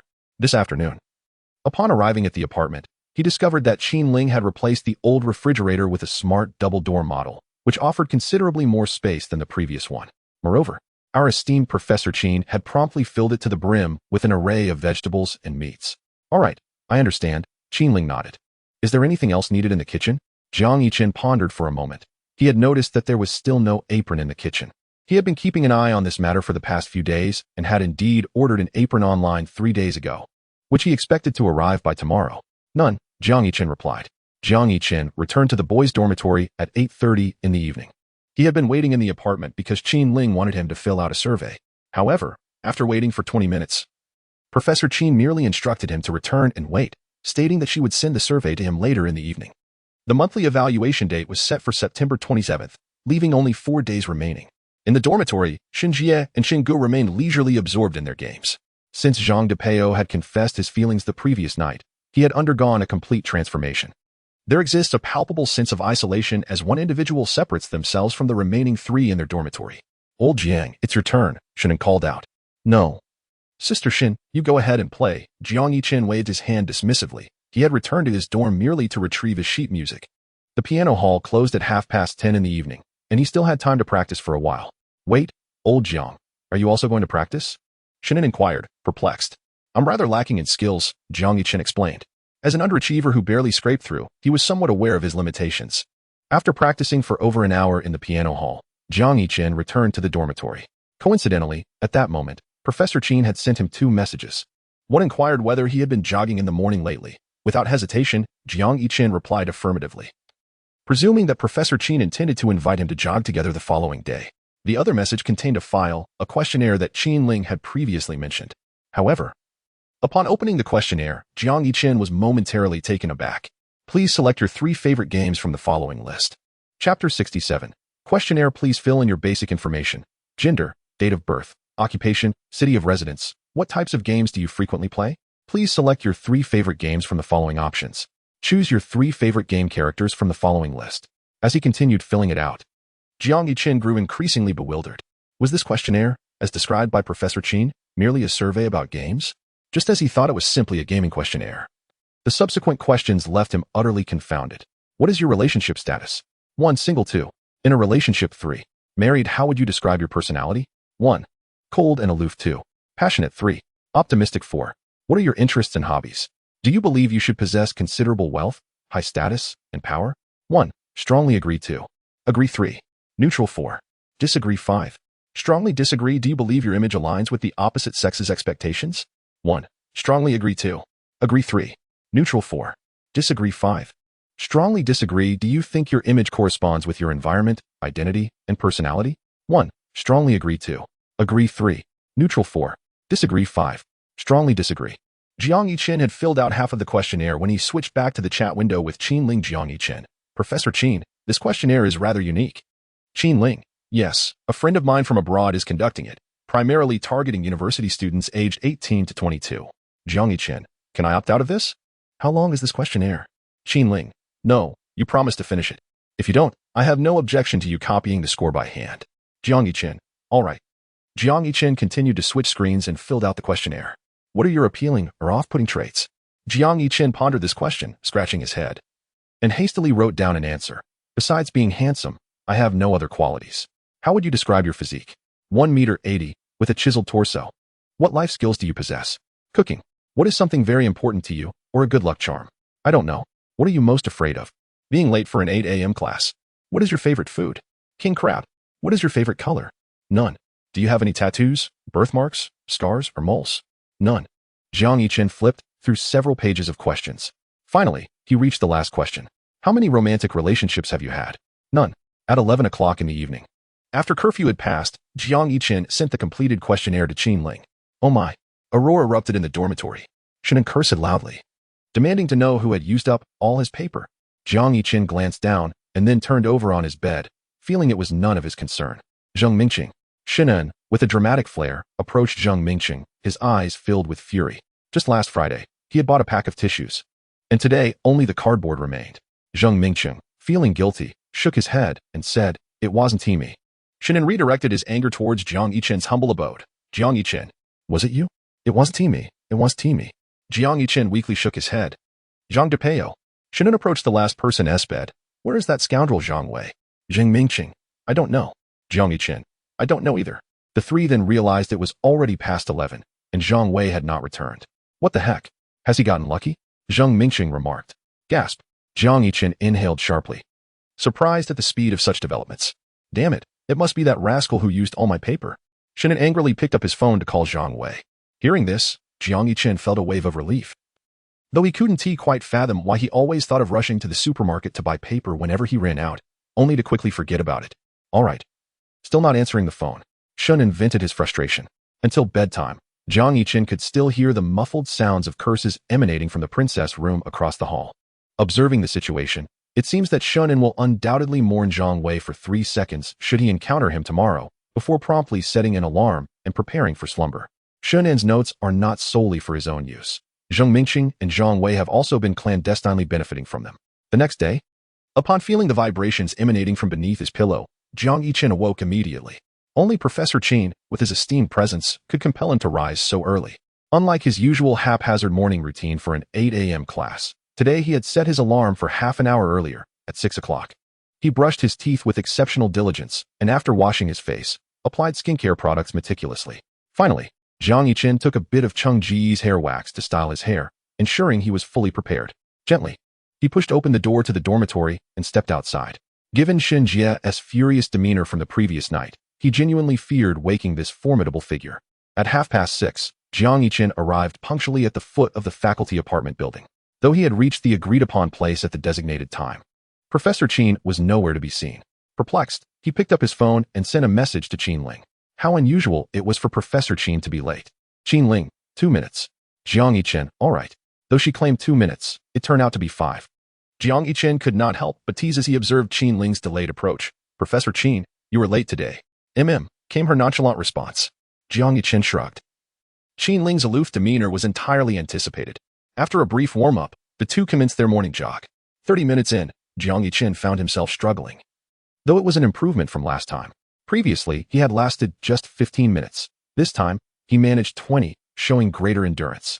It appeared that Qin Ling was somewhat out of sorts today, breathing heavily, prompting Jiang Yichen to glance at her with concern. What are you staring at? She inquired. Professor Qin, did you stay up late last night? Jiang Yichen asked. Qin Ling softly acknowledged with a hum. After Jiang Yichen had left the previous evening, she spent 3 hours completing a survey. Some questions were answered based on her own input, while others she haphazardly sourced online. When Jiang Yichen sent back the completed questionnaire, she scrutinized each response. However, he had answered some questions rather carelessly. For instance, one query asked, how would you describe your physique? To which Jiang Yichen replied, 6 feet tall, with 8-pack abs like a beast. Qin Ling found this answer hard to believe. While he was indeed 6 feet tall, she doubted the existence of 8-pack abs, and as for the term beast, it seemed utterly incongruous with Jiang Yichen's persona. Another question read, what aspects of your appearance do you find appealing or unappealing? Jiang Yichen's response was, apart from being handsome, I am devoid of any other qualities. Qin Ling couldn't help but roll her eyes at the answer. Although some of the responses filled out by Jiang Yichen were rather casual, the questions she was curious about had mostly been addressed. Chapter 68, Gaia. After a refreshing morning run, Jiang Yichen suddenly felt invigorated. From now on, aside from Mondays, he would no longer fret about waking up for the early 8 o'clock classes, for from Tuesday to Friday, he would rise at 6. Professor Qin, what shall we have for breakfast? Jiang Yichen inquired. I'll decide, Qin Ling replied. Very well, Jiang Yichen nodded. Yet, a moment later, he felt as though a vehicle had just rolled over his face. He glanced sideways, noticing Qin Ling's perpetually frosty expression, seemingly oblivious to any issues in their previous dialogue. Why are you looking at me? Qin Ling questioned. Nothing, Jiang Yichen chuckled, turning back. Professor Qin, perhaps I should take charge. You have dark circles under your eyes. Clearly having not rested well last night. No need, she replied, and they strolled slowly onward. Upon reaching the faculty dormitory and descending the stairs, Qin Ling suddenly recalled something and murmured, Jiang Yichen. Yes, he responded. About your dormitory, the boys' love house, before she could finish her sentence. Jiang Yichen unexpectedly missed a step and tumbled down the stairs. Qin Ling quickly reached out to pull him up. Are you all right? I'm fine, really. Jiang Yichen assured her with a carefree demeanor. Professor Qin, let me clarify. There's no boys' love in our dormitory. I never agreed to that label on our door. It was the other 3 roommates who insisted on it. They enjoy a bit of abstraction, you see? As he held his bruised forehead, he explained to Qin Ling. However, Qin Ling was not in the mood to listen, hastily urging him to continue upstairs. Professor Qin, don't worry. I'm perfectly fine. It doesn't hurt at all. Jiang Yichen insisted. She guided him to the door, retrieving her keys from her pocket to unlock it. Meanwhile, Jiang Yichen, in a fit of exaggerated agony, donned a mask of suffering in her blind spot. Gaia, this password feels like I've struck a major artery, Jiang Yichen thought, wanting to scream. But with Professor Qin right before him, he felt that even enduring the most excruciating of tortures would not elicit a reaction from him. Upon entering, Qin Ling neglected to change her shoes, swiftly making her way to her bedroom and returning with a medical kit. Jiang Yichen sat back on the sofa, appearing nonchalant. I've already told you it's nothing. There's not a drop of blood, just a minor bump. I'm not in pain at all. Be quiet. Qin Ling interjected, sitting beside him with the medical kit and retrieving a bottle of essential oil. Jiang Yichen's eyes twitched at the corners as he raised his hand, exclaiming, Wait, Professor Qin, I truly feel fine now. There is no need for the ointment, is there? It already hurts. Applying more would only elevate the discomfort to unbearable levels. Qin Ling, however, paid no heed to his protests. She first uncapped the bottle of oil and then retrieved a cotton swab from the medicine chest. Jiang Yiqian waved his hands in front of him, appearing as if he would rather endure anything than submit to the application of medicine. With a firm grip, Qin Ling forcefully brought down the arm that Jiang Yiqian was using to shield himself, while her other hand slowly advanced with the cotton swab toward his forehead. Instinctively, he attempted to evade her touch, lifting himself slightly off the seat. Sit down, Qin Ling commanded coldly. I said sit. In truth, it wasn't a serious matter. Jiang Yiqian remained poised on the edge of his seat, longing to stand, but upon meeting Qin Ling's steely gaze, he pondered for a brief moment before obediently returning to his seat. Do not move, Qin Ling instructed as she leaned closer. Jiang Yiqian found himself at a loss for where to direct his gaze. They were mere inches apart. And though he had sat beside Qin Ling in class the day before, it had never been this intimate. The aroma of sandalwood emanating from her enveloped him, and even the warmth of her breath was distinctly palpable. Under the captivating scrutiny of the esteemed Professor Qin, Jiang Yiqian's face flushed crimson. Yet, in the next instant, a sharp pain surged from his forehead. He instinctively wanted to cry out, but he stifled the sound. Does it hurt? Qin Ling inquired. Not at all, Jiang Yiqian declared with characteristic bravado. It doesn't hurt one bit. But Professor Qin, I told you it's nothing serious. Why insist on applying that dreadful ointment? Observing the mist gathering in the depths of Jiang Yiqian's starry eyes, Qin Ling chose not to expose his feigned resilience. Instead, she encouraged him, hold on. It will be over soon. There is truly nothing to worry about. Jiang Yiqian gritted his teeth, desperately enduring the moment. Fortunately, the entire process was brief, lasting only a few seconds. Just as he exhaled in relief, believing it to be over, he saw Qin Ling dip the cotton swab back into the bottle of oil and then retrieve it once more.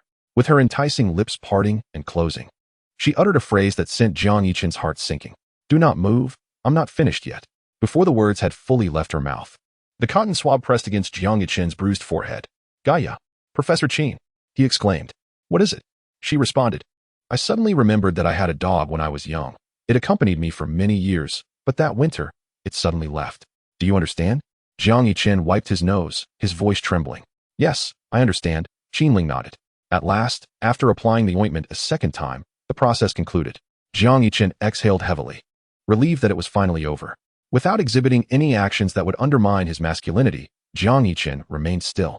The familiar words fell into his ears like a thunderclap. What? Professor Qin, is there more? Jiang Yiqian exclaimed in despair. Indeed, Qin Ling held a roll of gauze, yet had not begun to bandage him. Oh, bandaging. Then there is no issue. Chapter 69. The apron. As Shun En and Zheng Mingcheng entered the classroom, they immediately noticed Jiang Yiqian, who had a bandage wrapped around his head. Old Jiang, what have you been up to this early morning? Shunen inquired. I wasn't paying attention while walking down the stairs and missed a step, Jiang Yiqian explained. Then how did you end up with that bandage on your head? Is the school infirmary open this early? I got it from my sister, Jiang Yiqian casually remarked, then changed the subject. Where's Zhang Depeo? Have you seen him? No. The last time the three saw Zhang Wei was yesterday afternoon. Zheng Mingqing said, that scoundrel Zhang Depeo. Last night I noticed he had been using my hair gel and wax again. I wondered why my wax, which I hardly used, had suddenly decreased so much. He must have been using it. Shinan added, he even borrowed my paper. Jiang Yiqian, filled with righteous indignation, declared, condemnation, strong condemnation. When he returns, the three of us will confront him. I'll cover his mouth first. Zheng Mingqing agreed. Good. Shinan added, even if he calls me dad this time, I want to let him off. The trio discussed their plans with fervor, determined to teach Zhang Wei a lesson. However, to their surprise, Zhang Wei did not appear in the classroom all morning. Shinan exclaimed, damn it, I even helped him with roll call. This matter cannot be resolved with just 2 meals. Zheng Mingqing suggested. 2 meals are too few. 3 meals. Jiang Yiqian insisted. He must wash my socks for a week. Shinan concurred. Zheng Mingqing echoed, agreed. At noon, after class, Jiang Yiqian mentioned he needed to pick up a package and parted ways with Shinan. The school's package station usually saw a crowd, but it was relatively empty during meal times. Jiang Yiqian walked over, skipped the queue, and hurried to Professor Qin's apartment with his parcel in hand. He had already decided on the day's menu, sauerkraut fish and spicy shredded potatoes. On Tuesday mornings, Qin Ling only had 2 classes. After her class ended at 10:30, she drove to the nearest vegetable market. This was her first time buying groceries at a market. She typically ordered takeout. The market featured several stalls selling fish. Qin Ling randomly chose a stall run by a warm-faced elderly lady. Oh dear, buying fish are we? The lady greeted her enthusiastically, as she had never seen such a beautiful girl before. Qinling nodded, feeling a bit perplexed about which type of fish to buy, as there seemed to be many varieties before her. Our fish just arrived and is exceptionally fresh. Which kind would you like, my dear? The elderly lady continued. Qinling pondered for a moment and said, sour cabbage fish, the fish for making sour cabbage fish. With this brief utterance, the elderly lady immediately discerned that it was indeed Qinling's first time purchasing fish. There are numerous varieties suitable for preparing sour cabbage fish: grass carp, blackfish, perch, and carp. Young lady, there are several types that can be used for sour cabbage fish. Grass carp is economical and has a firm texture, while blackfish has fewer bones and a delightful flavor. The elderly lady proceeded to introduce each type of fish to Qinling. I'll take a blackfish, Qinling declared. Very well, how large would you like it? Qinling raised her hand and pointed directly at the largest blackfish in the stall. The elderly lady looked in the direction of Qinling's finger, her smile widening. All right. Would you like me to help you with killing and slicing the fish? She inquired further. The fish Qinling pointed to weighed at least 7 pounds. Yes, Qinling nodded. The service at this market was rather commendable, assisting with killing and slicing fish, which would certainly ease some of Jiang Yichen's workload during lunch. After a brief wait, the elderly lady handed over a bag of sliced fish. That will be 60. Good. Qinling efficiently scanned the payment code. After the transaction was successful, she took the bag containing the prepared fish and asked, Auntie, do you sell king crabs here? What kind of crab? The elderly lady asked, slightly confused. King crab. Qinling repeated. No, my dear, we only sell blue crabs here, the elderly lady replied. Having received her answer, Qinling turned to leave. The questionnaire Jiang Yichen had filled out mentioned that his favorite food was king crab. Just a few steps away, Qinling turned back to the elderly lady at the stall, then glanced at the other vendors, both ladies and gentlemen, all clad in aprons. It suddenly struck her that the kitchen seemed to lack such an essential item. Promptly, Qinling walked to a supermarket adjacent to the market and bought 2 aprons.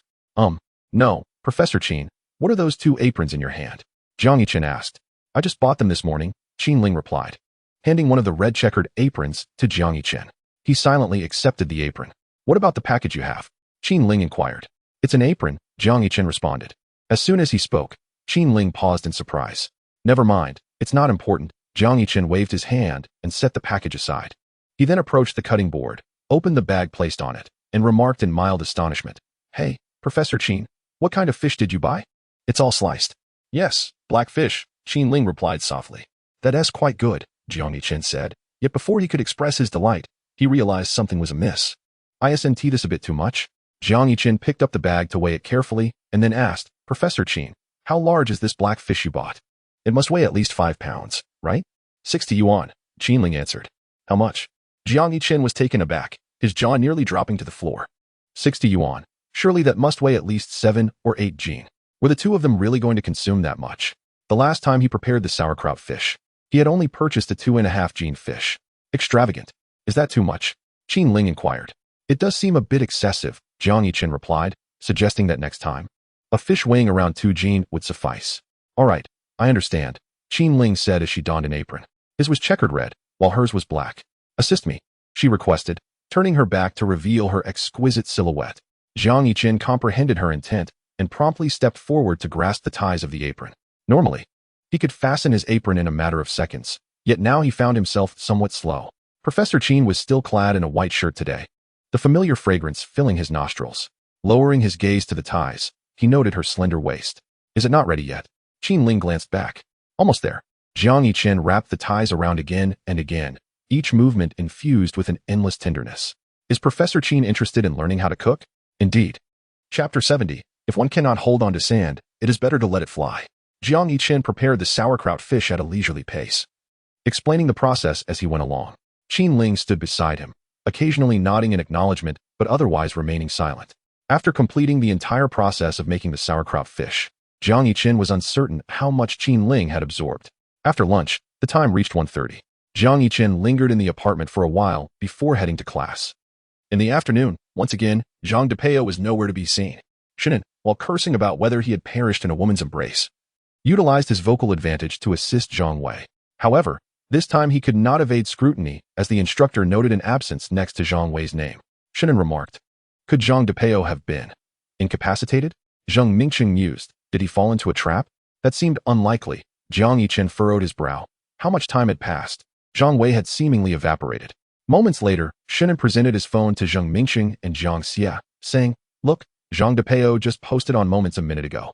If one cannot hold on to sand, it is better to let it fly." Jiang Yichen responded, and Zhang Mingxing. The two were momentarily taken aback before Jiang Yichen erupted into laughter, resembling a pig's squeal. They had been speculating whether Zhang Depeo was in danger, only to discover he had suffered a heartbreak. Upon the conclusion of the afternoon classes, Jiang Yichen returned to the male dormitory. Indeed, he found a despondent figure sitting on the balcony. Zhang Wei gazed skyward at a 45-degree angle, his expression melancholic, eyes brimming with an indescribable sorrow, as if he had succumbed to depression. Jiang Yichen trailed slightly behind Shen and Zhang Mingxiang as they entered the dormitory. Immediately, he witnessed an unseemly scene involving two individuals. Shen approached Zhang Wei, his visage etched with sorrow, proclaiming, "Better to let the sand slip through our fingers than futilely attempt to grasp it." Zhang Mingxiang, blunt as ever, interjected, "Fear not. It is that 25-year-old elder sister who is unworthy of you." Zhang Wei gazed at the pair, his large eyes brimming with unshed tears. At that moment, Jiang Yichen joined them, placing a comforting hand on Zhang Wei's shoulder, sincerely offering, "Do not despair. Even Napoleon faced his Waterloo in history." Zhang Wei initially believed Jiang Yichen was there to console him, only to realize he had been dealt another blow. "The strategist of love is I, while Shannon is the Napoleon of romance," Zhang Wei reminded him. Jiang Yichen paused, acknowledging his mistake. "Very well, I mixed them up." Laughter erupted as Shannon continued. "Zhang Depeo, do share with us what transpired." "Indeed," Zhang Mingxing chimed in. "I too have had my share of experiences recently. Come, let me assist you in analyzing this matter." Zhang Wei sighed in resignation and began recounting the events of the past few days. Jiang Yichen fetched a stool from within and joined them on the balcony, listening intently to Zhang Wei's narrative. Upon conclusion, he summarized, "Isn't it just as I surmised? She merely sought to entangle you in her web." Zhang Wei was taken aback, exclaiming, "Old Jiang, do you not comprehend? She exudes an aura of timeless elegance and tenderness. Do you understand?" He grasped Jiang Yichen's arm with fervor. "I understand," Jiang Yichen replied. "I now visit Professor Qin's realm of gentleness daily." "No, you do not understand," Zhang Wei retorted, rising from his seat. "Do you grasp the lethal allure of her smile? When she beams, I willingly relinquish 1,200 to obtain a membership." "Oh, so this membership was in vain," Shannon interjected, a metaphorical knife piercing Zhang Wei's heart. "Yesterday, I invited her to dinner," Zhang Wei choked. "Having fostered a good rapport over the past few days, I summoned the courage to confess my feelings, only for her to reveal that her daughter is 3 years old. Come now, Zhang Wei, what sort of man weeps like this?" "Fear not, I can introduce you to someone," Shannon generously offered, retrieving his phone. Zhang Mingxing added, "It's all right. What did you say during the last comforting session? A man who does not experience heartbreak will never mature. Tonight, let us accompany you to the playground. The best remedy for a dismal romance is to embark on a new one." With a heavy sigh, Zhang Wei lamented, "And how did it fare with your floral-skirted senior?" Finished, Zhang Mingxing's gaze dimmed, reflecting on unreciprocated affections. The flowers have intentions, yet the waters remain indifferent. Better to let the sand slip away. Zhang Wei responded, rising to embrace Zhang Mingxing. "Good brother, we must not confine ourselves to conversing with a single girl. At this rate, our chances of finding love will be postponed to an indefinite future." Zhang Mingxing pondered. "I believe we should first address the issue of quantity before tackling the matter of quality." "Indeed, that is precisely what I was thinking," exclaimed Zhang Wei, as if he had found a kindred spirit in Laozhang. Upon hearing this, Jiang Yichen rose from the balcony, carrying his stool. As a staunch advocate of pure love, he could not indulge in ambiguous interactions with multiple girls. After placing the stool back at his computer desk, Jiang Yichen grasped his sheet music and prepared to head to the piano room. With only 3 days remaining until the monthly review, he needed to make the most of his time. Just as he held the sheet music, a reprimanding voice from the balcony interrupted him. "Zhang Depeo, let's keep things straight. Tell me, did you use my paper?" "What?" Zhang Wei replied, looking somewhat innocent. "And my hair wax? Did you sneakily use my hair wax before leaving yesterday?" Zhang Mingxing pressed on. "I never said you couldn't use it, but can you at least refrain from taking so much? With your pitiful hairstyle, you don't need a whole bucket of hair wax." "Huh." Zhang Wei scratched his spiky hair, recalling that he had indeed taken a bit of Zhang Mingxing's wax, but only a small amount. As for Shunan's paper, if memory served, Jiang Yichen had used it the most. Upon hearing their conversation, Jiang Yichen hastily made his exit from the dormitory. "Also, I covered for you during roll call this morning. Don't you think you should show a little appreciation?" Shannon inquired. "Sister Shin, I understand," Zhang Wei replied earnestly. "For the next week, I'll take care of your breakfast." What about me? Zheng Mingqing asked. What does it have to do with you? Shinan retorted. You don't need to worry about meals. Just wash my socks for a week. Socks? Zhang Wei exclaimed, glancing down at the black stockings Shun and was wearing. Chapter 71. To be honest, I have a fondness for domineering female CEOs. A few days later, on Friday. Ever since Jiang Yiqin was injured a few days ago, Qin Ling had not allowed him to join her for their morning runs. After finishing her jog, Qin Ling returned to her apartment and prepared a bowl of noodles in the kitchen. Over the past few days, she had been learning to cook alongside Jiang Yiqin. But to no avail, her culinary talents seemed only sufficient for boiling noodles. As for cooking other dishes, her attempts had ended in failure. Following breakfast, Qin Ling moved to a corner of the living room and retrieved 3 delivery boxes she had received the previous night. Since Jiang Yiqin had sent her flowers 3 times, she decided to gift him 3 figurines, each representing a character he favored according to the survey: Raiden Shogun, Huang Quan, and Chang Li. The total cost for the 3 figurines amounted to 1,000 yuan. After unboxing the figurines, Qin Ling took out an exquisite gift box she had purchased last night. Once she had carefully wrapped the gifts, she placed the box in a corner of the living room.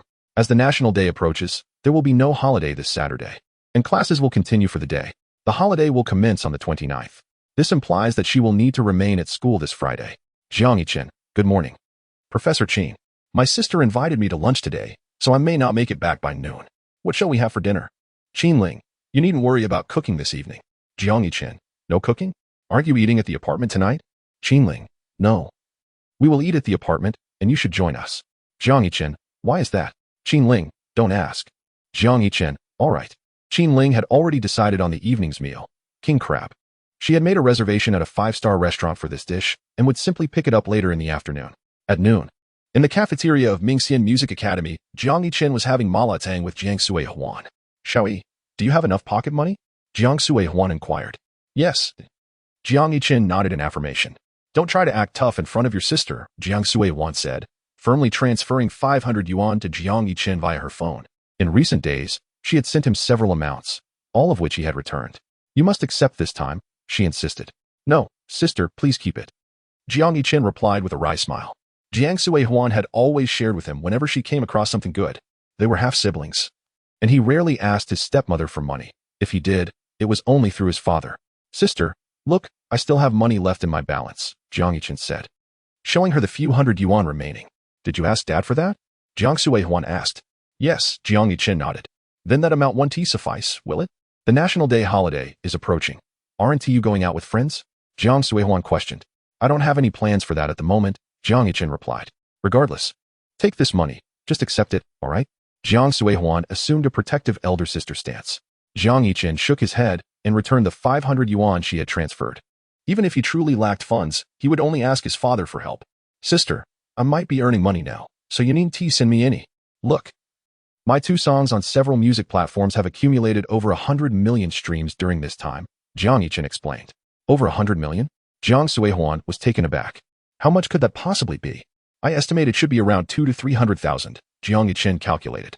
100 million streams translates to about 120,000. His 2 songs in September alone had garnered over 200 million streams and downloads.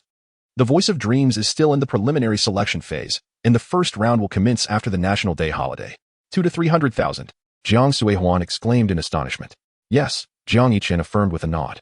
Xiao Yi is truly remarkable. If you achieve success in the future, will you forget your sister?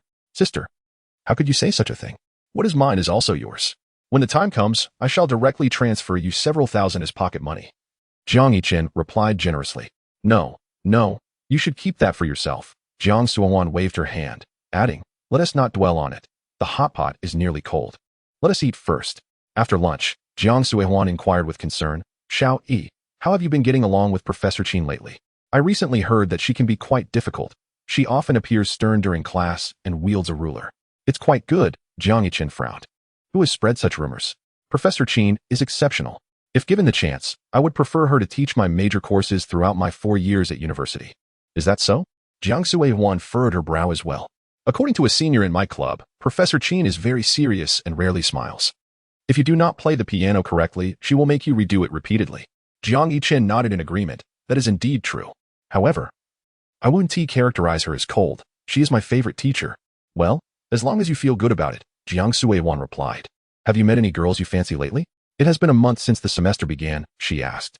Jiang Yichen fell silent, contemplating the answer. Yes. It was indeed the Professor Qin you just mentioned. No, he ultimately replied, deciding to keep his feelings for her to himself. If he were to win over Qin Ling in the future, that would be splendid, and they could celebrate with champagne.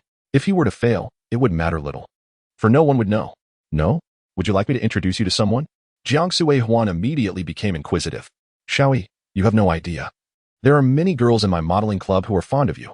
They all asked for your contact information, and I came to inquire about your thoughts. No. That is unnecessary. Jiang Yichen waved his hand. Why not? Jiang Sui Huan asked, puzzled. Do you not wish to date? Jiang Yichen smirked and shifted the topic. Hey, sister. You're criticizing me, yet you're not in a relationship either. Have you not met someone you like? Indeed, I have not, Jiang Sui Huan replied honestly. I haven't encountered anyone who sparks my heart. Sister, I realize I have never asked you what type you prefer, Jiang Yichen inquired. Guess, she replied. I cannot possibly guess that.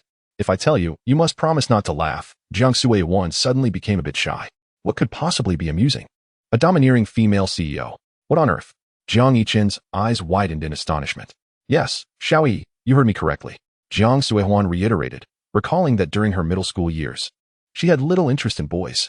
However, upon entering university, she discovered the world of novels, particularly developing a fondness for Yuri literature, especially stories featuring dominant female CEOs.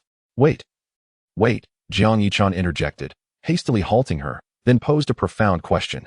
Sister, you can't possibly have feelings for Professor Qin? You should have anticipated this. Although Professor Qin's character deviated from the original text, his sister Jiang Sui Huan remained unchanged. Why bring up Professor Qin? Jiang Sui Huan inquired, perplexed. Though I am fond of girls, Professor Qin is a different matter. Her demeanor is far too aloof, and she may not even be attracted to women, Jiang Sui Huan clarified. Hearing this, Jiang Yichen let out a sigh of relief. Indeed, in the original narrative, it was Professor Qin who had compelled Jiang Sui Huan. Wait a moment, Jiang Yichen pondered. In the original story, besides the two female leads, Qin Ling and Jiang Sui Huan, there was also a deeply affectionate supporting character, who happened to be the CEO of a publicly listed company.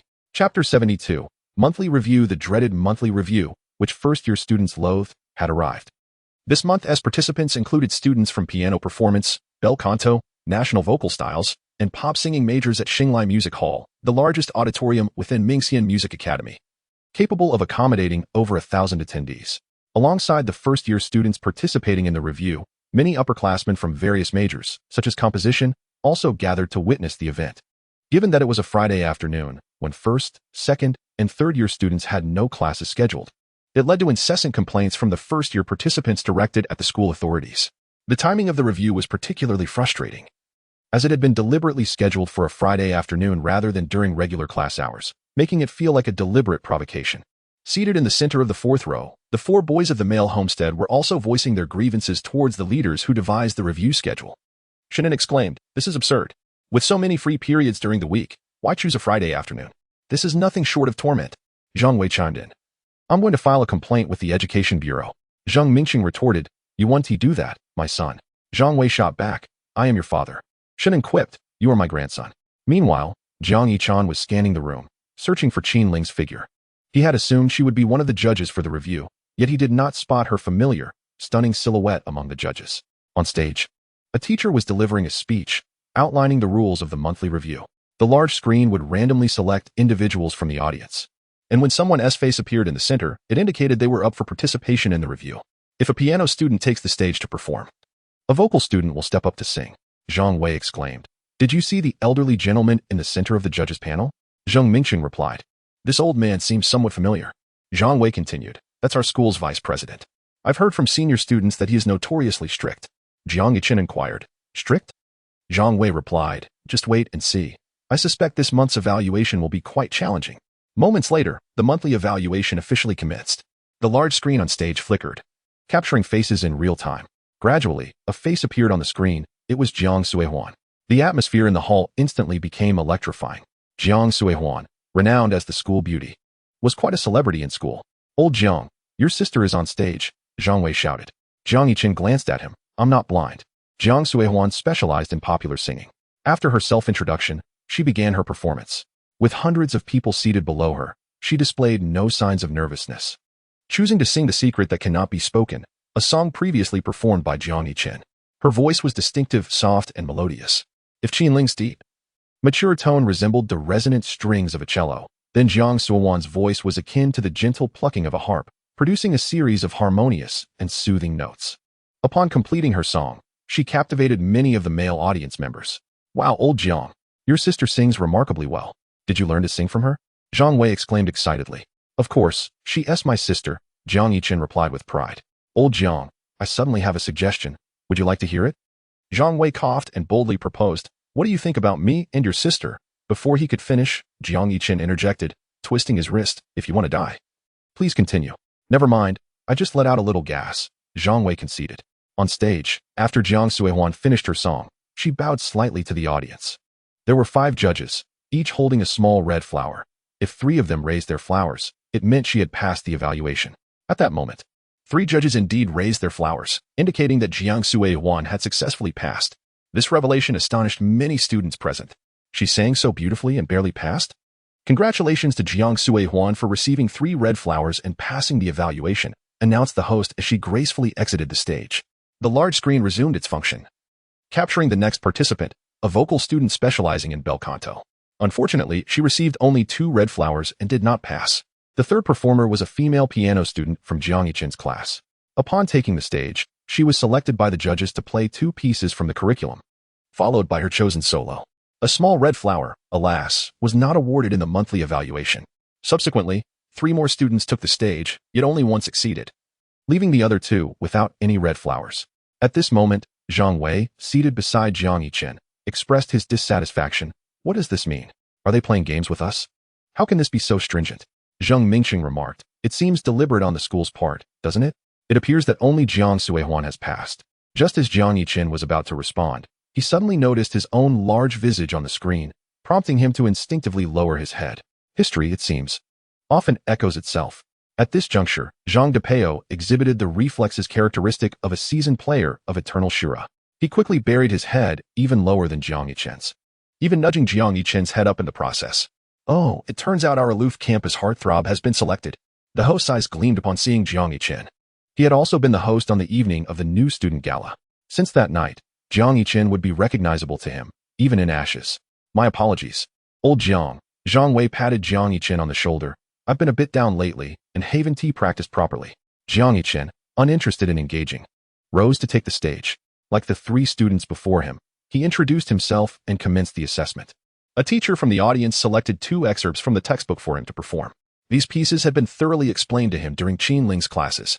Jiang Yichen played them with fluid grace. Next came the selection of his own piece, Chopin's Nocturne in B-flat minor. Chapter 73, A Fumble. This was Professor Qin's favorite composition. Although he had played it during his middle school years, he had lacked interest at the time and had not mastered it. However, in recent days, he had diligently practiced this very piece. Jiang Yichen glanced toward the audience, spotting Qinling and Linya seated in the far corner of the front row. No wonder he had failed to see where Qinling was sitting earlier. She was nestled in the far right corner with Linya.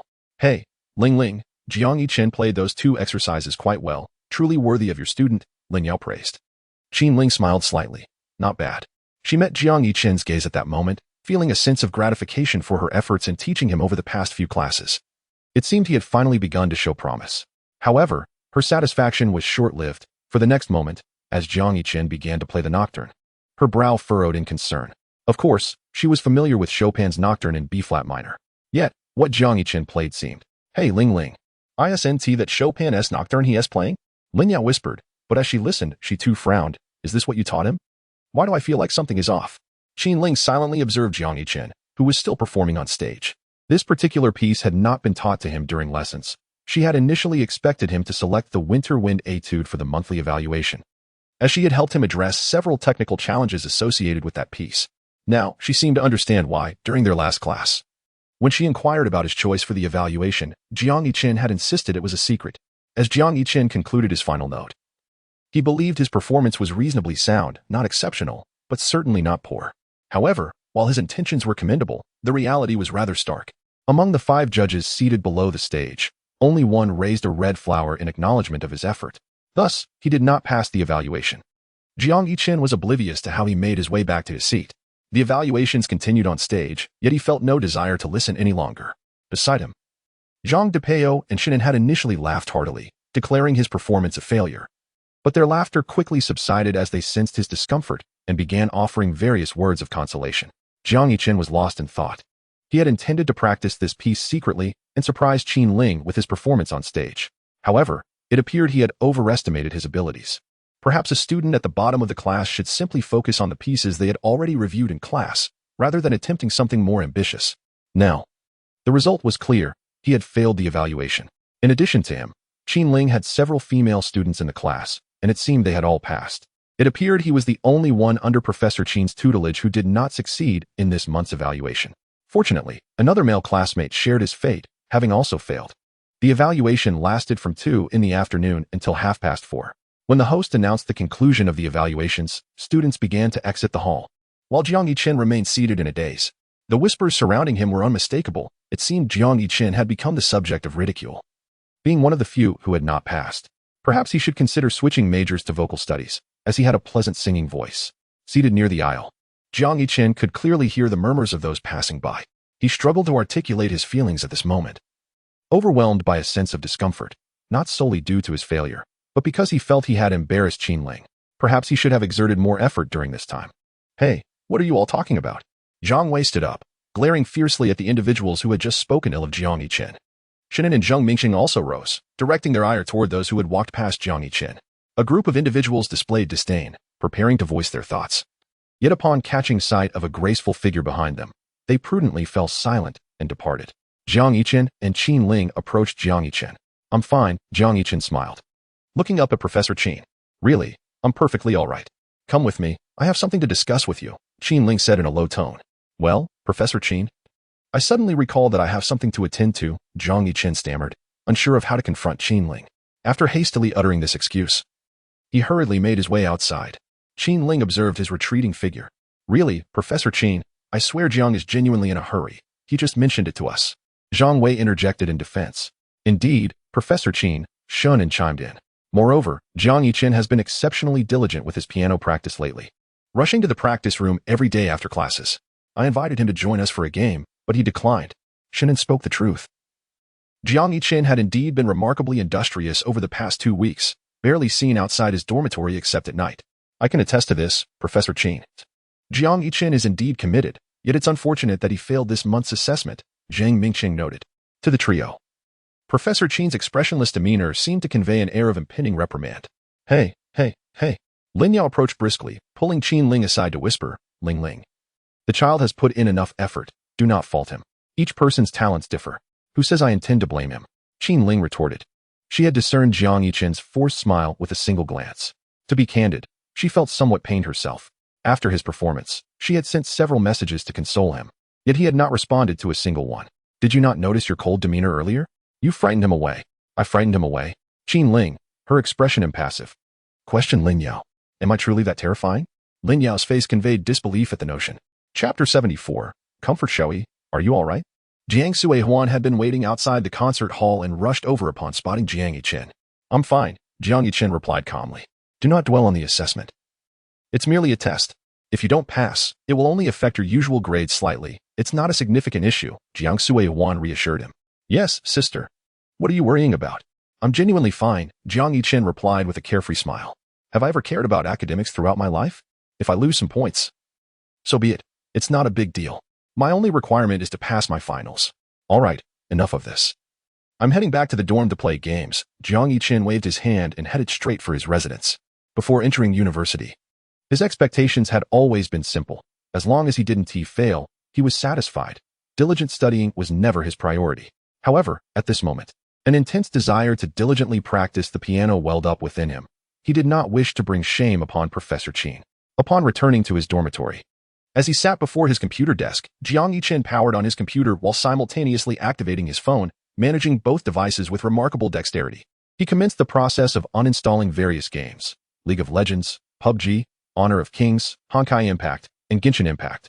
When Shun Un and the others returned to the dormitory, they were greeted by this sight. Jiang Yichen was fervently deleting games from both his computer and phone. Zhang Wei exclaimed in astonishment, Old Jiang, have you lost your mind? The new season of Eternal Return is about to conclude, and League is launching an unlimited firepower mode for the National Day. You were just raving about using your stash of 500 pulls to max out her talents. Zheng Mingqing added, and don't forget Hawkeye. Huang Quan is set to be revived. Weren't you also hoarding 500 pulls to max her out? Shinan interjected, Jiang Yichen. At least wait until you've redeemed your monthly card before you delete everything. Jiang Yichen paid no heed to their pleas, remaining resolutely silent as he continued to erase the games. From this moment forth, I, Jiang Yichen, shall never again touch any games, he proclaimed with unwavering conviction. From now on, my life will solely consist of practicing the piano and studying. Do not call upon me to play games. Zhang Wei furrowed his brow, recalling his own intermittent bursts of effort similar to Jiang Yichen's. Is this truly necessary? Do you realize how long it will take to download these games again? Jiang Yichen raised an eyebrow, asserting, I will absolutely never download them again. Shinan countered, what if you do download them again? Jiang Yichen replied sternly, if I ever download them again, I shall leap off our balcony live. Zhang Mingqing scratched his head and looked out at the balcony, saying, brother, we're on the second floor, you won't die from that. Zhang Wei threw a playful jab at him. What kind of talk is that? Do you wish for him to actually die? A vein throbbed on Jiang Yichen's forehead as he amended, if I were to download these games again, no. If I were to ever play games again, I would be a dog. Is it really that serious, Jiang Yichen? It's just a minor monthly review. Don't be so dramatic, Shinan implored. You simply do not understand, Jiang Yichen retorted, growing weary of their conversation. He turned back to his task of deleting the games.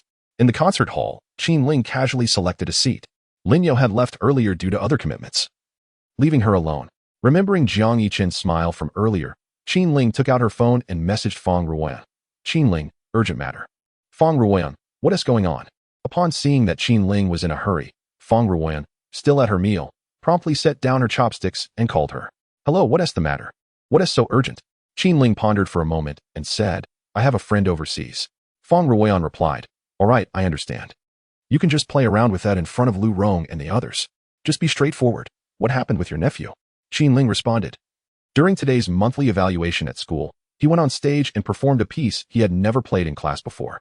Fang Ruoyan inquired, and then? Qin Ling continued. He didn't pass the evaluation. Fang Ruoyan asked, why didn't he play a piece he practiced in class? Qin Ling explained, he played a nocturne by Chopin. Fang Ruoyan exclaimed, wow, this kid has some skills.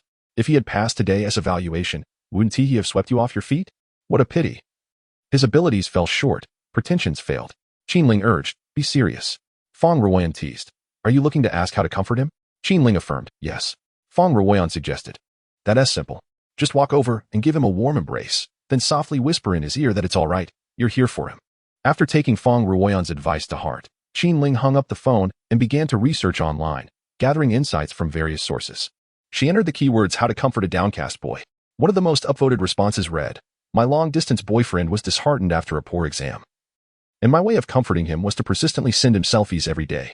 He particularly likes my legs, so I sent him pictures of my legs in black stockings, white stockings, and nude stockings. With my unwavering companionship, he eventually emerged from the gloom of the exam. Having read the sharing, Qin Ling experienced a moment of enlightenment and formulated her own idea. It seemed Jiang Yichen particularly enjoyed seeing her in high heels, a fact she had long since realized.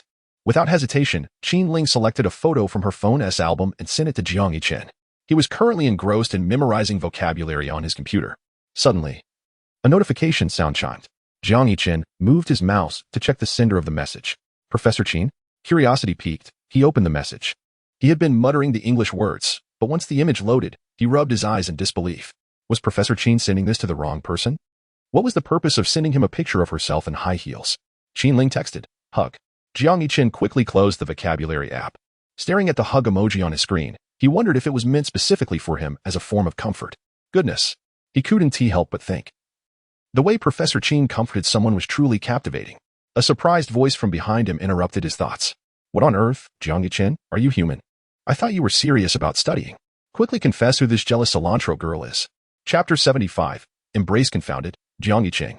Honestly confess, who is the envious sister cilantro? Zhang Wei shouted, his voice resonating. Nearby, Shinan and Zhang Mingqing, engrossed in their game, immediately turned their attention. What is going on? Who is this envious sister cilantro? Isn't Jiang Yichen supposed to be studying vocabulary? Shinan inquired. You should have seen it. Just now, after I exited the restroom. Zhang Wei was animatedly recounting what he had just witnessed to Shinan. A pair of black high heels, delicate jade-like feet, and skin as white as snow. Though it was merely a fleeting glance, Zhang Wei's extensive experience led him to rate that image a perfect score. My goodness, Jiang Yichen, I was just sympathizing with you. And now you must come clean. Who is this envious Sister Cilantro? Shinan joined in the chorus of accusations. In the next moment, Zheng Mingsheng also chimed in. The three surrounded Jiang Yicheng, determined to extract the truth. All right, since you've seen it, I shall not conceal it any longer, Jiang Yicheng began to explain slowly. There is someone I've always liked. She is a bit older than I am, residing in the neighboring city of Shilan. We are in a long-distance relationship. Just now, I mentioned the upcoming evaluation to her, and unexpectedly, she sent me such a photo to comfort me. Alas, in broad daylight, it is truly a disgrace. When we meet next time, I will certainly have a serious talk with her, he added. How much older is she? Zhang Wei inquired. 9 years. How much? 9 years. 27? Shinan exclaimed in astonishment. Can this 27-year-old sister truly be interested in you? Zhang Wei, still reeling from a recent heartbreak with a 25-year-old, expressed disbelief. Are you foolish? Zheng Mingqing interjected. This older sister even sent Jiang Yicheng a picture of her exquisite feet. Upon hearing this, Zhang Wei's expression darkened, as though he had consumed an excessive amount of something distasteful. Old Jiang, tell me, with your decent appearance, how could you find someone 9 years older? Are you living off her? Despite his words, Zhang Wei couldn't help but admire Jiang Yicheng's handsome visage. If only I looked like Jiang Yicheng, I would surely seek out a wealthy woman as well. Is a 9-year age gap really that significant? Jiang Yicheng shrugged nonchalantly. You. Zhang Wei, exasperated, paused to collect himself before continuing. Does your older sister have any friends? I don't know. We haven't established our relationship yet, Jiang Yicheng replied. Ah, Zhang Wei suddenly brightened. Isn't this the script I received last week? Old Jiang, don't blame me for not warning you. Be cautious. A mature woman like this may be difficult to handle. Honesty is always a lethal weapon, Jiang Yicheng asserted. Ah, am I not sincere? Zhang Wei retorted, citing his own experience. Before Jiang Yicheng could respond, Shinan interjected, Brother, sincerity also depends on looks. With Jiang Yicheng's charming face, just look at yourself, so unappealing. In a society that values appearance, what you call sincerity is merely harassment. Ah, you scoundrel. Zhang Wei fumed. Shinan, clarify for me. What do you mean by saying I look so unappealing? The topic was unwittingly diverted, seizing the opportunity while Zhang Wei was causing trouble for Shinan. Jiang Yicheng quietly slipped out of the dormitory. Once outside the dorm building, he first glanced around to ensure his safety before retrieving his phone and opening the image that Qin Ling had sent him earlier. He hadn't examined it closely at the time, but now, as he scrutinized it, he couldn't help but admire how exquisite Professor Qin's feet were. The delicate ankle and the elegant black lines of her high heels complemented each other beautifully, while her fair and rosy skin appeared particularly enchanting against the dark backdrop of the shoes. Her skin was as smooth as jade, and her toes were long and well-shaped. Jiang Yicheng had previously held a disdain for foot fetishes, yet now, as he analyzed every detail frame by frame, he lamented that Professor Qin had only sent a close-up of her feet. How wonderful it would have been if she had sent a photo of her legs instead. No, that was inappropriate. Jiang Yicheng shook his head, attempting to dispel the errant thoughts swirling in his mind. Qin Ling. 10 minutes had passed since Qin Ling sent her message to Jiang Yicheng, yet he had not replied. However, she was certain that he had seen it. For the screen had displayed, the other party is typing. Jiang Yicheng, Professor Qin, I am feeling quite distressed. My heart aches to the point of breathlessness. Upon reading this message, Qin Ling's imagination conjured an image of Jiang Yicheng hiding under his covers in the dormitory, secretly crying. Qin Ling, where are you? Jiang Yicheng, I'm downstairs in the dormitory. I'm afraid my roommate will see me, so I didn't go back inside. Qin Ling, wait there. Jiang Yicheng, Qin Ling, I'll be there shortly. Jiang Yicheng, wait, Professor Qin, you don't have to come. I'll be fine alone for a while. Jiang Yicheng scratched his head, expecting Professor Qin to send more comforting photos, but suddenly she declared she was coming over. This was unacceptable. Over the phone, Qin Ling was unable to discern the underlying tone of his words. However, that might change soon. He anticipated that she would likely fabricate an excuse, and he couldn't help but wonder what elaborate tale she would concoct. Jiang Yicheng, huh? Professor Qin? Jiang Yicheng, Professor Qin, why aren't you replying? Jiang Yicheng, you aren't actually coming over, are you? Jiang Yicheng felt a sudden shock. The situation was eerily reminiscent of the time he had a stomach upset, and Qin Ling had stormed into his dorm. Realizing this, he immediately dialed her number. Fortunately, Qin Ling answered. Hello, Professor Qin, it's almost mealtime, so I think I'll just wait for you at the apartment. Don't leave. What? The signal here is rather poor. This campus is quite inadequate. Professor Qin, let us agree on this. I'll head to the apartment to wait for you to have dinner. Jiang Yicheng hung up the phone before Professor Qin Ling could finish speaking, hastening towards the faculty dormitory. However, before he could reach it, he unexpectedly collided with Qin Ling. as Jiang Yichen called out to Professor Chen. She swiftly grasped his arm and led him to the shadowed corner of a nearby teaching building. "Why did you hang up on me?" Qianling inquired. In a moment of panic, Jiang Yichen averted his gaze to his shoelaces and replied, "I didn't want you to see my tears."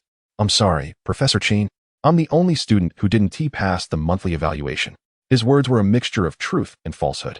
While he genuinely felt he had embarrassed Qianling, he had not yet reached the point of shedding tears over the matter.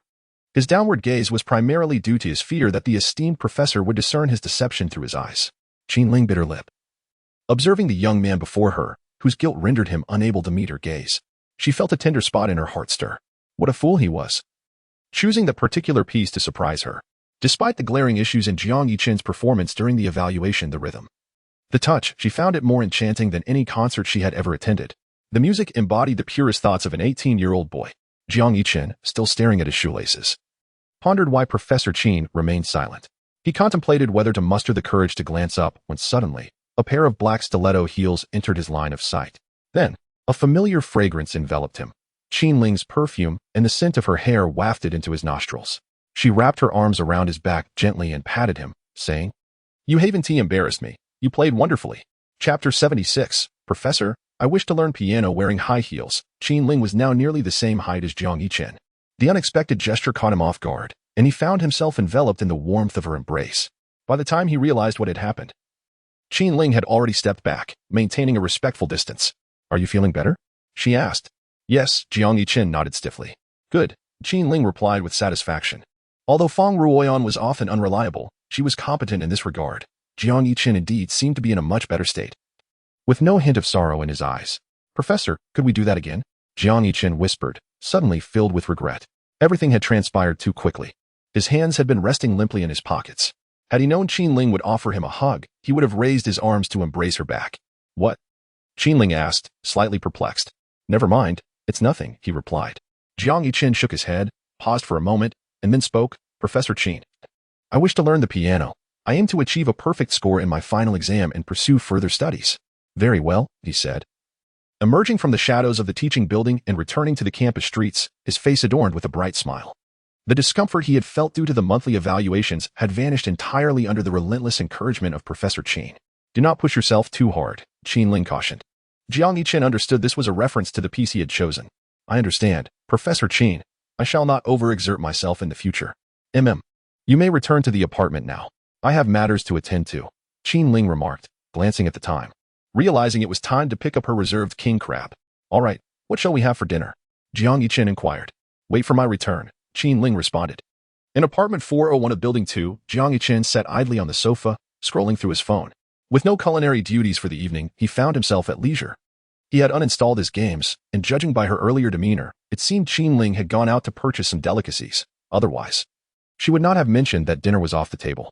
As for what she was buying, Jiang Yichen was uncertain, yet he was not picky. Even instant noodles would suffice.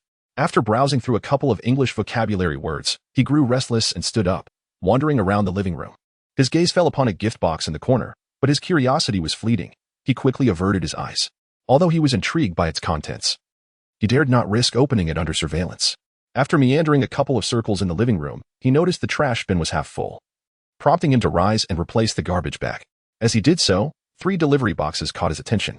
More specifically, it was the words emblazoned on the boxes that piqued his interest. Yuanshan, Break Iron, Great Ming Dynasty. Could it be that Professor Chen also? Jiang Yichen suddenly felt a pang of regret for having deleted the game prematurely. The evidence suggested that Professor Chen was indeed a player. Perhaps he should send her a friend request to play together? He pondered this notion, but then recalled his earlier declaration in the dormitory, "If I play games again, I am a dog." With a sigh, Jiang Yichen released a breath of exasperation. "It's all right," someone once said. "A man's words are but deceptive ghosts." With that, he retrieved his phone, opened the App Store, and re-downloaded Yuanshan, Break Iron, and Great Ming Dynasty. He placed his phone on the coffee table and continued to change the garbage bag. What had Professor Chen ordered in those 3 packages? Perhaps figurines? Jiang Yichen examined the boxes closely. However, due to the surveillance, he dared not reach into the garbage bag to inspect the packaging further, lest Qianling perceive him as a peculiar individual. As Qianling returned home, clutching a king crab, Jiang Yichen sat on the sofa, lost in thought. Regret washed over him. He shouldn't have deleted the game. Now it would be a hassle to return, as he had spent so long without managing to download a single game. Damn, this wretched campus. As Jiang Yichen stared at the ceiling, he suddenly heard the familiar sound of high heels. He decisively rose and walked to the entrance. Once the sound of the heels faded, he promptly opened the door. "Professor Qin, what do you have in your hands?" Jiang Yichen inquired with curiosity, unable to discern what delectable treats Qin Ling had brought back due to the thermal containers. "Guess," Qin Ling replied. "My child, how could I possibly guess?" Jiang Yichen thought to himself. "I'll wager it's sauerkraut fish," he declared. "Incorrect. Spicy crayfish." "Still wrong. Clam rice noodles, a super family feast."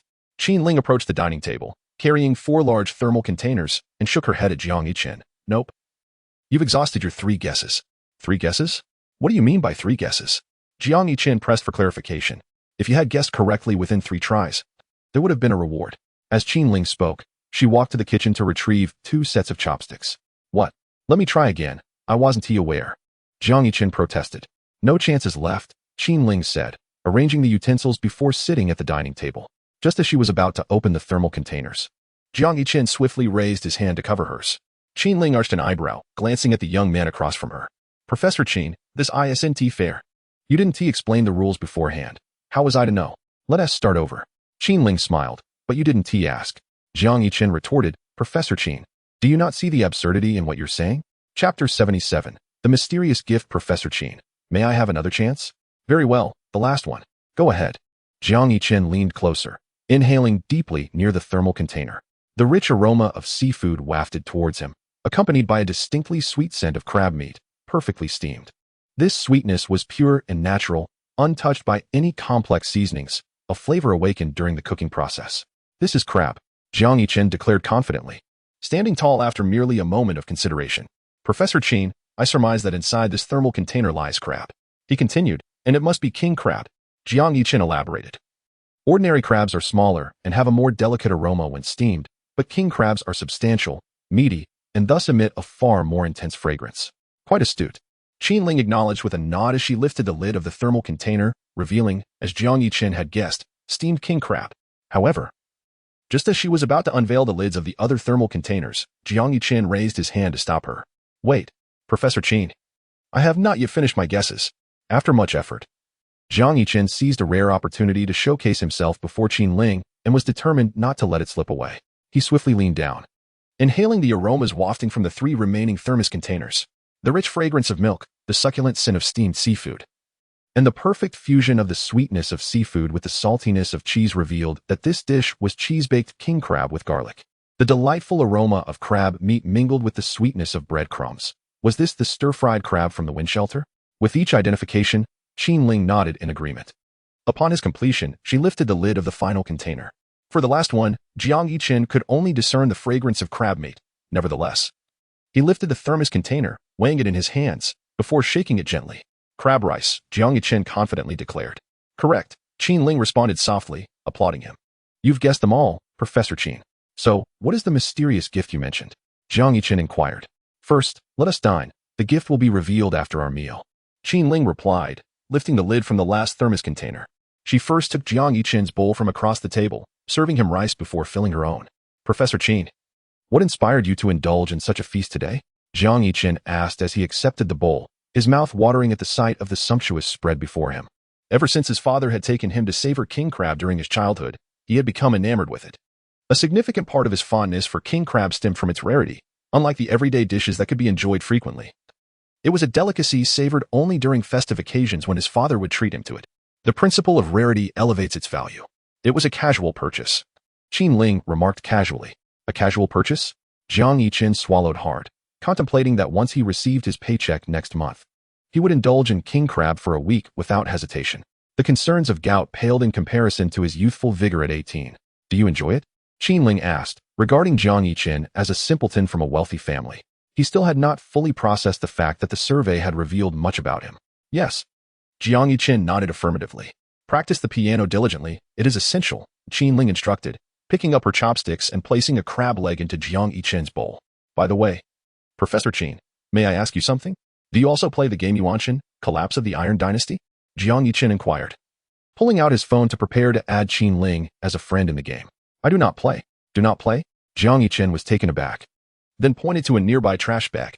"Then why did you buy figurines of the game characters?" Having just uttered those words, Jiang Yichen quickly clarified, Oh, Professor Chin. Please do not misunderstand. I happened to see them while helping you with the trash. I had no intention of rummaging through your garbage. Qin Ling glanced at the neatly arranged trash bag on the floor, then pointed her chopsticks toward the dishes on the table, saying, "Let us eat first." Wait, Professor Chin? You truly do not play at all? Jiang Yichen suddenly felt that his earlier barks were in vain. No more play, Qin Ling reiterated. Now, you eat. With a hint of sternness in her voice, she added, "This is the last time." Oh, okay, Jiang Yichen replied, immediately lowering his head and eagerly grasping a crab leg to munch on. The flavor was delightful. He relished every bite, indulging to his heart's content. Usually, he would stop when he was about 80% full, but today he pushed himself to at least 120%. When he could eat no more, he let out a satisfied burp and continued to feast. From 7 o'clock to 8:30, a full hour and a half passed without him uttering a single unnecessary word. As he focused intently on his meal, the table was strewn with remnants of the feast. After a long, contented belch, Jiang Yichen slumped back in his chair, his belly round and taut, reminiscent of someone 3 months pregnant. Qin Ling had long since finished her meal. Afterward, she settled onto the sofa. Once Jiang Yichen was done, she approached the dining table with a wastebasket to begin clearing up. Professor Qin, let me handle this, Jiang Yichen said, feeling somewhat embarrassed by the mess he had created. Rest, Qin Ling said, gently pressing him back down when he attempted to rise. Observing the nearly empty 4 food containers in Jiang Yichen's round belly, it was evident that he truly enjoyed the king crab. Professor Qin, I feel quite embarrassed, he remarked, watching her tidy up the table. It must be said. Although Professor Qin often appeared stern, she possessed a certain charm when it came to household chores. If only she would tie her hair up, the effect would be even more pronounced. Professor Qin, what is the mysterious gift?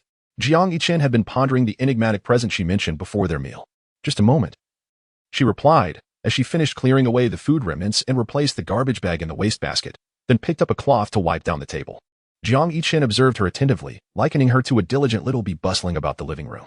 Eventually, this industrious little bee made her way to the corner of the room, returning with the gift box he had seen earlier that afternoon. The mysterious gift. Qin Ling placed the box on the table and casually took the cloth with her as she headed toward the kitchen. Chapter 78, quite the proud one, Professor Qin. Jiang Yichen had not anticipated that the exquisite gift box he had seen earlier was intended for him. The box was quite elegant, clearly not cheap. The black square exterior was adorned with a layer of finely textured, gold-embossed paper, the pattern subtly shimmering. Jiang Yichen untied the ribbon on top and opened the box. Inside, he was greeted by 3 neatly arranged figurine packaging boxes. Isn't this his first wife, second wife, and third wife? Jiang Yichen took out the packaging boxes of the 3 figurines and then glanced at the trash bin beside him. So this gift was prepared for him by Qin Ling early in the morning? As Jiang Yichen joyfully unwrapped the boxes, a pair of beautiful eyes in the kitchen were secretly observing the creamy knife. Upon opening the first box, a nostalgic expression graced Jiang Yichen's face. It was indeed the creamy knife of Raiden Shogun that had drawn him into the world of Genshin Impact. Suddenly, he became aware of something amiss. The 3 figurines before him were all his favorites. The question arose, how did Professor Qin know this? If it were merely a coincidence, it would be too coincidental. He would rather believe that Professor Qin possessed mind-reading abilities. And then there was the king crab set for dinner. Jiang Yichen suddenly realized. Slapping his thighs, he stood up. It was that survey from the other day. At the time, he found the survey rather odd, but he hadn't given it much thought. Now, he had reason to suspect that this was entirely a scheme devised by Qin Ling. He hurried into the kitchen, not even bothering to unwrap the remaining 2 boxes on the table. Qin Ling was busy wringing out the cloth she had just used to wipe the table. Upon entering the kitchen, Jiang Yichen remained silent, simply watching her with a beaming smile. Qin Ling, unaffected by Jiang Yichen's intense gaze, continued to wash the cloth, wringing it out and placing it on the nearby rack. Professor Qin, Jiang Yichen finally spoke. How did you know that those 3 game characters are my favorites? Qin Ling calmly wiped her hands, casting a sidelong glance at Jiang Yichen's inquisitive expression, and replied, I saw your survey. Oh? Jiang Yichen pressed on. This survey was concocted by you, was it? Overthinking it. A friend created it, Qin Ling said, drying her hands as she stepped out of the kitchen. Jiang Yichen followed closely behind, continuing to inquire, which friend? Can you introduce me? Qin Ling sat on the sofa, and her shadow followed suit. Seeing that Qin Ling remained silent, Jiang Yichen continued, all right, then why did you look at my survey? Clicked by mistake, Qin Ling replied nonchalantly. After speaking, she picked up a cup of water from the coffee table and took a sip. Clicked by mistake? So, you mean you inadvertently opened my survey and accidentally viewed the whole thing? Jiang Yichen questioned. Such a minuscule possibility, Qin Ling explained. Well, I inadvertently clicked and roughly scanned through it. Professor Chin, are you certain? A liar must swallow 1,000 needles, you know. Haven't you told plenty of lies? Qin Ling retorted. The two stared at each other, eyes wide. Jiang Yichen remained skeptical. He was no fool. The notion of having a friend was merely a pretext. The previous questionnaire was most likely orchestrated by Qin Ling. This esteemed professor possesses a certain aloof charm. Even the act of gifting is wrapped in layers of subtlety. However, Jiang Yichen suddenly broke into laughter. What is it that brings you joy? Qin Ling inquired. Oh, it's nothing. I simply received a gift. And it fills me with delight, Jiang Yichen responded. Yet, beyond the gift itself, it was the acknowledgement of his feelings by Professor Qin that brought in greater joy. Some sentiments need not be articulated. Understanding is sufficient. Professor Qin, how about you join me for a game? I can show you the ropes, Jiang Yichen proposed. I do not play games, she replied. Very well, then I shall proceed to unwrap the mysterious gift you prepared for me, as I guessed the dish correctly, he said. Later that evening, as he departed the faculty dormitory, Jiang Yichen found himself in possession of 3 figurines. This marked the first occasion he had received such gifts from someone else. He cast a lingering glance at the 4th floor, acutely aware that his fondness for this cool, gentle, yet slightly proud older sister had deepened. Initially, his attraction to Qin Ling was sparked by her striking beauty, but after spending time together, her big sister qualities had truly captivated him. Upon returning to his dormitory, the 3 figurines quickly drew the attention of Zhang Wei and the others. Jiang Yichen, didn't you say you wouldn't play games? What are these 3 figurines for? Shannon asked. I bought them earlier. The delivery arrived today, Jiang Yichen replied. Zhang Wei interjected. Well, since you've sworn off gaming, why not give me those 3 figurines? Jiang Yichen retorted. Zhang Wei, look at what you've dropped on the floor. What? Zhang Wei exclaimed. Did you just say something so shameless with such confidence? Jiang Yichen carefully placed the 3 figurines on his computer desk. This was the first gift Qin Ling had bestowed upon him, and he intended to cherish it. As he gently set the figurines on the second shelf of his desk, a large, dark hand swiftly snatched one for closer inspection. Old Jiang, this Raiden Shogun seems a bit off. Her eyes appear slightly smaller, and there's no gloss. The lips seem a bit flawed, and while the detailing is decent, the overall quality is rather ordinary, he critiqued. Jiang Yichen felt a surge of frustration. Zhang Depeo, you know nothing. This was a gift from my beloved. What are you talking about? Zhang Wei asked, eyes wide. You're holding my beloved. Give it back. Jiang Yichen exclaimed, reclaiming the figurine. Here, take it. It's just a figurine. I have plenty at home. Why be so dramatic? If you like it, I can lend you my figurines for a couple of days. Zhang Wei teased. Not just those figurines, I could let you borrow my character as well. My Eula is fully leveled and can deal 999 damage in one blow. However, when you max out your Raiden Shogun, I expect you to let me have my turn as well, he suggested. Stop saying such peculiar things. Jiang Yichen exclaimed. What peculiar things? Didn't you often borrow my wife during military training? That was then, this is now. Please refrain from such strange talk in the future. Although she is a game character, does she not have a name? Her name is Eula. Chapter 79. The Jealous Cilantro Sister? The following day, the 28th, marked the last day before the National Day holiday. Ever since he pledged yesterday to study diligently, Jiang Yichen surprisingly opened his textbook today. At the podium, the English teacher was elucidating grammar. Jiang Yichen listened intently.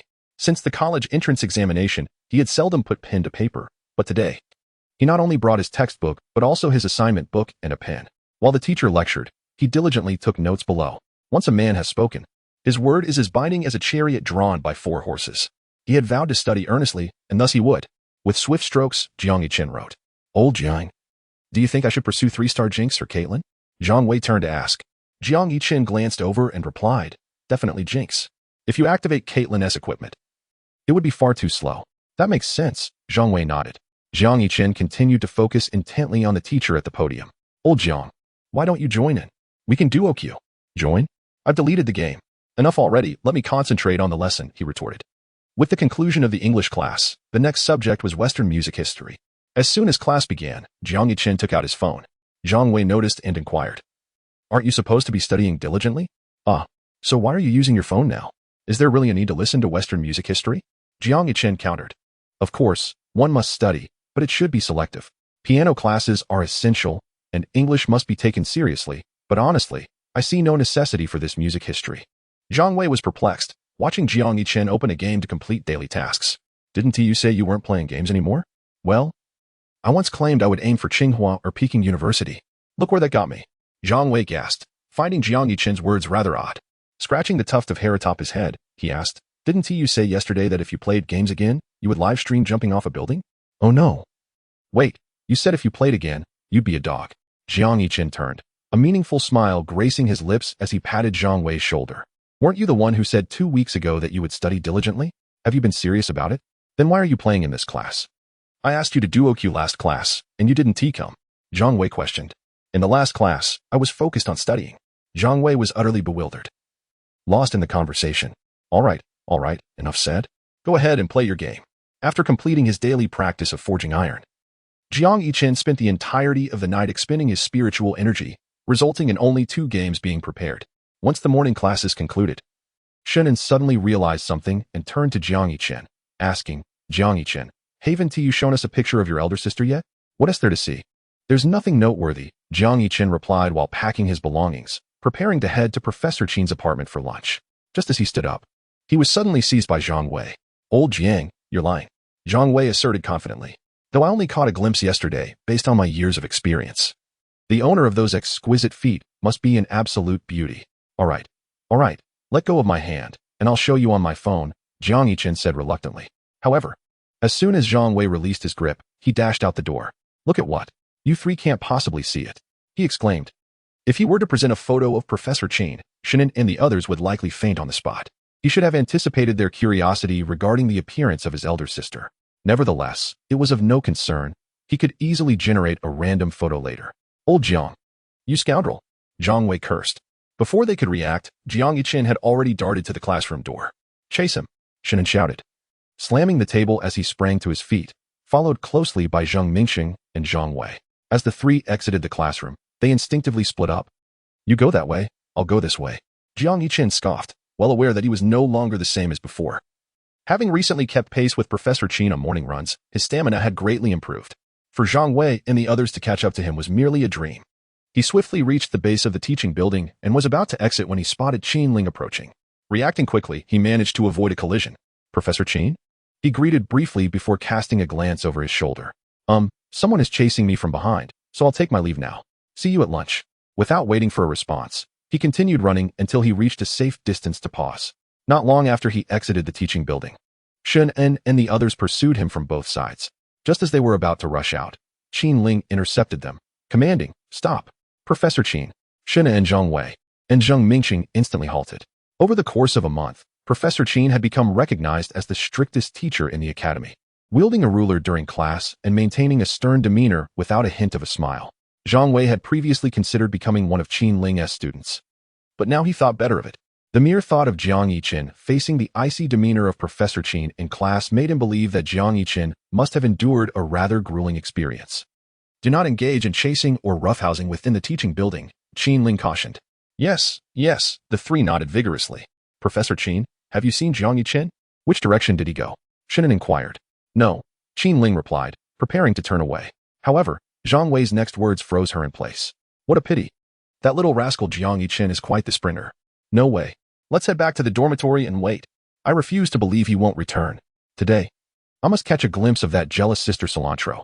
As soon as he finished speaking, Zhang Wei and his companions stormed past Qin Ling, making their way back to the dormitory. Watching them leave, Qin Ling narrowed her eyes, having caught every word Zhang Wei uttered. Jealous sister cilantro? How intriguing. Qin Ling retrieved her phone from her briefcase and promptly called Jiang Yichen.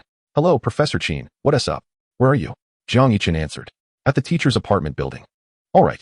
Chapter 80. The enchanting professor's sister Jiang Yichen did not think much of Qin Ling's sudden call. Upon returning to her apartment, he took out his phone, generated a few photos of the elder sister, and posted them in the dormitory group chat for the boys. Jiang Yichen. Everyone, come take a look. Is it really necessary to chase me over a few pictures? Jiang Yichen. Image 6. Zhang Wei. Then why did you run earlier? Jiang Yichen. I needed to ask for others' opinions on the photos. Shannon. Why do I feel like there's something off about these pictures? Jiang Yichen. What's so strange? Here is a snapshot of me with her. Image 1. Jiang Yichen gazed contentedly at the images he had sent. They featured a strikingly beautiful elder sister in a close pose with him. It must be said, the current technology is indeed advancing, blurring the lines of reality and illusion. Shannon. 666. Zheng Mingxing. 666. Zhang Wei. Damn. Old Jiang, you're incorrigible. Zhang Wei. Quickly, bring over a few of those elder sister's friends. And I might just forgive you. Jiang Yichen. Then you might as well continue disliking me. That was a joke. If he gave in, he would be exposing himself. Friends of hers? He would only consider that after he successfully established a relationship with Qin Ling. However, contemplating Professor Qin's friends, it was evident Zhang Wei would struggle to win them over. Even teacher Lin Yao would be a formidable challenge for him, not to mention the other two. Tap, tap, tap. The familiar and melodious sound echoed. Qin Ling had returned. Jiang Yichen walked over and opened the door as usual. Good afternoon, Professor Qin. What shall we have for lunch today? Jiang Yichen inquired. Qin Ling smiled. That smile felt somewhat unsettling to Jiang Yichen. Professor Qin? Is something wrong? Qin Ling deftly handed the briefcase to Jiang Yichen and then inquired, Jiang Yichen, what note did you give me? Jiang Yichen's eyes twitched in confusion as he replied. Why do you suddenly ask that? To be candid, the note I provided for Professor Qin was a whimsical description, the enchanting goddess professor, beloved by all, adored by flowers, and even causing cars to have flat tires. The note's title, Qin Ling reminded him, must not exceed 16 characters. Ah, is that so? Jiang Yichen chuckled. In truth, I may have exaggerated slightly. The actual note only contains the latter part, the enchanting goddess professor. If you don't believe me, feel free to check my phone. With that, Jiang Yichen boldly extended his phone toward her. Qin Ling raised her hand, preparing to take it, but Jiang Yichen abruptly withdrew his hand, saying, It seems my phone is out of battery. Wait, Professor Qin, are you really going to take it? Jiang Yichen exclaimed. I'll fetch you a charger. Your phone is an Apple, while mine is a Xiaomi. They are incompatible, Jiang Yichen pointed out, then turned to place the briefcase on the sofa. However, he was startled when Qin Ling spoke, enunciating each word, love, jealousy, and cilantro, sister. Startled, Jiang Yichen lost his grip, and the briefcase fell to the floor. Qin Ling approached him, bending down to retrieve the fallen case. Jiang Yichen gazed at her in astonishment. Had she secretly looked at his phone, or perhaps consulted a hacker? How did she know? Professor Qin, I overheard your friend's mention, she explained. Which friend? Jiang Yichen inquired. Someone with slightly darker skin. I don't know them well. Ah, I see, Jiang Yichen replied, immediately recognizing who it must be. Sister Shun, the master of cross-dressing, was unmistakable, alongside Zheng Mingxing, who wore glasses, and Zhang Wei, known for his darker complexion. Just you wait. At that moment, Jiang Yichen, feeling a surge of survival instinct, said, Well, Professor Qin, the note was primarily inspired by your fondness for cilantro and your tendency to feel jealous. There was no other intention. Qin Ling responded softly. Jiang Yichen found himself puzzled by her tone. Was she angry or not? He could not discern her feelings. During the subsequent cooking session, Jiang Yichen discreetly observed the graceful figure seated on the sofa. Qin Ling, expressionless, typed away on her laptop, much like her usual self. After preparing the meal, he served it at the table, all the while continuing to observe her intently. What are you looking at? Qin Ling asked. Professor Qin, are you upset? No. Then how about smiling a little? Hee, show me a smile, Jiang Yichen said, scooping rice while flashing a radiant grin at her. Qin Ling shot him a speechless glare.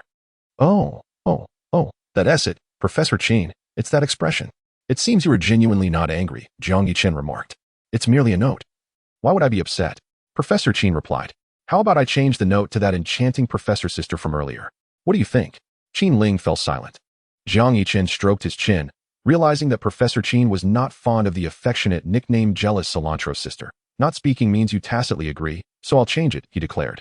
After saying this, he picked up his phone and altered the contact name, then waved the screen in front of Qin Ling. Qin Ling glanced at the phone screen and said, It's just a note, whatever. All right. Jiang Yichen retracted his phone, gaining a deeper understanding of Professor Qin's prideful nature. So why were they pursuing you just now? Qin Ling inquired.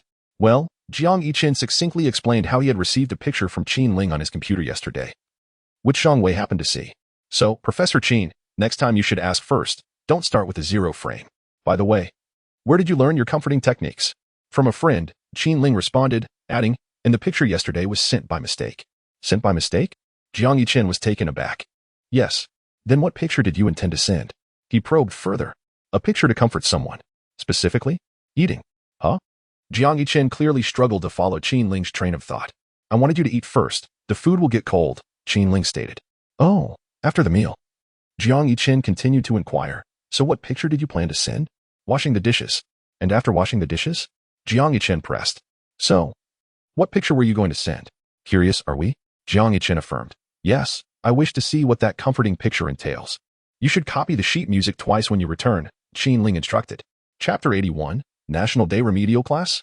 As the final afternoon class concluded, all the students exited the classroom with smiles. University, the National Day holiday, and no assignments, how delightful. Some planned to travel, others intended to stay home. Long-distance couples finally seized the chance for intimacy, while some booked hotels for an entire week. How are you spending your National Day? Shannon asked. A 7-day tour of Teyvat, Zhang Mingqing replied. I plan to visit Guizhou Cave, Wulua Country, and Longing Cave, Zhang Wei added. You too? Be quiet, Shannon said. Turning to Jiang Yiqian. What about you, Lao Jiang? How will you spend your National Day? I don't know. I haven't decided, Jiang Yiqian replied. Intending to return home first. Hey, should we go out and have some fun? Shannon proposed. Travel for National Day? Zhang Wei and Zhang Mingqing shook their heads. Who doesn't know that National Day sees the most tourists? Even visiting the Great Wall would mean you can hardly find a place to step. Staying home and indulging in games is indeed comfortable. Very well, I shall venture out with my dear friend, Shannon remarked. Wait a moment. Zhang Wei glanced at Shannon and inquired. Sisters? What sisters? Shannon rolled his eyes, having come to understand Zhang Wei's character. What other sisters could there possibly be? Zhang Wei's expression shifted as he said, Shinjia, upon careful reflection, I believe we ought to embark on this journey. At our youthful age, we should seize the opportunity to explore the world beyond our homes. To remain cooped up indoors is quite absurd. Zhang Mingqing added, Indeed, I share the same sentiment. Shinjia, where do you suggest we go for our adventure? Shannon replied, You two old-timers decide where to go. Jiang Yiqian? Me? I might as well stay home for my travels. Let us forget it. Given my current finances, I can hardly afford a plane ticket. Zhang Wei retorted, Nonsense. Let us all go together, Lao Jiang. It would be delightful to invite your elder sister as well, making our gathering all the more lively. Never mind. You all go have your fun. Jiang Yiqian moved to the balcony. Zhang Wei was practically bursting with excitement. Jiang Suihuan, Xiaoyi. Would you care to join us for an outing? Jiang Yiqian. No, older sister. I plan to go out with friends during the National Day holiday. Jiang Suihuan. All right then. When will you be back? I also wish to go out with friends, but I should return by the 3rd. So we can have a meal together when I get back. Jiang Yiqian. Sounds good. While responding to Jiang Suihuan's message, Jiang Yiqian made his way to the restroom. In his childhood, he had lived with Jiang Suihuan, but after graduating high school, he moved into the old house left by their mother. After replying to his sister, Qin Ling sent him another message. Qin Ling, when do you leave school? Jiang Yiqian, tomorrow morning. Qin Ling, are you coming over tonight? Jiang Yiqian, yes, Professor Qin, when do you leave? Qin Ling, tomorrow morning. Jiang Yiqian, what a coincidence. May I catch a ride with you tomorrow? Just drop me off at any station on line 2. Although transportation is quite convenient. With a subway station right outside the Mingxian Music Academy, Jiang Yiqian would need to take line 2 to get home, while the school is on line 8. Unfortunately, the transfer station between line 2 and line 8 is rather distant. Qin Ling, all right. Qin Ling lightly tapped the screen of her phone. She then glanced at the woman seated on the sofa in her home. Lin Yo asked, Ling Ling, when are you leaving?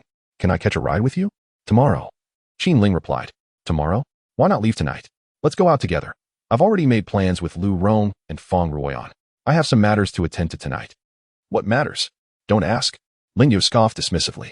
Shortly thereafter, she opened the chat group with Fong Ruoyan and others, the dream of 300 million young men for Lin Yo, Fong Ruoyan, Lu Rong, my dear sisters.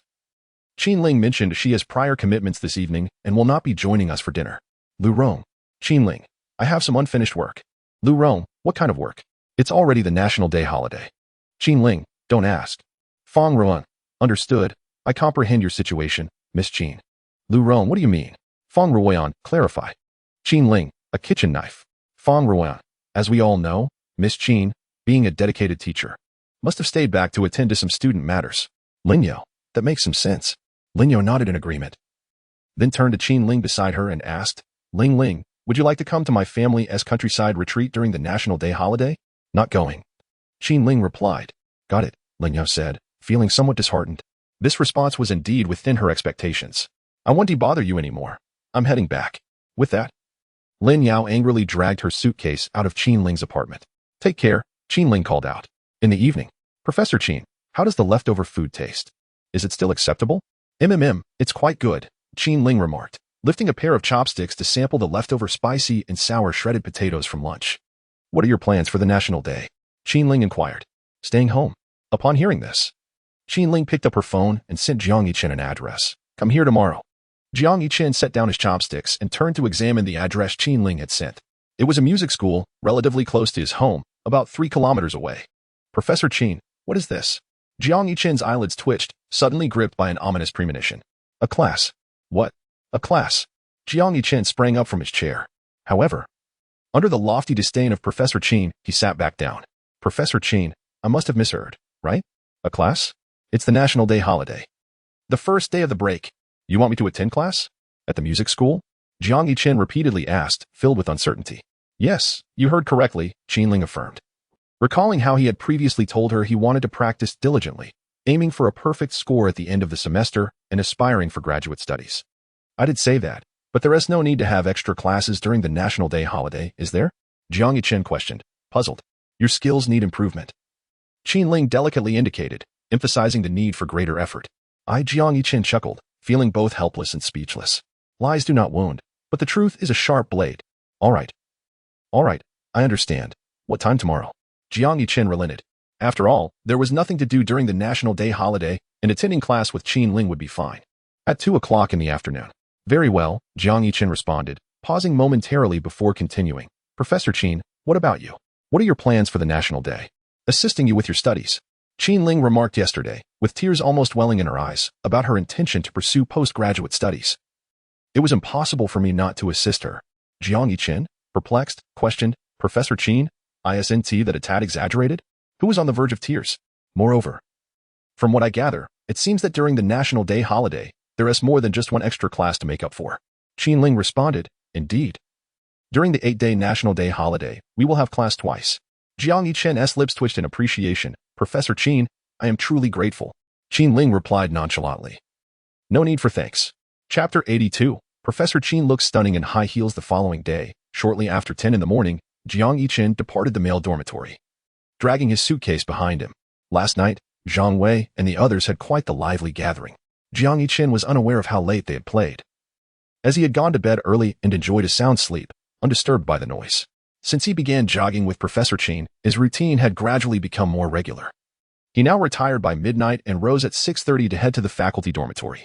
This day boasted splendid weather, with sunlight pouring down like fine golden powder upon the pavement. Many others, like Jiang Yichen, were seen hauling their suitcases out of the campus. However, Jiang Yichen's destination differed. He was bound for the parking lot. He had arranged to meet Qinling there at 11 o'clock. Upon reaching the parking area, Jiang Yichen wandered for a few moments until he located Qinling's vehicle, as she had yet to arrive. He perched himself on his suitcase and began scrolling through his phone. A few minutes later, he heard a familiar sound approaching from behind. The parking lot, being indoors, featured a durable, anti-slip floor, and the distinct click of high heels echoed from a distance. Jiang Yichen tucked his phone away, stood up, and turned toward the source of the sound. Today, Professor Qin donned a stylish trench coat, but instead of her usual ensemble of a shirt and skirt, she wore a black dress that showcased her slender calves. The black high heels accentuated the length of her legs. From afar, Jiang Yichen thought to himself that Qinling's legs appeared remarkably long. This was the first time he had seen her in a dress that revealed her calves. She typically wore long skirts at school, only exposing her feet occasionally. How long have you been here? Qinling inquired as she approached, having arrived 10 minutes early, only to find Jiang Yichen had beaten her to it. A few minutes, Jiang Yichen replied. As Qinling reached the trunk, she gestured for him to place his suitcase inside first. Jiang Yichen, understanding her cue, placed the suitcase down, climbed into the car, fastened his seatbelt, and then passed the shoe bag beside the passenger seat over to her. Professor Qin, you seem to have a fondness for high heels, Jiang Yichen observed, noting that apart from their morning runs, he had rarely seen her in anything other than athletic shoes. He recalled her wearing flats only once or twice at the beginning of the semester. However, Qinling truly looks exquisite in high heels. Perhaps it is due to her inherent grace, elegance, confidence, and maturity. After changing her shoes, Qinling prepared to depart. Jiang Yichen took the shoe bag and placed it back beside her feet. The vehicle started, gradually gliding outwards. As they exited the parking lot, the languorous sunlight streamed through the car windows, prompting Jiang Yichen to stretch comfortably.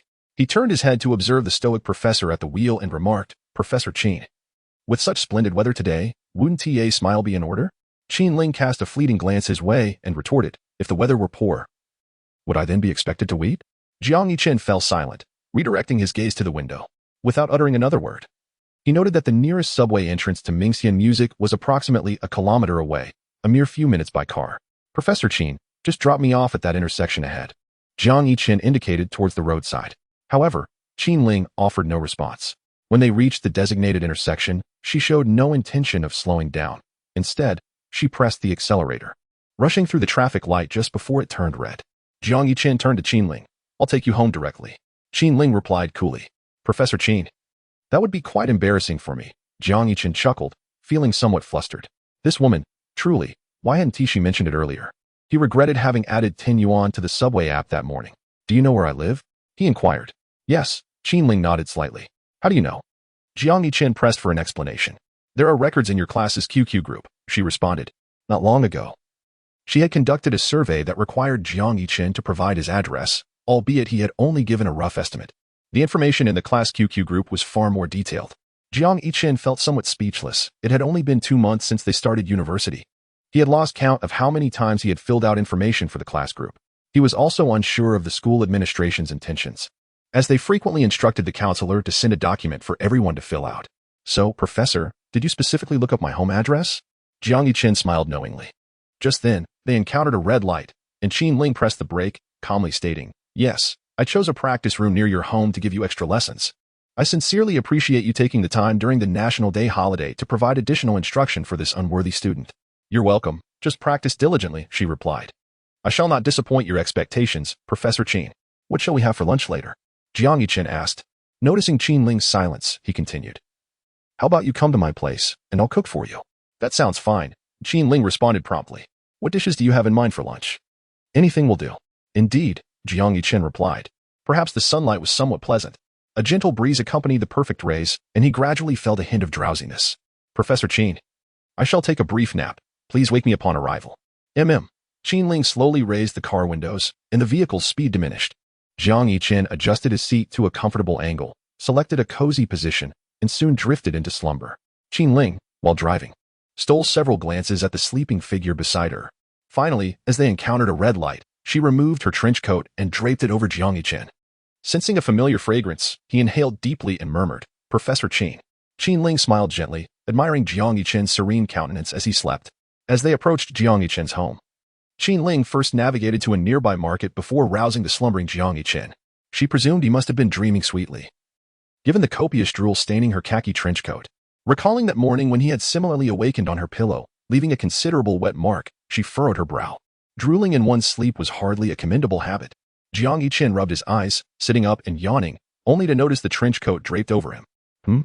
He turned to Qin Ling, Professor Qin, this. Before he could finish, Qin Ling explained, You mentioned feeling cold while you were asleep. Jiang Yichen glanced at the radiant sun outside, then examined his own attire. Though autumn had arrived, his ensemble of a sweatshirt and jacket hardly warranted the sensation of cold. Am I suffering from renal insufficiency? What nonsense! He regarded Qin Ling, who appeared completely at ease. Thank you, Professor Qin, Jiang Yichen smiled. You're welcome. Qin Ling raised a delicate hand, pointing at the damp mark on the trench coat. You'll need to wash that yourself. Jiang Yichen looked down at where she indicated, recalling that he had never possessed the habit of drooling while asleep.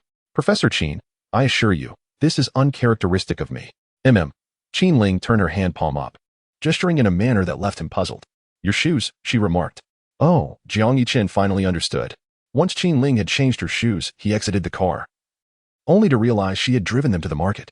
Typically, the peak hours for grocery shopping fell between 7 to 9 in the morning and 5 to 7 in the evening. Few ventured to shop during the midday hour they had chosen. Jiang Yichen demonstrated his remarkable bargaining skills while shopping for vegetables. He approached a seemingly amiable woman in her 30s at her stall and smiled, inquiring, Sister, how much for these tomatoes? The vendor replied, 5 yuan per pound. Jiang Yichen countered, Sister, your prices are considerably higher than those over there.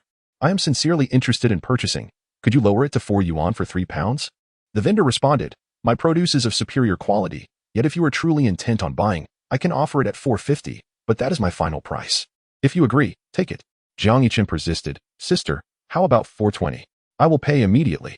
The vendor glanced at him and hesitated for a moment before conceding.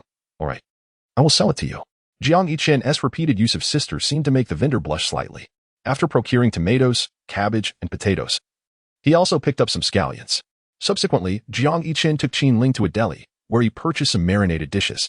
Professor Qin, for lunch, we shall have sweet and sour cabbage, stir-fried tomatoes with eggs, and this lung slice. After completing his shopping, Jiang Yichen returned to the car.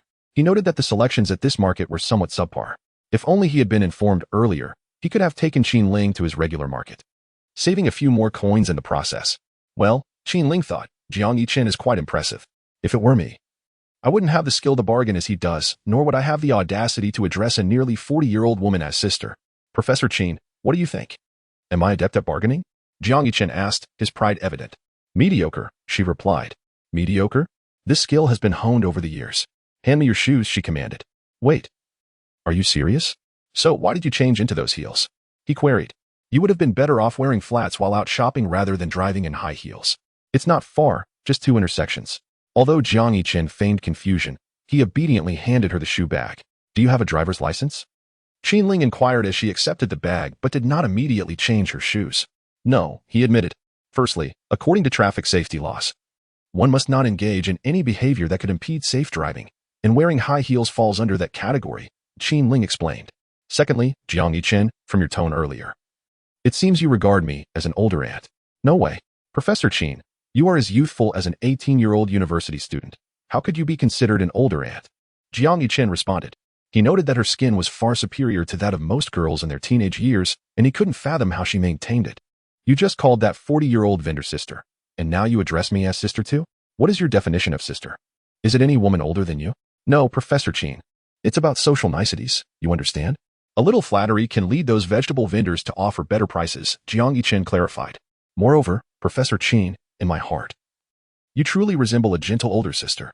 While referring to other women as Annies or sisters feels insincere, addressing you as sister comes from the depths of my heart. Despite many at school claiming you are aloof and stern in class, I believe they fail to comprehend your true nature. However, I understand you, Professor Qin. You possess a profoundly tender spirit. Jiang Yichen spoke earnestly. If only your piano playing could match your eloquence, perhaps you would not face challenges in your evaluations. Professor Qin withdrew her gaze from Jiang Yichen and slightly bent down to change her shoes. The young lad, though not old, certainly had a bold demeanor. They do not understand you. I do, he continued unabashedly. How well can you truly understand? She retorted. This cannot merely be flattery, dear sister. All my words are heartfelt and sincere. What did you just call me? Sister. Be quiet.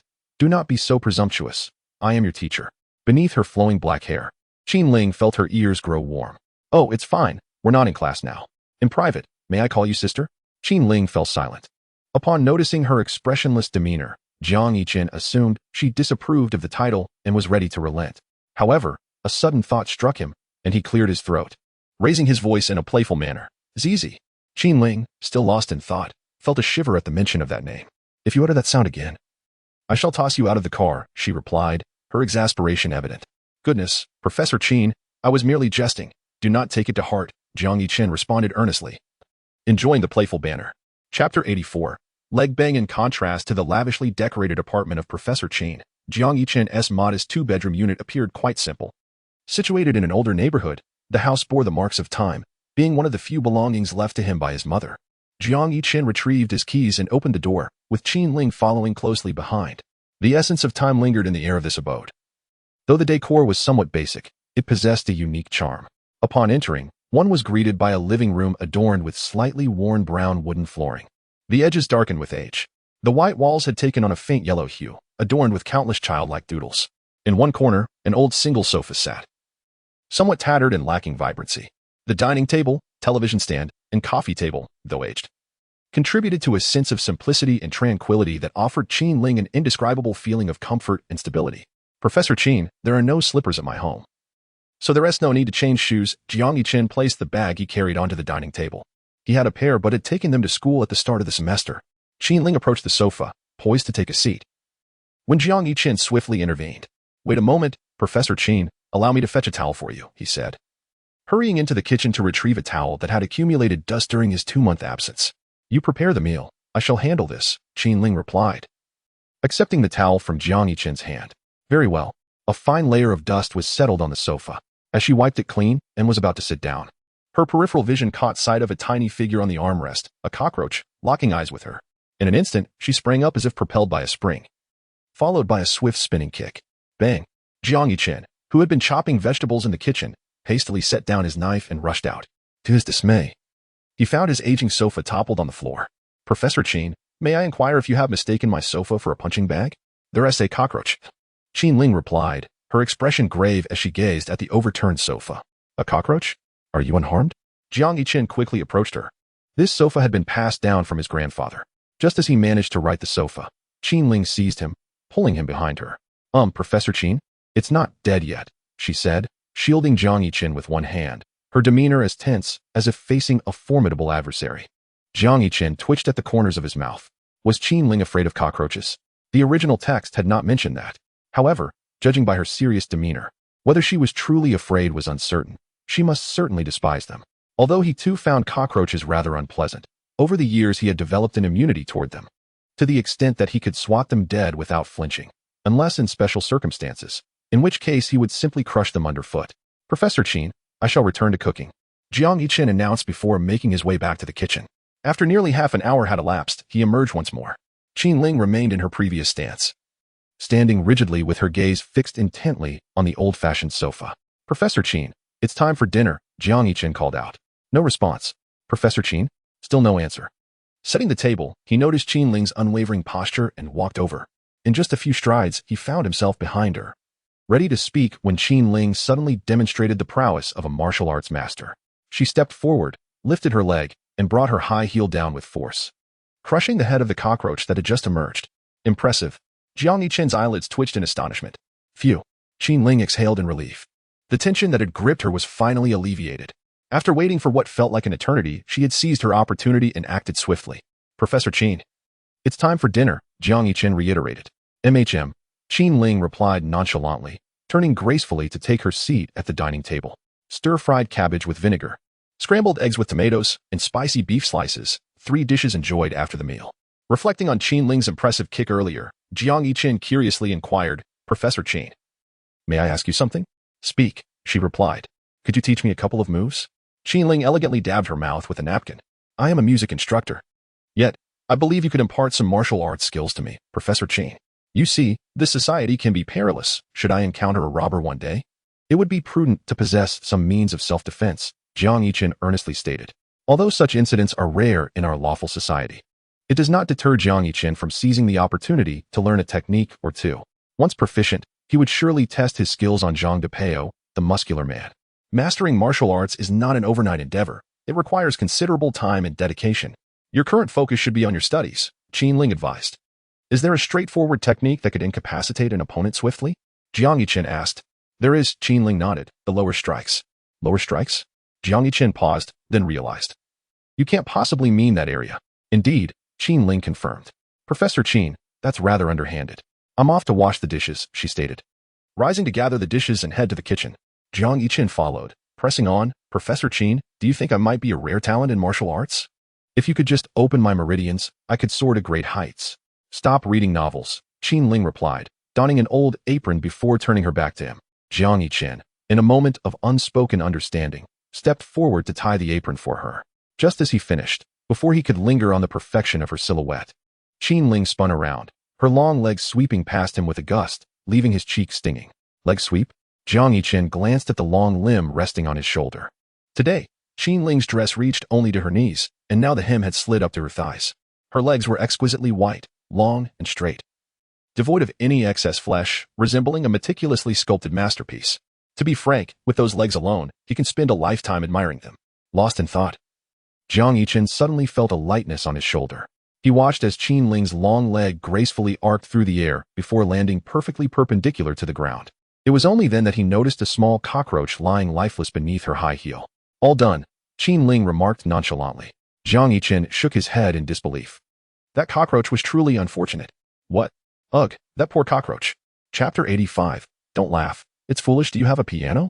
Qin Ling emerged from the kitchen, her gaze inadvertently falling upon a mahogany upright piano in the room diagonally across. Indeed, Jiang Yiqin remarked that it had been quite a while since he last played, and his performance would likely be out of tune. Moreover, the piano in question was a rather mediocre second-hand purchase made by his father when he was in middle school, costing 3,000 yuan. Initially, it was satisfactory, but after 2 years of use, various issues began to arise, leading him to play less frequently. By the time he reached high school, he had resorted to using the pianos available at school. Quite mediocre? Qin Ling approached the piano and lifted the lid. Playing a couple of notes, she promptly closed the lid, confirming its lackluster quality. Yunya Piano Shop was the address Qin Ling had sent to Jiang Yiqin the previous night.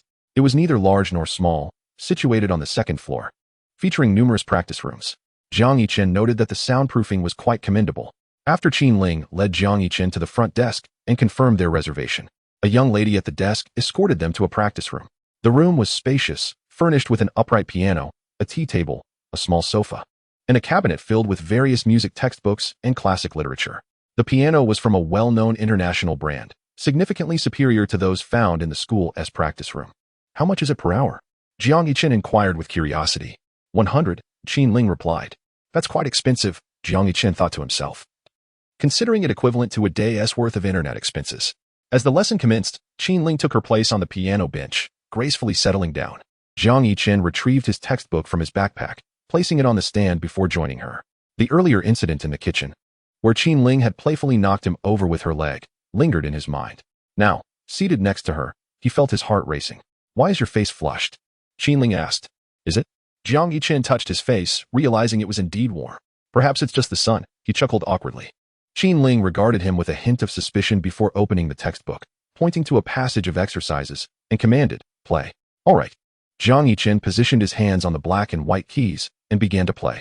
As expected, he was soon subjected to Qin Ling's corrections, repeating the piece over and over again. Jiang Yichen, Qin Ling frowned. What's the matter? You're distracted. Embarrassed, Jiang Yichen paused, contemplating for a moment before extending his hand toward her. Hit me, Professor Qin. Just a couple of times, he said, his mind filled with the image of Qin Ling's fair thighs. Could he be blamed for this? He was merely a naive 18-year-old freshman. Caught off guard by someone like Qin Ling raised her hand and lightly tapped Jiang Yichen's palm twice. The coolness of her touch seemed to dissipate some of his inner agitation. Yet, it was still insufficient. Harder, Professor Qin, Jiang Yichen urged. Qin Ling furrowed her brow, refraining from taking action, and instead inquired, give me a reason. Jiang Yichen elaborated, I find myself struggling to concentrate, thus I wish to employ this method. Understanding dawned upon Qin Ling, who then raised her hand and struck Jiang Yichen's palm with a degree of force. Hiss, Jiang Yichen inhaled sharply. That was excessive. Does it hurt? I only exerted 10% of my strength, Qin Ling remarked. Jiang Yichen replied, impressive. It must be said that Professor Qin's slap held considerable efficacy. As he felt a faint throb emanating from his palm, the image of that fair thigh gradually dissipated from his mind, with a fluidity akin to flowing water. The practice piece was performed. Qin Ling gazed at Jiang Yichen with a hint of peculiarity in her eyes. Fang Ruan had previously discussed a certain type of individual with her, those with masochistic tendencies, who derive pleasure from being struck. She couldn't shake the feeling that Jiang Yichen seemed to embody this notion at that moment.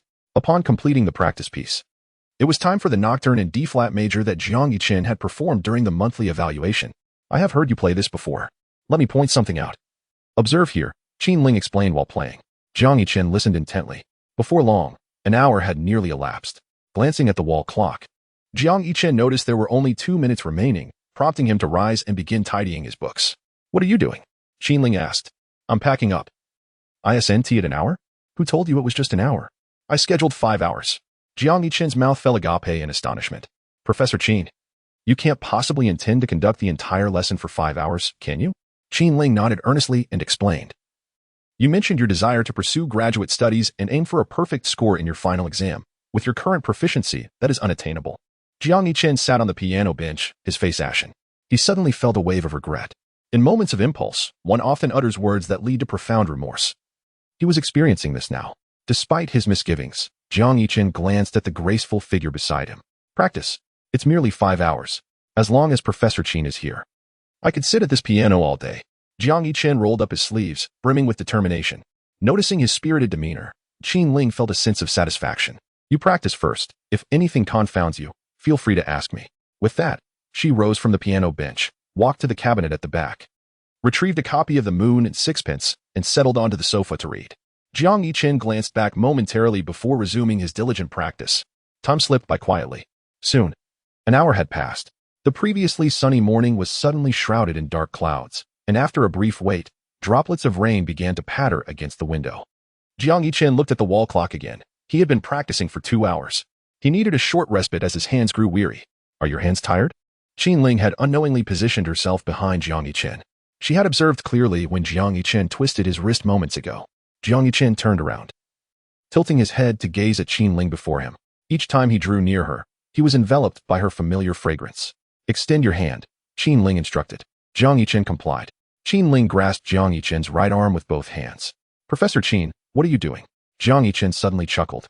Qin Ling pressed down on Jiang Yichen's palms, explaining as she applied pressure. If your wrist is sore, you can massage the Yangshi point to unblock the meridians and alleviate discomfort.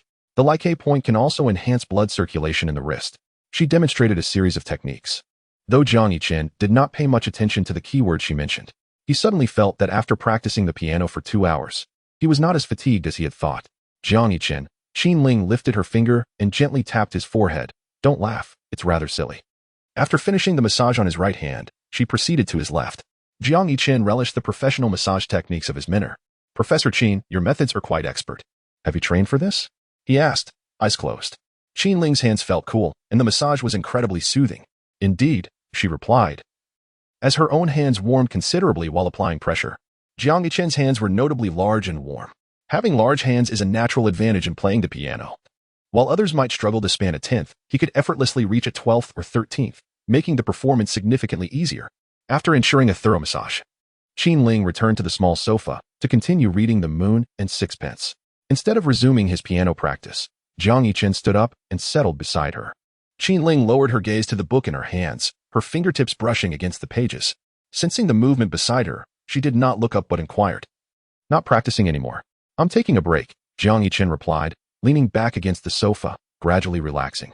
The sound of raindrops tapping against the window persisted, and the room fell into a sudden stillness, leaving only the gentle rustle of Qin Ling turning pages. Jiang Yichen savored the serene beauty of the moment.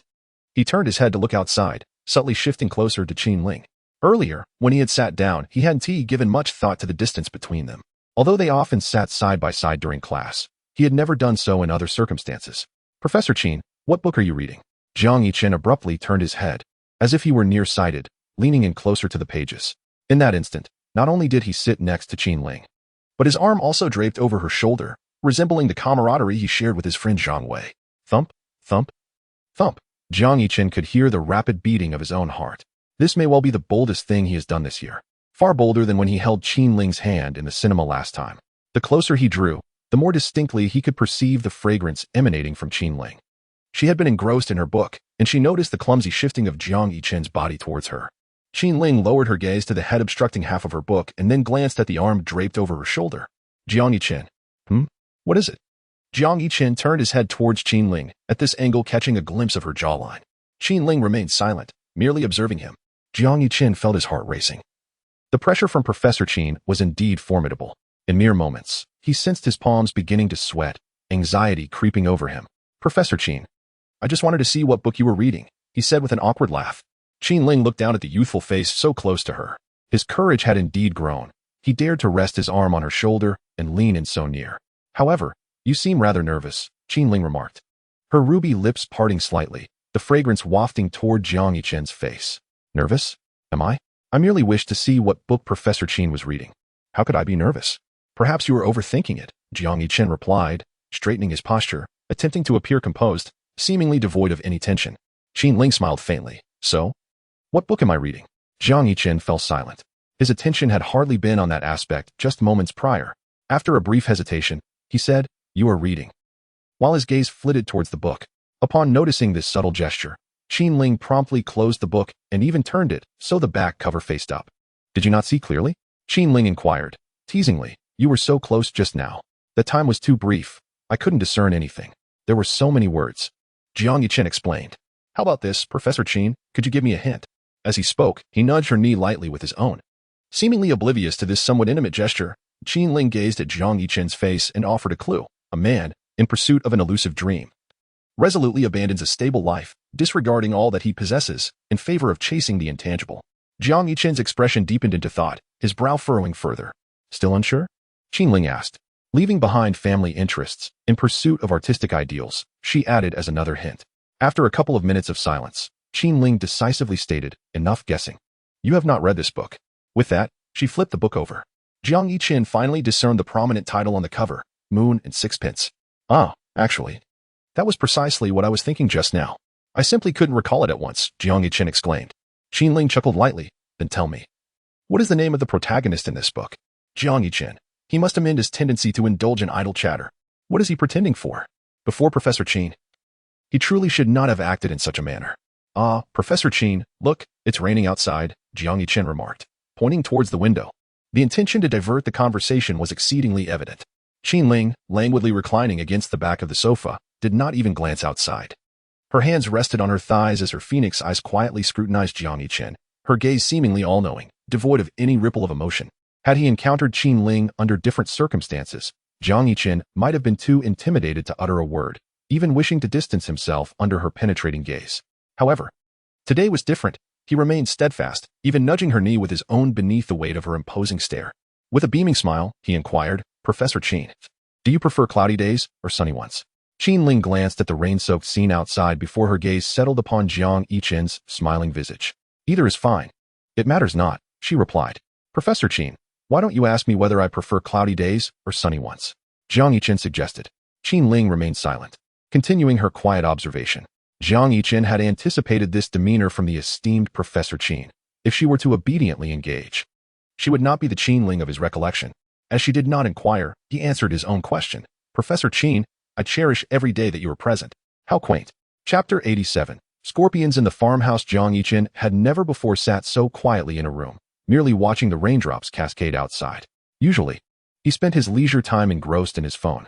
With Qin Ling sitting quietly beside him, he suddenly felt that remaining in this stillness might be quite pleasant.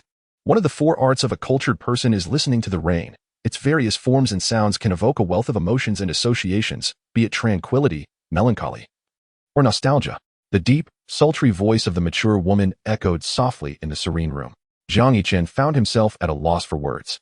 If he were to speak, it would likely amount to nothing more than, "This rain is quite heavy." A pang of regret washed over him for not having studied diligently during his school days. Otherwise, he could have recited a couplet of classical poetry to impress Professor Qin. After sitting on the sofa for a while, he resumed his piano practice. By the time Qin Ling and Jiang Yichen emerged from the music room, the rain had already ceased. It had poured throughout the afternoon, and the temperature had dropped considerably. Jiang Yichen glanced at Qin Ling beside him, who was clad only in a dress, while he had not noticed it before in the room. Stepping outside made him feel rather chilly. Without further thought, he removed his jacket. Qin Ling walked ahead of him, and by the time she realized it, she had already draped Jiang Yichen's black baseball jacket over her shoulders. Coming to a halt, she promptly returned the jacket to him. "Professor Qin, you should wear it. It's raining now, and the weather outside is quite chilly," Jiang Yichen urged. On the way home this morning, he had dozed off in the car, and Qin Ling had lent him her trench coat. Now, clad in a flimsy dress, the distinguished Professor Qin certainly could not ignore the cold. "I'm not cold. This sweatshirt is exceedingly thick," Jiang Yichen retorted. He pondered that perhaps she had returned the garment out of concern for his insufficient layering. "Your outfit is unattractive," Qin Ling remarked. "I won't wear it. You keep it." Jiang Yichen felt a tinge of indignation. "Unattractive? Where's the flaw?" He glanced at the baseball jacket in his hands, which he had meticulously selected during a previous shopping spree, despite its modest price of $149. "I misspoke," Qin Ling amended. "Your jacket simply doesn't complement my dress. I don't wish to wear it." "Doesn't compliment?" Jiang Yichen stared back in disbelief. Her dress was black, just like his jacket. What was incongruous about that? Aren't they in the same color palette? "Professor Qin, I believe," Jiang Yichen began, but Qin Ling turned and walked away. "Wait, let me finish." He hurried to catch up and expressed his viewpoint, insisting that his outerwear was indeed a fine match. "I dislike an all-black ensemble," Qin Ling countered. "And what's wrong with black?" Jiang Yichen pressed. "I simply don't like it," she replied resolutely. Faced with her firm stance, Jiang Yichen reluctantly donned the jacket himself. The parking lot was somewhat distant, and they walked for a while. Once in the car, the interior was significantly warmer than the outside. Jiang Yichen skillfully handed Qin Ling her flats. "Professor, where are we having dinner?" "I don't know. How about dinner at my place?" "That sounds good." On the way home, Jiang Yichen boredly scrolled through his phone. Upon opening his social media, he straightened up. The screen displayed a photo of Jiang Suihuan with her friends, captioned, "The farm stay was delightful, but unfortunately, it rained." At that moment, Jiang Yichen suddenly recalled the storyline of the original novel. Jiang Suihuan would encounter a scorpion by the creek tomorrow, September 30th, and get stung on her wrist, only to be aided by Qin Ling. Jiang Yichen fell into deep contemplation. The predetermined bar scene from half a month ago had not transpired, and every event since the beginning of the semester had diverged entirely from the original narrative. Thus, Jiang Yichen furrowed his brow as he gazed out the window. The rain-soaked street resembled a mirror, reflecting the sky, trees, and the outlines of buildings. Vehicles passed by, splashing tiny droplets. Elements of the original story and certain character traits were no longer of any reference value. The information points given are akin to the details in a book that reveal Qin Ling's fondness for sour flavors and cilantro. It is likely that scorpions will also make an appearance at this rural leisure spot. Jiai-chin, sister, where are you? Jiai-wan, I'm out with friends. Jiai-chun at a leisure farm? Jiai-hwan, yes. Jiai-chin, can you come back? I need to talk to you about something. Jiai-hwan, what is it? I just made plans with friends to go fishing by the creek tomorrow if the weather is good. Jiai-chin, it's nothing major. I just want you to send me your location. I'd like to join as well. Jiai-hwan, when I asked you before, you said you wouldn't come.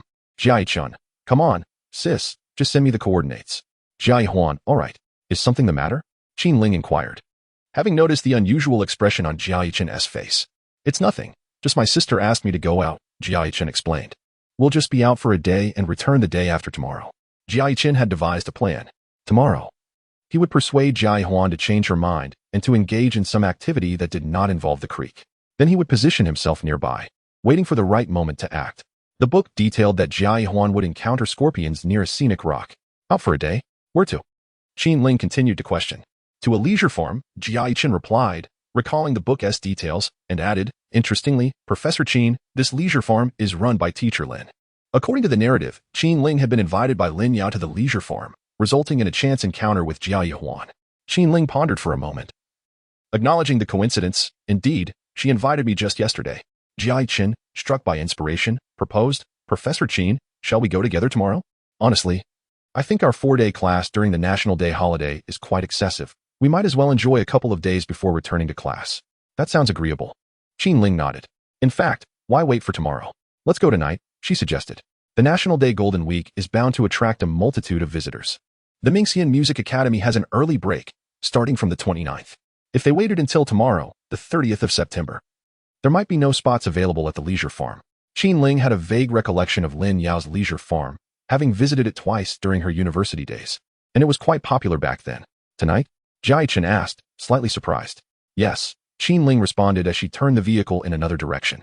Professor Qin, this truly is an impromptu trip we are embarking on. Chapter 88. Who can remedy this woman? After nearly 2 hours of driving, at 9 o'clock in the evening, Jiai-chin and Qin Ling found a noodle shop not far from their destination. 2 bowls of beef noodles, generously garnished with cilantro, were served as they awaited their meal. Qin Ling and Jiang Yichen, with an unspoken understanding, simultaneously reached for the small vinegar bottle on the table. You go first, they said in unison. Then I shall go first, they echoed again. A sudden silence enveloped the air. At that moment, Jiang Yichen spoke up. Professor Qin, please, you go ahead. All right. Qin Ling replied, taking the vinegar bottle, swirling it 3 times to the left and 3 times to the right before passing it across the table. Jiang Yichen received it, mimicking her actions. After dinner, the two resumed their journey in the car. Moments later, Qin Ling spotted the familiar sign from her memories, Shangyun Yiju. Upon parking, she led Jiang Yichen inside, where the ambience remained unchanged since her university days. The blue tiles and earthen walls, paired with the cool, faint glow of the stone path under the night sky, created an ethereal atmosphere. The cottages, scattered about, were barely discernible in the dim light. Jiang Yichen and Qin Ling momentarily parted ways, with Jiang Yichen mentioning he would seek out Jiang Suohuan, while Qin Ling intended to find Lin Yao. Lin Yao was quite astonished at the sight of Qin Ling at her family's farmhouse so late at night, especially recalling the indifference Qin Ling had displayed the previous day. Oh, I remember someone claiming they wouldn't come. What is the story here? Lin Yao remarked with a teasing tone, seemingly oblivious to the sarcasm. Qin Ling merely lifted a teacup, sipping the warm water, and replied, here we go again. The nonchalant phrase provoked a mix of amusement and irritation in Lin Yao. Miss Qin, might I inquire what has prompted this sudden change of heart? Fang Ruoyan asked curiously. Qin Ling opted not to respond, instead shifting the topic. Where's Lu Rong? Has she not arrived? Yes, she's currently at the hotel with her university boyfriend, Lin Yao replied. Initially, I had planned for the 4 of us to come together, but since you weren't coming, Lu Rong found it dull and decided not to join either. Blame me, then. Qin Ling said. Lin Yao fell silent. Seriously, who can temper this woman's temperament? I'll step outside for a moment, Qin Ling announced, rising and heading toward the door. Fang Ruoyan seemed to have an epiphany and followed her out. The two departed the room in succession. Qin Ling strolled along the stone path, savoring the distinctive atmosphere compared to the town. The grass by the roadside was alive with the chorus of chirping insects, while a gentle breeze carried the earthy scent mixed with floral notes. I say, miss, aren't you cold? Fang Ruoyan inquired as she joined her. The weather had cooled considerably after the recent rain, yet Qin Ling was clad only in a dress, prompting Fang Ruoyan to suggest she should have worn a jacket. I'm fine, Qin Ling replied, continuing her pace. After a few steps, Fong Ruoyan strode ahead and turned to face her, asking, "What brings you here all of a sudden? Let me guess, did one of your students come along?" In Fong Ruoyan's view, Qin Ling was not the type to change her decisions lightly. The unexpected visit from Qin Ling this evening immediately aroused her suspicions. Qin Ling nodded candidly, seemingly feeling no need to conceal anything from Fong Ruoyan. The latter couldn't help but scorn Qin Ling's behavior, deeming it a blatant disregard for friendship in favor of romantic pursuits. Despite being close friends with Lin Yao, she had invited Qin Ling, who initially declined. Yet upon Jiang Yichen's mention, she promptly agreed to come. This was a clear case of forsaking loyalty for attraction. "What is the matter?" Qin Ling raised an eyebrow. "Nothing." Fong Ruoyan chuckled. "But what about your student? Where is he?" "I went to find him," Qin Ling replied. "Oh," Fong Ruoyan nodded thoughtfully, then pointed towards a nearby stone bridge. "Do you remember that stone bridge, Miss Qin?" Qin Ling's gaze turned in that direction. "Stone bridge? Years ago. A wealthy boy from school pursued you relentlessly, but you paid him no heed. In a fit of excitement, he slipped and fell into the lake." Fong Ruoyan reminisced. Listening to this account, Qin Ling finally said, "I have a vague recollection." Fong Ruoyan led Qin Ling onto the stone bridge. Beneath the moonlight, the lake shimmered beautifully. The two paused for a moment, when suddenly a familiar figure entered their view. "Goodness, Miss Qin, it seems your student has been spirited away." Fong Ruoyan pointed at two silhouettes beneath the willow tree. In the night, a solitary young man and woman were together. The situation appeared somewhat intimate, especially as the girl affectionately tousled the boy's hair. Fong Ruoyan turned her head to gauge Qin Ling's expression, which remained remarkably calm. "Miss Qin, your emotional control is impressive. Or perhaps you simply do not harbor strong feelings for your student." She had anticipated witnessing Qin Ling's jealousy flare up in a fiery display. Qin Ling glanced over. She recognized both individuals, Jiang Yichen and Jiang Suihuan. "What is wrong with siblings being affectionate, Professor Qin?" Fong Ruoyan called out. "Is this the calm before the storm?" Qin Ling softly replied. "Are you planning to cleave them in two with a single strike?" Fong Ruoyan exaggerated. Qin Ling retorted, "They are siblings. What are you imagining?" "Siblings?" Fong Ruoyan paused, realizing she had misunderstood the situation. After 2 minutes of watching the pair beneath the willow tree, Fong Ruoyan suddenly proposed, "Hey, Lingling, I have an immature idea." Qin Ling responded, "If it's immature, perhaps it's best left unsaid." Fong Ruoyan was momentarily taken aback but continued. "How about I assist you? You could take a stroll with your student under this moonlight, and ideally, don't return tonight." As she spoke, she pulled Qin Ling towards the willow tree. If Qin Ling was unwilling, she could stop at any time. Given her prowess, Fong Ruoyan knew she could not compel her. However, at this moment, Qin Ling displayed a hint of reluctance on her face, yet her feet were surprisingly obedient, revealing a profound contradiction. Fong Ruoyan regarded her with disdain. Although Miss Qin maintained an impeccably serious demeanor, one could surmise that her thoughts were already drifting towards a leisurely stroll with her student later. The distance from the stone bridge to the willow tree was less than a minute's walk. "Ah, is that not Jiang Yichen? What a coincidence." Chapter 89. What if I insist that you wear this outfit? When Jiang Yichen approached Jiang Suihuan, she was engaged in a game of landlord with her friends. Upon his arrival, Jiang Suihuan appeared astonished. Just as Jiang Yichen was about to speak, he was pulled down into a seat by her. After playing a couple of rounds, he finally led Jiang Suihuan outside. Casting a glance at the willow tree not far away, he took her hand and walked over. "Shall we? Weren't you supposed to arrive tomorrow? Why are you here tonight?" Jiang Suihuan playfully ruffled Jiang Yichen's hair. He did not respond, but instead posed a question. "Sister, what do you think about trying rock climbing or perhaps an escape room tomorrow? If those don't suit, we could also feed rabbits, make rice cakes, or grind tofu." Upon hearing this, Jiang Suihuan tilted her head, her brows slightly furrowing. "But I've already made plans with my friends." "Fishing is not entertaining," Jiang Yichen remarked. "Just think about it. Fishing requires waiting for such a long time, at least half an hour, and sometimes even several hours, with the possibility of returning empty-handed. How tedious." "It's not that bad," Jiang Suihuan replied. "Just wait a moment." After saying this, she leaned in closer to Jiang Yichen, taking in his scent. "What is that fragrance on you?" "It's from the car ride over. The driver used a car air freshener," Jiang Yichen explained. The scent on him was indeed reminiscent of the fragrance from Qin Ling's vehicle. "Oh, I see." Jiang Suihuan nodded, not pondering further. "If we're not going fishing, I need to consult with my other friends." Just as his words faded, a teasing voice echoed in their ears. "Ah, is that not Jiang Yichen? What a coincidence." Fong Ruoyan, accompanied by Qin Ling, approached the two siblings. Jiang Suihuan queried, "Professor Qin?" Qin Ling nodded slightly in acknowledgement. "Professor Qin," Jiang Yichen feigned surprise, greeting her with a polite nod. "You." Jiang Suihuan suddenly grew excited. "Are you Fong Ruoyan?" "Yes," Fong Ruoyan replied, surprised by her enthusiasm. I used to adore your songs back in middle school, Jiang Suihuan exclaimed. Oh, thank you, Feng Ruoyan smiled gently. Jiang Yichen, just now. Professor Qin and I saw you from that bridge. She was just telling me about your performance in class, mentioning how well you've been doing lately. By the way, she also said she'd like to have a chat with you once the holidays are over. I suppose we need not wait. Let us do it now. Feng Ruoyan said, moving aside while discreetly signaling Jiang Suihuan with her eyes. Jiang Suihuan expressed her intentions clearly. Xiao Yi, I must take my leave. With that, she hastily approached Feng Ruoyan, eager to obtain an autograph. Jiang Yichen and Qin Ling exchanged glances, and soon, beneath the willow tree, only the two of them remained.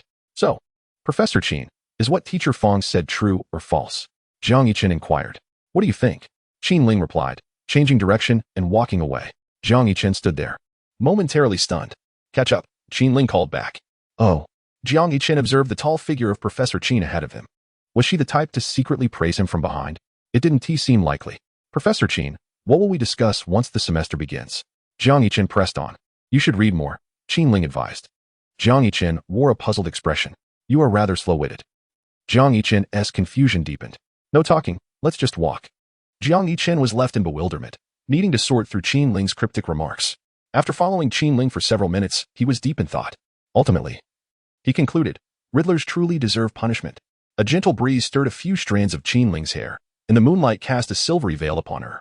Jiang Yichen glanced back multiple times. Under the moonlight, Qin Ling's skin appeared even fairer, her ethereal demeanor reminiscent of a celestial being. Perhaps not all Riddlers deserve punishment. He mused, driven by the notion that beauty equates to justice. Looking at me again, Qin Ling's ruby lips parted.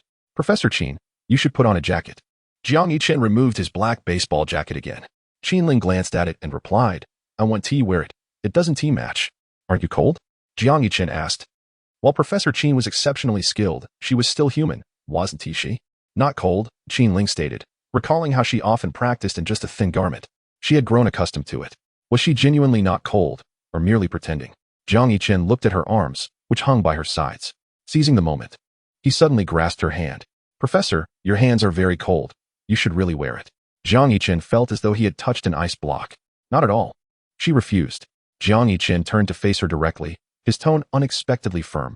What if I insist that you wear this jacket?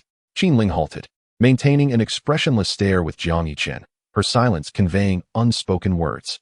After 10 seconds of mutual gaze, Jiang Yichen was the first to relent. He had indeed lost his mind, daring to confront Qin Ling in such a manner. Oh dear, Professor Qin, your hands are so cold. You might catch a cold if this chilly breeze continues. If you fall ill, who will teach me during the National Day holiday? Jiang Yichen implored. His voice tinged with emotion, tears in his eyes. Qin Ling gazed at the earnest youth before her. Was he truly so concerned about her catching a cold? Throughout her life, she had only been ill a handful of times. The evening breeze merely felt delightful to her. However, you gave me your jacket. Aren't you cold? Qin Ling inquired. Me? Cold. Jiang Yichen was taken aback, then grasped her hands with his, lifting them for her to see. Come, Professor Qin. Do I appear cold to you? In stark contrast to Qin Ling's icy fingers, Jiang Yichen's hands radiated warmth, as if they housed a furnace within. Qin Ling silently accepted Jiang Yichen's coat and draped it over herself. Clad in black, baseball jacket, dress, and high heels, her ensemble seemed quite peculiar. Upon witnessing this, Jiang Yichen finally exhaled in relief. Coaxing the esteemed Professor Qin into attire was no easy feat as he shifted closer to her. Jiang Yichen was about to release her delicate hand when an idea struck him. Professor Qin, your hands are rather cold. Allow me to warm them for you. As mine are quite warm. All right. Chapter 90, The Boy and the Fairy. This was the first time he held the petite hand of Professor Qin while walking. This experience differed greatly from their time at the cinema. Jiang Yichen held on tightly, glancing at Qin Ling, who was adorned in his baseball jacket, and felt a sweet sensation blooming within him. After intertwining their right hands, he took her left hand as well, guiding her along the stone pathway of the agritourism site. From her right side to her left, he moved her hand back and forth. Under his gentle care, the temperature of Professor Qin's chilly fingers began to rise. Is it warmer now, Professor? Jiang Yichen asked. I'll warm you further, just in case they get cold again, he added. If he could, he would cherish holding those icy hands for a lifetime. As they strolled, his thoughts began to wander. He gently spread her fingers apart and playfully tickled her palm. Qin Ling halted abruptly. Jiang Yichen, what are you doing? What is the matter? He replied. Is it fun? She retorted. Was he, once again, Treating her hand as a toy like the last time at the cinema? Indeed, it's amusing, Jiang Yichen nodded. I could play with Professor Qin's lovely hand all day. Upon observing the slight furrow in her brow, he quickly amended his statement. It's not fun. Did you treat my hand as a toy? She inquired. Absolutely not. Jiang Yichen feebly defended. Feeling somewhat helpless, he pondered how a mere 2 playful gestures could lead to such a misunderstanding. It seemed he would need to be more prudent in the future. Qinling turned her head to gaze at Jiang Yichen's delicate features, secretly applying pressure to her hand, intending to withdraw from his grasp. Professor Qin, allow me to share a tale with you, Jiang Yichen began. Once upon a time, a young man encountered a fairy. As they strolled along the path, he noticed that her hands were somewhat cold, prompting him to take her hand in an attempt to warm it. However, as they walked, the young man, caught in a moment of mischief, absent-mindedly scratched her palm, which immediately incited the fairy's ire. Regretting his actions, the young man sought to soothe her by recounting a story, and upon hearing it, the fairy's displeasure dissipated. As Jiang Yichen wove this impromptu narrative, he discreetly observed the expression on Professor Qin's face. Although he had painstakingly crafted this explanation, it seemed to have little effect on her. In a swift motion, Qinling withdrew her hand. Jiang Yichen felt a twinge of regret. Had he known, he would have refrained from such antics. The fairy, however, was not truly angry. She simply felt a bit clammy and wished to wipe her hands. Hearing the commanding voice beside him, Jiang Yichen's expression shifted from playful to earnest. Qinling then gently pulled him from her left side to her right. How juvenile, she mused, playing with fingers. Go ahead, amuse yourself. I am curious to see what you will concoct. Extending her right hand, Qinling allowed Jiang Yichen to continue holding it. It felt quite pleasant to be guided by him, akin to having a hand warmer at her disposal. She anticipated that by winter, the chill in her hands would be a concern of the past. Jiang Yichen grasped Qinling's right hand and inquired, Can the fairy smile? The young man longs to see her smile. The fairy does not wish to smile, Qinling replied.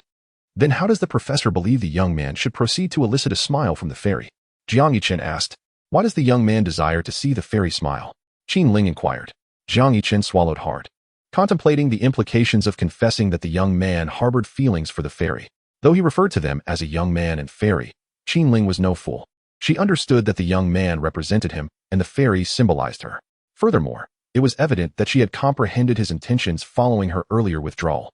In an instant, a myriad of possibilities flooded Jiang Yichen's mind. Though it was his first endeavor in pursuing a romantic interest, he grasped a fundamental truth. A confession is a triumphant anthem, not a battle cry. Because the young man is fond of the fairy, Jiang Yichen elongated his words, feeling an unprecedented tension as he closely monitored Qinling's reaction. As anticipated, Professor Qin maintained her icy demeanor. He had hoped to cleverly exploit the situation to elicit a different expression from her. So, why did you choose to divide that statement into 2 parts?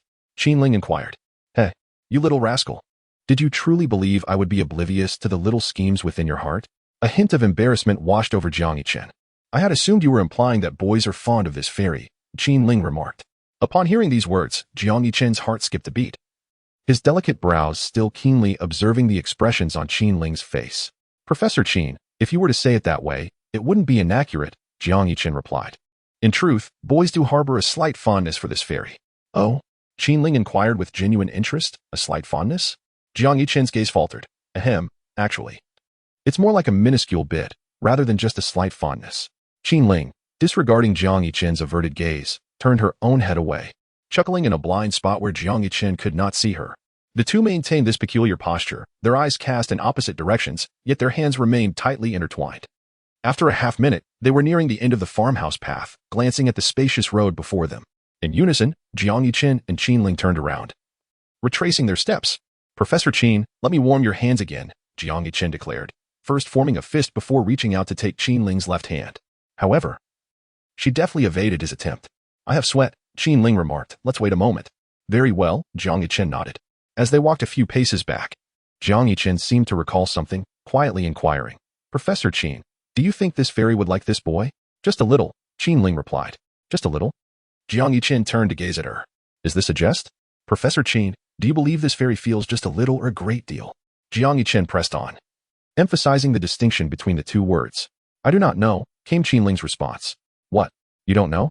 Jiang Yichen pursed his lips, pondering his next words, uncertain how to articulate his thoughts. I'm not that fairy. How could I possibly know? Qinling brushed a loose strand of hair behind her ear. Chapter 91. Professor Qin's shyness. Observing Professor Qin's composed demeanor, Jiang Yichen felt a pang of helplessness. But sister, weren't you just portraying yourself as the fairy moments ago? How did you suddenly transition to uncertainty? Professor Qin? Never mind. It's nothing. Qin Ling pressed her lips together, tightening her baseball jacket around her.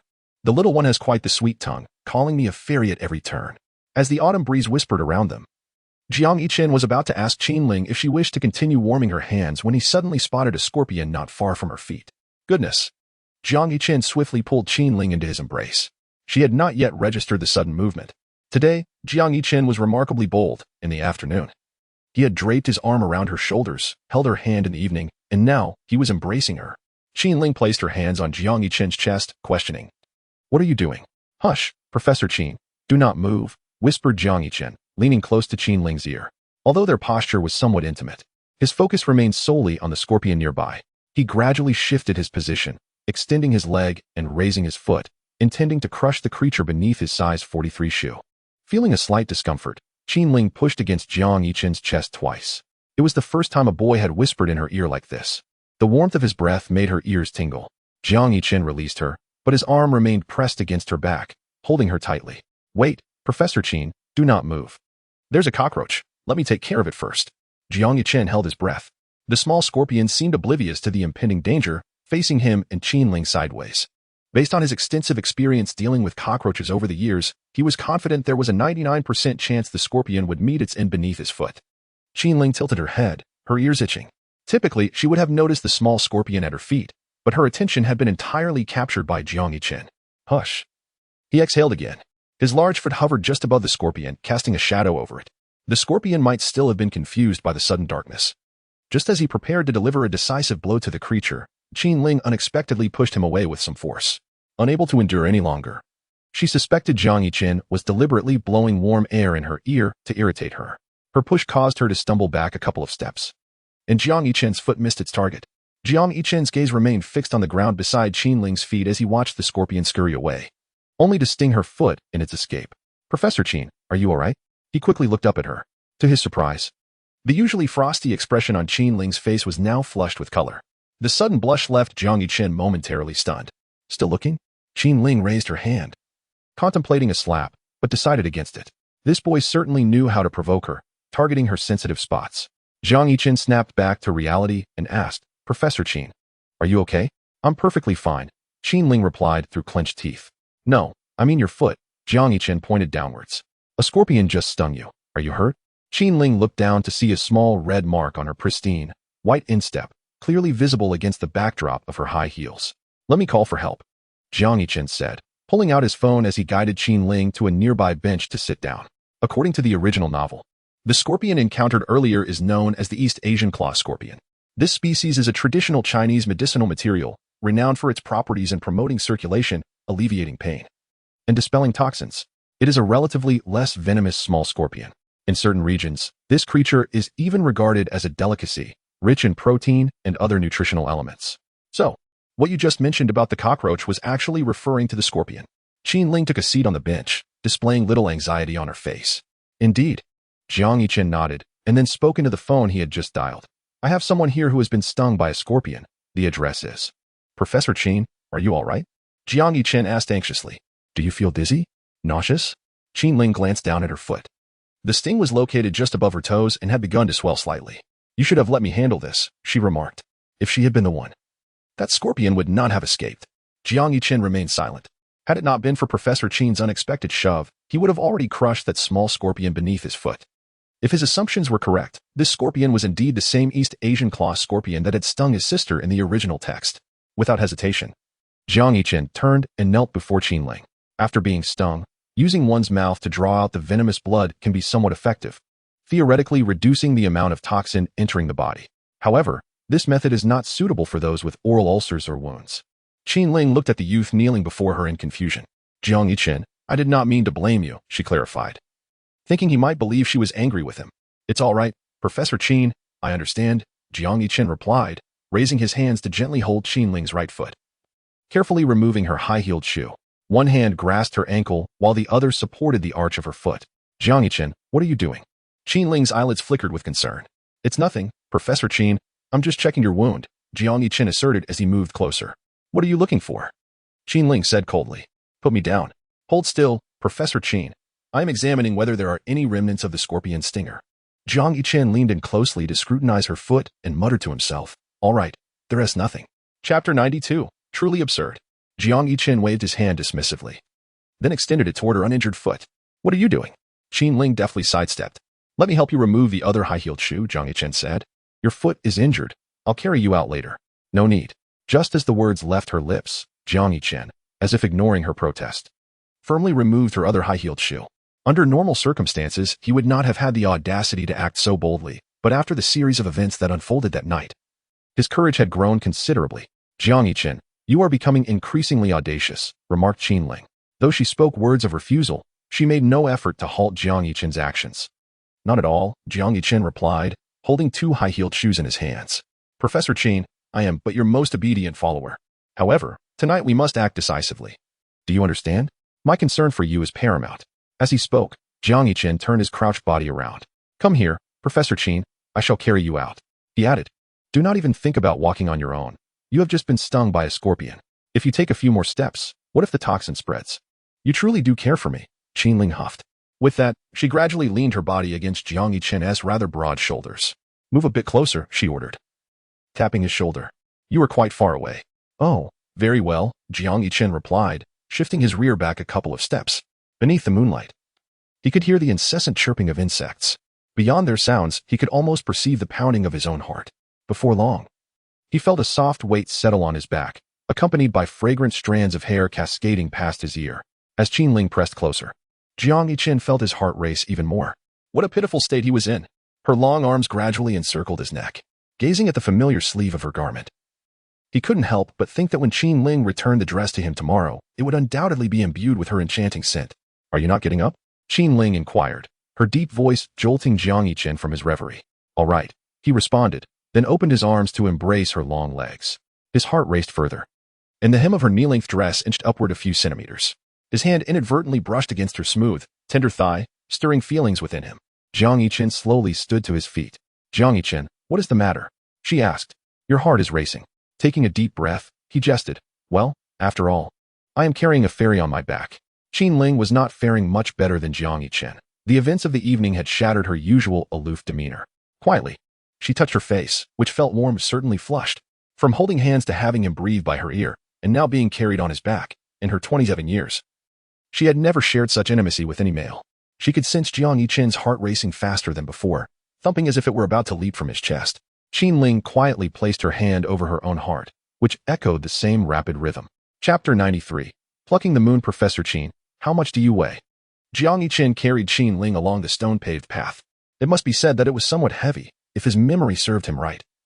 Qin Ling weighed approximately 106 pounds. Perhaps he ought to enhance his physical training upon returning to school. Heavy? Not at all. I was merely inquiring. Jiang Yichen's eyes twinkled as he proposed. How about this, Professor Qin? I shall guess your weight, and if I am correct, you will grant me a wish. No way. Qin Ling replied immediately. She suddenly regretted allowing Jiang Yichen to carry her. The position felt rather embarrassing, as she found herself resting on the back of an 18-year-old boy. No way? Jiang Yichen halted. Come on, Professor Qin, if I guess incorrectly, I will grant you a wish. Qin Ling was at a loss for words. Did he truly perceive her as a 3-year-old child? A wish? How childish. Professor Qin, if you remain silent, I will assume you tacitly agree, Jiang Yichen declared.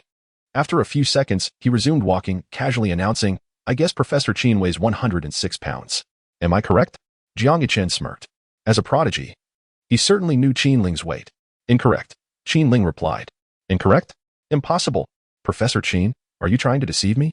Jiang Yichen feigned disbelief, recalling with clarity that in the original novel, Qin Ling's weight was indeed 106 pounds. There was no way he could be mistaken. Do you think I am like you? Qin Ling scoffed. Jiang Yichen was left bewildered. What on earth did that mean? Like me? What's wrong with that? Professor Qin, surely you are not implying that I cannot play this game? Jiang Yichen retorted. I simply think you are foolish and should read more. Qin Ling expressed her disdain. Jiang Yichen paused momentarily, continuing to carry Qin Ling for a short distance before realizing, wait, Professor Qin, are you saying I cannot play? You have quite the lengthy reflex arc, Professor Qin. That is quite incorrect. How could you suggest that I cannot? He recalled an instance from home, guessing vegetable names with 3 chances where she had cheated. Jiang Yichen looked astonished. Was that him being unable to play? Although Professor Qin was undeniably beautiful, Such statements should not be made so lightly. Professor Qin, your words. Jiang Yichen's sentence was cut short as he suddenly stopped. Furrowing his brow and glancing sideways at the Qinling on his back, revealing a look of realization. Qinling, caught off guard by his gaze, asked, "What are you doing?"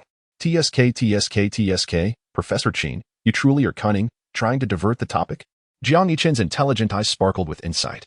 Rest assured, my wish will not be outrageous and surely will not contravene your principles. In his view, Qinling's actions indicated he had guessed correctly, prompting her to change the subject. Heh, Qinling smiled slightly. Jiang Yichen, you really are rather naive. She reached into her clothing pocket to retrieve her phone.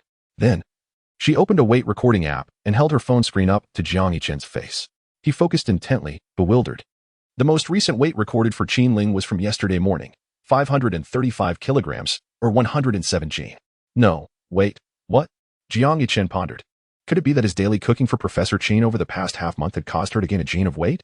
Professor Qin, was your weight 106 gene over half a month ago? Jiang Yichen inquired. Yes. Actually, I was merely guessing your weight from half a month ago. Qinling replied disdainfully. So was there a problem with what I just said?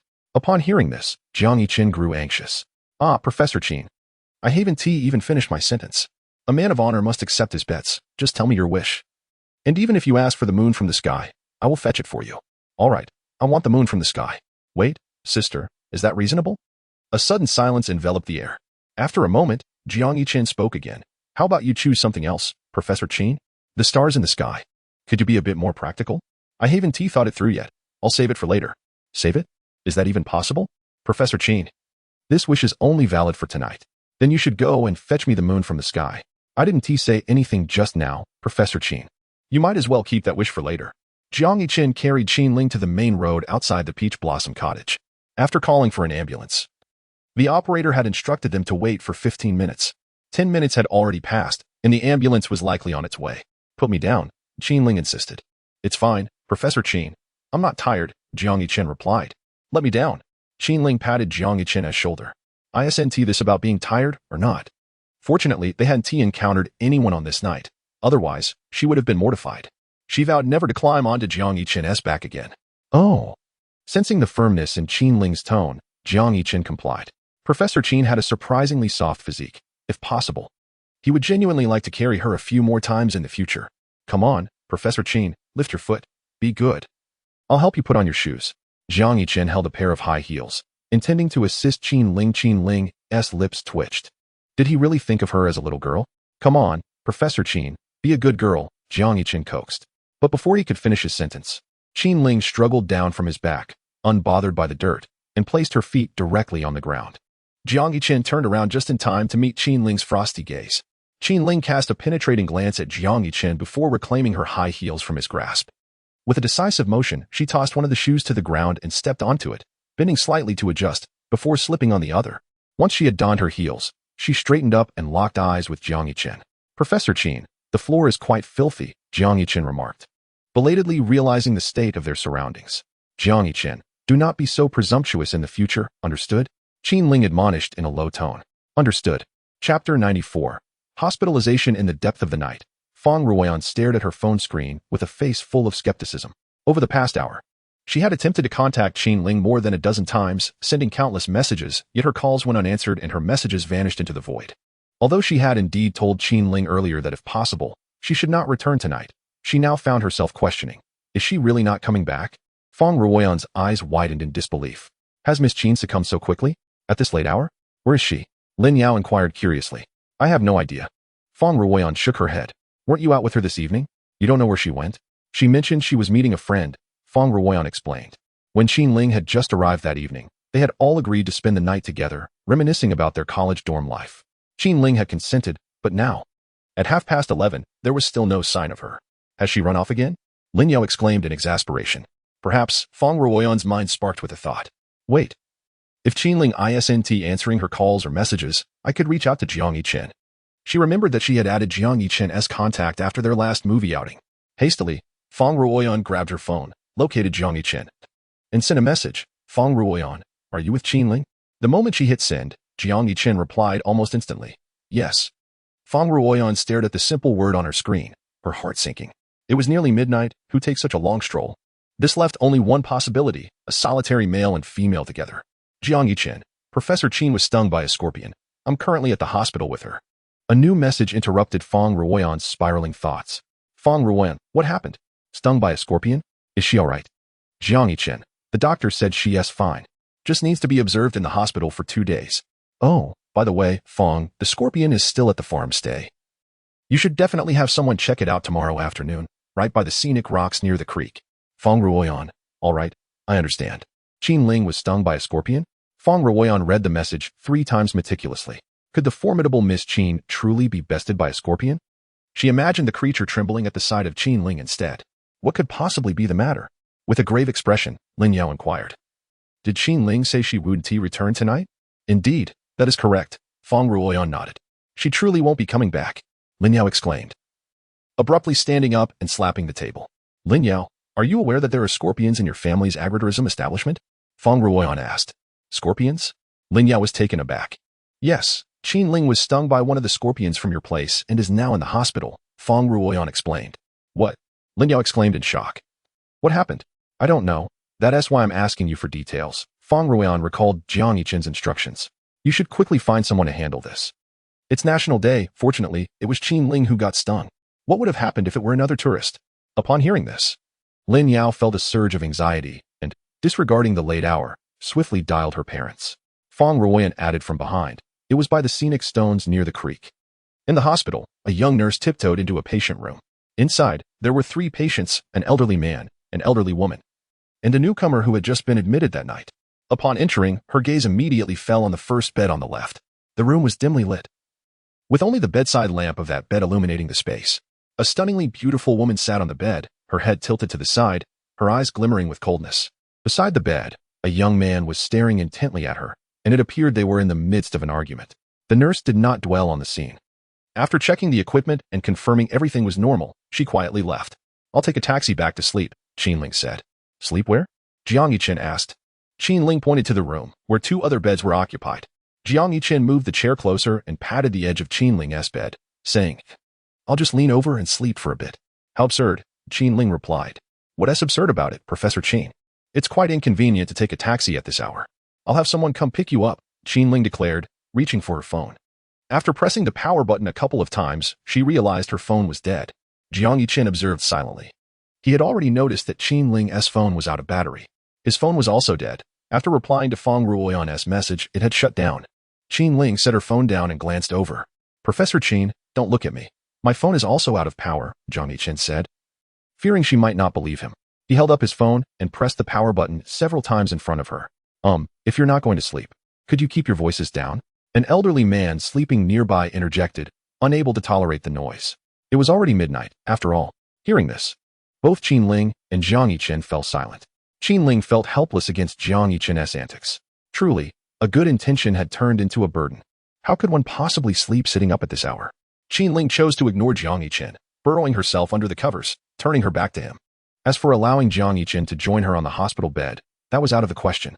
Setting aside the propriety between men and women, there was scarcely enough room for 2 on that narrow bed. Jiang Yichen scratched his head, sensing that Professor Qin seemed to be upset. He took a seat on the side of the bed where Qin Ling lay. At that moment, her eyes were tightly shut. Yet Jiang Yichen knew she was not truly asleep. Professor Qin, are you angry? He inquired, but received no response. How about I tell you a story? Still, silence prevailed. Once upon a time, a fairy was stung by a scorpion while walking. A young man took her to the hospital, but upon arrival, the fairy insisted he take a taxi home to rest. However, the young man felt that the fairy would be lonely in the hospital at night, so he did not want to leave her alone. The fairy continued to ignore him, seemingly asleep. Professor Qin, do you think this fairy is angry? Jiang Yichen asked. Qin Ling slowly opened her eyes and glanced at the bedside. The dim light from the lamp cast a soft glow, illuminating her bright eyes amidst the darkness. After a moment of contemplation, she questioned, once upon a time? In a hospital? Can a fairy be hospitalized? I know, Professor Qin. I was using a vivid metaphor. He replied. I'm tired, she stated. Then you should sleep, Professor. I'll wait until you fall asleep before I do. Jiang Yichen rested his chin on his hands by the side of the bed. Qin Ling's visage was undeniably beautiful from any angle. The warm glow from the lamp highlighted the gentle features of Jiang Yichen's fair face. Qin Ling turned her head, her gaze fixed on the young man beside her. His bright eyes radiated sincerity and concern. Suddenly, Qin Ling seemed to recall something and sat up. "What's wrong, Professor Qin?" Jiang Yichen asked. No sooner had he spoken than a coat was draped over his shoulders. "Put it on," Qin Ling instructed before lying back under the covers. Jiang Yichen stared at the coat in his hands. Even before wearing it, the potent fragrance lingered, having seeped into the fabric. "Professor Qin, this coat smells wonderful," he remarked. "Hey, young man, enough already. It's past midnight. Can't you wait until tomorrow morning to indulge in your romantic musings?" Interjected an elderly gentleman nearby, who was struggling to sleep due to his own health issues. "Time for bed," Qin Ling said, reaching up to switch off the bedside lamp. Darkness enveloped the room, and Qin Ling slowly closed her eyes. Jiang Yichen wrapped himself in the fragrant coat, delaying his slumber to admire the serene beauty of Qin Ling as she peacefully slept. Professor Qin's eyes, usually imbued with a piercing coldness, were now tightly shut, her long eyelashes resembling delicate butterfly wings. After a prolonged wait, Jiang Yichen leaned closer to Qin Ling's ear and softly inquired, "Professor Qin, are you asleep?" There was no response. After a moment, he nestled his head on the edge of the bed, one hand cradling his head while the other gently clasped the hand of Qin Ling that lay outside the covers. At that moment, as he lowered his head to hold her hand, her serene sleeping face quivered slightly. The following day, Qin Ling was the first to rise, having cultivated an early rising habit. Meanwhile, Jiang Yichen remained deep in slumber. Without the aid of an alarm, he could sleep until midday, even before her eyes fluttered open. Qin Ling sensed the warmth radiating from her hand. She lifted the covers to look underneath and discovered that Jiang Yichen was still holding her hand. Turning her gaze slightly, she felt a twinge of disdain. Jiang Yichen's sleeping habits had not improved, and he had drooled again. A sizable wet patch marred the pristine white sheets, now dried but still indicative of a night filled with drool. Qin Ling tossed aside the comforter, preparing to rise. She tugged at her hand, only to find it ensnared. Applying a bit more force, she still could not free herself, and Jiang Yichen stirred awake due to her movements. He had dreamt a delightful dream the night before, envisioning a feast of king crabs at a restaurant with Professor Qin, relishing every bite. Jiang Yichen blinked sleepily, noticing Qin Ling's gaze fixed upon him. He scratched his head, attempting to gather his thoughts. "Let go," Qin Ling instructed. Glancing down, he was taken aback to see their fingers entwined. He recalled simply holding her hand normally the night prior. Quickly releasing her hand, Jiang Yichen stammered, "Professor Qin, I saw your hand outside the covers last night and worried you might be cold, so I thought to warm it." Qin Ling turned away, slipping on the hospital-provided slippers as she made her way to the bathroom. Jiang Yichen couldn't help but think that his excuse was rather foolish. If he was truly concerned about her coldness, shouldn't he have tucked her hand beneath the blankets? Still seated, Jiang Yichen stretched lazily. As someone who had once mastered the art of sleeping while standing during military training, he found the previous night's experience of sleeping while seated utterly trivial. Suddenly, he noticed the distinct mark on the sheets again. Had he drooled once more? He swiftly covered the blemish with deftness, hoping that Qin Ling hadn't noticed. He glanced toward the door, recalling that he had never drooled in his sleep before. After pondering, he concluded that it must be due to Qin Ling, as this habit of drooling had only begun after they had met. After returning from the restroom, Qin Ling naturally noticed the deliberate attempts by a certain individual to conceal something. However, she chose not to comment further. Their breakfast consisted of steamed buns, congee, and pickled vegetables, procured by Jiang Yichen. The symptoms from the scorpion sting that afflicted Qin Ling were not severe. There was only slight redness and swelling in her foot, without any systemic symptoms. Moreover, after being admitted to the hospital last night and receiving treatment, the swelling had significantly subsided. Consequently, in the afternoon, the doctor informed her that she could return home for observation. Additionally, the doctor advised her to maintain cleanliness of the wound to prevent infection and to be vigilant for any new symptoms. Jiang Yichen nodded in acknowledgement. In the morning, after borrowing a charger from the front desk nurse, Jiang Yichen charged his phone and then procured a power bank for Qin Ling's use. When it came time to leave the hospital in the afternoon, Jiang Yichen personally ventured to a nearby supermarket to purchase a pair of National Day special-priced slippers for Qin Ling, which were a mere 9 yuan. In a youthful pink hue. When he presented the slippers to her, Professor Qin displayed a pronounced disdain, adamantly refusing to wear them and insisting on her high heels instead. Jiang Yichen, however, was resolute. With her foot still bandaged, wearing high heels was out of the question. They found themselves in a stalemate. Qin Ling quickly regained her authoritative demeanor, coldly commanding, "Give me the shoes," her tone chilling as if from the depths of a frozen abyss. Yet, Jiang Yichen remained steadfast. He could not concede.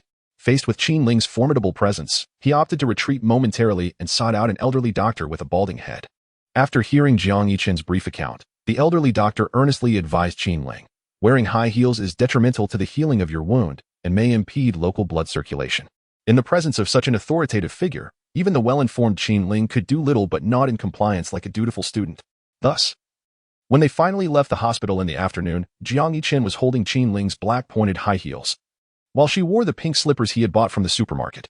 The combination of her black dress and the pink slippers created an exceedingly peculiar ensemble, further accentuated by Qin Ling's indifferent expression. Every time Jiang Yiqian glanced at her, he felt a surge of amusement.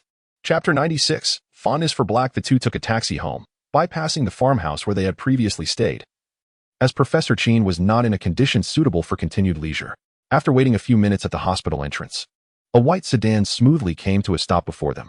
The driver, a man in his 30s, confirmed the details with Jiang Yiqian and then remarked, "This order is a bit distant. We'll need to take the highway, and you'll be responsible for the toll fees." Jiang Yiqian nodded in acknowledgement. "You've become quite capable," Qin Ling commented. "What do you mean by capable?" Jiang Yiqian inquired. "What do you think?" Qin Ling retorted. Jiang Yiqian certainly understood what the other party was alluding to and promptly explained. "Oh, Professor Qin, did you not hear what that old doctor said? You shouldn't wear high heels. They are detrimental to the healing of your wound and disrupt blood circulation." Jiang Yiqian recounted the old doctor's words in a somewhat fragmented manner. While he typically struggled to memorize music scores, he found it quite easy to remember these words. Qin Ling lifted her foot and pointed at the pink slippers. "So, you deliberately chose pink slippers?" "Professor Qin, that statement is rather inaccurate. How could you say I chose them intentionally? When I entered the supermarket, I merely grabbed a pair of slippers and proceeded to the checkout," Jiang Yiqian clarified. "All right then." Indeed, he had intentionally selected those slippers, driven by curiosity about how the typically aloof and regal Qin Ling would appear in such contrasting footwear. "Are you certain?" Qin Ling's sharp, phoenix-like eyes immediately scrutinized him. "Of course," Jiang Yiqian replied, hastily turning his gaze towards the window. "Huh." Qin Ling let out a cold laugh. "Very well, little rascal. Just wait. Professor Qin, do you not like them? If they don't suit your taste, I can buy you another pair when we get out of the car," Jiang Yiqian offered with a smile. Qin Ling glanced at her slippers, and a faint smile graced her lips. "No need." Suddenly, Jiang Yiqian felt a chill running down his spine. Observing Qin Ling's seemingly polite smile, he sensed an eerie undertone. "Professor, I will get you another pair," he insisted. "How about black? Your favorite color?" It was noted in the original novel that Qin Ling favored black above all, followed by white and then gray. "You know I like black?" Qin Ling raised an eyebrow. "Indeed, because you often wear black clothing, and your slippers at home are also black," Jiang Yiqian replied. "Then why did you buy pink slippers?" Qin Ling inquired. Jiang Yiqian was taken aback, realizing he might have misspoken. Should he have mentioned that black was her favorite color? Otherwise, it would imply he was aware of her preference, yet still chose pink. "Professor, as I mentioned, I merely picked them up randomly when I entered the supermarket." Jiang Yiqian weakly defended himself, his gaze locking onto Qin Ling's inquisitive eyes, his voice gradually fading. "Never mind. Let the world come to an end." He ceased his explanations and simply smiled at Qin Ling. "Do you know what my least favorite color is?" Qin Ling asked. Jiang Yiqian furrowed his brow, glancing at the slippers on her feet, and stammered, "It wouldn't he happen to be pink, would it?" The original novel did not specify Qin Ling's least favorite color. "Quite astute," Qin Ling replied. Jiang Yiqian paused for a moment. "Professor, I will remember this. I will make sure to avoid pink next time I shop." Qin Ling did not respond, merely turning her gaze towards the window. As Jiang Yiqian gazed at the screen of his mobile phone, he was met with a flurry of messages from his elder sister, Jiang Sui-Huan. "Jiang Sui-Huan, little E, where are you? Didn't you say we were going out together today?" Jiang Yiqian, "Sis, Professor Qin was stung by a scorpion yesterday, and I took her to the hospital. Please don't go to the creek to play." Jiang Sui-Huan, "A scorpion? No wonder I heard them say that a professional scorpion catcher is coming to the agritainment today." Jiang Yiqian reflected on the messages displayed on his phone, realizing that the original narrative had been altered by his intervention. He pondered that, for now, the information presented in the original novel remained credible.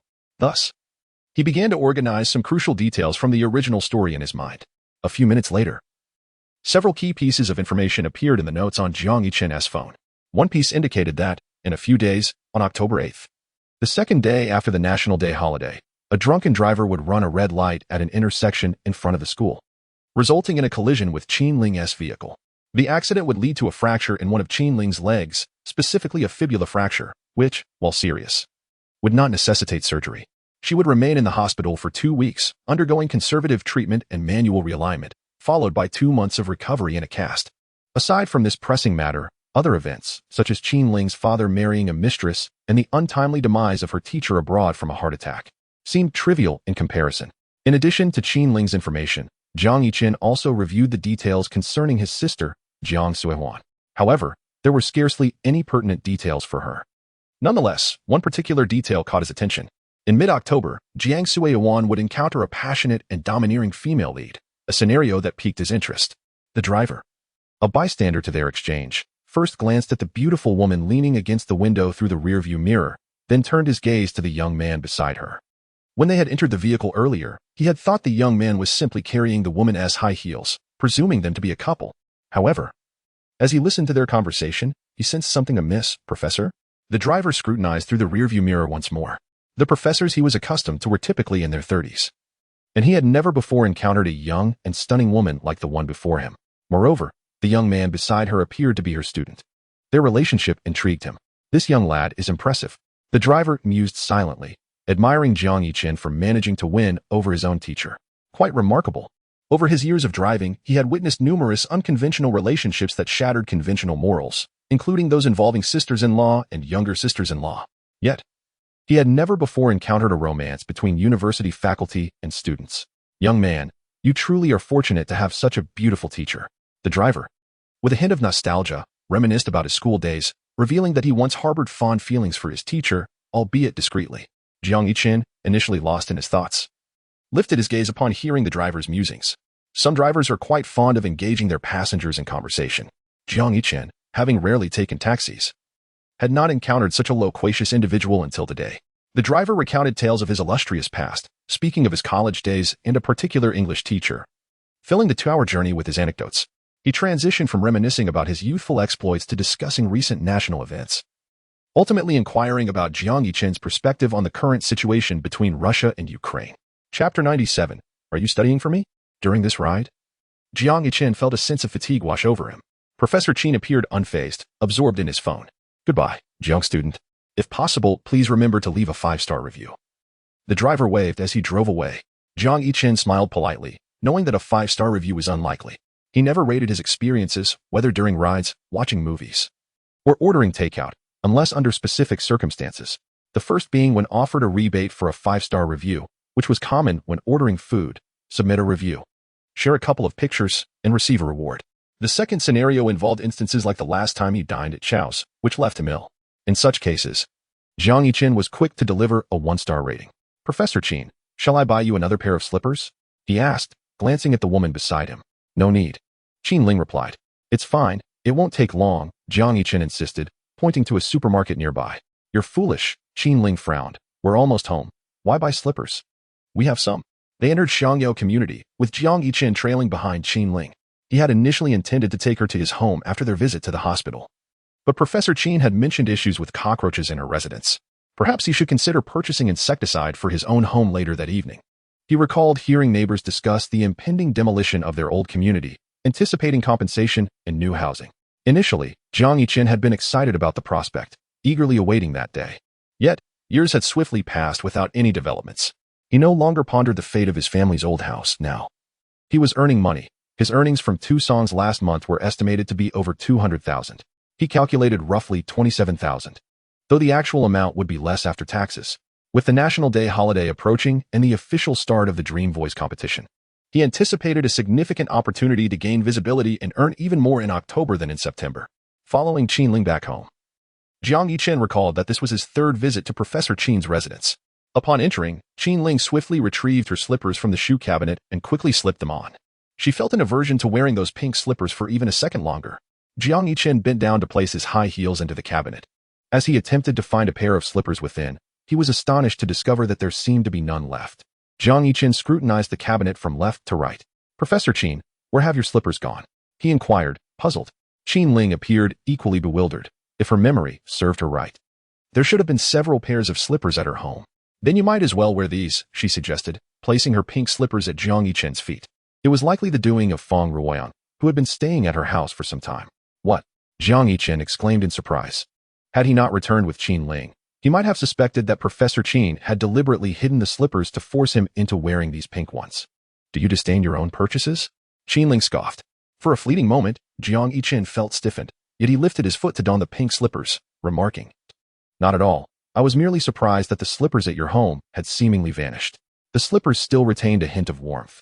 However, to him, they were evidently too small. With a size 43 foot, he felt quite cramped in them. The corners of Qin Ling's mouth curled into a smile. Jiang Yichen had laughed at her for wearing those pink slippers, yet in her eyes, he appeared even more awkward in them. You have 2 minutes, Qin Ling announced. Turning toward the living room. What can be done in 2 minutes? Jiang Yichen queried, perplexed. 2 minutes to prepare for piano practice. What? Jiang Yichen hurriedly stepped in front of Qin Ling, the pink slippers making a loud sound as he stepped. Professor Qin, are we having class again? He asked, visibly excited. No class, Qin Ling replied. Piano practice, and I will observe you. Jiang Yichen was left in a state of confusion. Is that really necessary, Professor Qin? Otherwise, do you think I invited you to my home for no reason? Jiang Yichen fell silent, having assumed that Qin Ling wanted him over to cook. It seemed he had misjudged the situation. 2 minutes later, Jiang Yichen sat at the piano. Qin Ling placed an old textbook onto the music stand. Though her briefcase remained in the car, she had plenty of old materials at home. Jiang Yichen returned home at 3 o'clock and practiced for 3 hours, concluding at 6. Once he finished, he shook his hands uncomfortably. Give me your hand, Qin Ling said, having remained at his side. While he practiced, she held a book, attentively answering his questions and demonstrating when necessary. It was rather peculiar, indeed. Jiang Yichen initially found the practice of the piano to be exceedingly exhausting. However, at the moment Qin Ling grasped his hand and began to massage it, all his fatigue dissipated entirely. He felt rejuvenated, even yearning to practice for several more hours.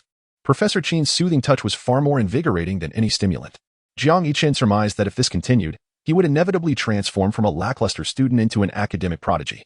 Glimpsing the time, he realized it was mealtime and rose to head to the kitchen to prepare dinner. Yet, as he stood, Qin Ling seemed to discern his intentions and stated simply, "No need for you to cook." Those 5 succinct words conveyed a clear message. He immediately understood the subtext. She had ordered takeout. Curious, Jiang Yichen inquired, "Professor Qin, what did you order?" Qin Ling closed the book in her hands and met Jiang Yichen's eager gaze with a smile, replying, "Guess." Once again, Jiang Yichen lowered his head in contemplation, then asked, "Professor Qin, if I guess correctly, is there a reward?" With a faint smile, she responded, "Are you aiming for the moon again?" Jiang Yichen retorted, "Look at that. Truly. You are Professor Qin. Your sarcasm is so refined." He added, "If I guess correctly, you must grant me one request." "Then do not guess," Qin Ling replied instantly. Jiang Yichen felt as if a bucket of cold water had doused his fervor. "Professor, consider this. I have been quite obedient lately. When you said go east, I did not veer west. I have been diligent in my studies, practicing the piano for 3 hours just now. Was your learning for my sake?" Qin Ling posed. "Isn't that precisely the case?" Jiang Yichen silently thought. "Moreover, I do not perceive your recent behavior as particularly obedient," Qin Ling continued. "Am I not obedient?" Jiang Yichen countered. Qin Ling pointed at the pink slippers adorning Jiang Yichen's feet. "No, Jiang Yichen began to explain, but Qin Ling interrupted. "All right, I will consider it." She had been observant of his recent conduct. At the start of the semester, she had checked Jiang Yichen's academic records and noted that he had scarcely visited the practice room that week. All right. Jiang Yichen's previously serious demeanor transformed into a smile. "Professor Qin, I believe I have fallen in love with learning." "Then continue practicing," Qin Ling instructed. "Dinner should still be some time away." "Very well," Jiang Yichen exclaimed, turning to resume his piano practice.